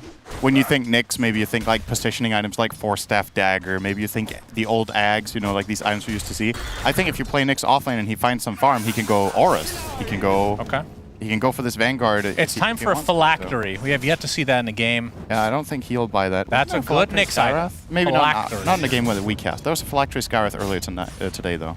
Oh, okay. The game with Liquid versus Yeah, Invited. that's got to be good on Skywrath, as Taiga is going to get beat down. Dust with his Jingu stacks. Oh, the glimpse back MC not able to finish off the Disruptor. But just we'll to get the wave with him. Just to elaborate a little bit, we've covered the upsides to Nyx, but I think it's also worth talking a little bit about what the panel said, right? Because one of the problems that IG has been facing is that they haven't been coming out of the laning phases too well, and I'm with them 100%. I think they should win the lanes. The question is, can they dominate them hard enough? Like, are you going to get off with a monumental advantage so that you can keep the pressure up and not get countered by these certain rough matchups that you have, like the Nyx Silencer against the Storm, for example, who's the snowball hero of your lineup? Can you handle that? So far, so good, I suppose, but like the Monkey King isn't like trashing the Nyx by any means. It's like 3 CS ahead minute 4. Mind Control absolutely holding his own here. In the top lane, the Ember is doing well against the Storm mid, and finally bot, Timber and PL are kind of neck and neck, so I don't really know if this is good enough for IG for the first 4 minutes. We'll see if they can keep up some pace. Nice rotation here from QYQX. Yep, they'll be able to get one support kill, Trade one for PYW, one, keeping maybe. himself alive. He might be ticking down to the Arcane Curse. No, Nice he actually dude lived there. with a sliver of HP. Uragi faked them out. And Dust, can he be able to get his stacks again? Looking for... Nice cliff. Oh, yeah. Looking for the Boundless Strike to get it nice and healthy. Anytime now. He's going to go for the kill instead, so Taiga will get saved thanks to the Impale. Another right click will do it. If Dust can catch up, he will. A nice And now the buff to Thunder Monkey Strike King's onto attack range there. MC. He does have Spike Carapace, which he will use now. But he might just be chased down. He's half HP and here comes get the Kidrak. Impale off, and yeah, Kidrak's in the area, so Dust actually will drop. Surprising turnaround, as the Disruptor was not remotely interested in fighting any longer. That's the kind of thing about this map and the way people play right now. That fight took like 30 seconds, so at some point someone's going to show up, The Electric right? Vortex into the Nether Blast. BZM is in a lot of Big trouble. kill. Taiga a little bit late. Very, very big kill for IG. This is the biggest kill of the game. Like, you want Emo to get ahead so that he can start snowballing this early mid game that your lineup has. So very, very good for them. And remember, IG did get off to a good start last game, and then it just came to a halt like 10 minutes in, I want to say. Yeah, This one, I think the got off writing to a on the wall that terrible game was start. different, though. Just pacing-wise, their lineup, I think, had a lot less to offer than this one does. So I'm a little bit more hopeful for them overall. Bike is up.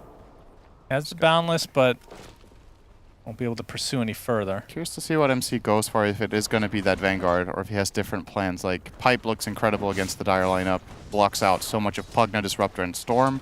But one thing offlane Nyx doesn't do particularly well is farming. He can't really retreat to the jungle and get stacks. He can't... Ember's getting 6 here. And Searing Chains onto Emo. He's able to zip away. Remnant.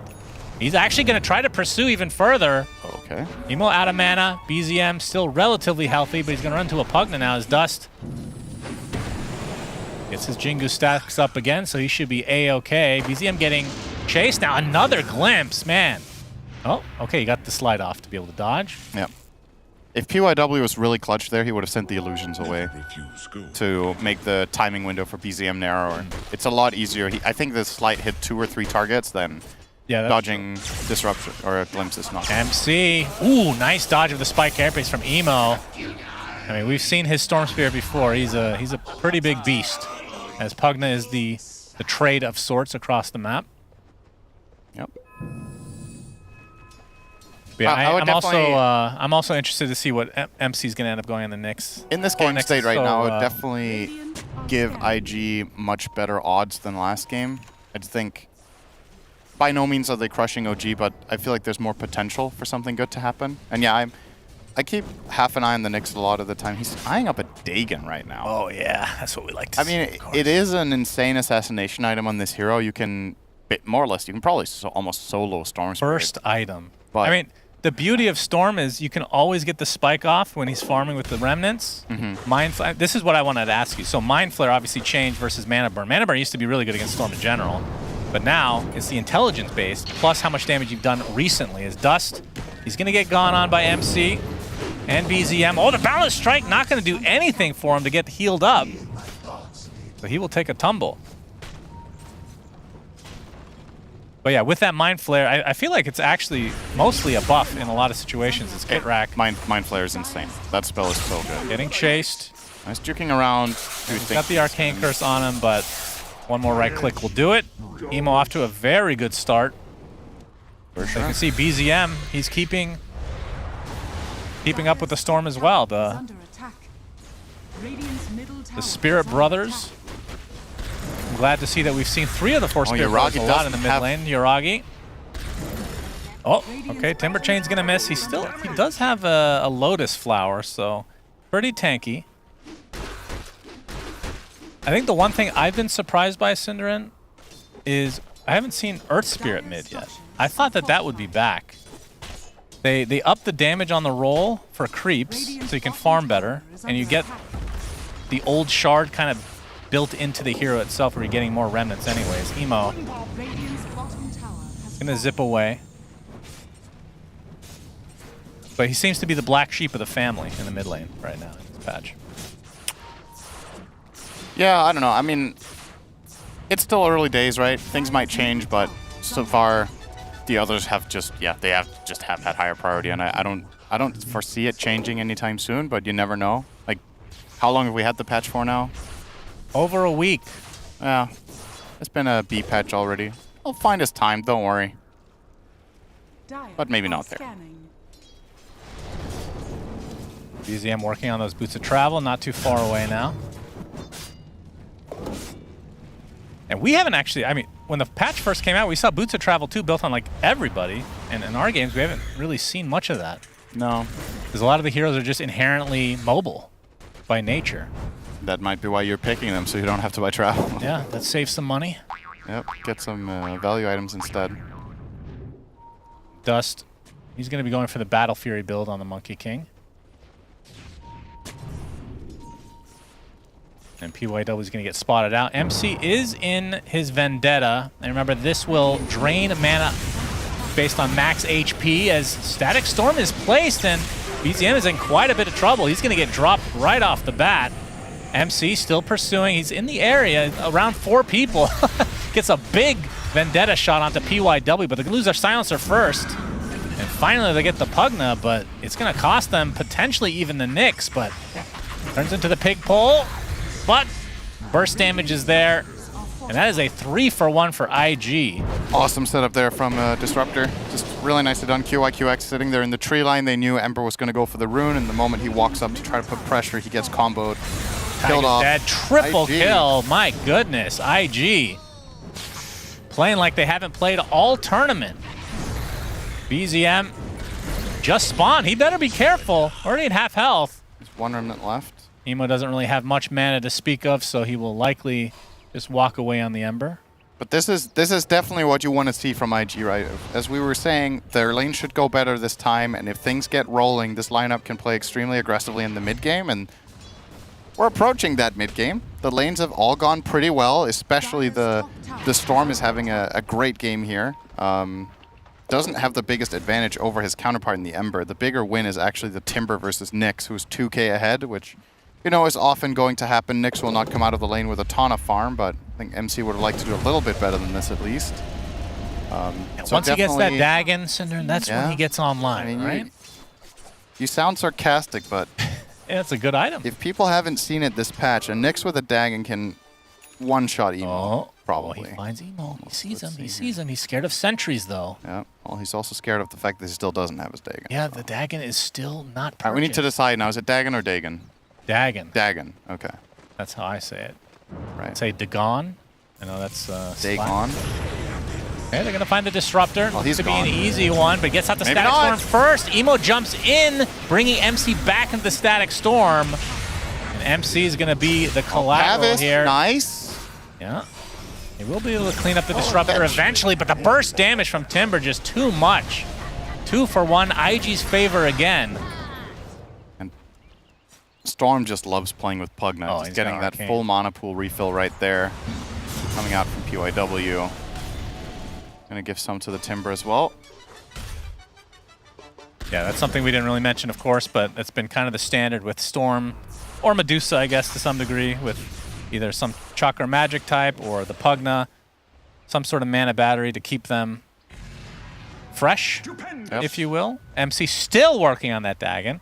How much is the recipe, Cinder? I don't remember. It is 1150. I knew that. 1150. Okay. Of course, getting that level 1 Dagon, no longer a grief move. Gives a lot of great stats. Yep. And just general spell lifesteal. MC is almost 6 minute 13. This is not. Do they have a sentry here? Pricing this hero's potential in this game, but MC has not had looking much for fun. Emo. There it is. Mind Flare to follow. He needed BZM just to help top him off. We'll be able to get the Dagon now.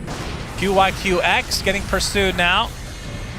He's going to get dropped, and they're going to try to go even further, but Timber finds the distance, so it's going to stay at the double kill for BZM.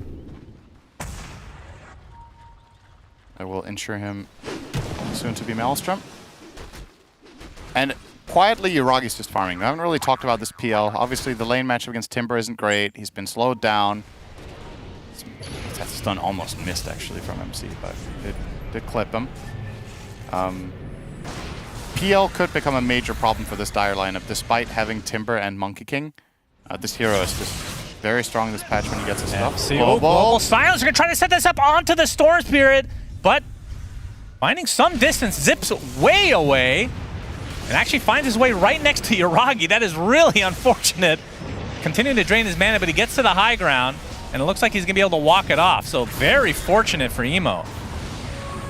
As the rest of his team able to tank up most of what OG had to offer, and Yuragi's already at half health here. Doppelganger is available. Nice impale onto the Timber Saw. There's another zip in, and finally the Doppelganger comes through from Yuragi, but there's the Electric Vortex from Emo, and they drop him like he's hot. Phantom Lancer dead. 3K lead for IG, and they're just continuing to stay aggressive. This is not looking like the same 0-9 team that we just cast. It's not. It's amazing what you can do when you have the ability to take initiative in the game. Yeah, MC, he's got the dagger. He uses it! And dies. Yeah, that wasn't exactly a full combo. You know. I love the deadpan. He did what he could. Deadpan response right there. Oh, nice. Another nice sequence here from IG, and Yuragi showing up there I think just turns out to be a feed, right? Like, he didn't offer anything by connecting with the fight, and he ends up in an awkward position and ultimately does get killed off. So in that instance would have been better off just farming. And the Monkey King here, good damage. This would be a huge kill. Illuminate's not able to be dodged. Fast TPs. Emo. Looks like they'll get Taiga, but OG will take this. OG definitely suffering, I want to say, a little bit from the problem that IG ran into last game, which is they don't have the best burst damage, right? Your support duo is Silence or Coddle. Illuminate is nice if it's set up, but a lot of fights, you know, you have to start channeling it. It isn't prepared to just go. Your peel wasn't there in the start, so if you don't get the Vendetta opening, I don't know if you really have enough damage in the tank, and that's what we saw. They're going on a Disruptor, and he's actually hard to kill because he's going to use Pavis, and then he gets Greaves. So all these barriers and defensive heals and they have items double Pavis. There's Kit Rack. Wait, they went double as well. Those stack. You're right. I think they those have stack double. though. They actually do additively stack if I'm not mistaken. Kit Rack's down. Am I wrong with that? That they stack on top? I think they do stack, yeah. I think that was the big change, is that like any barrier will just additively stack now. So we put 2 barriers. I mean, Nyx is still going to pierce, but against PL, against the Ember, it's some serious damage mitigation for the supports. And very interesting. Really yeah, once again, just similar to the problem that IG had in the last game, where the enemy team started having Greaves and Pipe and all this, and they just couldn't fight them anymore. This time it feels like OG need more time. They really need to build up their PL. And they need to find openings together with Nyx, but the classic counter to Nyx, which I think is still arguably one of the best ways to play against the hero, is to just... Oh, here we go. Oh, the Static Storm immediately placed. Mind Control looking for the burst, but he's going to be the one bursted instead. But BZM, they can get this Monkey King. This might not be so bad. Ends up being a 1-for-1 BZM, though. Glimpse back. He's extremely fast with that haste.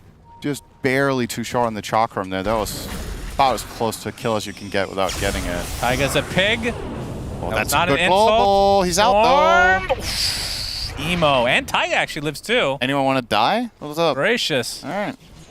All right, so that ends up being a 1-for-1. Yeah, nice setup there from Disruptors. I was going to say, part of the reason that MC has struggled to find major impact on Nyx is this hero's inherently biggest counter is the enemy teams going together, right, and have true sight. Nyx is an insane skirmisher, but if it comes to structured team fights where auras are in play, it's a lot harder. Yeah, this Chakra. Yeah, without Haster in there, he's 100% dead, so. Oh, yeah. Oh, they're starting out with the Dagon. Okay, because he has that shield rune trying to eat through it. They finally do. MC now on the run. Vendetta up in 2 seconds. He's going to get glimpsed, though, back into the kinetic field. Gets the spike off, but that's only going to delay the inevitable. This is effectively going to give the kill to Emo instead. I have to say, so obviously the game is not over, but the Nyx, it's great as a unit, but I feel like this could have been a support still. Right. You know what I mean? I think that's maybe also part of why OG took the time that they did to pick it, was they're probably... could you actually have just played Coddle 3 here? That might have been better, now that you say it. Because a lot of what Nyx offers in this game, I think he could still offer support. Like, you know, Carapace is really good, the stun chaining, and Coddle could have bought auras. But then you can't get away with Dagon on your Nyx. That's true. I feel like that wasn't the initial plan when they picked the hero. It was not for Nyx to go Dagon. I think he's doing it out of necessity because things didn't go well enough in lanes. But yeah, maybe if the Coddle was the core, things could have been different. I still don't blame the Nyx pick that much, to be honest. I mean, you look at the net worth right now and it looks bad, right? Because he's far below the other heroes, the other cores. That's often going to happen. And a lot of the time, Nyx can have 2 to 3K net worth less and still have major impact. But the problem they primarily have is they're not able to really connect and find these kills that Nyx wants to find. So despite his spells being really good against the enemy team, I think maybe overlooking a little bit how his own team doesn't synergize with him that well. Like, Ember's good with him, but the other heroes... Let's say you had a support that had burst, right? Say one of your supports was like a Rubik that could steal a spell with damage. Then suddenly those combinations become available. Ragi, he gets the doppelganger off. They get the correct one. And that is going to likely lead, yes, to a big kill for IG again. In comparison to the last game, though, it doesn't feel like OG are dead yet, right? Like, at this point, last game is just like, all right. Is he actually upgrading Dagon? Yeah. It's going to go Dagon 5. We've seen a lot of Dagon 1s into other items, and then eventually you continue to upgrade, because the base item is where you get a chunk of what you want, which is the spell lifesteal. And you get the stats, which are nice. You auto-kill creeps. That's really what you want. Yep. That's kind of a Midas, if you think about it. It's something. What is that, a Dagon 2 or 3 right now? It's a Dagon. I guess it's 2 because he's got 3 more. Unless he wants to go for the mythical Dagon 6, which we've heard so much about. You combine that with a block of cheese and you just win the game, I think. BYW. There. Oh! Gets off. Yeah, it's going to take even more damage now. Mind Flare from MC destroys him. That is where Pugna can definitely get destroyed. When the Decrepify comes out, then Mind Control does become an actual core, I guess. Wait, wasn't that changed? What? Decrepify doesn't give... Oh, wait, you're right. Decrepify doesn't amplify on your allies anymore. Okay, that's going to take... I'm going to give myself a year to remember that one. That has been in since day one. When we went through the patch together, there were like 2 changes in this patch that I was like, these are the 2 changes I like the least, and it was that one, and it was Oracle. Yeah, Oracle. It's like, I like double-edged spells. I like that you're sacrificing something to get Hey, I'd love else. to play Centaur and double edge doesn't hurt me. That's fine with me. Yeah, that's a nice name for the spell. Double edge. Yeah. There's just one edge. It just hurts like a double blade. So, you know, makes sense. Smoke up now from IG, sporting a 4K lead right now. Let's see. It's still within reach for OG. This does not feel like a shellacking. This game's not over. 20 minutes in the last game, I'd have given IG, I don't know, very, very little chance of coming back. This one, all it's going to take for OG is one good MC's fight. dusted. They're going to find him, and they're going to blast him. And he's dead. Gets off some damage, though. But to no avail. Kitrack actually found out by Emo as well. Little storm snack there. Now, will they be able to Rosh? It's on the bottom side. You can see OG's already pushing out the lane. Their lineup is just not good at it, right? Yeah. I don't think you need to worry too much if you're OG about that. For now. What did he go on Monkey King after Battlefield? So he has the BKB. He does have Orbit Corrosion. It's still very slow. It's not the best Rosh, but you can do it.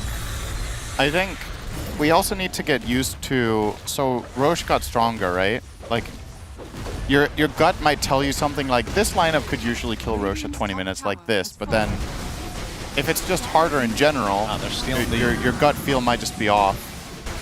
Are they failing? They are failing this. They can't do it. It's not... Taiga's dying. It's heal. getting there. Oh, they go... Oh! It's getting there. Okay. Yeah, you got this. Yuragi, keep it up. Don't stop now. Okay. I'm close. That was close. And that this is feels the like shard something for they've MC. tried before. In order to make that call to 2-man, that was close. Without the change where the damage doesn't split in illusions, that would have been piece of cake, obviously. But I actually didn't think they were going to be able to do it, but just barely with the mech, with the Illuminate healing. All right, well that'll add. I mean, that's kind of sad for MC that he gets that, because that means he's bottom 2 net worth without the shard, as they're going to be able to clean up Kitrack quite easily. They actually got the courier with the gem, and MC, even after all that is found. Man, that dust AoE is absurd. Yeah, it's big. So big. So, well, now wait, they dropped the gem, but did they actually retrieve it? Not sure. I don't know if IG know about it. I don't know where it is exactly, but... Nick's shard is pretty cool with Dagon, though, right? Like, now his solo kill potential is even bigger.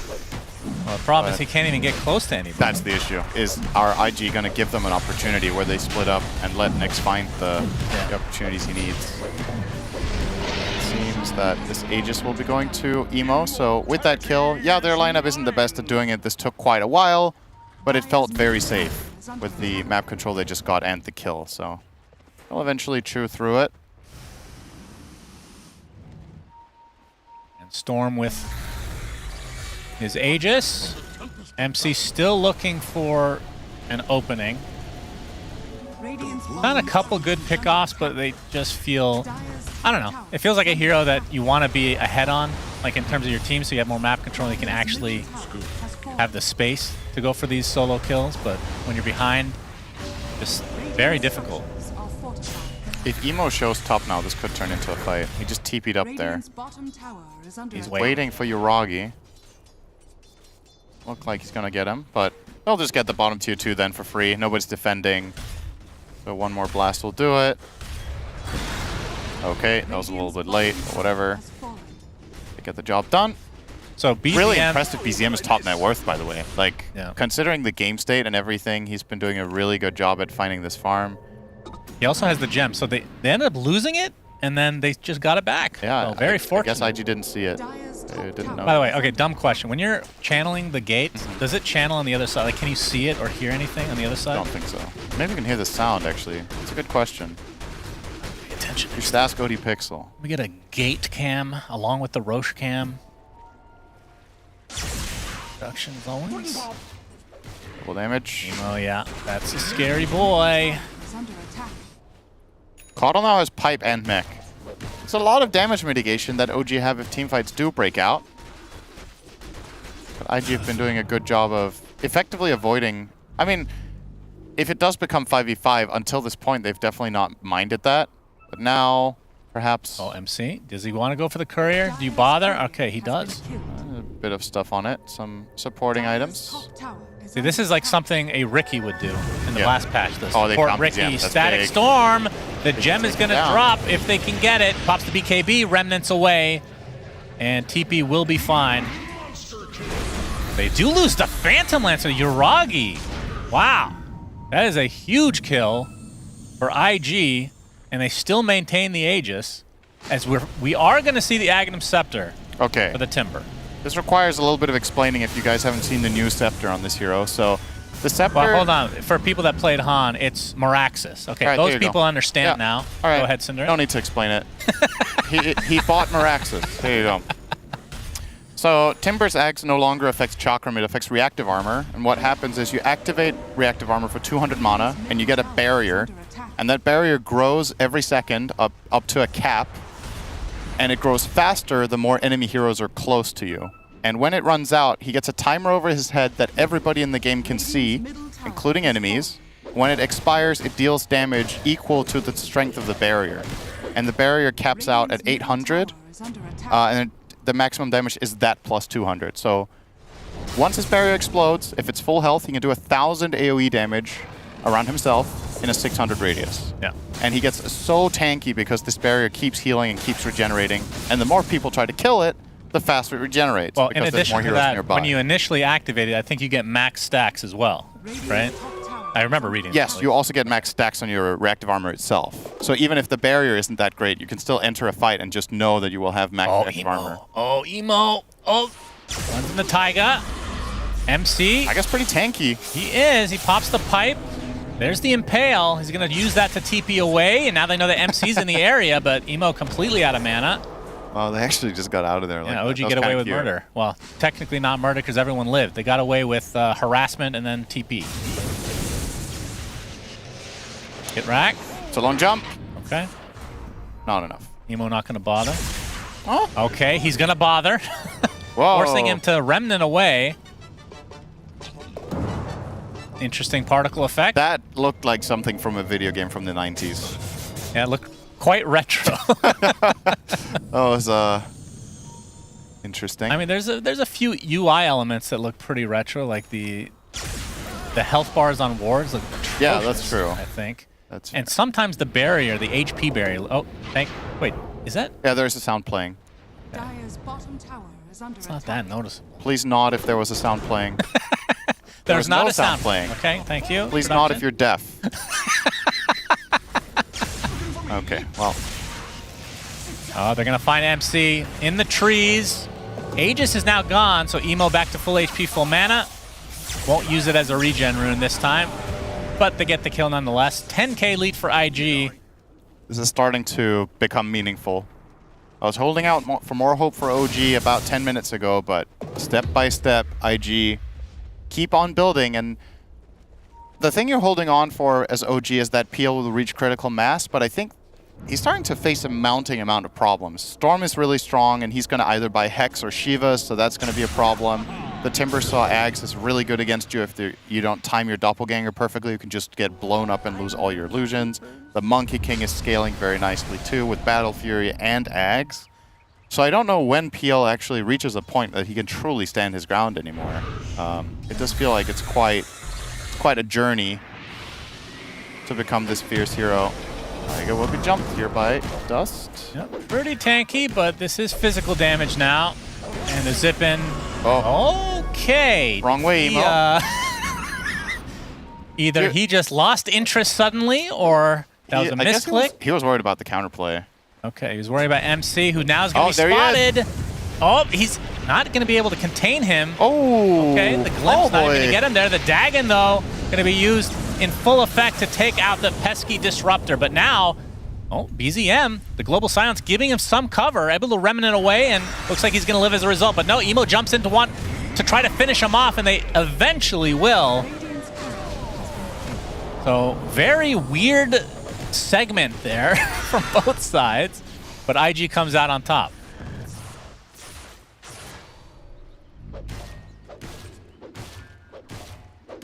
As Dust has the Aghanim Scepter, and I believe has a Crystallis now. Have We're you going to be going played, for the finished Daedalus soon. Have you ever played the original... It wasn't Mario Kart. Diddy Kong Racing on Probably, the Nintendo but 64. Oh no, not N64. When you're not driving toward in the right direction, it goes, oh no, wrong way. Okay. That was what Emo reminded me of immediately. It's been a long time since I thought about that video game, but it reminded me of two things: that game and the to be continued meme. That was basically it. Okay. He literally just went the hell out of there. Thank but he you came for back, letting us know. so it was to be continued. Appreciate that. Now there you go. Some good old references for you. So but what you have don't you play thought video about games, this? you only watch movies. No, that's so. not true. I've played a lot of video games growing up. Mike What Tyson's was your Punch-Out! favorite Zelda? What's my favorite? None.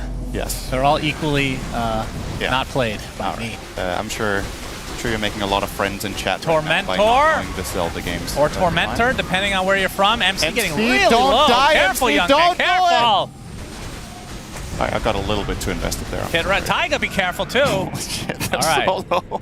And that means the shard actually will go to Yuragi. So does that mean basically everybody on the team has one, other than the Silencer actually? So it ended up being a 50-50. Yeah, I think you're happy with that one. You don't want the Glaives of Wisdom. That one would have been pretty useless. Yeah. So the Phantom Lancer shard has been changed. It's kind of the old Ags, just a nerfed version of it. Essentially, just lets you activate your ult to go invisible, to confuse enemies, as it says. A good old Doppelwalk. Yeah, that's kind of the original Doppelwalk from Warcraft 3. Isn't it exactly that? And then 15% move speed and 8-second invis sounds so familiar to me. Yeah, maybe it's a throwback. Who knows? Exactly what it used to do. Maybe Valve will get sued by Blizzard. I have a suggestion, Shannon, that I just thought of. I'm very interested. Considering that OG really wanted the PL shard over the Silencer one, but it's 50-50. Yeah. What if the game gave you a token that either of the two lowest could use, but no one else? So you can choose on your team who you want to give it to. No, RNG is fun, Cinder, and Kitrak is dead. Maybe I shouldn't say token, because we already have a token now. Like, maybe that's too many tokens. So I don't know how you would do it, but... Oh, BZM.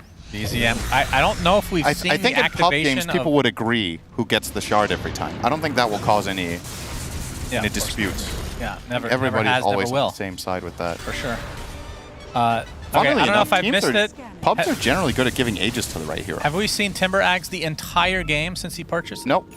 Okay, just checking. Yeah, I'll keep an eye on the timer. MC. Oh boy. Okay. How many times has this happened? He is so good at finding him. It's actually insane. But the Global Silence comes now. Pipe to follow. Okay, you have to activate reactive do they armor have the now vision? on They Timber. do. They're There it finally going is. to kill the Disruptor. A big Wukong's command comes out. They're trying to control BZM. Remnants to the outskirts. Getting He's chased. cooking. There's the Aghanim Scepter. Boom. Miraxis! But he It does BKB off. literally nothing. Yeah, Good lord. He only took half damage. BZM? I mean, still, that was a full thing. What do you mean?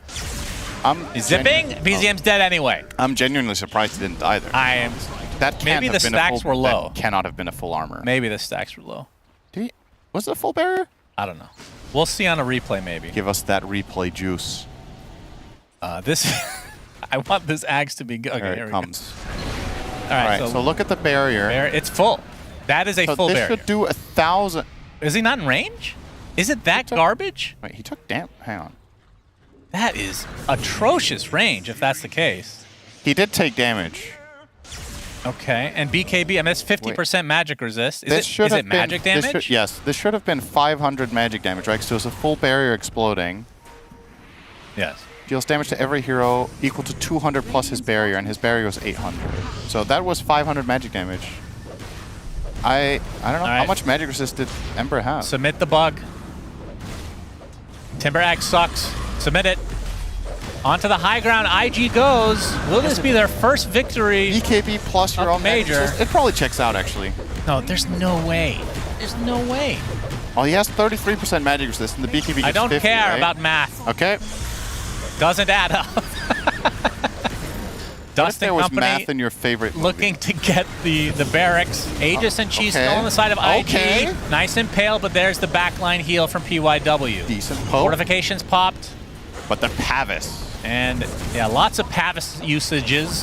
Pavises. Is it Pavises or Pavisize is the I don't know, real as long as question. you Oh, don't say Balance Strike's Pavitri going to like miss, but Jenkins, I'm fine. BZM still taking a decent amount of damage. It's a barrier. You see the barrier. Let's see how big of a damage this does. Oh, God. He vomited in his mouth. That was the equivalent in Dota. The temper. That. Okay. Oh, God. Oh, Emo's the zip in. has All right, the look hex. at the sheep. Trying to Global focus silence. Uragi, but just gets off the doppelganger, and that is a global silence down, but a full rack's down as well in favor of IG. The static storm being used to basically zone people away as QYQX. He's being pretty effective at it, though. He has. That was a great zoning ult. People usually say that as a joke, but that was actually a great ult. Even though it they've didn't hit a single disengaged. real hero. OG couldn't find a path through. Well, they're going to try to find something because they have smoked up MC walking around without Vendetta, not up for another 10 seconds. He's going for his Aghanim Scepter, about 1,400 away from being a high ground annoyance. And there's the Vendetta. And top lane, I mean, Storm does not have the Aegis. He has the Chi, so if they can lock him down, this could lead to a very valuable kill. Another smoke, in fact, as, okay. There goes the Tormentor. Yep. He has the gem, so MC has to be really good at this. He has to find him to begin with. Yeah. Timeless Relic. Heard this one's good. Ooh, yeah. Saw a screenshot the other day of a team having 4 of them. Yeah, pretty good. And it's, I mean, what team? What was their lineup that they would want for them? I don't remember. It was probably not the best selection on every hero. It was from a pub game.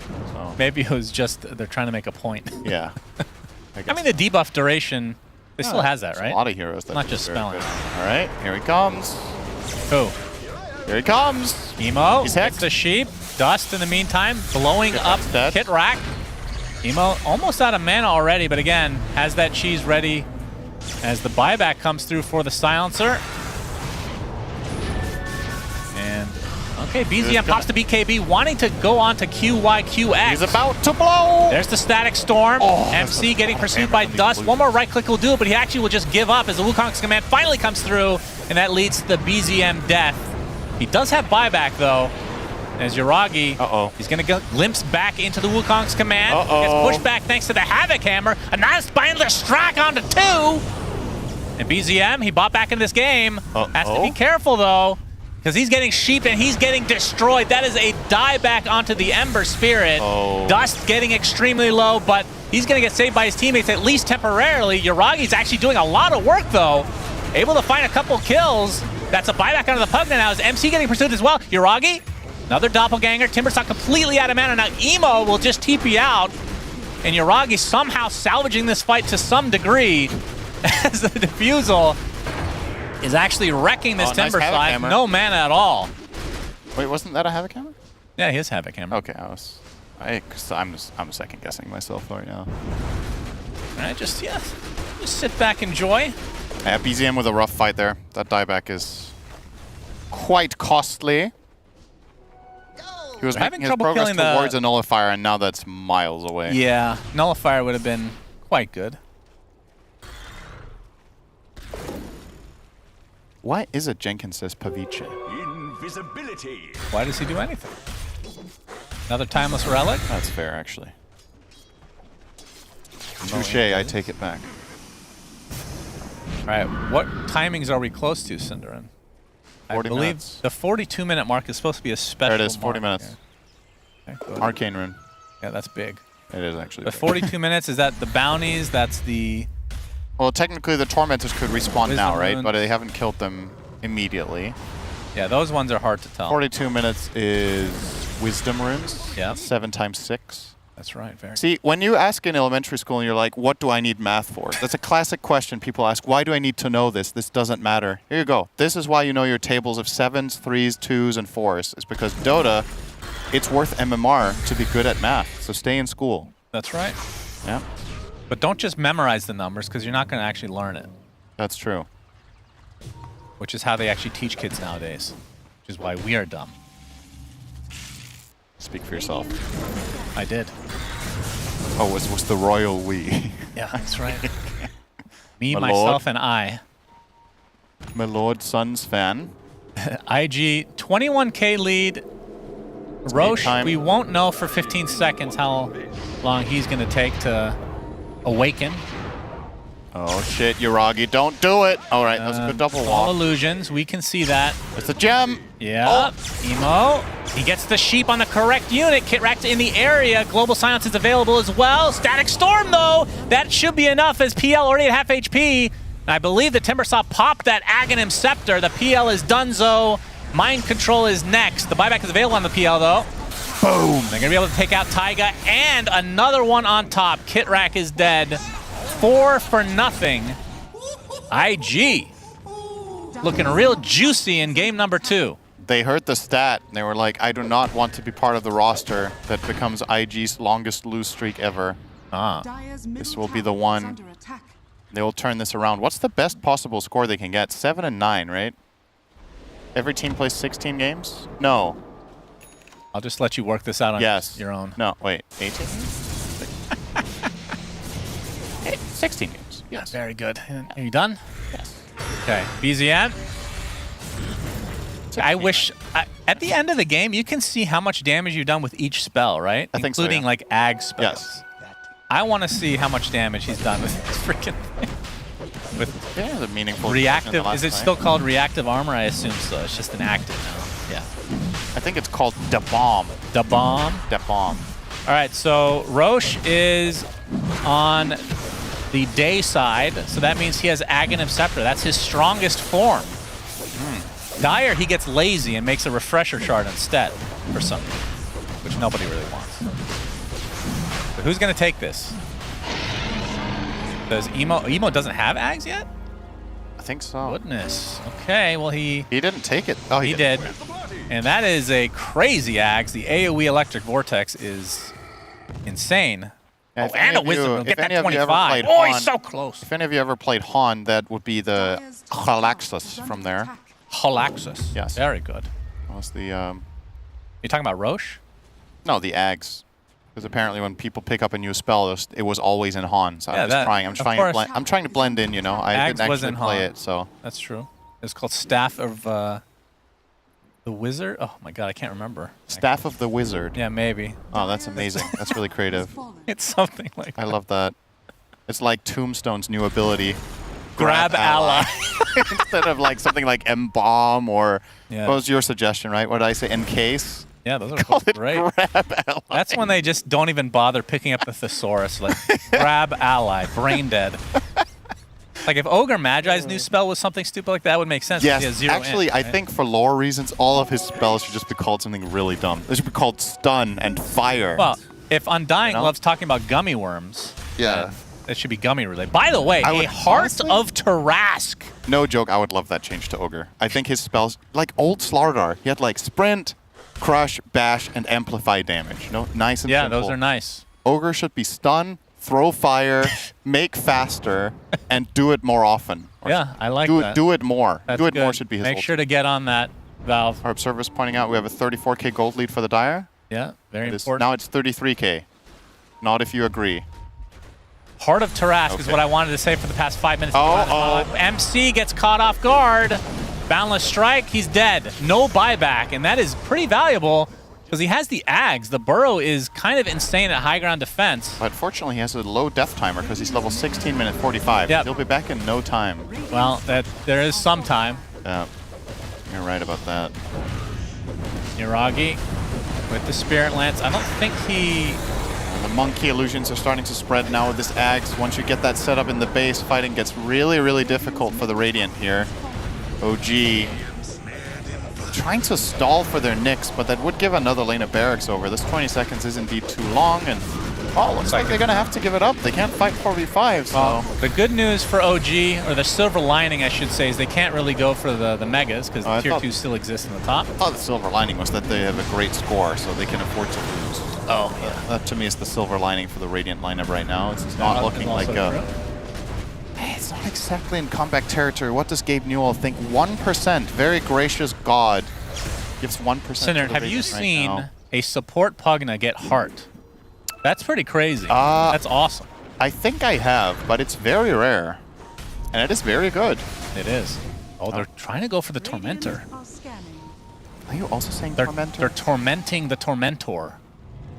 And that is a shard for Silencer. Okay, pretty useless shard. They would rather have gotten the gold, literally. Yeah. Should have forced him to buy shards so the rest of his team gets gold. Like, legitimately, that would be more useful. Might have useful. actually been better, no joke. No cap, for real, for real. Uh-oh. UIQX. Okay, he might get dropped before this fight even begins, but here's the Timbersaw jumping deep in with that flamethrower. Boundless Strike on a Taiga. Pops that pipe. Mitigating a lot of that magic damage, but eventually falls, so it's a 1-for-1. Okay, I mean, that's UIW. kind of promising. Yeah, Electric Vortex. The AoE is disgusting. BZM pops his BKB. And now Emo just trying to take out that pesky Nyx assassin who is burrowed at the moment, and he is immobile and dead. And now Iragi looks to be next on the list. Double kill for Emo. Does have buyback on the PL, though. Nice chains. BZM, I don't know if he has buyback anymore. There's the buybacks coming out en masse for OG. Emo completely out of mana, and the Pugna's dead, so no way to really refill. But you can see Dust still with the Aegis intact, as Emo and company just chilling on the high ground for the time being, and Pugna actually buys back in the game, so it looks like they want to continue to fight this. Timbersaw pops that reactive armor. Let's see the boom go. Okay, Timber chains to the other side, and another vomit in the mouth. All right, everything for IG. The trees. Yeah, the tree doesn't actually destroy trees. I don't think so. The one thing that doesn't destroy trees for Timbersaw. Another not lore-friendly ability. What if his reactive armor blew up the trees and spread logs everywhere? You could pick them up and make branches with them. Yeah, that's... God damn. God, I remind myself of Slacks. I'm actually disgusted right now. That's a terrible suggestion, Slacks. Please don't ever do that. Never again, please. No. Well, that looked kind of promising for OG for a bit because they isolated and killed the supports, and I think it's what they have to do is to kill Disruptor and Pugna, but IG with the buybacks and with the stronger cores were able to hold their ground. There's the nice little ant hill on the left. Yeah, MC is best. When burrowed is very annoying, no doubt, but he's going to get Static Storm. Oh my god, he wasn't even burrowed, so not tanky at all either. He got galumped and blown up. No buyback. 50 seconds on the deck. Emo takes out a random courier. Eagle song. Was that a full butter? That actually was his butter. Oh boy. So this might lead to Megas. Blinding Light going to try to delay as long as possible. BZM jumps in, but so does the Timbersaw with the reactive armor. The boom is coming. He wants to get close. All he wants to do is hug you, and it does literally nothing again for the 20th time this game, but it matters not because OG's getting crushed inside this Wukong's command. They've only lost the Disruptor for IG. And now they're going to focus onto the barracks to get these eventual Mega Creeps. Timbersaw, Blinding Light, almost into the fountain. But he's just creating space for the rest of his team as they continue to push onto this Ancient. And the Monkey King with his little babies will be going pretty damn ham. And they're going to be able to take out BZM. And that should do it for game number 2 as GG's come out with a 50K net worth lead for IG at the end. Not only do they win their first game, they do it a lot.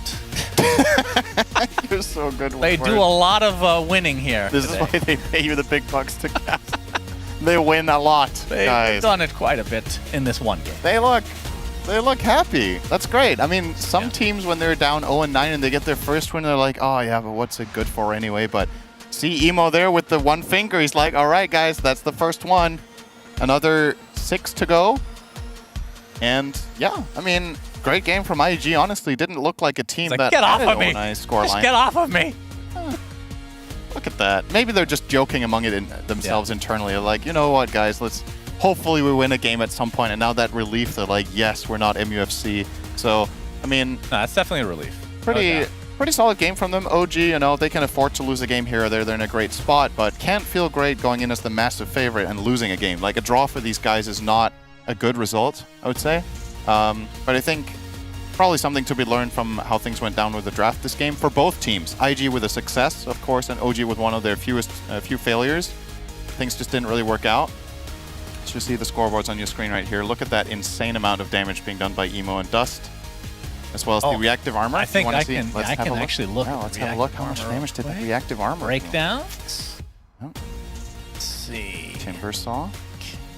Live narration is great. 1 moment production. We're just checking out the damage. It's very important.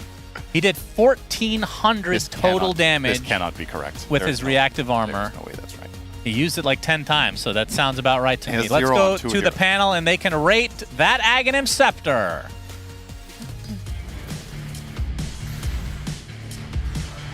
I rated a 1 out of 9 because that's IG's score now. Let that be a lesson. Nobody beats Invictus Gaming 10 times in a row. By golly, they've done it.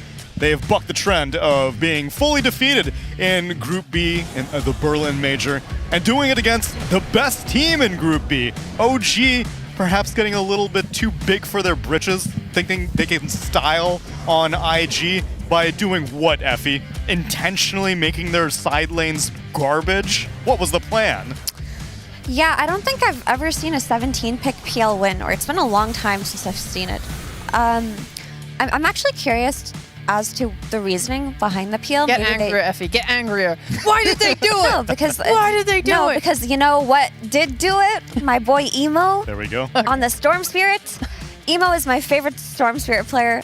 Unironically, he's so good on this hero. He knows it so well, but I've always loved his item builds, even way back in the day when he was going Soul Ring, when everybody abandoned Soul Ring, when he goes Midas, when everyone thinks he's a psychopath, and maybe he is for going Midas, but he still does it. And then sometimes he'll even go Blink Dagger Storm Spirit. So, you know, lots of respect to this guy.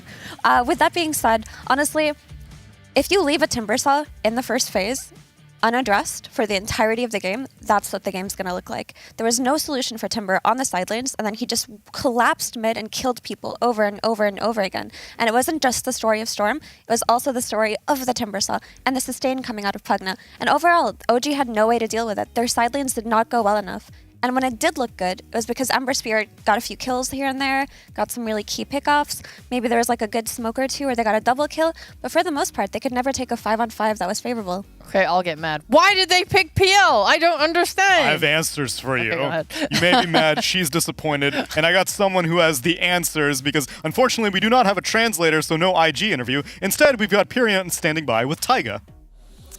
Yeah, hi, I am, as you say, here with Tiger. Obviously, normally after a 2-game series, we talk to whoever wins the second game. You guys won the first, but we'll talk about the second game because that's probably fresh in your mind, Tiger. BSJ said there is no way IG will go 0-10, and they didn't. That would have been a record for the organization. It was good of you to let them win a game, but what went wrong for you guys from your perspective? I just think the draft was wrong, so probably it's hard to play from the get-go.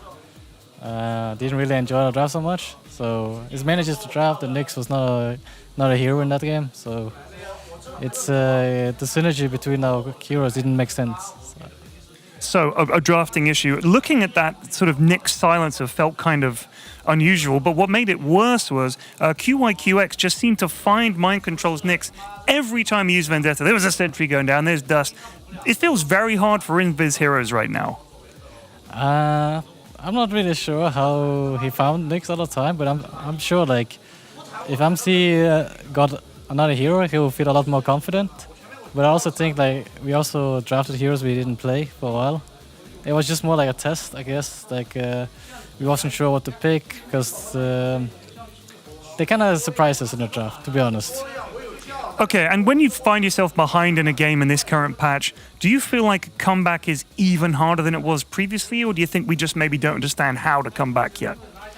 I mean, I don't think we understand fully yet how the patch is. I think we're trying to explore more and more and play every game as hard as we can to win.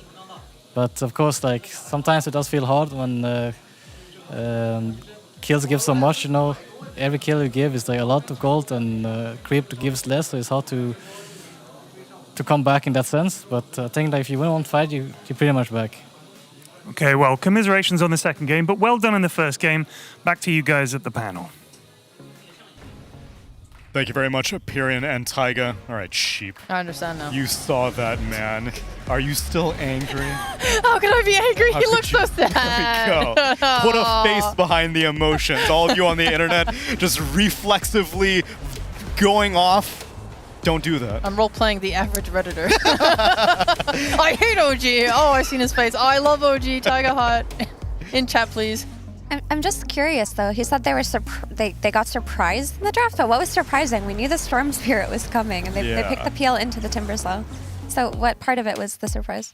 Yeah, I was thinking the same thing, because like I was trying to give them a little bit of credit that they were just experimenting with that draft, because we were questioning it throughout the entire way. I would just like to consult the hero matchups one last time. Guys, I know we're just on the panel and they're out there playing. Correct. But if PL's 7th worst matchup in the entire game is Timbersaw, can you just not do that? Viesh's consulting the Dota buffs non-stop. Like, it's just, like, at the end of the day, like, we see IG 0-9, OG 8-1 prior to that game. Yep. And people are like, it's an easy game for OG. Draft matters a lot, and so I agree with Mira. I don't really know where they caught him off guard. I don't know what exactly was so shocking there, but at the same time, maybe they're thinking like, people are going to start picking Timbersaw early because all these alchemists maybe like, do we have to hard counter this hero? Can we just pick a carry that goes well with our lineup? Maybe that's what they're thinking and found out the hard way. They could have easily picked Monkey King on 17 to play into the Timbersaw. Yeah, absolutely. And then it would have I picked the Monkey King also, which is a carry that IG we're looking at. Maybe the surprise came in the last phase, the Nyx into the Monkey King. Maybe Taiga meant they caught themselves off guard. Oh. Yeah, I was thoroughly disappointed by these cores. I just think as soon as they picked PL, we're like, into Timbersaw, like, doesn't look good, you're gonna get countered, again. Like, there was just no way it was gonna have a good game. And on top of that, he did not itemize to do damage. He has, like, the Diffusal Blade, sure, but he's buying Heart and Ags and Manta, and it's like, okay, you're playing in, like, how are you killing Timber this game? Even though they would kill other heroes on IG, he was still, like, Timber's the last one standing, just like, no mana. He's like, okay, what now? With that being said, though, they did own on Storm and Timber. Like, that was a really great performance. It was IG. sick. Super good. Let's go IG. Let's go IG. I believe now. I believe! There we go. That was the thing. It's like, if they can get this one, they have 3 more series left. They could go 7-9. That's a perfectly reasonable score that will get you into the second half of this tournament. For right now, though, we're going to be looking to our second series on this mainstream. Beast Coast are actually coming hot off a victory, 2-0ing Extreme Gaming. And they will be facing off against Team Spirit, who is having their first match of the night. Stick around, everyone. It's our last series of day number 3 on the mainstream.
Our final BO2 of the night is about to be underway. Beast Coast taking on Team Spirit. South America against Eastern Europe. Both these teams currently middle of the pack. Team Spirit currently 5-3. Beast Coast 4-4. Hot off a victory after 2-0ing Extreme Gaming. So things are looking good for them as they get into the latter half of this group stage. And I welcome a new panelist. It's Foggo! He's right hello, there. it's me. That's you. It's you! I don't even remember what it's like to be on a panel anymore. It's been ages. It has been. Yep. Can we take a moment to admire his shirt? Are we supposed to admire? Do you want to be admired right now, Fogged? Hello. I'm admiring just him. Adjust Well, your we can't cable, Fogged. It's been so long No, I since don't we've even know been what on I'm a doing. panel. You can't see that. It was melding with the melding with the jacket. There we go. Hello. Melding? You got Templar Well, assassin on the you're brain? not showing the shirt. You're looking very professional. There you go. Hello. Welcome, Fogged. We've got you for your Peruvian authority, maybe, as we get into Beast Coast. Am I supposed to be the shill? Yes. Am I the sheep replacement to You are the shill sheep for Beast of this Coast? one now. Well, at least they just came off of a win. Yes. So that's big, right? They just actually kind of dominated Extreme. I didn't get to see the entire series. I saw parts of it, but they looked really good. They're back to just super aggression, and I think as long as they do that again, maybe they have a small chance here. Were they winning the entire time is the main question, because we've been covering a fair amount of Beast Coast, and the situation consistently is, at some point, one of the teams will throw. It'll either be Beast Coast if they're winning, or it'll be the other team if they're losing. And then it eventually turns into a Beast Coast win. What I have learned about Beast Coast is that they need to lose lanes to find their inner power and then win. Because every time they make their comeback, it's after a lost lane. And every time they have the lead, they just overextend and throw it somehow. So, just pick the skirmishy, brawly heroes and have your draft be built around how you can outfight the enemies as opposed to outlane the enemies. I feel like it's just crazy chaoticness, but it's Mago needing to pop off, kill everyone, and Hector just sit back and farm. And then if it doesn't happen, if Mago's not killing everyone, they lost because Hector doesn't have space. I feel like that's like 90% of the games for me. Yeah, I have a similar interpretation of what's happening in all of their losses. I think they're also not giving enough credit to their ability to kill heroes. Like, I know Mira already mentioned fighting, but one of my big issues yesterday was they just lacked damage in both of their games against Shopify. And it wasn't like they built wrong items or they didn't make plays. They just literally couldn't. So I think they are, since they struggled a little bit at the start of the group phase, that they're also trying to do what every other team who's struggling is trying to do. They're trying to adjust, find their own identity in the meta. And my issue is that Hector has always been like a staple of what defines their identity. Like, I feel like he really is the player that whatever team he's on, they build around his playstyle. And I don't really know what he's going for right now. Like, I don't know what Hector heroes. That's the thing about Hector. He was so versatile because even when they got stomped by Shopify, he was a level 5 Void with no lane who then TPs mid, gets 2 kills, walks bottom, gets the kill with Chronosphere and creates the game for himself. Yeah, they still lose by virtue of how bad their draft was that game, but it doesn't seem like he's just the farm all game guy anymore. He's also, I can play fighting carries, I can play for early aggression, I can play objectives. Like, he has really blossomed as a player. He's definitely going to have to evolve past, I'm going to play an illusion hero every single time. And maybe he's going to need to be more enabled by Dark Mago, who Pyrion caught up with just a while ago. Hi guys, I'm here with Dark Mago from Beast Coast, and of course Arvo will be providing translation services. Dark Mago, first question, it's been a tough start to the tournament for you guys. What do you think has not been working in particular? Mago ha preguntado que ha sido un comienzo un poco duro para ustedes en el torneo. ¿Qué crees que es lo que no ha estado funcionando para ustedes? Bueno, yo creo que principalmente estábamos como que es un nuevo meta y nos cuesta un poco adaptarnos, así como probar nuevos héroes. Creo que ahora vamos a probar más héroes. Hace poco estaba piqueando Stinger, el capitán, pero ahora lo voy a hacer yo. En esta serie lo hice yo y creo que puedo como que flechear más entre todos, ¿no? Como que darles la confianza y todo eso. Okay. It's a new meta. Obviously, they're adapting and they're trying out new heroes. That's normal. But he says that now they're going to try out even more heroes and they're playing something special for the series. And they said that until recently, Stinger, the captain, was the one that was drafting. Now it's like Mago is drafting, actually. And he feels like, and he did that in the last series. And he feels like he can flex this better between his teammates and make them feel more comfortable in the draft. So I feel that will lead them to a lot of improvement. Okay, fantastic. This has obviously been a huge patch, and I wonder how you feel about the timing of it coming just before a major without sort of time to prepare. Has that been kind of awkward? Do you agree with the timing? Ha sido un parche enorme y ha venido justo antes de la Major, además. ¿Te gusta que esté justo antes de la Major, que sea ahí picante e interesante, o molesta un poco? Bueno, personalmente yo creo que éramos un equipo muy fuerte antes del parche, así que sí nos molesta un poco, pero igual es algo con lo que tenemos que adaptarnos, ¿no? Son las reglas de Valve y creo que sí, nos va a ir mejor con el tiempo. He says, personally, they thought they were a great team right before the patch, in the previous patch, right? So it obviously bothers him personally a little bit because of that situation, but he says that part of being a pro player is adapting to these patches. It's Valve rules, he says, and it's their job to adapt, so over time they're going to get better at it. Well, fantastic. We look forward to seeing what you have planned in this series, and all the best to you guys, and best of luck. Interesting developments. I have been very curious to see all these different teams shift up drafting, captaining responsibilities. I feel like it's important, at least for this one. Like Mago, he can pick his confident heroes that he likes to play, like his main 3 or 4, but I think it's important to be versatile for the other ones, because especially what we saw last night, like they have to stray away from some of these other heroes that they had comfort of. I'm glad to see it because I think that last night they griefed their own drafts. Like I remember the Chen pick really ruined it, and then the Snap Earth Spirit follow-up pick in the game 2 was also not great. So it seems like the shift has worked already because they are coming off of a 2-0. And I'm curious what Spirit has been doing. Maybe life's good for them right now. Maybe they don't need to adjust. But we had Pyrian catch up with Mira a little while ago. I'm here with Mira from Team Spirit.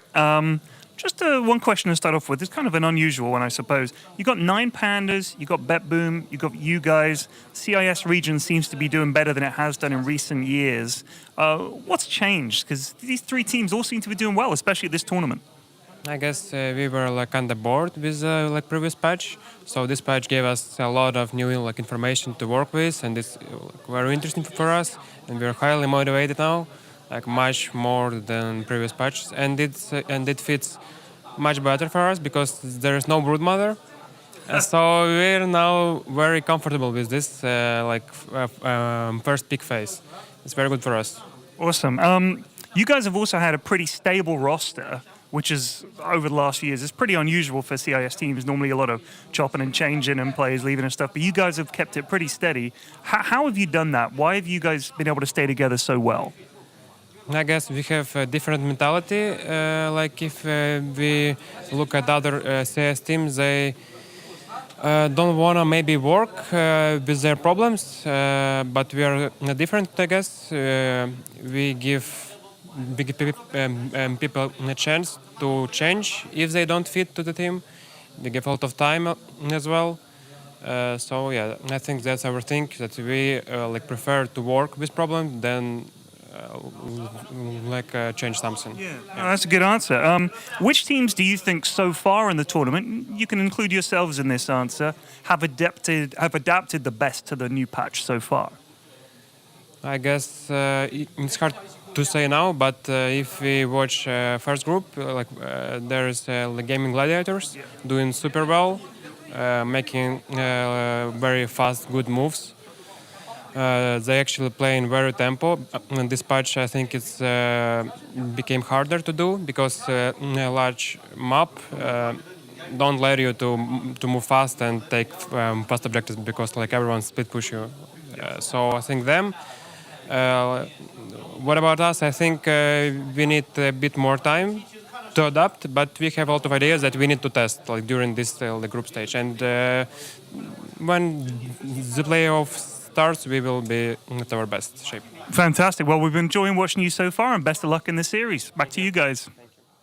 It's obviously easy to say that tempo is necessary, but with so many more objectives on the map and so much more map in the map, it's easier said than done. Eyes obviously on Gaming Gladiators in Group A, as they are seemingly to be the toppest tier of Dota. But let's see what Spirit are able to bring out against Beast Coast. Stick around, everyone. It's our final series of the night on this mainstream. Team Spirit versus Beast Coast. Coming to you soon.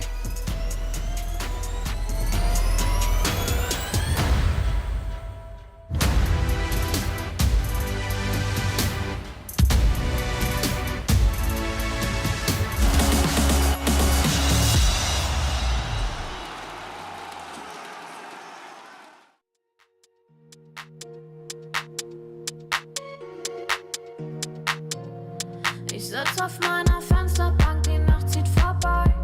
Ich blick über den Tellerrand, trinke Sekt auf Eis. Ein Teufel und ein Engel tanzen auf dem Parkett. Vielleicht sind wir unsterblich, müssen nie wieder weg. Ich sitz auf meiner Fensterbank, die Nacht zieht vorbei. Ich blick über den Tellerrand, trinke Sekt auf Eis. Ein Teufel und ein Engel tanzen auf dem Parkett. Vielleicht sind wir unsterblich, müssen nie wieder weg. Backpack, Kippen und Drinks gegen Tristesse. Großstadtbild, komm mir nicht weg. Kopf fragt, mach kein Pisstest, nein. Ich will nicht auf deine Party gehen. Engel und Teufel tanzen schwanzig. Von deinen Lippen tropft der Chardonnay. Ich küss ihn weg, bevor du schlafen gehst. Sitz auf meiner Fensterbank, die Nacht zieht vorbei. Ich blick über den Tellerrand, trinke Sekt auf Eis. Ein Teufel und ein Engel tanzen auf dem Parkett. Vielleicht sind wir unsterblich, müssen nie wieder weg. Ich sitz auf meiner Fensterbank, die Nacht zieht vorbei. Ich blick über den Tellerrand, trinke Sekt auf Eis. Ein Teufel und ein Engel tanzen auf dem Parkett. Vielleicht sind wir unsterblich, müssen nie wieder weg. Fadet auf den Wohnzimmerdielen.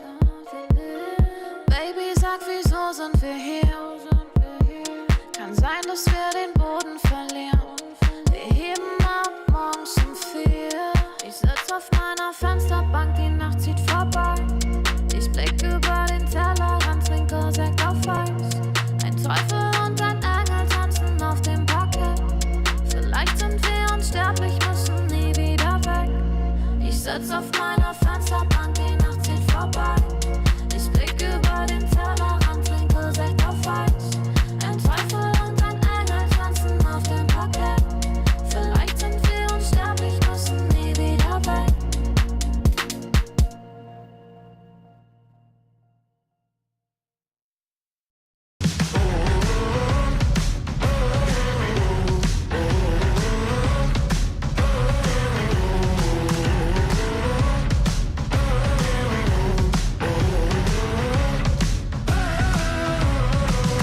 This is the main event. We came to shut it down. Wiping the tears away. This is the day I stand my ground. Everybody watching me while I'm trying to figure out which is the way to go. Can you hear me now? Never say never, cause you never know what's ahead of you. Under books so many years, now it's hard to grip the schedule.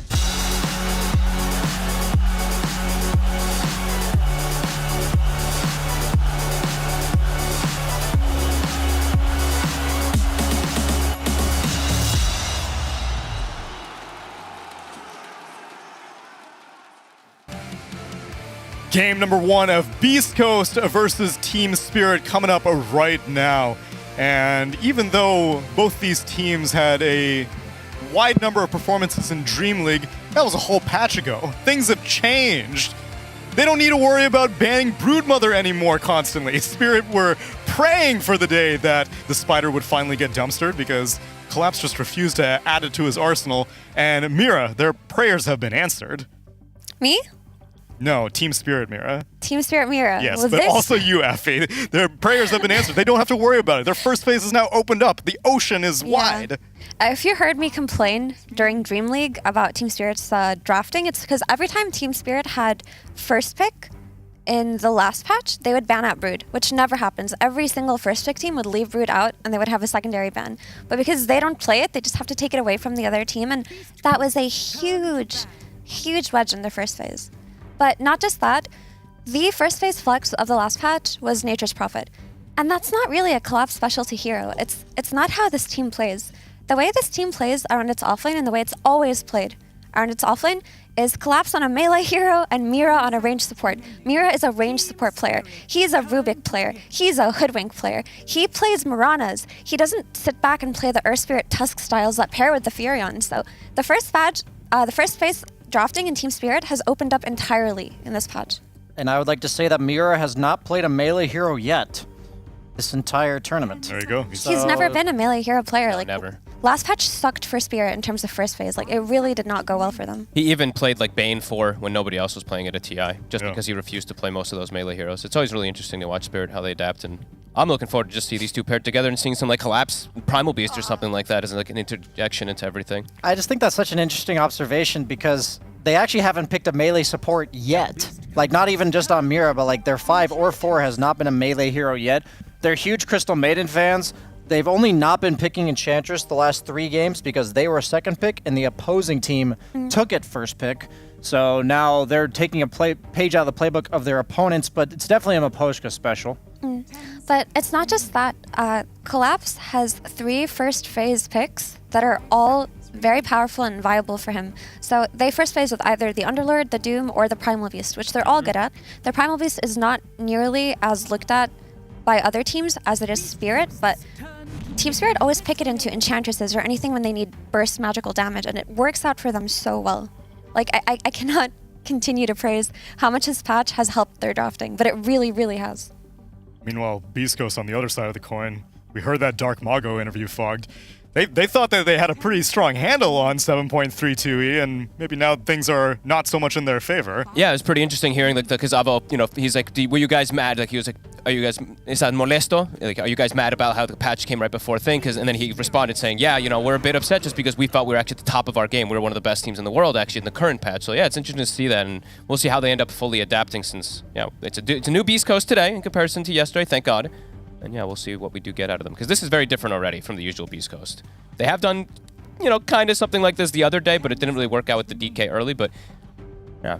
How about their series versus Extreme, Brian? Was there anything that Beast Coast whipped out there that may have brought them to success in that series? They did first round DK in the exact same spot against a Coddle support. The CM is a bit of a page out of Team Spirit's playbook that they used against the Enchantresses earlier. Yep. The other teams were picking Enchantress. Team Spirit was responding with CM. Does well with the creep, dealing with the creep. CM's been picked 32 times this tournament, winning nearly 2 out of 3 of those games. So CM definitely fitting the meta really well. Probably one of the best 5s that can use the Twin Gate to quickly gank and come back, because that Twin Gate's not only good for heroes that want to play off map and they have mobility, but also for heroes like CM that generally lack mobility, and she also doesn't have that extra 75 mana to use a teleport scroll. That's a big deal. I like it quite a bit just because like they struggled so much in lanes yesterday. The game was over literally right even before the lanes even finished, and this is a hero that can establish you to have these good lanes, right? Spirit's actually going to move priority. I feel like this is something that we see gaming now kind of doing. If they see a situation where TB can just kind of own, they see the DK, right? So immediately they're like, yep, okay, TB, it already has a good matchup if it's going to be placed into that off lane, which it tends to be done from them. I think they know that Beast Coast, they're not going to play this mid, they're not going to play this safe lane. Team Spirit have been doing this for a long time now. Since DPC Tour 2 into Dream League, into these group stages, they have no fear first phasing Yatora's hero. Yep. They do it all the time.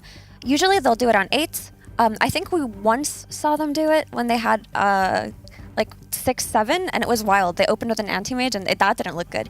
But when you pick your carry on 8, you make sure he has at least one favorable matchup, and because Yatoro is so confident in his hero pool, they've been okay to give him his Drows. They've been okay to give him his TVs. They've been okay to give him his AMs and his Ursas. Well, they no longer give him Drow. No, that hero's gone. That hero's dead in the water. But now you can ban out so many heroes that you're just like, okay, we can just take out anything that counters the TB mostly in these games. And there's only been a few teams that can really make the TB work, as we've seen in this patch, or in this tournament at least. It's mostly been gaming, and what did Mira say in the interview, right? Who are they looking at in most of their games? Yeah, that's who they think is adapting the best. Yeah. And it's not like TB, there's a few teams that are making him work, but they're winning with it. They are. This hero's not been picked nearly as much as some of the other carries, but 70% win rate on TB right now, and he's also literally the second worst matchup for DK in the entire game. Yep. Like, everything about TB counters this hero. I know I keep bringing out these matchups, special. but I'm telling you, it is literally the second worst matchup. There's so many reasons that TB is good against DK, and one of them being that now you can sunder through BKB. I think that's like makes the matchup even worse because you don't steal the person's HP, but you get their HP. So like if they have 100%, you have 20%, and you sunder them, you get 100%, and they stay at 100% even though they're in BKB. And so that's what DK does. He blink stuns somebody, tries to finish them off, usually lacks a bit of damage to do so, chases them down. TB, on the other hand, just turns around and sunders you. But speaking of the DK, I already like this DK in the first phase for Beast Coast so much more than anything else they were doing. Agreed. The issue with this team is that they were so limited in their flex potential that they would give away their flex way too early in a draft, and then their draft would just fall apart. I know I've brought up this Chen pick over and over again, but they opened up with a Disruptor Tusk, and then they put the Chen on 15 right after, and then gave away their Tusk flex. You knew it was a mid-Tusk, and then their draft just crumbled entirely. But this DK can play on 3 separate lanes, and it's not going to give away anything so far. And you know Dark Mago's angry, right? Yeah. He didn't get to play any of his heroes, and he was ending up on these Tusks because they were brute-forcing heroes that they thought were good that weren't that good. I feel like you're going to jinx him here, though, because I'm looking and I'm like, I feel like that's the offlane DK 100%. There's no way Hector and Mago are going to be like, yo, give me that DK right now. Like, I just feel like we probably are just going to see, if they mess up like with the next 2 picks, we're going to know the exact way that they're going to formulate their draft. That's my one scare about the DK. Even though I like the pick for them, there's no way I see Mago, there's no way I see Hector playing this. Not into this matchup, especially. I can see some DK Sky potentially. I know that's not a SCO hero, but yeah, it's the maybe offlane, it needs right? to be. Yeah. Enable it. All you have to do is enable a DK that's countered like this with damage. So it's either Skywrath Mage, Hoodwink, Willow, Coddle. You know, how many of these heroes are they willing to pick? I'm not sure, but Coddle, they picked it last series. I'm down for Coddle. Yeah, I mean, it's super good against TB. The Blinding Light against the Illusions, AoE, Mischance. I'd be down for that right now. That's exactly what I was thinking as well. Coddle honestly, I think Coddle is quickly becoming one of my favorite supports in this patch. Rubik, CM, Coddle, they feel just absolutely incredible what they can do to enable your cores. And it opens up your draft. Also, like so much. It opens up your potential Dark Mago Ember. Ember Coddle has always been a tried and true specialty. Also opens up the Dark Mago Tiny from the mid lane, and because they have second pick here, they can pick it on 18 after seeing something favorable. And I don't want to see them saving Dark Mago's hero for the last phase.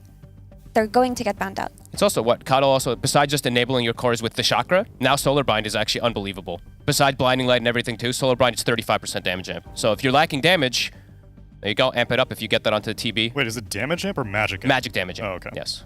Sorry. Should emphasize that. Are we going to get the Collapse Mag? That's my question. I would dig it right now because I think Displacement, really good against what Beast Coast has already. Yeah, hero that's like fishing for these kills. I don't like the Primal Beast against these controls. Okay, so you have a guy that jumps the back. Jump. Yeah, there you go. That's another way to approach it. Spirit heroes do tend to struggle against CM in the mid game just because you max out the Frostbite. But at the same time, it's like it goes both ways. It's also a deny pick, right? Because there's still potential for the Storm Spirit instead of the Ember to come out after the Coddle. And if you open yourself up to an 18 Storm like this, you've messed up somewhere. Absolutely, that's a really good point. They haven't played Storm at all though. But Dark Mago does play Storm. No, I meant Spirit hasn't played it. Oh, in a long time. I think any mid player can play Storm Spirit. Yeah, no, absolutely. Literally for months they don't play this hero. I don't think they even played it in Lima if I'm not mistaken. That's a little concerning. Yeah, I know they can faith play. in I Laurel. have faith in Laurel, but I need this mouse doesn't. It fits like the archetype of heroes he does play, so I don't think it's like a much of a team adjustment. Maybe like understanding the limits or something. He did play it a couple times in Dream League, but yeah, 19 days ago. But beside that, that's only 2 games. They didn't play it for months before that at all. So only 2 games in the last potential 2 months or something like that. But yeah, it's exactly what they want, right? After you said you didn't want them to save Dark Mago for the last phase, does that mean we're looking at the mid matchup right now? I'd like some Ember, honestly. Yep. I think that, sure, you're playing against Sky, but the Storm Spirit, on the other hand, is also playing against the DK Stun, the CM Root. I was hoping for the Tiny. I was hoping for the Tiny. Yeah, we talked about the Tiny, too. The Tiny is also awesome. This one just feels, just because of that Sky. I think that's just a little bit of their concern going when you're regarding toward the Ember. My only issue with this draft for Beast Coast, I think all of their heroes go really well together, but Tiny's also pretty bad against Terrorblade. So, like, it's good against everything else, though. So, I will be confident with the way Beast Coast is strategizing for this game if Hector just picks a great 1-to-1 matchup against TB. That's, like, all I need to see. Don't you think you're thinking of this Tiny too much in terms of how he'll scale in a fight versus TB? Because normally these Tinies, they play as hunters, right? They'll play with like a +1 hero, try to hunt the TB in the jungle with the Blink Dagger, and then later on they just go for Tree Volley and play from a distance. I agree that the Tree Volley helps that matchup, but it's like a matchup where there's like a threshold that Tiny can burst you in the mid game, where if he catches you before like Dragonlance +1, he kills you. But if you go like Falcon Blade Dragonlance, it's the same idea as DK. You blink on him, do 80% of his damage and health, and he sunders you. I see what you're saying, but I still think that Tiny is one of the better heroes at hunting any carry that's farming the jungle, so long as he hits this blink timing correctly, right? And because you're playing with a Coddle, you're always going to have resources up, you're always going to have the ability to move around the map. So maybe that's what they're banking on, and they're just going to pick a good matchup for Hector in the end. What is this good matchup, though? Well, they'll know Troll would have been a good one. Troll? Like, I'm saying Troll's a good against TB. Terrorblade. Yeah. Yes. Exactly, but It's not necessarily the best against silences like Skywrath Mage, but maybe Troll's specifically good against whatever offlane they're looking to pick. Because remember, Team Spirit has to pick first here. Yep. They want to pick a stun, probably, that synergizes with Sky in lane. Exactly. They need to enable this Sky. This Sky has a lot of damage that he can output to take out things like DK and Tiny, but there's nothing here to enable it so far. But the problem is the heroes are banned out.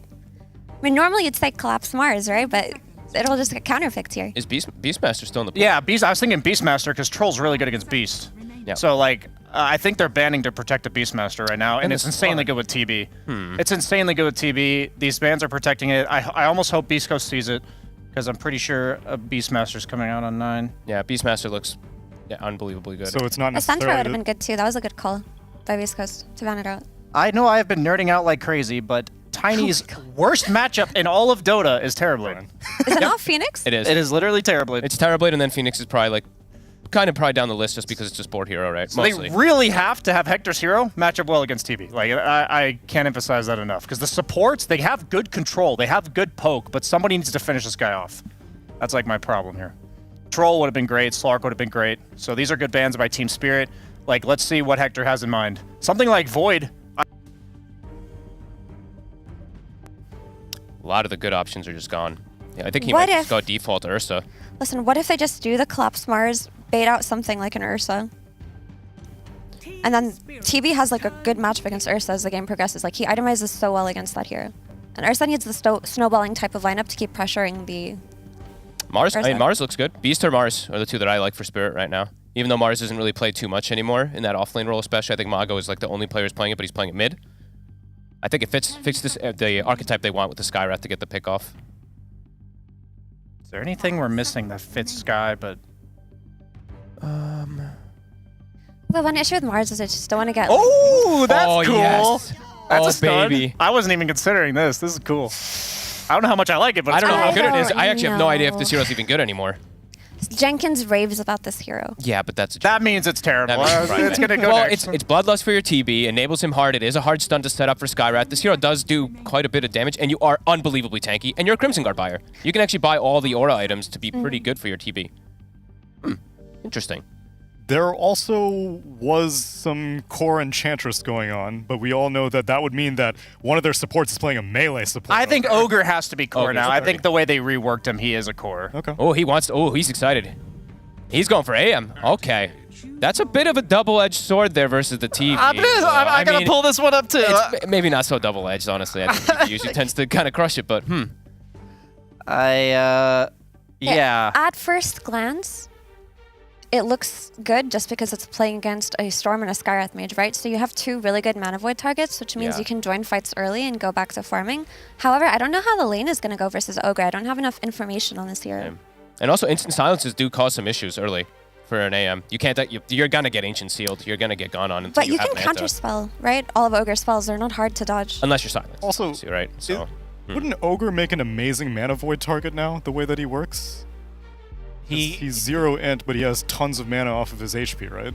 He gets mana off strength. I don't think it's as much as you normally get from it. It's like 6, I think. I think it's 6 mana per strength point. So you do have a decent sized mana pool, but it's not like nearly as large as I think you're implying it could be. Yeah. I mean, this is much better than what I saw yesterday from Beast Coast. Yeah, no, I'm a much big fan. Honestly, let's keep Doc Mago drafting for Beast Coast. That's what I'm saying. This DK changes everything. But Yeah. you know what? I'm just gonna bet on this Hector Anti-Mage. Mhm. There's a lot of variables that I don't understand yet, that being the Sky and Ogre lane. I have no idea how it's going to play out mentally, but I do feel like being able to counterspell on your lane is always useful. And if he can manage to join a few fights, these coasts are not in any danger of getting run over. Yeah, I think the hero I'm looking out for, is Laurel. I think he's got a large ask. He has to jump these supports while not expending too much mana to just be a ticking time bomb for the Mana Void. So I do like Team Spirit's draft a bit better, but I think we're in for a good game. Hope so. I'm just looking forward to some Ogre. Have we even had Ogre? I don't know. I don't even know if we've had Ogre yet, have Not we? in this group. We should in Jenkins this likes it. Fogged, what do you think? I have no idea. I literally don't. This is the one hero that I think is the biggest mystery to me right now. I don't know how it's going to end all up versus an AM. Maybe he's just going to be able to beat the AM and not even worry about spells. I have no clue. I literally haven't seen this matchup at all yet. Uncontested Ogre.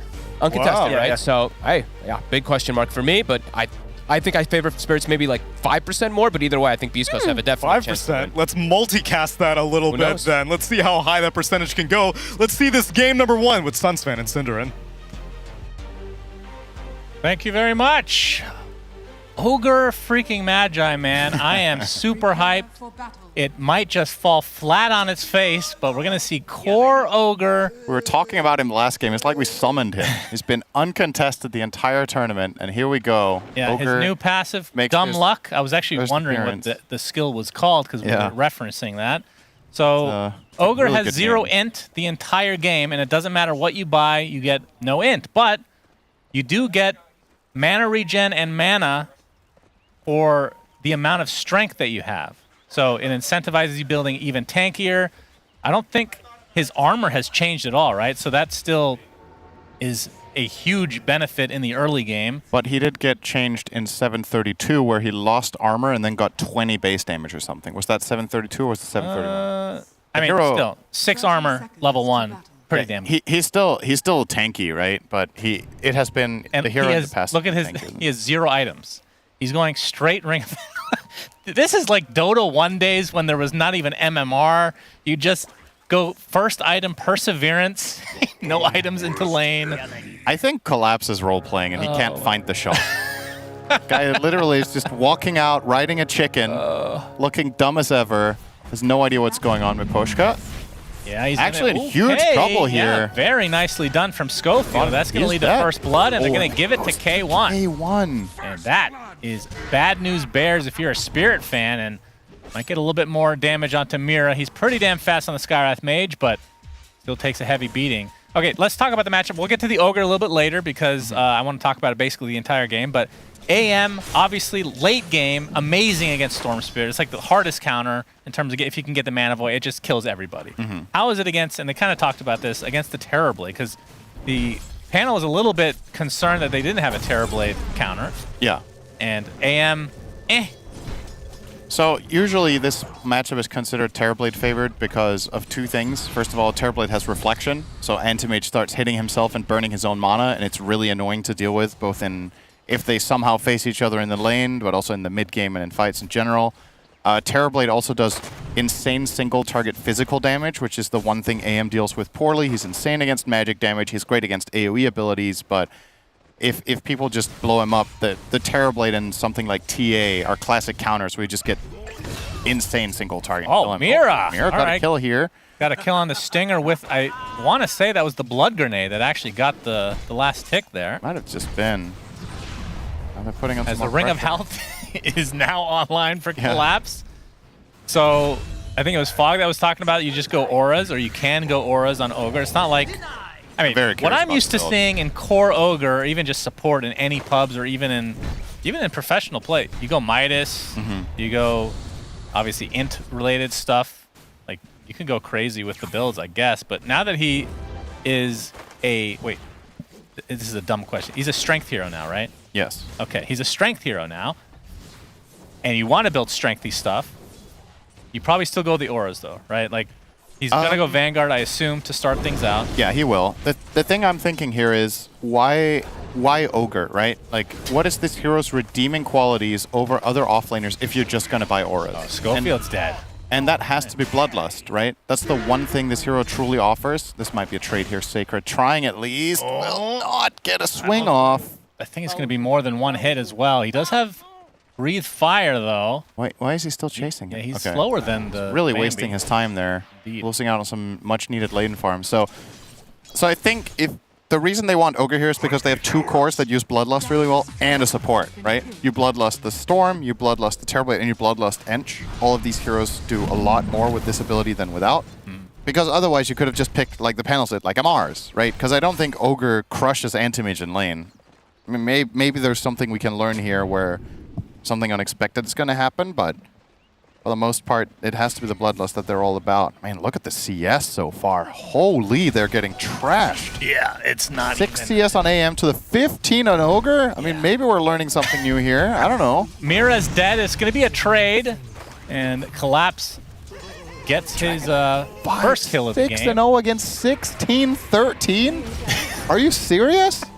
They're getting bodied. Yep, Sacred has forced to use his Dragon boy. Tail in the bot lane. He's gonna die too. Oh my goodness, Miposhka from long range. Gracious. That was kind of unfortunate. Schofield was trying to blind the Ench to make the impetus miss, but it didn't miss, so he just gave it more distance. It effectively kind of killed his DK there, but might have died regardless. This is a worrying lead, I have to say. And to elaborate a little bit on the Anti-Mage matchup, there were a couple of other heroes I was looking at in the AM. You know, the Terrorblade is obviously a factor in whether or not you grab that, but AM does not perform particularly well if your team is behind, right? This hero generally wants to join fights that are even, or especially if his team is doing well, he can really be that X factor Or that jumps blood in. grenade action. But if your team's behind, this hero just doesn't necessarily carry its own weight. Nice movement here from Stinger. Will dodge out this potential play from Mira. Actually going to turn on him here. Kill. Yeah, oh, the Arcane Bolt's doing a lot of damage though. Mira, one right click away, but Stinger is playing Crystal Maiden, so quite pathetic in the right click department. It's Nova, I think. Okay. Well played by Stinger. That was beautiful. He even baited out a ward. So Skywrath used a ward and died. Nicely done. And they need anything they can get right now because these lanes are just not going well. Damn, I mean, he's doubled his CS in the last 30 seconds, so that's good. And Zutoro now in meta form. Sacred taking a ton of damage. He's going to get hurricaned back into the fray, and he might just be dead again. And Miposhka is the one that gets credit for that one, but that's the second death for the DK. His TP is coming off cooldown in 2 seconds, so at least doesn't have to do the walk of shame, but obviously not a great start. Have we cast a game this tournament so far where the CS discrepancy was that big at 5 No, minutes? I think this is the most one-sided laning phase we've seen. Yeah. Fire Blast. Very. And the Ignite to slow him down. There's the silence, and the extra right clicks are enough, and down goes K1. Oh boy. Schofield, at the very least, gets the enemy courier. As the panel said, though, Beast Coast do power up when they're behind. Yeah, that's so maybe this is all by design.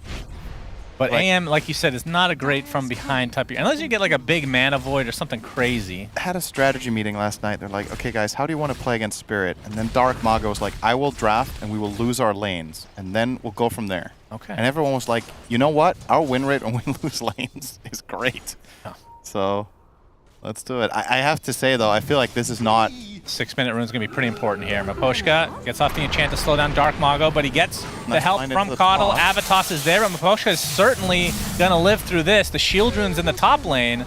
Miposhka does not certainly live. He dies, Cinderin. Thanks. Yes.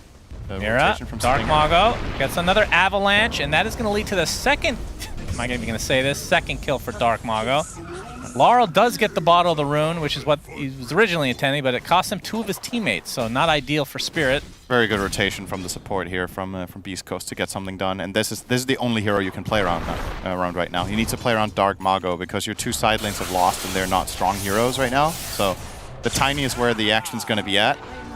Mago will survive this, so... Collapse. Let's see. So he is sitting on 39 and 14 CS. And he will go Midas after Vanguard. Okay, he still goes Midas. Interesting. All right. I mean, it is the most value Midas hero you can possibly get it on, right? So. Oh, Fire Blast actually connects with the multicast. K1 has to be very careful. Hasn't been able to get off the proper counter spell in order to reflect. As Beast Coast will lose Stinger in the bot.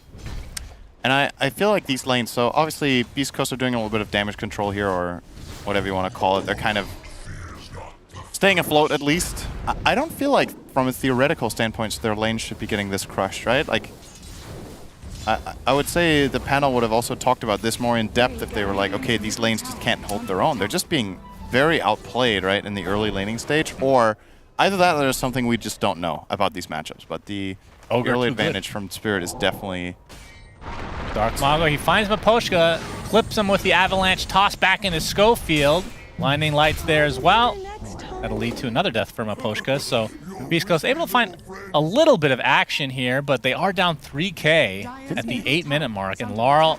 Didn't Miposhka have 1 play? I think he could have lived. I think he had 11 1 charges. Oh, really? Oh, if I didn't see that wrong, didn't he have that? Yeah. Maybe he was expecting not to die from the tree throw, and he wanted to bait them in further. Anyway. Collapse. Let's see his first Midas. Let's see if he can get a multicast. Yeah, this is important. Oh, that's a big, juicy stack, too. Ooh. Might be looking for the kill on K1 instead, but yeah, that's too juicy to Gorg pass very up. triggered right now. Oh, it's a 1. At least it guarantees a neutral. Yeah, and if you multicast it, you get more neutral. That's right. Very important. Wait, so what's the chance on multicast right now? You tell me. 75% plus 1% for each 20 strength. So he has 77%. Okay. Right? I'm surprised that doesn't update in the tooltip. It should just... Yeah. So he got bad luck. So I got very unlucky there. Stinger, that's another blood grenade. Man, I think more blood grenades this... I feel like there needs to be a bigger effect, like a big splatter. You know? Somebody screaming. Oh, my blood! I just think there's that standard stock sound that tons of movies and videos games use. And K1 is still silenced. We'll be able to blink. Oh, he's slow, close to the Lotus fountain, which will now be channeled by Collapse, who has yet to get boots because he's just the boss. The Poshka, he's going to get stuck in between two heroes, but Sacred, he's the one, he's in dragon form, actually goes down to Laurel. This is really bad news for Beast Schofield now getting chased by the Bambi. Nice Phantom Void coming in. That's an early rotation from K1. It's not enough to lead to a kill. Sunder actually applied the Dark Mago, but they do find the kill on the Storm Spirit, so very important turnaround here for Beast Coast. Avalanche onto both heroes. Now the right clicks onto Yatoro. Not going to get clipped by the Illuminate. Unfortunate if you're a Beast Coast fan, but they still find another kill. And Yataro's getting extremely low, just trying to get something out of this before his inevitable death. Triple kill, Dark Mago. Holy, they actually all survived that. That was insane. I was sure this fight was going to go wrong for Beast Coast, but... Well, they lost CM, that's technical. Huge Mana Void from K1. Yeah. Just set it up, and Tiny playing on the absolute edge. I guess also worth noting, Collapse didn't show up, right? So that was actually a 4v5 the whole time. Yep. Wonder why he didn't gate down there. I think that could have potentially swung everything around, but yeah. Well, he's Ogre. He's low int. Yeah, No he int. probably can't navigate the portal. He'll get lost. Yeah, what if that was part of the lore is channeling stuff takes longer for you? Like twice as long. Opening a door is just... Ogre twice as much TP top there in 10 seconds. Yeah, that's next patch. Oh boy. After we find out he's beyond broken. Yeah. Well, he has top net worth. Yes, he is. And you know, Ogre with a good laning stage and a fast Midas will often be high up on the board, but obviously... jumping in into the mid lane. Mana Void is available. It's used, but not quite enough. Laurel's going to take a tree to the back of the head, but he'll walk away with just a concussion. Stinger, in the meantime, Ancient Seal is there, and he's just going to get beat down by the double-headed Ogre. I'm so curious what items Collapse buys. He's going to be filthy rich this game. I mean, how much do you prioritize going for things that multicast, like a sheep stick type thing? I mean, obviously you're not going to go that first item, but... or do you want to go for the auras? Does Phylactery multicast? Oh, Phylactery. Well, the problem with Phylactery... I guess it only applies on the first spell you cast, so even they don't cast simultaneously. Oh, nice. Thank you for the highlight there. He did multicast the last Midas. That's good. Beautiful play from Collapse. Well, what else can you multicast? I think you can multicast the Harpoon. You pull in everyone. Oh, get back. Great. Sacred. He gets the tower, but it's going to cost him his life. Stinger's there as well. He's actually going to channel Freezing Field, and it's going to cost Mira his life. So it's a 1-for-1. And Stinger actually will be able to walk away. All right. Tower and a kill. Collapse was able to maneuver onto the gate. He'll be using it again here. So we do have proof that Ogre can, in fact, use that objective. Who's smarter, Ogre or the chicken? Well, I mean, the chicken's being rode. Do you think the chicken has negative int? Maybe. Now mid lane Sacred will TP to stop this push. As top lane, Collapse and company should be able to get this one. Don't think Beast Coast are going to attempt to defend. You can see Collapse is going for a pipe and Crimson. Yeah. So we'll be looking for the auras, at least for now. Pipe is a mad value item this game, and you're a strength hero for the Crimson. Okay, this is actually a weird question because Pipe doesn't stack, but does the barrier technically stack? I don't think so. Are you asking if you can multicast Pipe? Yes.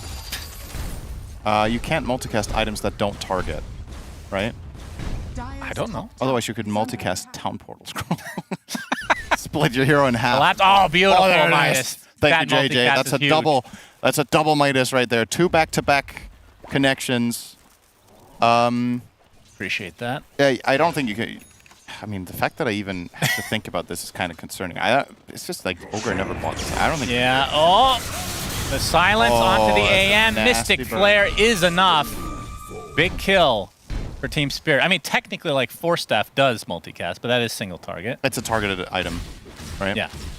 So I think, and it only multicasts when you use it offensively. All right. So Pavis is the item, is what you're saying. Oh. Huh? But you don't use that offensively either. I think.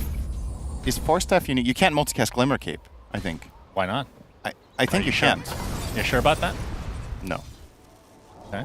I mean, you can multicast your Bloodlust, and that's an ally-affected spell, right? Yeah.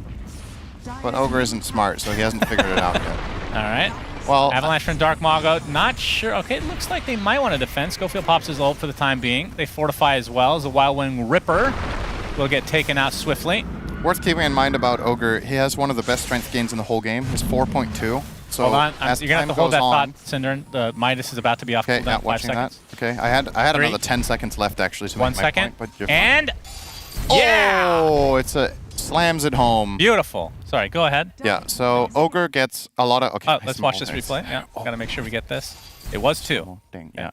So over time, Ogre just acquires a lot of passive strength from leveling up, and that means Crimson Guard on this hero is obviously incredible. If you do use him as an aura hero anyway.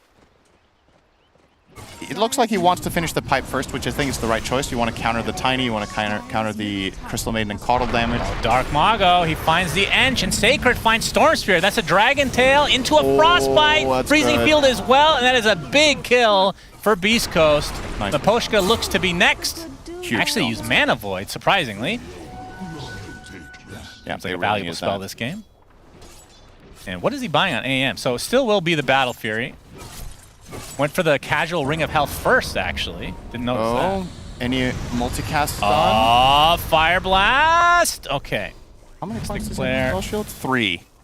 If K1 has a standard aggressive build here, I think he dies. He went 1-4-3. And he has the strength talent on level 10. So just to be clear, he did go Ring of Health in lane? Yes. Okay. And he didn't forget how to build Battle Fury. I think he was maybe considering Vanguard, but I think the lane probably went too badly, and he was like, my Battle Fury will be too late, maybe? And now he's compensating for it by taking the strength talent, which is, as you can see, doesn't get picked as often, only a quarter of the time. Oh, that's a big rune for Laurel. Schofield not able to deny it. Yeah, not too far away from the eventual Battle Fury. And He's got some ground to cover, though. You can This is turn the that Ring long of Health into something later, I suppose. Marathon. Has to run away from the Terrorblade Conjure images. Not a good sign. But yeah, we talked about that with the Battle Fury build, the Cornucopia. Makes it so much harder to actually build. Yeah, because you don't get like these beautiful items like the Ring of Health in lane. The value for acquiring this item is definitely bumped down a notch. But it's online. 16 minutes, 16 and a half. Not the best time, not the worst. Yeah, it's okay. He's surely got some catching up to do. I'm still just curious. I know we've talked a lot about Ogre. I'm just very curious what his next item is. Like, what do you get after Crimson? Because he's been eyeing up these 2 auras. You know, it's pretty standard. You're an offlaner. You have strength gain. You're going to buy Crimson this patch. You got to buy yada, the yada, items for the team. You got to be a good boy, Yeah. and then you can be greed boy. So, I mean, do you think they need initiation? I mean, they have Storm. Yeah. But typically an offlaner will be a pseudo-initiator as well, which he is not. I mean, Hex on this hero is just incredible, right? So, Yeah, mind that is a saying big purchase. I mean, there's Octarine, there's Aether Lens, which doesn't turn into anything anymore, but that is a really good spell on Ogre. Yeah. But if you're a core Ogre, like position 3, it feels like Aether Lens just it might get stuck in your inventory. What if you buy 5 hearts and then you multicast hold on, every it's Midas time. Hold on. Yep. Collapse. Watching. Looking for a big juicy creep. Looking for a nice camp. Yeah, the potato tomato's not enough, so he has to go to the mid Shut up, lane. Shannon, I can't focus. He has to use the Midas first before he goes in the fight. There it is, the multicast as well. Fire Blast onto the Tiny, getting completely stun locked and now silenced. Stinger, okay, they get the Dragon Tail and Freezing Field combo, but there's the Mana Void to come through. So the Storm Spirit does in fact die. 2 for 1. Now Beast Coast attempting to run away. Sacred with the TP, right in the face of danger. He's going to get out, because Collapse too dumb. Or Ogre, technically. Ogre still has the 25 taunt where you can Fire Blast on attack. Yeah, that's right. Yeah, I'm just Here's thinking ahead here. The multicast of the Midas. The rest of the fight not that important, but we'll watch it anyway. I'm surprised that Stinger was able to channel for that long. As Very impressive. I mean, how can you not smile when you're playing farmed Ogre? This hero is so fun, actually. Yeah, I agree. It's All right, well, he is getting close to the Crimson, so then... So next on the menu looks to be Halberd. Oh. Can also multicast. Yeah. So you can disarm both the AM and the Tiny or Dragon Knight. Or Crystal Maiden. Yes. You don't choose who you multicast on, That's right. of course, so you're right. What's the search radius on multicast? Are you asking me that? I think you can't multicast on heroes that are outside the range that you could have targeted them anyway, right? I would assume so. Or is it big? I actually don't know this. Hope. Because it's kind of relevant. If you're not in range to disarm the enemy carrier, maybe you could just disarm someone else and hope for a multicast, right? If he's far away. But I don't think... I think it's the same search radius, probably. I mean, are you surprised that... I mean, he does have Heart technically queued up for later. Yeah. I mean, I guess you do get some good strength out of the Halberd anyway. It's a very tanky item. More utility. Yeah, I guess it's a good compromise. You become stupidly hard to kill as well. I think people a lot of the time overlook the defensive aspects of Halberd and just focus so much on the disarm, but the other stats that this item gives, the evasion, is really... When you're a frontline hero with 2 auras, like the Crimson Guard and Pipe, getting Halberd is insane EHP because you get evasion on top of Fled HP, and the Fled HP just has so much more value when you have the Pipe, so... Sacred is a dragon, looking for the deer. She's fast, She's though. faster than the flying dragon. Yeah. Would you believe it? I think it's pretty accurate with real-life lore as well. I agree, because dragons are dead. Yeah, and deers live and are fast, so that is true. Force Staff on Stinger right now. And... Where is this Crimson? I thought it's been done for quite a while. Being delivered, I assume? Got his Vanguard in his backpack right now. It's coming now. Okay, we are 10 seconds away from the next Midas. Make sure to keep an eye on this. He needs... Maybe you can get more than a double multicast. He wants to pull camps together. See, that could have been... Wait. It tripled, didn't it? He multicast on the split. Wait, he... Because what happens is he Midas is the first one. On the next server ticket, Midas is the second one. And then on the next server he's killing a hero as you speak as well. Frostbite, he's going to get mana drained as well. So pretty much no mana to speak of. Sacred comes in with the Dragon Tail. Mana Void does not do very much. It's so tanky. I mean, he will die eventually, though. They got him. Okay, so back to the Midas. When you Midas the Ogre camp, so you Midas the first one, then on the next server ticket, Midas is the other one, which means the first one gets to split. I did not know So that you was can a thing. actually always Midas the Ogre. I thought he was screwing up by going to a camp with only 2 units, but looks like I'm the screw-up. Well, then immediately after he went in and died, so... Yeah, well, he got the Midas. I mean, yeah. The Midas is not on cool. It's, you know... He died with it on cooldown, which is that's what you want to do. Yeah, that's right. Thank you. I can't speak English. If you want to do something risky on Ogre, make sure you Midas first. All right, here comes Beast Coast onto the Tier 1 tower mid. Tiny's closing in on BKB. Caudle closing in on Glimmer. And we've got Sacred close to BKB. So pretty big items coming the way of Beast Coast soon. And you'd imagine if all these items overlap, they have a pretty good shot at winning a team fight and snowballing a little bit off that and maybe getting the game back to even. But it's going to be a tall order to find that fight to begin with. Because there's certain heroes on the enemy team that it feels like you can't really jump on first. You're not going Ogre. No way in hell. Yeah. And I think... You're probably not going on Ench either, even if you blast her and kill her instantly. I think the trade-off is going to be too bad. Midas is available as well, so make sure you use it during this fight. Counterspell is procced. Nice disengage. Be able to get K1. away, but looks like Stinger will be the sacrifice for Beast Coast. Great outcome for Beast Coast there. Only losing the CM and all of that. That was a 5-man smoke. Their AM got away. Oh, that's 3 Lotus Flowers, though. And are they going to the Roche Pit? It looks like it. Did you mention the Phylactery? On who? There's Phylactery and Skyrim. There you go. Oh, okay. So the only hero in this tournament I think I have seen it on, I've seen it twice now, It's probably been bought in more games, but... So Phylactery will proc on both Arcane Bolt and Ancient Seal, which Ancient Seal is a faster cast time. Actually, how does it work? Is it when the spell hits?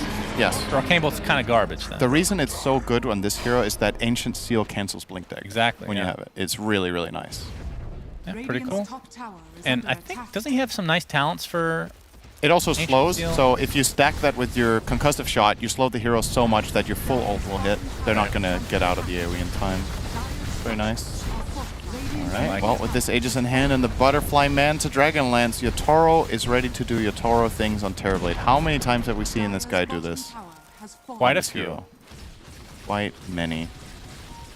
One of the standout heroes for him at TI as well when they did win the championship 2 years ago. Go Field. He's going to go invis for the time being, but Laurel gets off the dust, and that is a dead old man on a horse. Stinger instantly canceled from his ult. Sacred, and you Sacred can't do is this. just dying underneath his tier 3 tower. Pops the BKB. There's a toss back by Dark Mago, but you can see the Sunder coming online.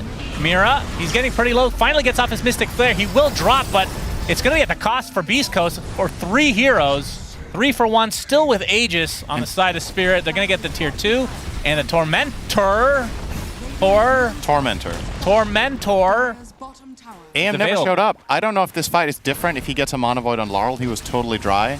They're still pretty tanky with the pipe and they had Aegis, so maybe not. But Beast Coast doing a little bit of everything. They're pushing mid with AM, but also fighting, and that just didn't work. I mean, DK will be back in 15 seconds, but does not have his ult. Frostbite instantly dispelled by Yotaro. The Lap's going to get 4-staffed. So they essentially chose the tier 3 tower over the Tormentor. And I think they should be able to get Miposhka, but the toss back onto the illusion, very important. And I think Miposhka might be the only death, as the rest of Spirit able to get out. Yeah. Job well done. Get a tier 3, they don't lose anything. Terrorblade still has Aegis. You can go for your next objective as soon as you want. Okay, here's my question. I know this is... I think I know the answer. I think the tier 3 is worth it. But you could have gone for the Tormentor as well. And that's taking away a 1,400 gold action, which is better. I don't know. 2.8k gold swing to steal this, right? I mean, yeah. I think the Tormentor is better, probably. And I do think it's probably called Tormentor. We need to settle this. We need to figure this out at some point. I hate it. Because the thing is, this tier 3 is an inevitability probably at some point, whereas this one is timed, right? Like, you can't guarantee that you're going to get this again. And ultimately, you would have killed it how fast? Like, 5 seconds. You could have killed this and then kept going for your hold push. on. So we have a... there's only 2 units. Does he use it? Oh, he's stacking. That's so smart. Man, Collapse is just too good at this game. Evolution. Oh, it's only a double, but that's okay. Good usage, Mr. Collapse. All right, go ahead, Cinder, and he finishes his halberd. He's playing too smart for being Ogre. Heart will be next. Imposter. That's going to be hype. Yep. By the time he gets Heart... How much multicast percent does that give you? I was like going to ask right? you, not only that, but how much mana will he be given as well? So do the calculations. I'll talk until then. As Team Spirit with a 7k lead, still Aegis online. So 240 mana and 2% multicast, right? Heart gives 40. Does it give 45 now? 40. Yeah. Lead. Just use your eyes. Pretty good. Minute 30 seconds on the Aegis. Yotaro gets off the meta. We're going for the top lane. Of course, the bottom lane, they've already gotten the tower, but they're in this area. Terrorblade is just so disgusting. AM now has... Oh my god. Butterfly. Defend Beast Coast. They lose the tier 3. Sacred in dragon form. K1 ready to go in with that Butterfly. They're going to get the range racks. Be careful with the multicast halberd, the zip in Laura. Okay, Dark Mago gets a nice toss back, but he's just gonna die. Impetus is there, and just one zip it from Laura is enough. No buyback for him. They're gonna get the DK as well, neither of which will be of any use for the foreseeable future. There is a buyback for the DK, but again, no ult. So first racks down. Yeah, they're just gonna keep going. They have 30 seconds to go bot. They still have Aegis. Schofield going to try to push out the lanes a bit, but Team Spirit go to the bot lane so they can get a second set. Dude, Ogre has higher net worth than AM minute 27. He's also been very farmed though. It's a Battle Fury carry though. Well, he hasn't had much time to hit creeps. Stun himself. Doesn't matter though. AM cannot touch him. That's 2 lanes. I don't know what Beast Coast do at this point. Like, the only way I see, you can't really split the map long enough to stall this out. Gonna have to try to find a fight where you kill supports early or something like that. Mira, he's gonna get spotted out. Mana Void is available. Oh, it doesn't do that much. My goodness, the pipe coming in real juicy. Now Laurel, like Schofield's gonna die. Sacred actually pops the DK for him and just dies. All right. That's a tilter right there. Oh, K1 wants to so bad. So K1 kept delaying his Mana Void because he didn't feel like he needed to use it, and then he used it exactly when the pipe came out. Yeah. So if he had just used it instantly, he would have got the kill. So that one, that blows, man. He survived on like 50 health. At the end of the day, though, probably wouldn't make the biggest of differences. Team Spirit just going to run down mid. Does Terrorblade still, his Aegis expired, right? Yeah, so no Aegis. Level 3 multicast and Midas. He's looking for... Oh, Ogre can't. Perfect. Okay, now that we know how this works, what did he get? He got only 2, 3, 4, 5. Okay, thank you. No, he got 2. Wait, it hit the big and the small one. Yeah, the big one and one small one. I actually thought that was impossible. Although no, did the neutral... Did it upgrade so you get more? We'll have to get back to this as Dark Mago pops the BKB, gets off the toss onto the very tanky Ogre under the tier 4s. But he is going to be just fine because he's a tanky boy. I mean, this is insane, honestly. And only one single barracks remains for Beast Coast. And you would think that Team Spirit not going to leave here without it. There's the zip in, trying to focus on the Keeper of the Light with the Mystic Flare. That is an easy kill, and this is going to be mega creeps already for Team Spirit, as now they focus on the AM. Even easier kill. 70 seconds of no AM, which will cause the GGs to come out. Team Spirit. GG, and you know what we say? Game Ogre, Shannon. That's what we say right there. What a game. Amazing. Very nice. That was cool. We get to see Ogre's first game, 100% win rate, clearly mega overpowered. Cool strategy from Spirit. I'm really impressed. I didn't think things were going to go this easily for them. I would say overall I probably favored their draft, but they just crushed the side lane so hard. They had like a 3k lead min at 5. Collapse is just all smiles. How can you not love this guy? Look at that smile. Like, I played Ogre. Had a fun time.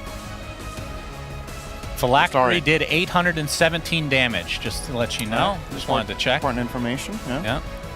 And yeah, Beast Coast, you got to get off to a better start than this. They actually put up a pretty good fight in the mid game considering their circumstances, and as always, Dark Mago on the Tiny is arguably the best core Tiny player in the world, in my opinion. I think this guy is absolutely stellar, and he did a great job, but the conditions, it was just too hard. They got a better things to play around than that. Yeah, so Team Spirit take game number 1 on the back of the Hand of Midas Ogre. Panel, talk to us only about Hand of Midas Ogre. Well, one thing is that Collapse was not properly priming the pseudo-random distribution. I'm talking dumb luck. You can script that dumb luck, Fogged. We saw a couple of 1x's. Unacceptable, if you ask me. You know what is acceptable, though? His starting item build. Naked Ring of Health Rush. We're back to Dota 1 days. I love it. I think this actually ended up being kind of like the perfect answer, and you can see Hector at the end of the draft. He's like, give me AM. It's perfect for AM. Most definitely was not. I think they had accumulated about 30 denies across the board in all 3 lanes by, 5-minute mark. So they completely crushed that top lane and the bottom lane, as Sin mentioned, and yeah, it was just too hard of a recipe for Dark Mago to try to bring things back together. Yeah, I mean, to be honest, hats off to Spirit. We had no idea what that Ogre would look like, but we did not expect it to look like that. And since this is Ogre's first time being contested, I just want to read his changes out quickly to those of you at home who didn't follow. But basically, Ogre's primary attribute got changed to Strength. He was formerly an Intelligence hero. His base damage changed, but he has a passive that gives him mana for all the strength that he gets, and his intelligence got reduced to 0. And Brian, can you talk about why that affects Ogre's lane dynamic versus Anti-Mage? Absolutely. As I was nerding out about it backstage, Ogre used to be a low base damage intelligence hero. That's a fantastic description of a matchup for Anti-Mage. True. But now he is a high base damage strength hero, which is a description of a bad matchup for Anti-Mage. And that's something that's pretty easy oversight to have in a draft where you're limited on time. Like, they're thinking about Hector's last pick. Like, he's like probably... how long have you played with Ogre as an int hero? 10 years. How long have we played with him as a strength hero? 2 weeks?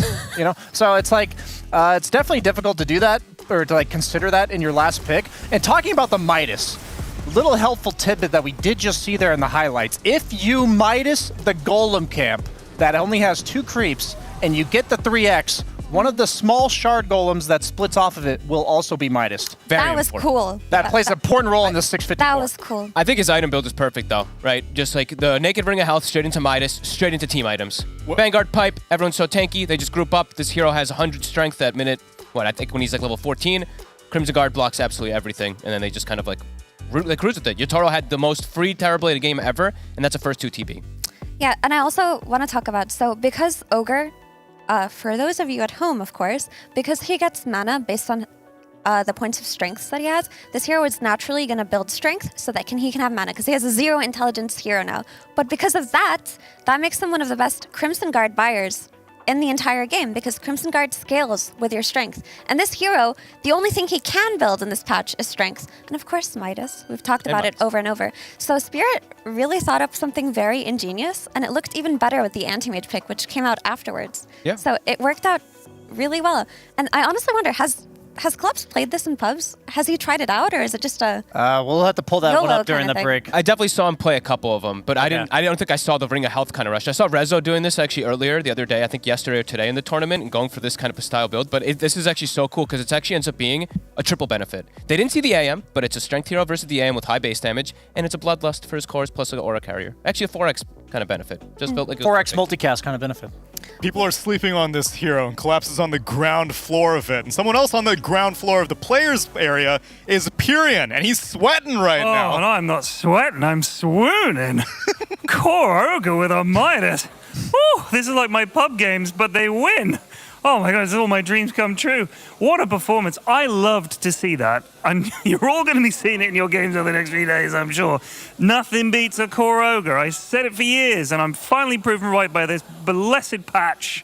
It's made me very happy. Neil, one thing I will say is Beast Coast picked Crystal Maiden in that last game. And I asked them in one of the pre-match interviews, is Crystal Maiden good? And they were like, no. I guess they proved me right. Or themselves right, I guess. Anyway, what did you guys think of that game? I really enjoyed it. Who had the biggest smile? Because Collapse was cheesing every single You time. see this chair? Yeah, This is where Collapse was sitting. Okay. Right here, in this space. He was occupying it with his body in 3 dimensions. I'm perceiving possibly 4. And he was just laughing his head off. He was having the time of his life. Every time the camera cut to him, he was just chuckling away. Who wouldn't be chuckling away? You go Core Ogre, get a Midas. He was like, guys, we're going to win. So yeah, they were clearly having a lot of fun. A lot of smiles on the side of Team Spirit. Beast Coast, though, Fog, you think this Crystal Maiden thing that Ted is onto might be affecting their mentality? You know, we gushed for Spirit a lot, but definitely a bunch of criticism on the side of Beast Coast. There was definitely some stuff going on. Angry Spanish off in the distance, Pyrian? They're tucked away at the back. This is at the front. I didn't go back there. We were going to film there, but I could hear a lot of cursing. They are already in the lobby. Ooh. They are ready. So they're just like, guys, forget it. Wipe that from your minds. We'll go straight to game 2. They did not look very pleased. Unfortunate, but maybe they get a chance to turn it around. Pyrian, thank you very much for giving us on-the-floor reporting. And now we need to figure out what's going to happen with Beast Coast. What was Dark Mago saying in his interview with Avo and Pyrian originally? They were quite molesto about the patch? Yep. I would be angry. I would be angry that you got ogred and picked Anti-Mage into the ogre. You set yourself up. But people don't know enough about the hero, and Spirit are bringing it to light. Maybe Dark Mago has a recipe for success in game number 2. Let's see if he can continue his success against Extreme Gaming, or will drafting responsibilities be relinquished? Find out as we get into game number 2 of Team Spirit versus Beast Coast.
keep me breathing. You keep me breathing. You have the red hot blood running through my veins to keep me breathing. Just like a lightning strike flashing through my brain, you got me dreaming, you keep me believing. You're like a free fall flight from a lunar height, just like a downhill ride on a ray of light, just like a lightning strike in the darkest night. You got me dreaming, got me believing, to keep me breathing, to keep me breathing.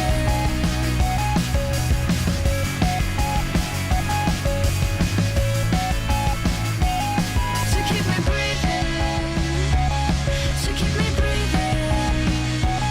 You keep me breathing. You keep me breathing.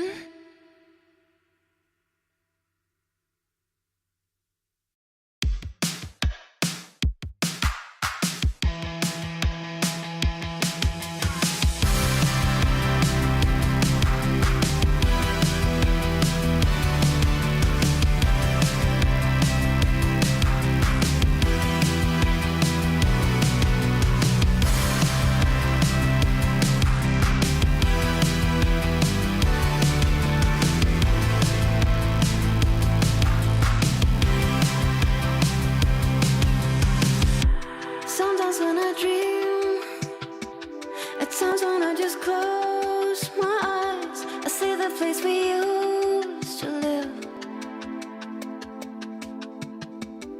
Gaze up at the sky and I look for a familiar face. I try to find my way back home. Could have sworn it was real, but with time started doubting myself. I play it on repeat, I would do anything just to turn back time. Memories are faded in the sun. I just wanna feel like when we were young, when we didn't need photographs and nostalgia to bring us back home. Bring me back, rewind. Gotta believe.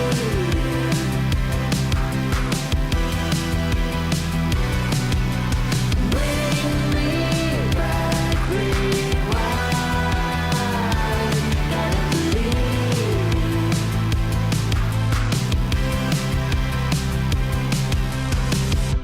Sometimes I can't sleep. At times when I'm wide awake, I see the place we used to live. Stare into the sun and I look for a familiar face. I'm blinded by the light, I'm lost. Could have sworn it was real, but with time started doubting myself. I play it on repeat, I would do anything just to turn back time. Memories are faded in the sun. I just wanna feel like when we were young, when we didn't need photographs and nostalgia to bring us back home.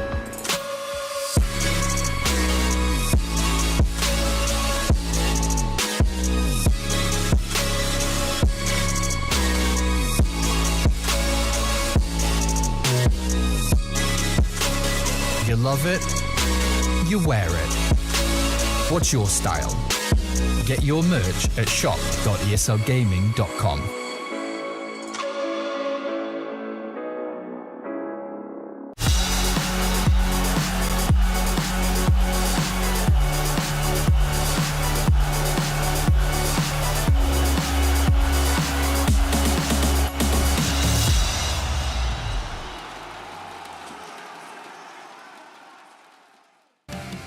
Time for game number 2 of Beast Coast versus Team Spirit, and a quick update on our other games going on elsewhere on the Storm, Ember, and Earth streams.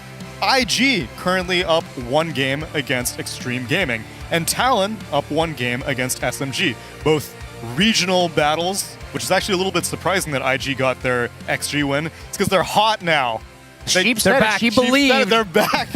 They got the win versus OG, and now they are believing, and they're taking down their top DPC enemies. Was it with Storm? Was it emo mid?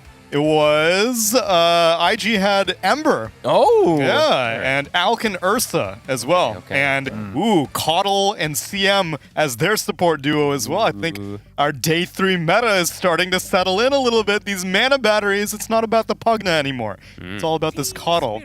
And currently, the last one is OG versus Tundra, another regional battle, and that one is still in the middle of Game 1.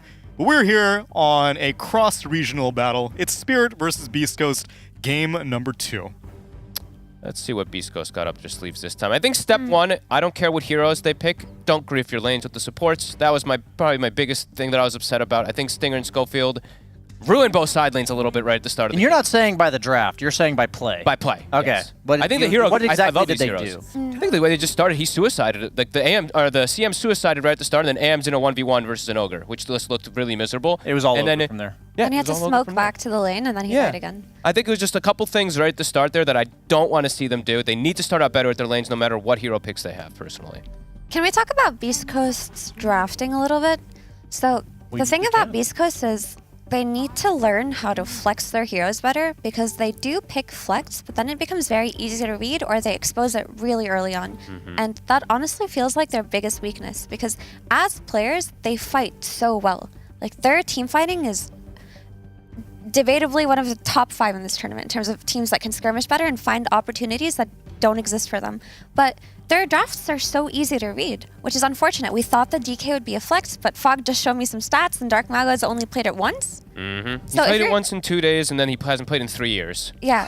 So if you're first phasing the if you're first phasing the DK and you're unwilling to flex it to mid, then it's not a good enough pick for your team, and you should go back to your Tusk flex, because at least the other players on your team are comfortable with it. I think that works, and also I think like you just honestly like I love Mago, but you know what? Pick him as one of his 4 heroes. Pick him as Kunkka, even if it's not that good. Pick him as Mars, pick him as Tiny, or pick him as Tusk. Just don't stray. Honestly, I feel like anytime that they stray outside of this one, yes, he's playing the Tiny, but the fact is that they showed this DK, they know it's offlane DK. That's why they moved up the TB immediately in the first 2 picks. And you saw the matchups. You were showing us all those other numbers. This TB, it's first 2 pick, and he's versus like some top tier heroes. He loves to play versus everything, so some adaptation definitely needed. Besides just the play, the way they started level 1. Yeah, I am growing more and more concerned, assuming that Hector is picking his own heroes, because I think this guy, if set up for success in the draft, absolutely carries the ever-living shit out of the game. But the last 3 games I've watched him, he's been in bad games, and he's been 9th or 10th pick. Yep. And that's my biggest concern for this series so far. But shouldn't a carry player know their best heroes? That's what I don't know. I don't know what's causing it, right? I don't know what's happening, but all 3 games, it's not like he's playing badly. He's literally like a Faceless Void forced to gank at level 5. He is a troll that's getting forced to jungle at level 4. And now he's a anti-mage that had the enemy team has 15 denies at 3 minutes. Like, and he's ganking with Mana Void. Yeah, I mean, it's just like, this is not the, like, I know Hector's versatile and he has the capability of adjusting to a tough situation, but I shouldn't have to see him in that situation every game. Like, something is happening in these drafts, whether it's him or the captain or miscommunication or misinterpretation of the meta. There's so many things that could be happening, but that's really what I'm zeroing in on. Maybe I would like to see Beast Coast pick Hector's hero on 8 here, because in the first pick, that's usually the pick that you can protect the most. Like, we saw the Terrorblade, it was picked on the 4th overall pick, and it had the best game, like last game from Team Spirit. Like, pick a good carry matchup against PL, just go! Bruh! Or Timbersaw. Dude, Team Spirit are wilding out with their first phase carry picks. These guys are nuts. I'm okay if they go for Primal or Timber. Nah, yeah, I think either one were great options for Beast Coast here. Okay. This is not good. I'm sorry. This first phase PL is not good. This reminds me of the first phase anti-mage on first pick that they did during Dream League. I mean, second pick. You can't do this. You need to see at least one favorable matchup, and that's what Team Spirit have been doing, right? They saw the DK, they went for the Terrorblade. They would see the Doom in the last patch, and they'd go for the anti-mage. They would see a Leshrac, and they would go for the Drow in the first phase. But all they had was info on this Ruvik, and we just saw OG lose to IG, who are on a 9-loss streak, by picking a PL into a Timbersaw. And you kind of knew it was coming once you picked the PL. You may not know exactly what hero they're going to pick, but it's going to be some hard lane counter. And Team Spirit, they've won two of their last 5 games. They picked PL and they won with it. But these are 18 pick PL. You know, they're very late on the draft. They already see their lane matchup and they're set up for success. So it looks like we're all skeptical. Wait, I know you're pulling up all these matchups. What's Phantom Lancer's worst matchup in the game? In the entire game. Entire game. I want to see how high Timber gets on that. I'll look up Timber up there. I'd imagine all of his worst matchups are heroes that can get up in his face and also do AoE magic damage, like Timbersaw, Leshrac. But I'll pull up Phantom Lancer. I would imagine it was Lesh, but until Mage Slayer was added. But now I think it's. I would say probably Primal Beast and Timber's up there because Primal actually just deletes you the whole game also. Any hero that like the reason why the AoE damage is so important is once you doppel, they just kill your illusions, so they know which one's you. Yeah, so it's his worst matchups are Sven, Leshrac, Ember Spirit, Sand King. To be fair, they picked it into Sand King. They picked it into Sand King. I was about to say that too. Yeah. So. But in the first phase, was not in the first phase. It was in a response to the Sand King. They already saw it. Timbersaw is his 10th worst matchup. So like these are like heroes that are going to cause him some issues. And my biggest concern, Mir already mentioned, is like you're not only getting Timbersaw. You picked this hero in the first phase. You're going to have probably 3 bad core matchups if Beast Coast chooses to punish you that way. Can I also say, 7 PL should be illegal. Like, try and put it that way in Dream League. He said first anti-mage, that should be illegal. What's the punishment? For the PL? Yeah, like well, you said it's illegal, so there has to be punishment. Okay. No PL games for the rest of the week. Whoa. Okay, that's fair. That's hard. That's hard for an EEU carry. That is. But can I also just talk about how? So we've talked about how limited Sacred's hero pool is in this patch, but one of his most comfortable heroes is and has always been Timbersaw. Yep. And you're giving him this Timbersaw game on a silver platter. You show the Chen and the PL. Like Timbersaw loves to play into these 2 heroes, and now they don't even have to worry about flexing in the first phase because it's gonna have a good lane no matter what. And maybe you try to dodge with the PL, but you can just twin gate and chase him around. Yep. And we saw earlier, in the OG game that PL was farming versus Timbersaw, but then he was just AFK for a while and Timbersaw ran over the entire team. It's like no matter what, even if you dodge him in lane, he's still in the game. So yeah, the lane isn't really the big problem. It's actually just the overall game aspect where you can never really address the Timber. So now, for Team Spirit, they're gonna have to find an answer to just kind of remove the Timbersaw perhaps from the game. Well, you have to address it. You mentioned, Mira, that Timbersaw, he enables these roamers. So now, since PL and Chen should not be able to deal with Timbersaw once he's like level 3, we got to see what Schofield's going to make happen this game. You know, he can maybe destroy multiple lanes because Timbersaw should be completely independent, which in this patch is so powerful because there's so many points of attack that teams can have that if you just absolutely know for a certain that they can't attack you in one lane, that you can dedicate all of your resources to the other 2. So I'd like to see in Team Spirit, like unlike what we saw earlier against the Timbersaw, I want to see an immediate answer to it, like something where it's like, this hero is going to relieve the pressure on the map and kill this freaking Timbersaw. So what, like an OD or a Queen of Pain or something? Go ahead. No, sorry. I'm just thinking like the answer for the Timber, right? Since Bat's gone, that's probably the best one in the Leshrac's a game. consideration. Lesh, OD, Quap. I think those are some of the best ones in the past. Yeah, let's look. It says OD, yeah, Quap, something like Death Prophet. If you Quap though, you're begging for the Mago Ember. Like he's been waiting to have a good Ember game for a really long time, and it would already be good versus the PL and the Chen. Yeah, I like the Beast Coast bans. Those are good protects. Like the Bat's a hero that does that. Storm does it. Sky sets up other heroes that do it. So yeah, I mean, I think they're looking much better in this draft so far. What about a Laurel Viper? Laurel. Well, you can't go for it here. Yeah. The problem with the Viper, I don't know. Do you go like bots? I guess bots could make it work, right? Like it would be it'd be later in the draft. They're almost certainly picking support here. Okay. Because you want 2 good core matchups. Is your second pick overall. Okay. The Disruptor, I think, is a solid pick. I mean, I remember watching JT on XG get super punished by a Disruptor support when his 4 was roaming around and trying to help his mid laner, but I don't think PL is the follow-up that can punish.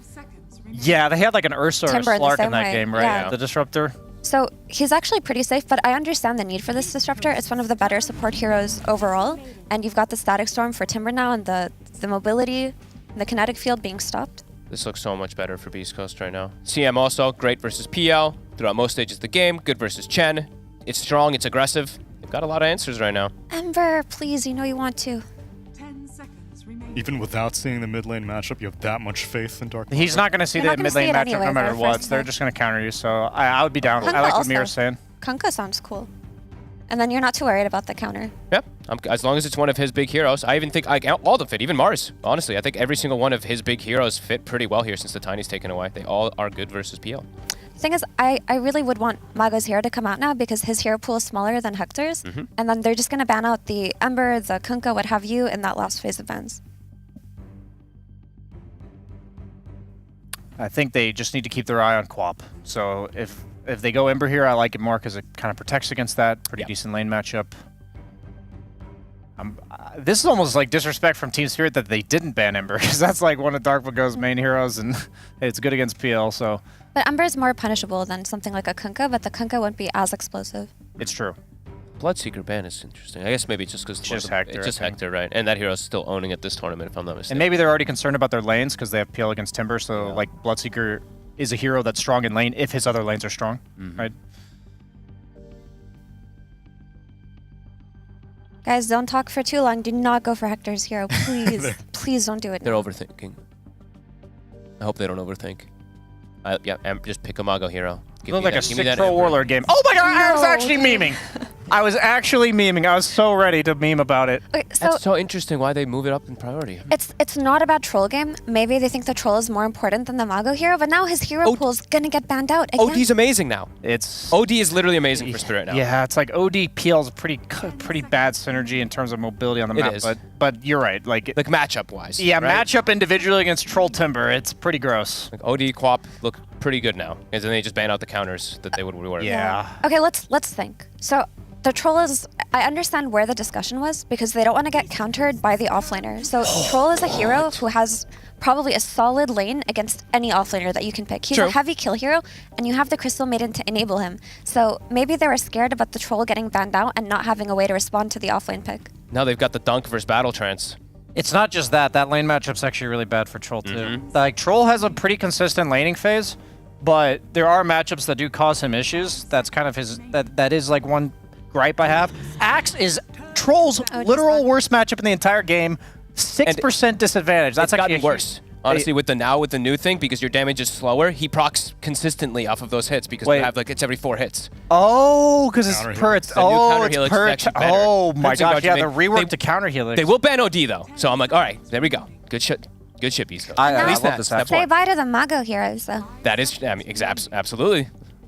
I think we're all a bit sussed out by this Troll Warlord pick. Bye, Kunkka. There's the Kunkka, Bye, yeah. Ember. Like, Bye, Ember, probably.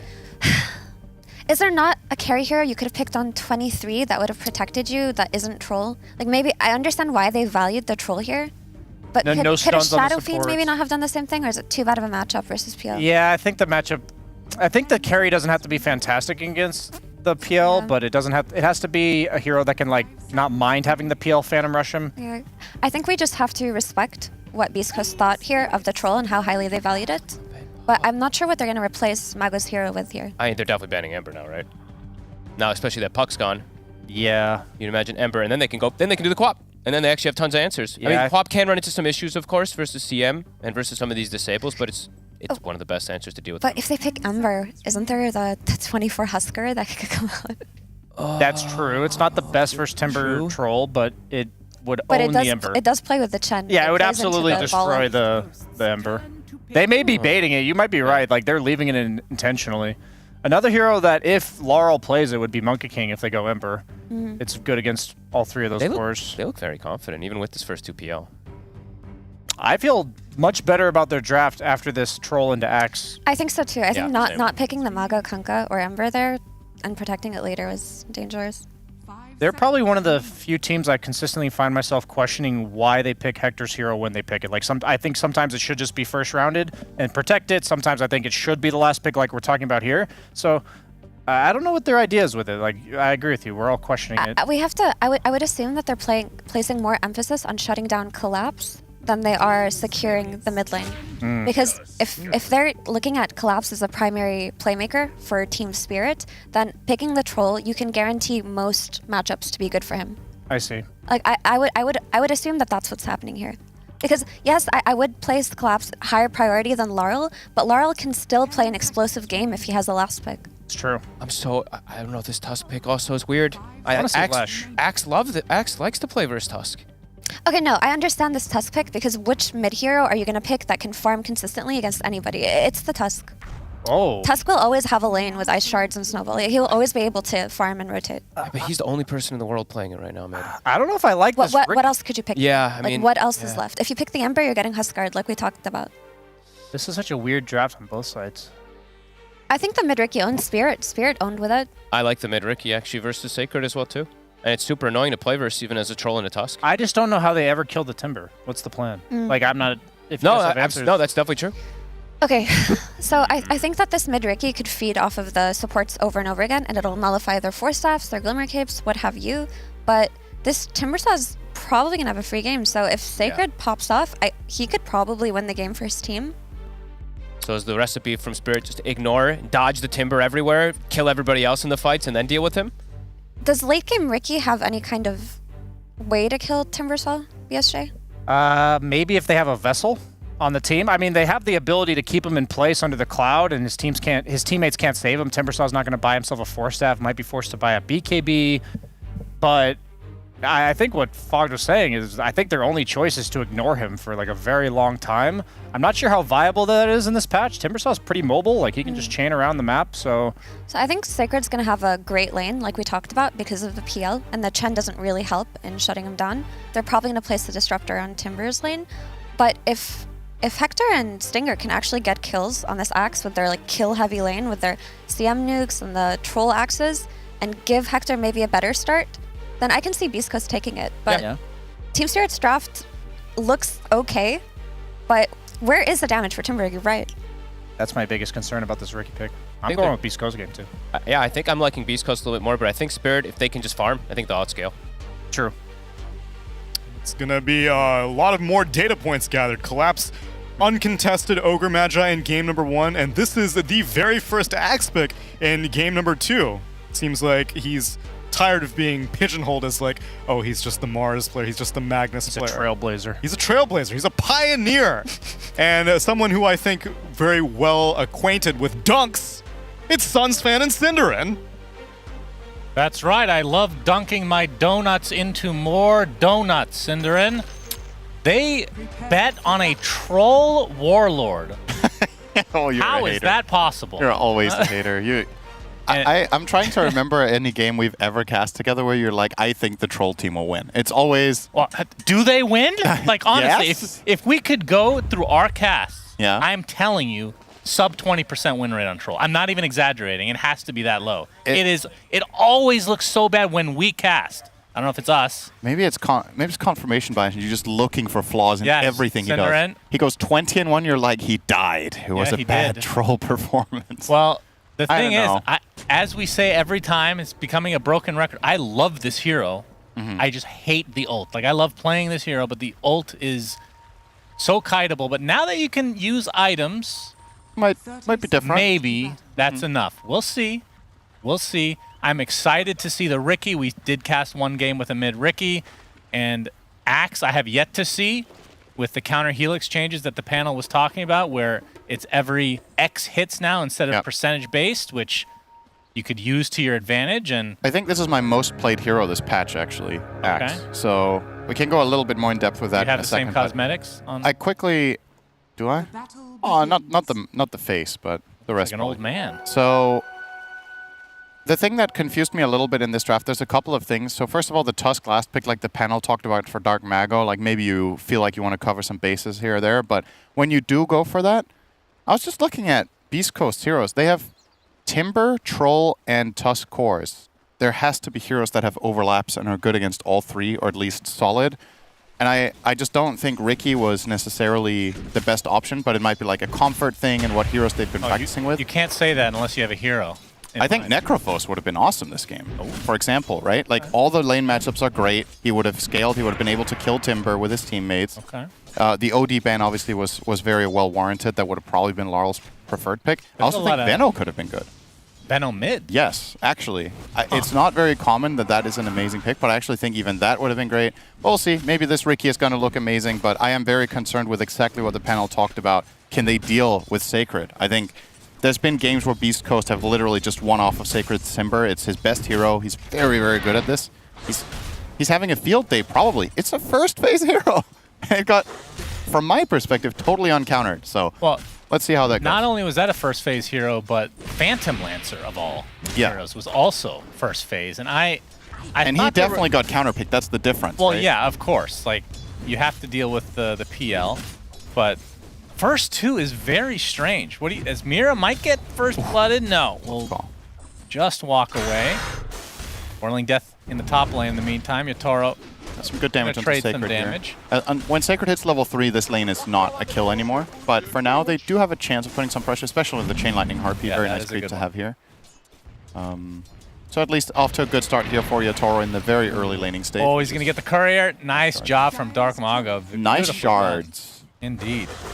Let's talk about Axe for a moment. So this hero, one of the things that makes Axe different now is obviously the Vanguard is cheaper. You get the cheaper Ring of Health. And I think the hero has a lot more kill potential very early on in the lane stage because of Blood Grenade. Let's see if Stinger gets away from this. Looks like they'll be A-okay. Because of Blood Grenade? Yeah. So what you do as Axe is you throw a Blood Grenade and you Battle Hunger, and the slow is so strong that you can keep chasing heroes for a very extended period of time and find kills. That's the first thing. You go Vanguard, and then, I mean, the build-up you do is probably common. You use some sort of boots into Blade Mail, Blink in some order most of the time.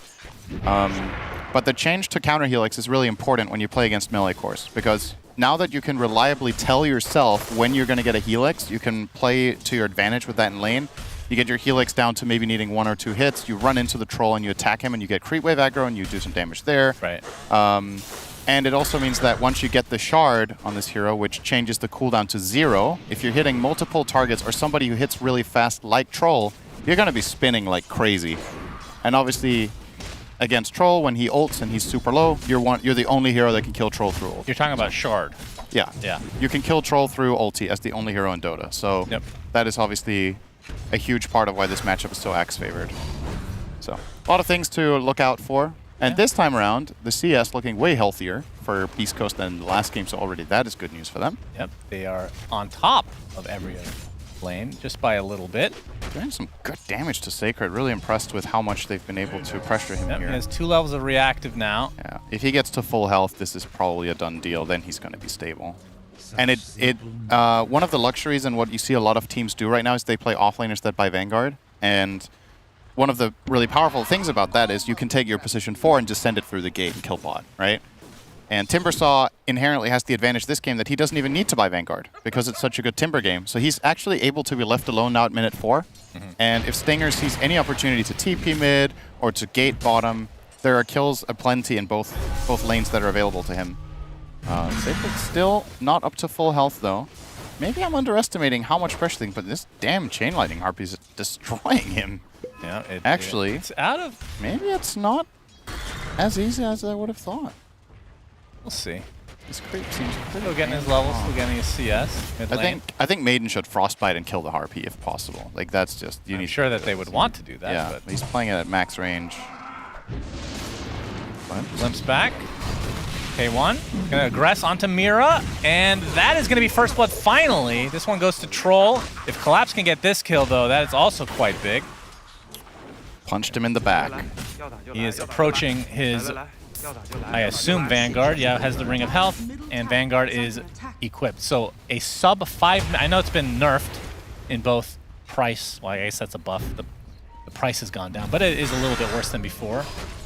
But still, sub 5 minutes is ridiculous. Sacred getting chased. And Lightning Harpy. Yotaro wants to keep going. That's the Blood Grenade as well. Sacred getting extremely low. But Yotaro getting blocked by his own illusion a bit there. And Sacred able to walk away. I guess Stinger actually can't leave him alone specifically because of the Chain Lightning Harpy. I don't know how big a percentage of the damage Sacred has taken in this lane has been from that, but it's nice telekinesis back from the tier 1 Collapse. Quite a bit of damage though. Vanguard that level too 2 strong. Helix. Yeah, but now he's quite low, so has to be a little careful. Damn. Can we just talk about how much Dark Mago has been destroying Laurel mid? And keep in mind, this was the last pick of Spirit, right? He's 19-3 against 31 for 7. Tusk obviously great against melee heroes, so will be likely to get an advantage, but has been doing very convincingly here. Nice ward will prevent this gank from being a success, so Tusk will head back to mid. And Sacred, he came to the lane with full HP, but he's already getting bursted. Another blood grenade there as Sacred finally uses the Whirling Death, but it looks like he's just going to get ticked out here. So nice kill. Dude, Actually gets that one. I'm so surprised how much they bully him. I know Chen is strong, but this is surprising. I wonder if he needs to change his item build up. He's not looking at Vanguard. He's looking at double Bracer Soul Ring, which is his standard, but I think he's surprised too. And the thing about this is obviously a big part of how Beast Coast tailored their game plan was around this Timbersaw having a good start, but if they don't get that... Oh, the glimpse into the call. Beautifully done. Schofield getting really low. He goes down to Mira's right click, but now Collapse stuck inside the shards from Dark Mago, who's made his transition over. They end up netting themselves a big kill into Collapse. 1K lead here for Team Spirit early on. Yep. And Sacred has come back to lane, and well, they're still beating the crap out of him, apparently. He seems quite squishy, all things considered. He's going to get chased under the tower, but will live. Okay. I'm learning something. Yeah, this quite a bit of damage. I don't know. This is... I mean, what did they change with Penitence? Anything? They nerfed it this patch. Oh. K1, okay, gets glimpsed back into the kinetic field and smoke screen. Gets called, and not quite level 6 is Collapsed, but they should be able to finish him off nonetheless, and they do, as Laurel makes his rotation. And remember, with that ult change for the Riki, you'll be getting more XP for every, I was going to say every gold, but every kill or assist that you take part in. So we'll see how much that is able to snowball him. Nice dodge there from Spirit. Again, just good information gathering. They avoid getting ganked by Mago. He just got 4 bounty runes. He got 2. He bottled them. 3 bounty runes. It's 2. 2 bounty runes. Yep. Dark Mago. Smoke screen. It's going to be okay. Quite a bit of damage. It's up to Snowball. He doesn't have any and the Walrus Munch. Maposhka continue to right click, but Dark Mago very fast indeed. He did pop the regen though, so has to... Doesn't get full value out of that. But yeah, this top move not successful. He does find the 2 bounty runes, like you said, which is decent, but would have loved to go there. At the very least, it alleviated some pressure. So now Sacred is level 5. Chooses not to go 3 in reactive though. He actually went 1-2-2. Nice glimpse. Yeah, into the Centaur Stomp, and Stinger's just donezo. Sacred, okay, he's level 5 now. Is he going to survive? Yeah. Inside the kinetic field. Has the 2 in Timber Chain. The 1-2-2 build. And considering that they got off to such a good start in this lane for Team Spirit, like normally you'd be out of this lane, right? That's at least what you were anticipating, that they'd have to leave Timber to his own devices to at least some degree. But they've kind of delayed that normal occurrence. Yeah, because usually at this point in time, PL has to jungle, because the Terrorblade is destroying him with level 6 and mana boots, but they've slowed him down so much that Yatoro is still able to play the lane.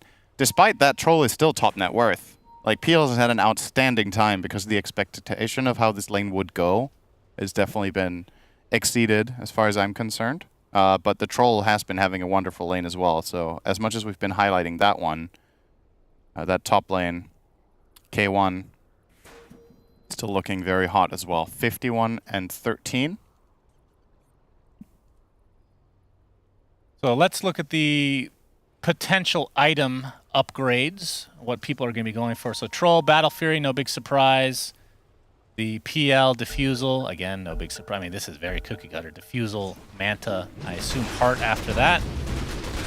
As Sacred, not a whole lot of mana to speak of. Dark Mago makes his transition over though. Snowball hits only onto 1, but they'll clean up Mira very easily. Yataro continue to get chased, but they're going to turn their sights onto Maposhka instead as the PL TPs out successfully. But that's 2 supports dead in favor of Beast Coast, but of all heroes, Laurel comes in, ends up taking out Stinger himself. That's still really good timing from the Tusk, and the Snowball and Shard combo there perfectly placed. I guess maybe with a slightly better execution, he could have also got the PL, but it's still solid. We'll kill his courier as well for a little bit of bonus. Finding another bounty. Oh, he's getting this is the Radiant Bounty Central, the top half. And straight back to mid. Snowball going to be avoided. Wow, that's so much burst damage. You have another pause as they strategize how to kill Yatoro inside of these shards. Looks like K1's having some problem. Yep. I think he was playing the drums with his hand gesture there. I don't know what that was. He went. That's probably why he broke his mouse. Oh. And he broke his mouse, and that caused spikes, is what you were saying. So, for Troll, I want to talk a little bit about being able to use items during the ult. Obviously, BKB is the big one. Is there any other item that you think is important? Satanic for Dispel, and obviously the lifesteal aspect. Can you blink? Ooh, that's a good question. Ooh, that's really good question. You kill one target, and then you can just blink to another one. That would I guess you have to be facing the same way because your hero can't turn, right? But maybe you can technically blink. You can use Abyssal during ult, which I think is really good. Yeah. Nullifier, if they Ghost Scepter. That's a lot of value, actually. I mean, in the past, you would maybe have Ags, and then you would use that for the Dispel offensively with the ranged axes. Yeah, if anything, this change actually nerfs Ags. Because if you really need the Dispel... Yeah, you could get Nullifier now. Well, either Dispel, right? Because you can just use BKB or Satanic now for yourself if needed. But hey, what is happening? interesting to see if his build will change at all after the battlefield. We'll see. Axe has no time for all this jibber Yeah. jabber. There might be yet another item, actually. Are there any neutral items you can use? Yeah, you can use the Walrus one, the seal totem. Walrus seal totem. You can use О, неплохо для старика. Force Boots. You love those. There's tier 5 neutrals. You can whip. Yep, true. Use the horsey that you're not going to be carrying on Troll. Well, if you can use it during ult, why not? He needs mana very badly. Yatoro, tag team is crushing him. Pops the wand and he's gonna live. Arcane Rune top, Dark Mago will be able to get that. That's a feels good rune on this hero. Get to take a fight and have your spell volley twice. Laurel. So he's the one that comes top to get some of the farm now that PL's not occupying this area anymore. I mean, is this a hero that still you just need like the first item and then you start kind of ganking? Or do you want him to be ganking already? Because he is playing mid. On the Ricky? Yeah. I mean, he's already been involved a bit. He's got 2 kills. But I do think you definitely need to try to get an okay timing on Diffusal. I think if you move too much and you delay your Diffusal, that's going to come back to bite you, because that is the item. Oh, big stack here for Collapse. Big juicy one here. So now spins every 4 attacks with a cooldown of... It's insane. Cooldown of 0.3. So good.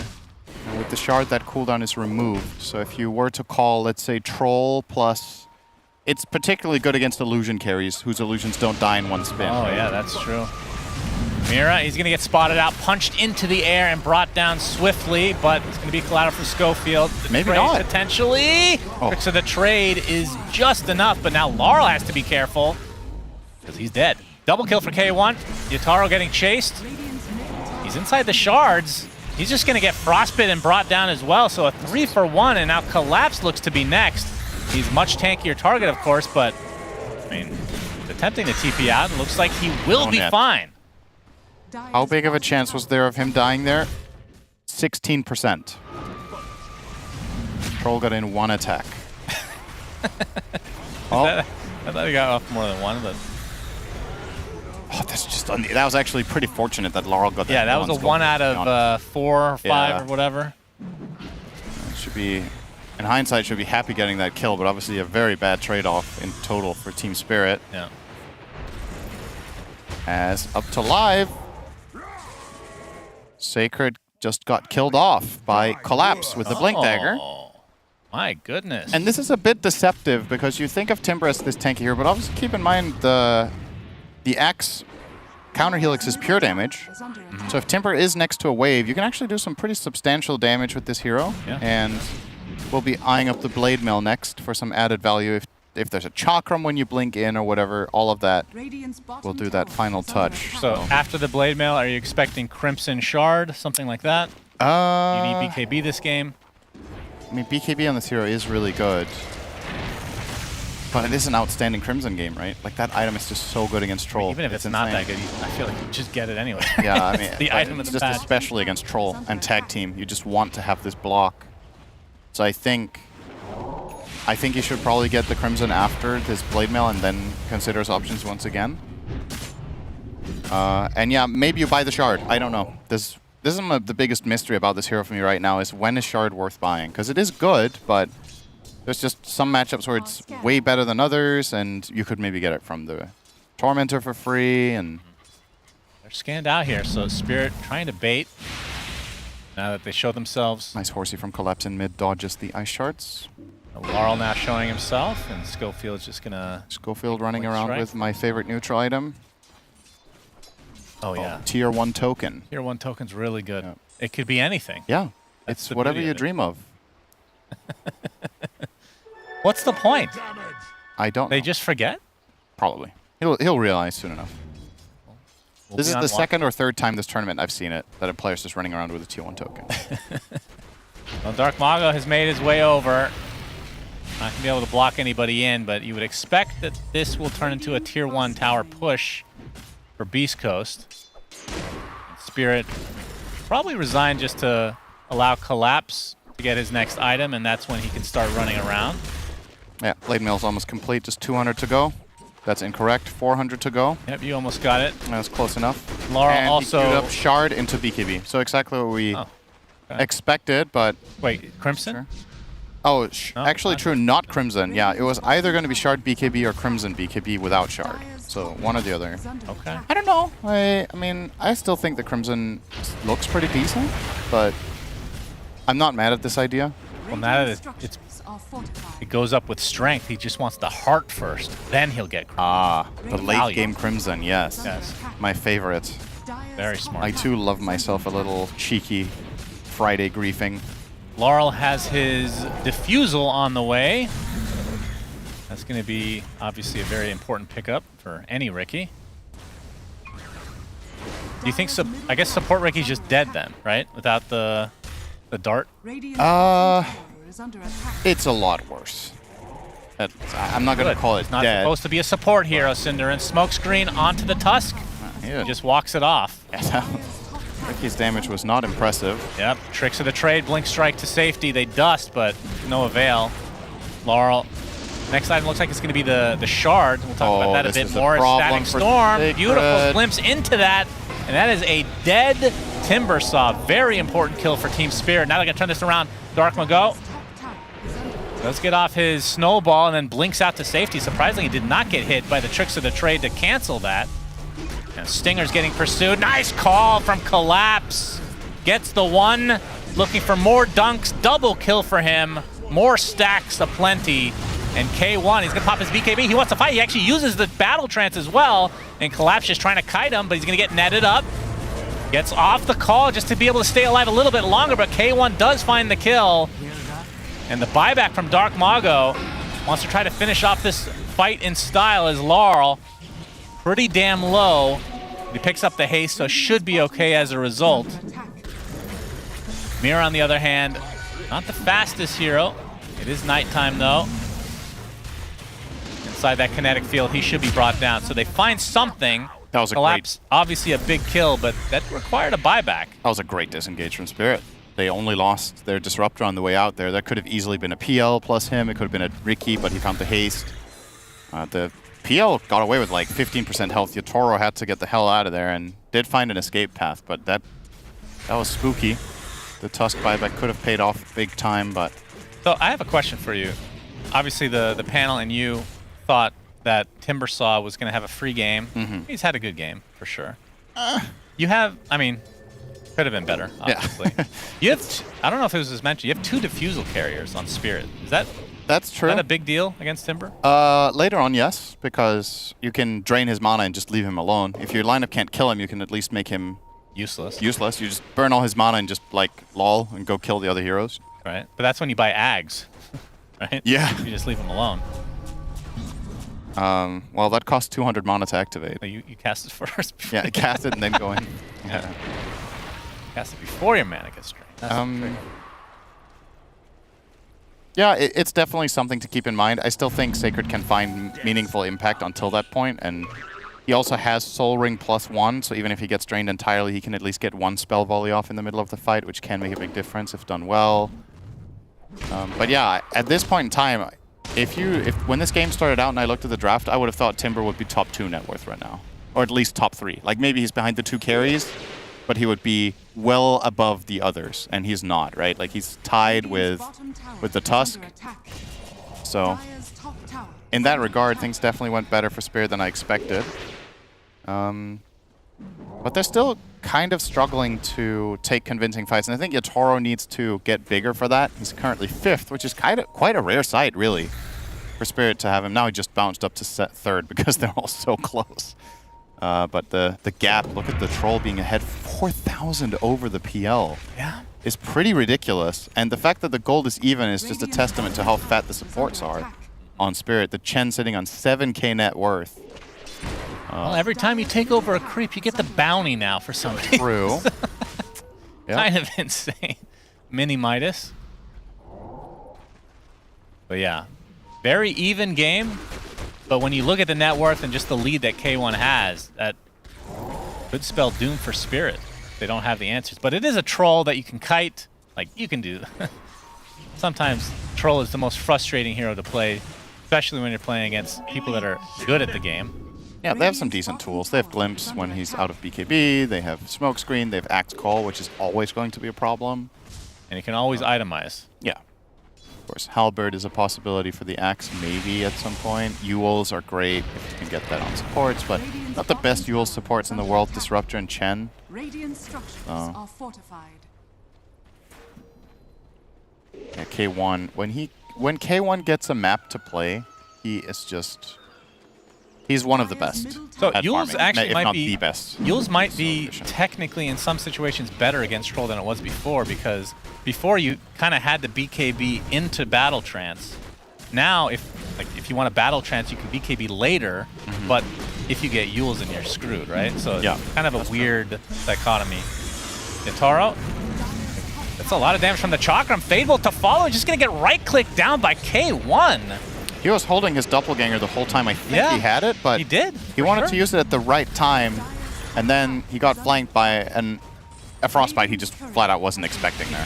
So nice angle that they find here, Beast Coast, and this is going to be tier 1 tower, and maybe Roche. I mean, the Dire lineup doesn't seem that dangerous to 5v5 into if you have all your stuff and you're well positioned and a vision. I don't know if they can really do anything about it. And the tier 2 tower taken out. Laurel doing some damage to Tusk, and here comes Collapse with the big call with Blade Mail and the choppity chop. They almost didn't get him. This Riki damage is quite pitiful right now, to be honest. I mean, he is pretty poor, so this kill helps him out a little bit. And the glimpse back. Schofield inside the kinetic field, and Collapse, another call and another chop. Get that armor. Yeah, he has 5 stacks. 5 stacks right now, and he does have the shard already. Yep, and can get the level 20 talent for extra armor as well. Stinger gets gone on by Laurel. On the other side of the tree line, tricks of the trade, smoke screen, and one more attack. Wow, that just snowballed the crap out of 1 kill to the next to tier 2 tower. Indeed. Right. I That's wonder, how it's done. Yeah, I mean, the closest comparison I can think of with a hero like this is Bounty Hunter, that you snowball, but it's only with one hero where you're getting extra XP, right? So it's not like it's shared, but to some degree, it's the same idea. Actually, wait, K1 went Ags. Okay. Very cool. So Ags, one of the coolest items on Troll, dispel everything. Melee axes will dispel yourself. Why is that Range good axes will dispel the enemies of buffs, and it lowers the cooldown dramatically. Am I missing something? Why is this good here? It's against PL, theoretically, it's good. Just because you can remove the diffusal? Well, not just, no. You constant mischance on all the illusions. Oh, you just mean the cooldown reduction? Yeah. Yeah, okay. The Dispel, yeah. Is not that really? I'm just looking at the dispels, right? Because it's like, yeah, the cooldown reduction is definitely very good against. Maybe that's just enough to justify it. Like that's all you need, because the dispels are just not good this game, right? Yeah. You can remove penitence. Yeah, that's. Timbersaw got wrecked by penalties. Yeah, I mean, I don't know, but yeah, you're right. He just wants a little cooldown on the X's against PL. Interesting though, prioritizing this early. Yeah. This is normally like something like we've This seen is like the something you get magic from damage Roche. build trolls before, but this is kind of early pickup for a more physical troll. See how it works out. Definitely a well worth it in that core versus core matchup. So it's very good against one hero, not so good against the rest. Does that justify it? We'll see. And now he's going to go for Abyssal Blade. Gets the Vanguard first. Laurel has his shard, by the way, so let's quickly talk about that. That's the smoke screen upgrade, where any targets underneath will be given minus armor, but in addition to that, as the Tormentor is going to be taken out by Team Spirit. Let's see who gets the shard. Disruptor. Disruptor, okay, that's the long range one. Yeah, long range and extra 2 strikes, and you can put it on the ground, which is kind of whatever. Yeah, the Ricky Shard, -6 armor to the targets inside smokescreen, and you cannot be targeted by any allied abilities that are single target. You can still get healed by Chen, for example, with Mech and Hand of God, but they can't force step you. They can't glimmer you. Well, Chen's on his team. Yeah, this is an example, but you're right. But you're correct. Chen cannot heal Beast Coast. Yes. As far as I know. You're my best friend. You always make me look so good. Good. I would have done the exact same for you, just so you know. Well, if you wanted to use an example, you could have just said Arcane Aura. Still affects that. True. I'm just think about what you're gonna say. I get you can snowball through the smokescreen and pick people up. Yeah, that's I think. fair. So they do technically have a save. Yeah. But it's a bit of a stretch. That's really hard. Yeah, and Rubik can't telekinesis him out. That's the one. The Rubik Shard wouldn't be able to save people in the smokescreen. Right. So theoretically, this is good against non-supports because they're not going to have 4 steps. Yes. Right. The Rubik just picked up 1, so Rubik can save himself. Exactly. But if Ricky smokescreens the troll, and you would want to lift him out with this Rubik, or if he smokescreens the Tusk in particular. That's the other thing. Yeah, Tusk does not have BKB yet, so there's a timing here. Troll already has BKB, so it might not affect him theoretically. So I guess all in all, the main hero it's good against here is the Timber. Yes. Because he will not buy Force Staff, and he will not buy BKB until later. He's eyeing up the Ags right now. All right. Which Let's try. I feel like this item is really good in the right situation, but I don't know how good it is when you buy it this late. Like, anecdotally, I played against it one game, and it was a Timber who rushed it and got it like minute 12, and then it was insane, because we had a lineup with 4 melee heroes, and he would just pop it, run into us, 12 minutes in, 1,000 damage magic nuke. Is pretty insane. But this late in the game, the heroes have more items to dodge it, they're tankier, and it hasn't really scaled much, so I'm not sure how good it is here. I think something like Shiva's would possibly just be flat out better. Having the healing reduction against Chen, having the AoE slow against the PL, and keeping Ricky in place, being tankier yourself. There's a lot of benefits to an item like that here. As Roche will be killed and grabbed by K1, so it was just a matter of time. Seemed like they wanted to wait until it was nighttime. They're just more comfortable fighting it in the top half of the map. Makes sense with the control they had of the lane push. So Laurel forced to go for a Manta style just because of the nets from Troll Warlord. What a weird gold network discrepancy, actually. If you look at it. Top 1 by far is the Troll. By and then 5k. It's quite a drop-off till his next ally. Yeah, that's quite fair. I mean, K1 might be able to 1v5 this. We'll see how strong Troll is in this patch. As you can see, Yatoro pressuring the bottom lane, so we'll see if this forces anybody back from Beast Coast. They have the Siege there as well, so they can't just ignore this. Yeah, Stinger's going to have to go, which means the rest of Beast Coast will have to hightail away from that top lane. Every time I see this cosmetic on Ricky, I think he's empowered. I have to double check if there's a magnet. Looks really strange. Tricks of the Trade. Okay, smoke screen onto Troll, but Laurel's the one that has to be careful. That is a very fat Troll Warlord. Wonder if this Nullifier pickup on Ricky is how valuable that is when you have the Shard. It's his next item he's eyeing up, but considering the Shard already prevents allied units on the allied abilities on the target, What are you getting Nullifier for? Well, then you can just... Well, then you can jump and kill Rubik. Yeah, Rubik for example. can die. If that's your primary job is to assassinate Rubik and Maiden, I get it. But in that case, how good was the shard? Yeah. It's kind of... It's cheap. Yeah, I guess. I mean, it's... But no, it still has its uses in other situations. It gives you more options. I suppose that's one way of looking at it. All right, K1. They're Here going to have comes. to respond to this. A glimpse doesn't do too much. Pop fort. K1's just going to wait it out. And go again. Absolutely. Okay. What can they do against this troll? Smokescreen's going to be a bit annoying, I guess. But he can just go ranged. He keeps going back into melee form. All right, there you go. There's the collapse initiation, but the snowball save, beautifully done. They're going to go into collapse, though. Spamming those whirling axes. Troll already at half HP, has to be careful. Pops the BKB and the Battle Trance. Actually, it still has the Battle Trance, sorry, but Crimson Guard doing a lot of damage mitigation as K1 getting saved again via the snowball. Do they have enough to finally finish him off? They do, but that's just the Aegis. Dark Mago, his BKB is already expended. Has to be careful. They have the Troll Warlord in their sights inside this kinetic field. All these illusions just decimating him. Collapse with another beautiful initiation, and the raid boss has died. 70 seconds of no Troll. 2 dead now for Beast Coast as the rest look to fall. Schofield just standing in place. Okay, he's dead. Very good. 3 dead in favor of Spirit, and they hold beautifully. That was a game-winning fight, just straight up. You were 3k ahead, now you're 8k up. You killed Aegis, you killed Troll again, and the key thing that happens there is the Troll is hitting, and they get this nice axe call and force the fight into their base. In the meantime, Laurel killed the Rubik in the back line. Okay. Snowball for the time being, and able to blink out. You gonna continue? He's gonna reach here. Okay. He's fine. But yeah, you kind of understand from Beast Coast perspective. Oh! That's okay, that was a glimpse on the CM. I thought for a second that was on the tusk. Same. But you can understand from Beast Coast perspective why they felt a bit forced to go high ground with this Aegis. If they don't use it for anything, maybe they feel like the scaling wars is being lost. But yeah, that hold was just flawless. They lost nothing. They forced a buyback on the Rubik, they kill him twice, they kill Troll twice. Maiden Tusk, the whole shebang. Yeah, that is a fight that I think regardless of the outcome here, Beast Coast will be watching on replay again later to figure out what the hell happened. K1, I mean, he's still way top net worth, but nobody is even remotely close on his team. Here's the initiation, but a counter initiation now from Collapse. He pops that blade mail, so the BKB doing work for K1.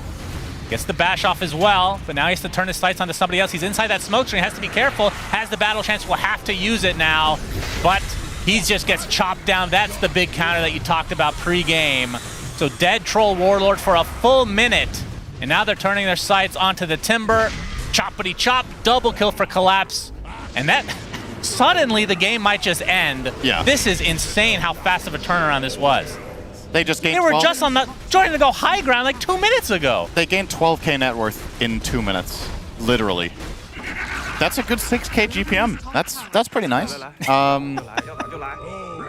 Oh, okay. He misses the call this time. It's just notice how little damage the Troll is dealing to Axe. He blink calls him, pops the Crimson Guard, and he takes 0. Because the Crimson is blocking like around 100 something, and on top of that, Axe has 26 armor, and it's only going to be more. Actually, he took the Calling Blade damage talent, so I thought maybe he was going to take even more armor with the stacking talent for a bonus 8. But no, he's just going to get more damage on the ult, gives him more freedom to kill the, well, anyone. But obviously, the Troll is the primary target. And this counter pick has just worked wonderfully for them. It's really been the name of the game. Axe has proven to be very valuable, and this would be the second game in a row that Spirit pick a hero for the first time this tournament out of any team and would win both. That's some peak creativity right there. Yeah, for sure. Very I mean, nice. that's the beauty of these new patches. You pick something that looks crazy, and then people realize, hey, maybe it's good. I mean, we saw Ogre last game. So the most impressive thing is identifying it, right? Because it's very easy to fall into a mindset of, okay, there's this subset of like 5 to 10 heroes in most positions that all the teams play, that you definitely have an eye on and you practice too. But it's identifying that this is the game for Ogre. This is the game for Axe. That's the most impressive. Laurel looking for Stinger. It has the double damage. Tree line blocking him. Rubik is dead. And Ricky kills Maiden. That was 2-shot from the Tricks because of the Aghanim Scepter. Disgusting, disgusting display from Team Spirit. Dark Mago, his BKB won't help. And now Team Spirit right on the doorstep to try to get a second set of racks. And maybe even GG here. Collapse with the initiation, but there's the buyback onto Dark Mago. Dude, he's second not of the game. doing damage. He is not doing any damage. That is 20K absolutely correct. They continue to root collapse and finally pops the BKB. Laurel jumps in, he gets punched in the air. They do some damage to him. They can't catch up now. Oh, there's the Timbersaw with the big bad reactive armor. 4 seconds away. Uses the totem steel, horse totem, whatever the hell it's called. Okay, that did some damage to Laura, but it's not enough to actually get the kill. And now he's inside that static storm as Team Spirit looking for a reinitiation. As the kiting continues onto Troll Warlord. Confirmation bias, my ass, Cinderin. Gets the Bloodthorn. Lara with the tricks of the trade finishes off the Rubik easily. Big call onto the Troll Warlord K1. Pops the BKB. He's going to get chopped in a second here. Pops his ult and chopped. I mean, this is just over. It is absolutely over. Yeah. GG's are called. Team Spirit 2-0. And first game, Panel and yourself thought the draft looked great. And they won handily. This game, everybody thought Beast Coast had it. Yeah, they actually started out pretty well. Again, for me, the key thing that went very different from what I expected this game was Timbersaw's game. And I'm sure they'll come back to that as well because we thought he was going to pop off. We thought he was going to carry it. Timbersaw felt like an asterisk on this game. It was the Axe show, it was the Troll show, and ultimately, if that's the show you're playing, I know which side I'm siding with. I like the Axe. You don't watch shows, It's though. a great matchup. That's why we have no idea what's going on because we don't watch shows, Shannon. But thank you. Yeah, great performance, Collapse. Standout player for me this game, but very silently, you know. Ricky went 11-1-12. Yeah. You know, Laurel had a bit of a weak start in lane, but got the job done. The supports had a great performance, and it felt like Yatoro and the PL actually had to do surprisingly little in this game. It's not like he did nothing, but it was just, it wasn't necessary for him to pop off in order for him to win this game. He was only involved in 12 kills. Yep. That's kind of insane. Ricky was involved in basically everyone. So that does it for this series. Team Spirit 2-0's Beast Coast. Let's see what the panel has to say. Break down this great victory for them.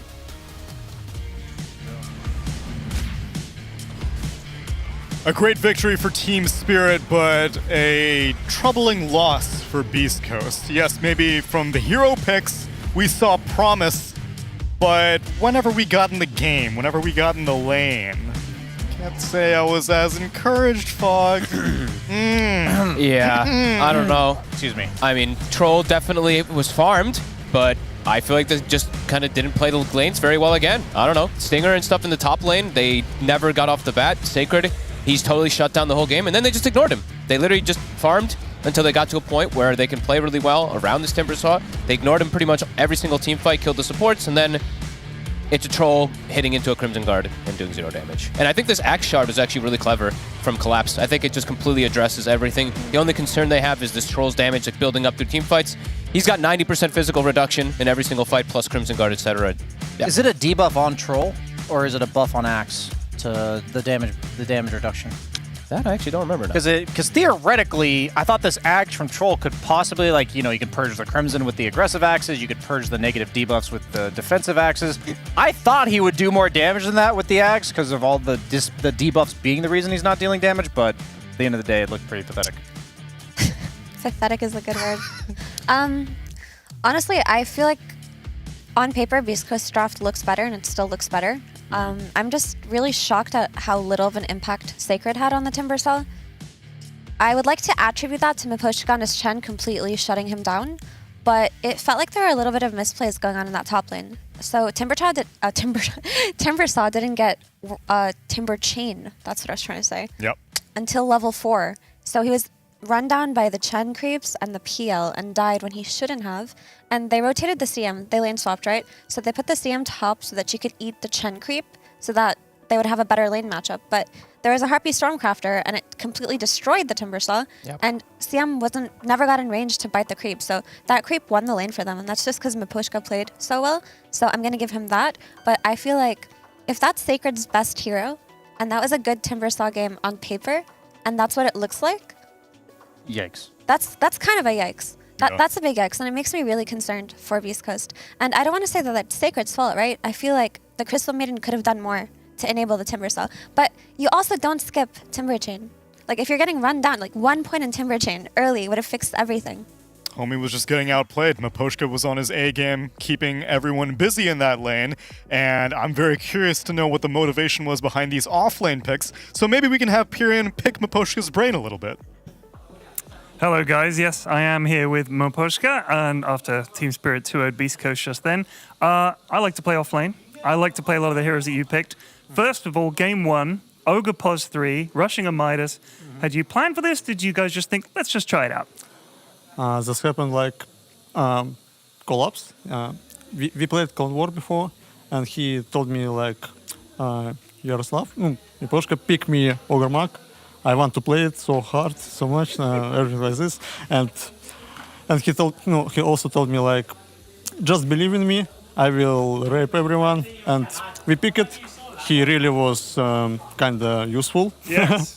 And the game same. He said kind of same, like pick me Ogre. I will be very big.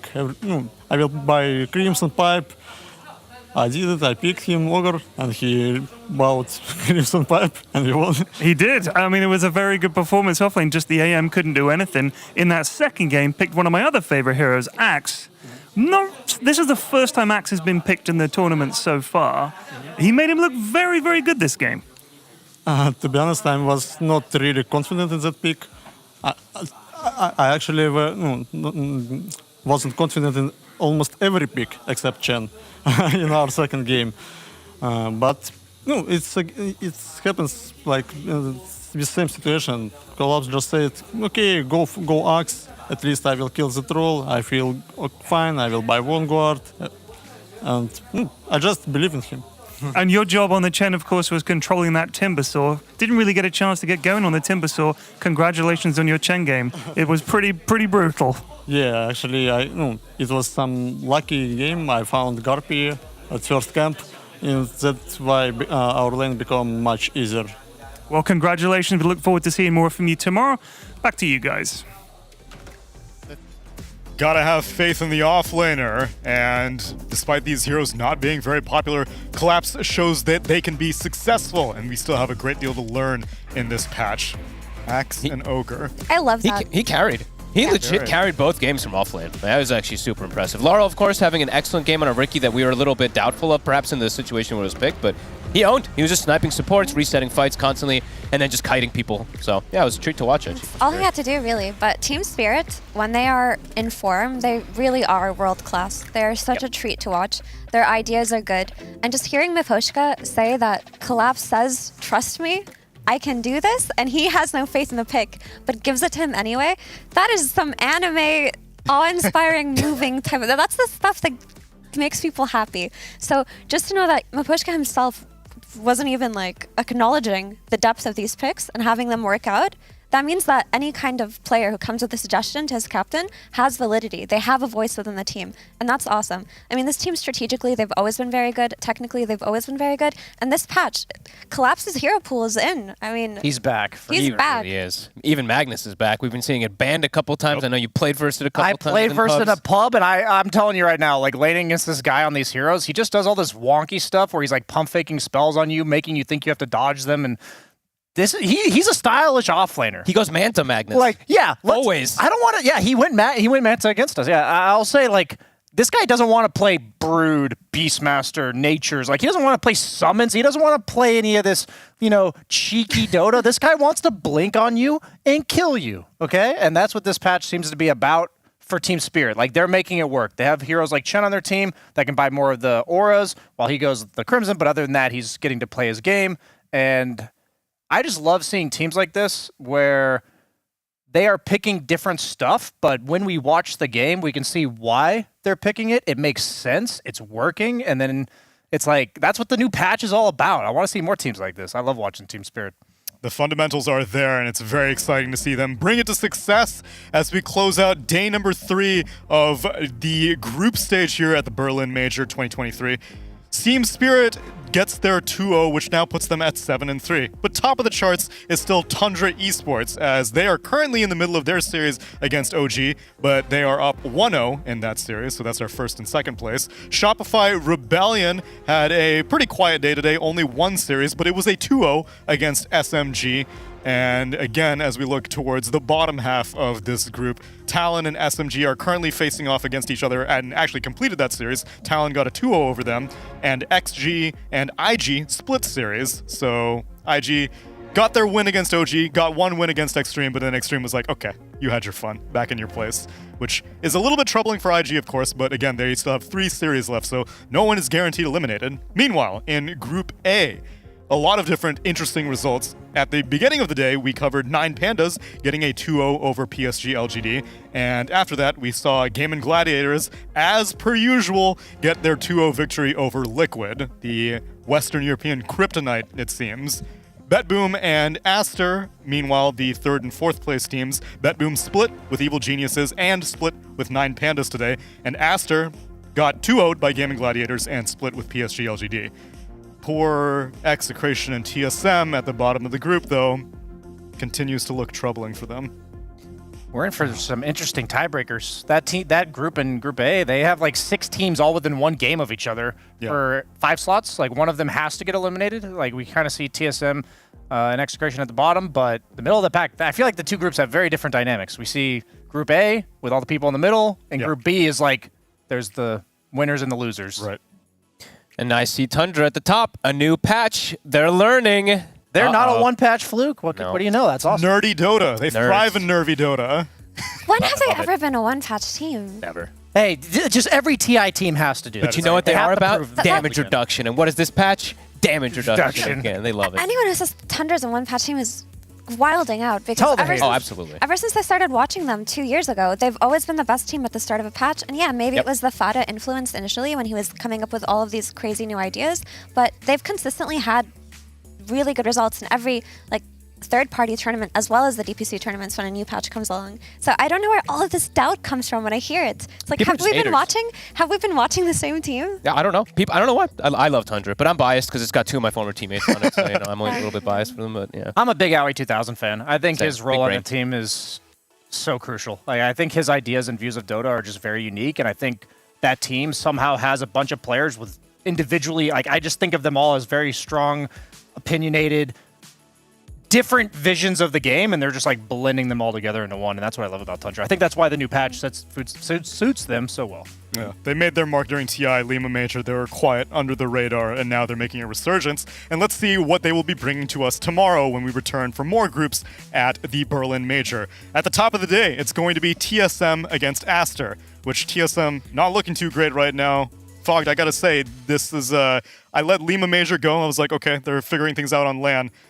Now I'm kind of running out of excuses for this team. yeah. Now it's an Aster with Sumail as well too. Good luck. You know, TSM. It's Bryle has to prove himself versus the King. The King. Of course. Yeah, it's definitely going to be a hard one for TSM to recover. Second series is going to be Team Liquid going up against Execration, which again seems like a very one-sided affair, Effie. Execration are not finding their place right now. Yeah, it's unfortunate for SEA Dota fans because Execration have so much potential when it comes to the mid game and the late game. They team fight so well, they capitalize on mistakes that enemies make, but their weakness is and has always been, as far as we've seen this year, their laning stage. And teams like Liquid, teams like GG, who are so strong in the laning phase, are such a bad matchup for Execration. Then after that, we move on to Group B, where it's going to be Extreme Gaming up against Tundra Esports. Are the nerds going to come out on top, Brian? That's my guess. I don't want to say too much about that series because I've been a bit skeptical watching the China Dota in Group B. Neither of the teams look particularly impressive. I had high hopes for Extreme Gaming. If you look at their roster, they have some pretty star-studded names individually, but yeah, they're just not the cohesive team.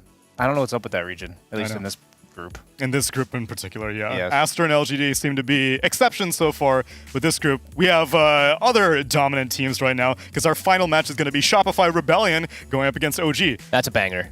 Which that is your should be super Do you cool. even have a favorite for that one? Honestly, Shopify's early game, I think they're getting better and better every single day. OG just came up explosive and have just looked dominant, but I don't know. I think that one's a pretty 50-50 for me at the start of today. But Shopify, after I've been seeing them like progress in the early game, they're getting back to this like Bulba special where they just crush lanes and there's no hope coming back. So I'm maybe a little worried for OG, but OG's been playing so well, so I think it's a toss-up 50-50.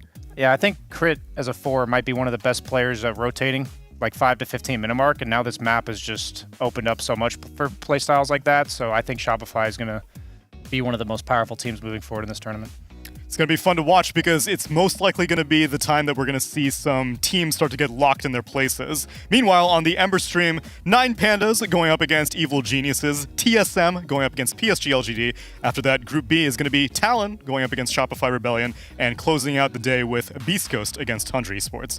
Storm stream, Liquid will be facing off against LGD. That's a classic typically, and I'm looking forward to seeing if Liquid can find their place, because right now both teams are right in the middle. They're in the middle right now, which is not somewhere where we usually see these brands. It's an interesting look. After that, Evil Geniuses will be taking on Team Aster. Beast Coast versus OG will be our first Group B match on the Storm stream, and then Extreme Gaming against Team Spirit. And our last stream, the Earth stream, Execration going up against BetBoom, who has been setting the world on fire. Both these Eastern European teams, BetBoom and 9 Pandas, who will be going up against Gaming Gladiators, which, that's the true test. That's a true test. That's a spicy one. Can't wait to see how that one settles out. Maybe Gaiman might finally bleed to an Eastern European team. Group B will be SMG going up against Team Spirit, which we actually have not covered any SMG on the mainstream, but again, Southeast Asia right now seems to be bottom of the pack. This is a chance for redemption, though, and our final series on the Earth stream is going to be Talon going up against IG. No one's locked yet. There are no confirmed eliminations. There are no confirmed upper brackets or lower brackets. A lot up in the air right now. There's really, really good, like, close series, I would say, on every single time slot, right? Because I think we have, like, the first series on, what was it, on the second stream, I think it was, is going to be that, like, super hype one. Then the second series on the last one is going to be that super hype one. Write this down. Yeah, write this down. No, it looks like every single time slot has, like, a very competitive one that actually has massive results that are going to matter going into either upper or lower and stuff like that, too, since we have the 5-5s and stuff like that going on. That's hype. Any squad streams you got in mind, Effie? Or are you going to be keeping your eyes laser focused on this group? Of course, I'm focusing on our group, the best group, Tsunami. Good. You guys better also. Tune in. We'll be here. I hope you guys will be here too. I hope you guys have been enjoying the show as we wrap up day number 3 of the Berlin Major. It's been a pleasure. We'll see you tomorrow.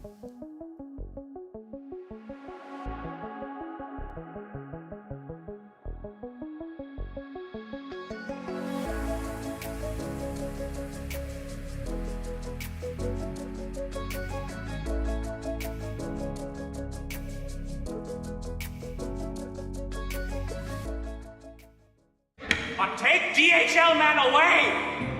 He's guilty for life!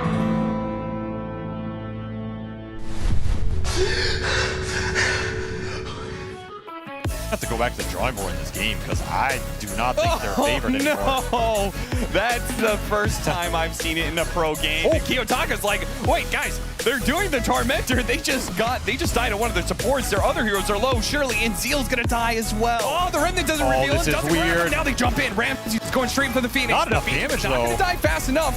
Has an opportunity to get some spells off. Pops that Supernova. They're gonna try and go for Ramses. He's going for the egg. He's going for the egg, and he pops it. Now turning back onto Shiro with the team totally free in the match. He is getting out multiple lasers, and this is looking like a crushed team fight for LGD. He's going to look for the jump, they'll go for the backlines. Mickey as well with the God Strength over towards Ace, but the roar's there. Mickey in trouble. Duracho trying to move in front of him with the Stone Gaze. Mickey turns, ends up getting frozen anyway by the Stone Gaze, and Mickey's gone. They got the vendetta. Taken out the mana of Duracho, but they've lost Mickey, they've lost Zai, they've lost Instania, and they've lost the game. Here's what the vibes are in the player area. Flex? What are the vibes? This would be a problem. Nice. I'm on. Hey guys, just put in my earpiece. How y'all done? Global threat. Duracho now. Nisha set up. He's got the Requiem. This is going to be able to push Duracho back into the base. A few razors are there. Stellar is in with the heals there. There's the Sunder. Duracho back up to full HP. The BKB's off. Charge across from Tofu straight towards Nisha. Nisha's out of the game without buyback. Zai, he's going down as well.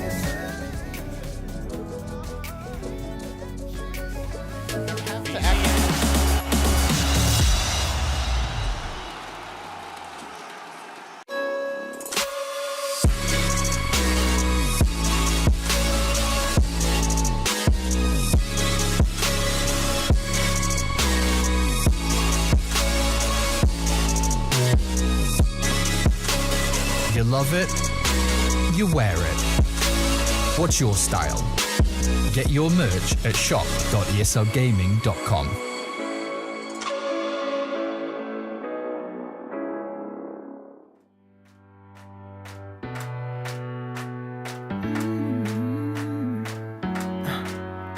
Am I wasting time? 'Cause I'm already gone. So long, can you stay the night? 'Cause you're the thing I want. I know you're feeling different when you're stressed out, but even with no makeup you still stand out. 'Cause no one makes me feel the way you do now. Like you do now. The way that you move your body, you make it look like a hobby. Every time that you touch me, it's electricity. Things we discovered underneath last night's covers. Everything came so easy. It's electricity. Electricity. Whoa. It's electricity. Electricity. It's electricity. When it's late at night, I feel you on my skin. My skin. You're all that's on my mind. It's finally sinking in. You're it. I know you're feeling different when you're stressed out, but even with no makeup you still stand out. 'Cause no one makes me feel the way you do now. Like you do now. The way that you move your body, you make it look like a hobby. Every time that you touch me, it's electricity. Things we discovered underneath last night's covers. Everything came so easy. It's electricity. Electricity. It's electricity. Electricity. It's electricity.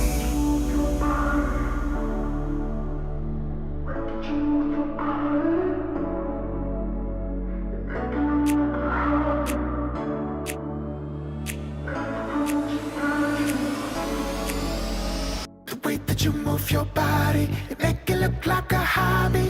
Every time that you touch me, it's electricity. Things we discovered underneath last night's covers. Everything came so easy. It's electricity. Electricity. It's electricity. You move your body. Electricity. You move your body. It's electricity.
head, they say I'm lost, but I found myself in the dark. Voices in my head, they said I'm lost. Blow me like a C4, give me what I want. Mad Max with you while I'm rolling up a blunt. They asked me where the body's at, I told them check the trunk. She asked me who the man is, I told her I'm the one. I told her I'm the one. You can figure where I'm from. I told her I'm the one. You can't make it where I'm from. Couple warrants and a gun to my name, low-key. Wood grain dripping and I keep it on me. Whole lot of new faces, I'm the real OG. Keep talking shh, and I'll put you on a white tee. The voices in my head, they said I'm lost. Blow me like a C4, give me what I want. Mad Max with you while I'm rolling up a blunt. They asked me where the body's at, I told them check the trunk. She asked me who the man is, I told her I'm the one. I told her I'm the one. You can figure where I'm from. I told her I'm the one. You can't make it where I'm from. The voices in my head, they said I'm lost, but I found myself in the dark. The voices in my head, they said I'm lost. Blow me like a C4, give me what I want. Mad Max with me while I'm rolling up a blunt. They asked me where the body's at, I told them check the trunk. She asked me who the man is, I told her I'm the one. I told her I'm the one. You can figure where I'm from.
tiptoe.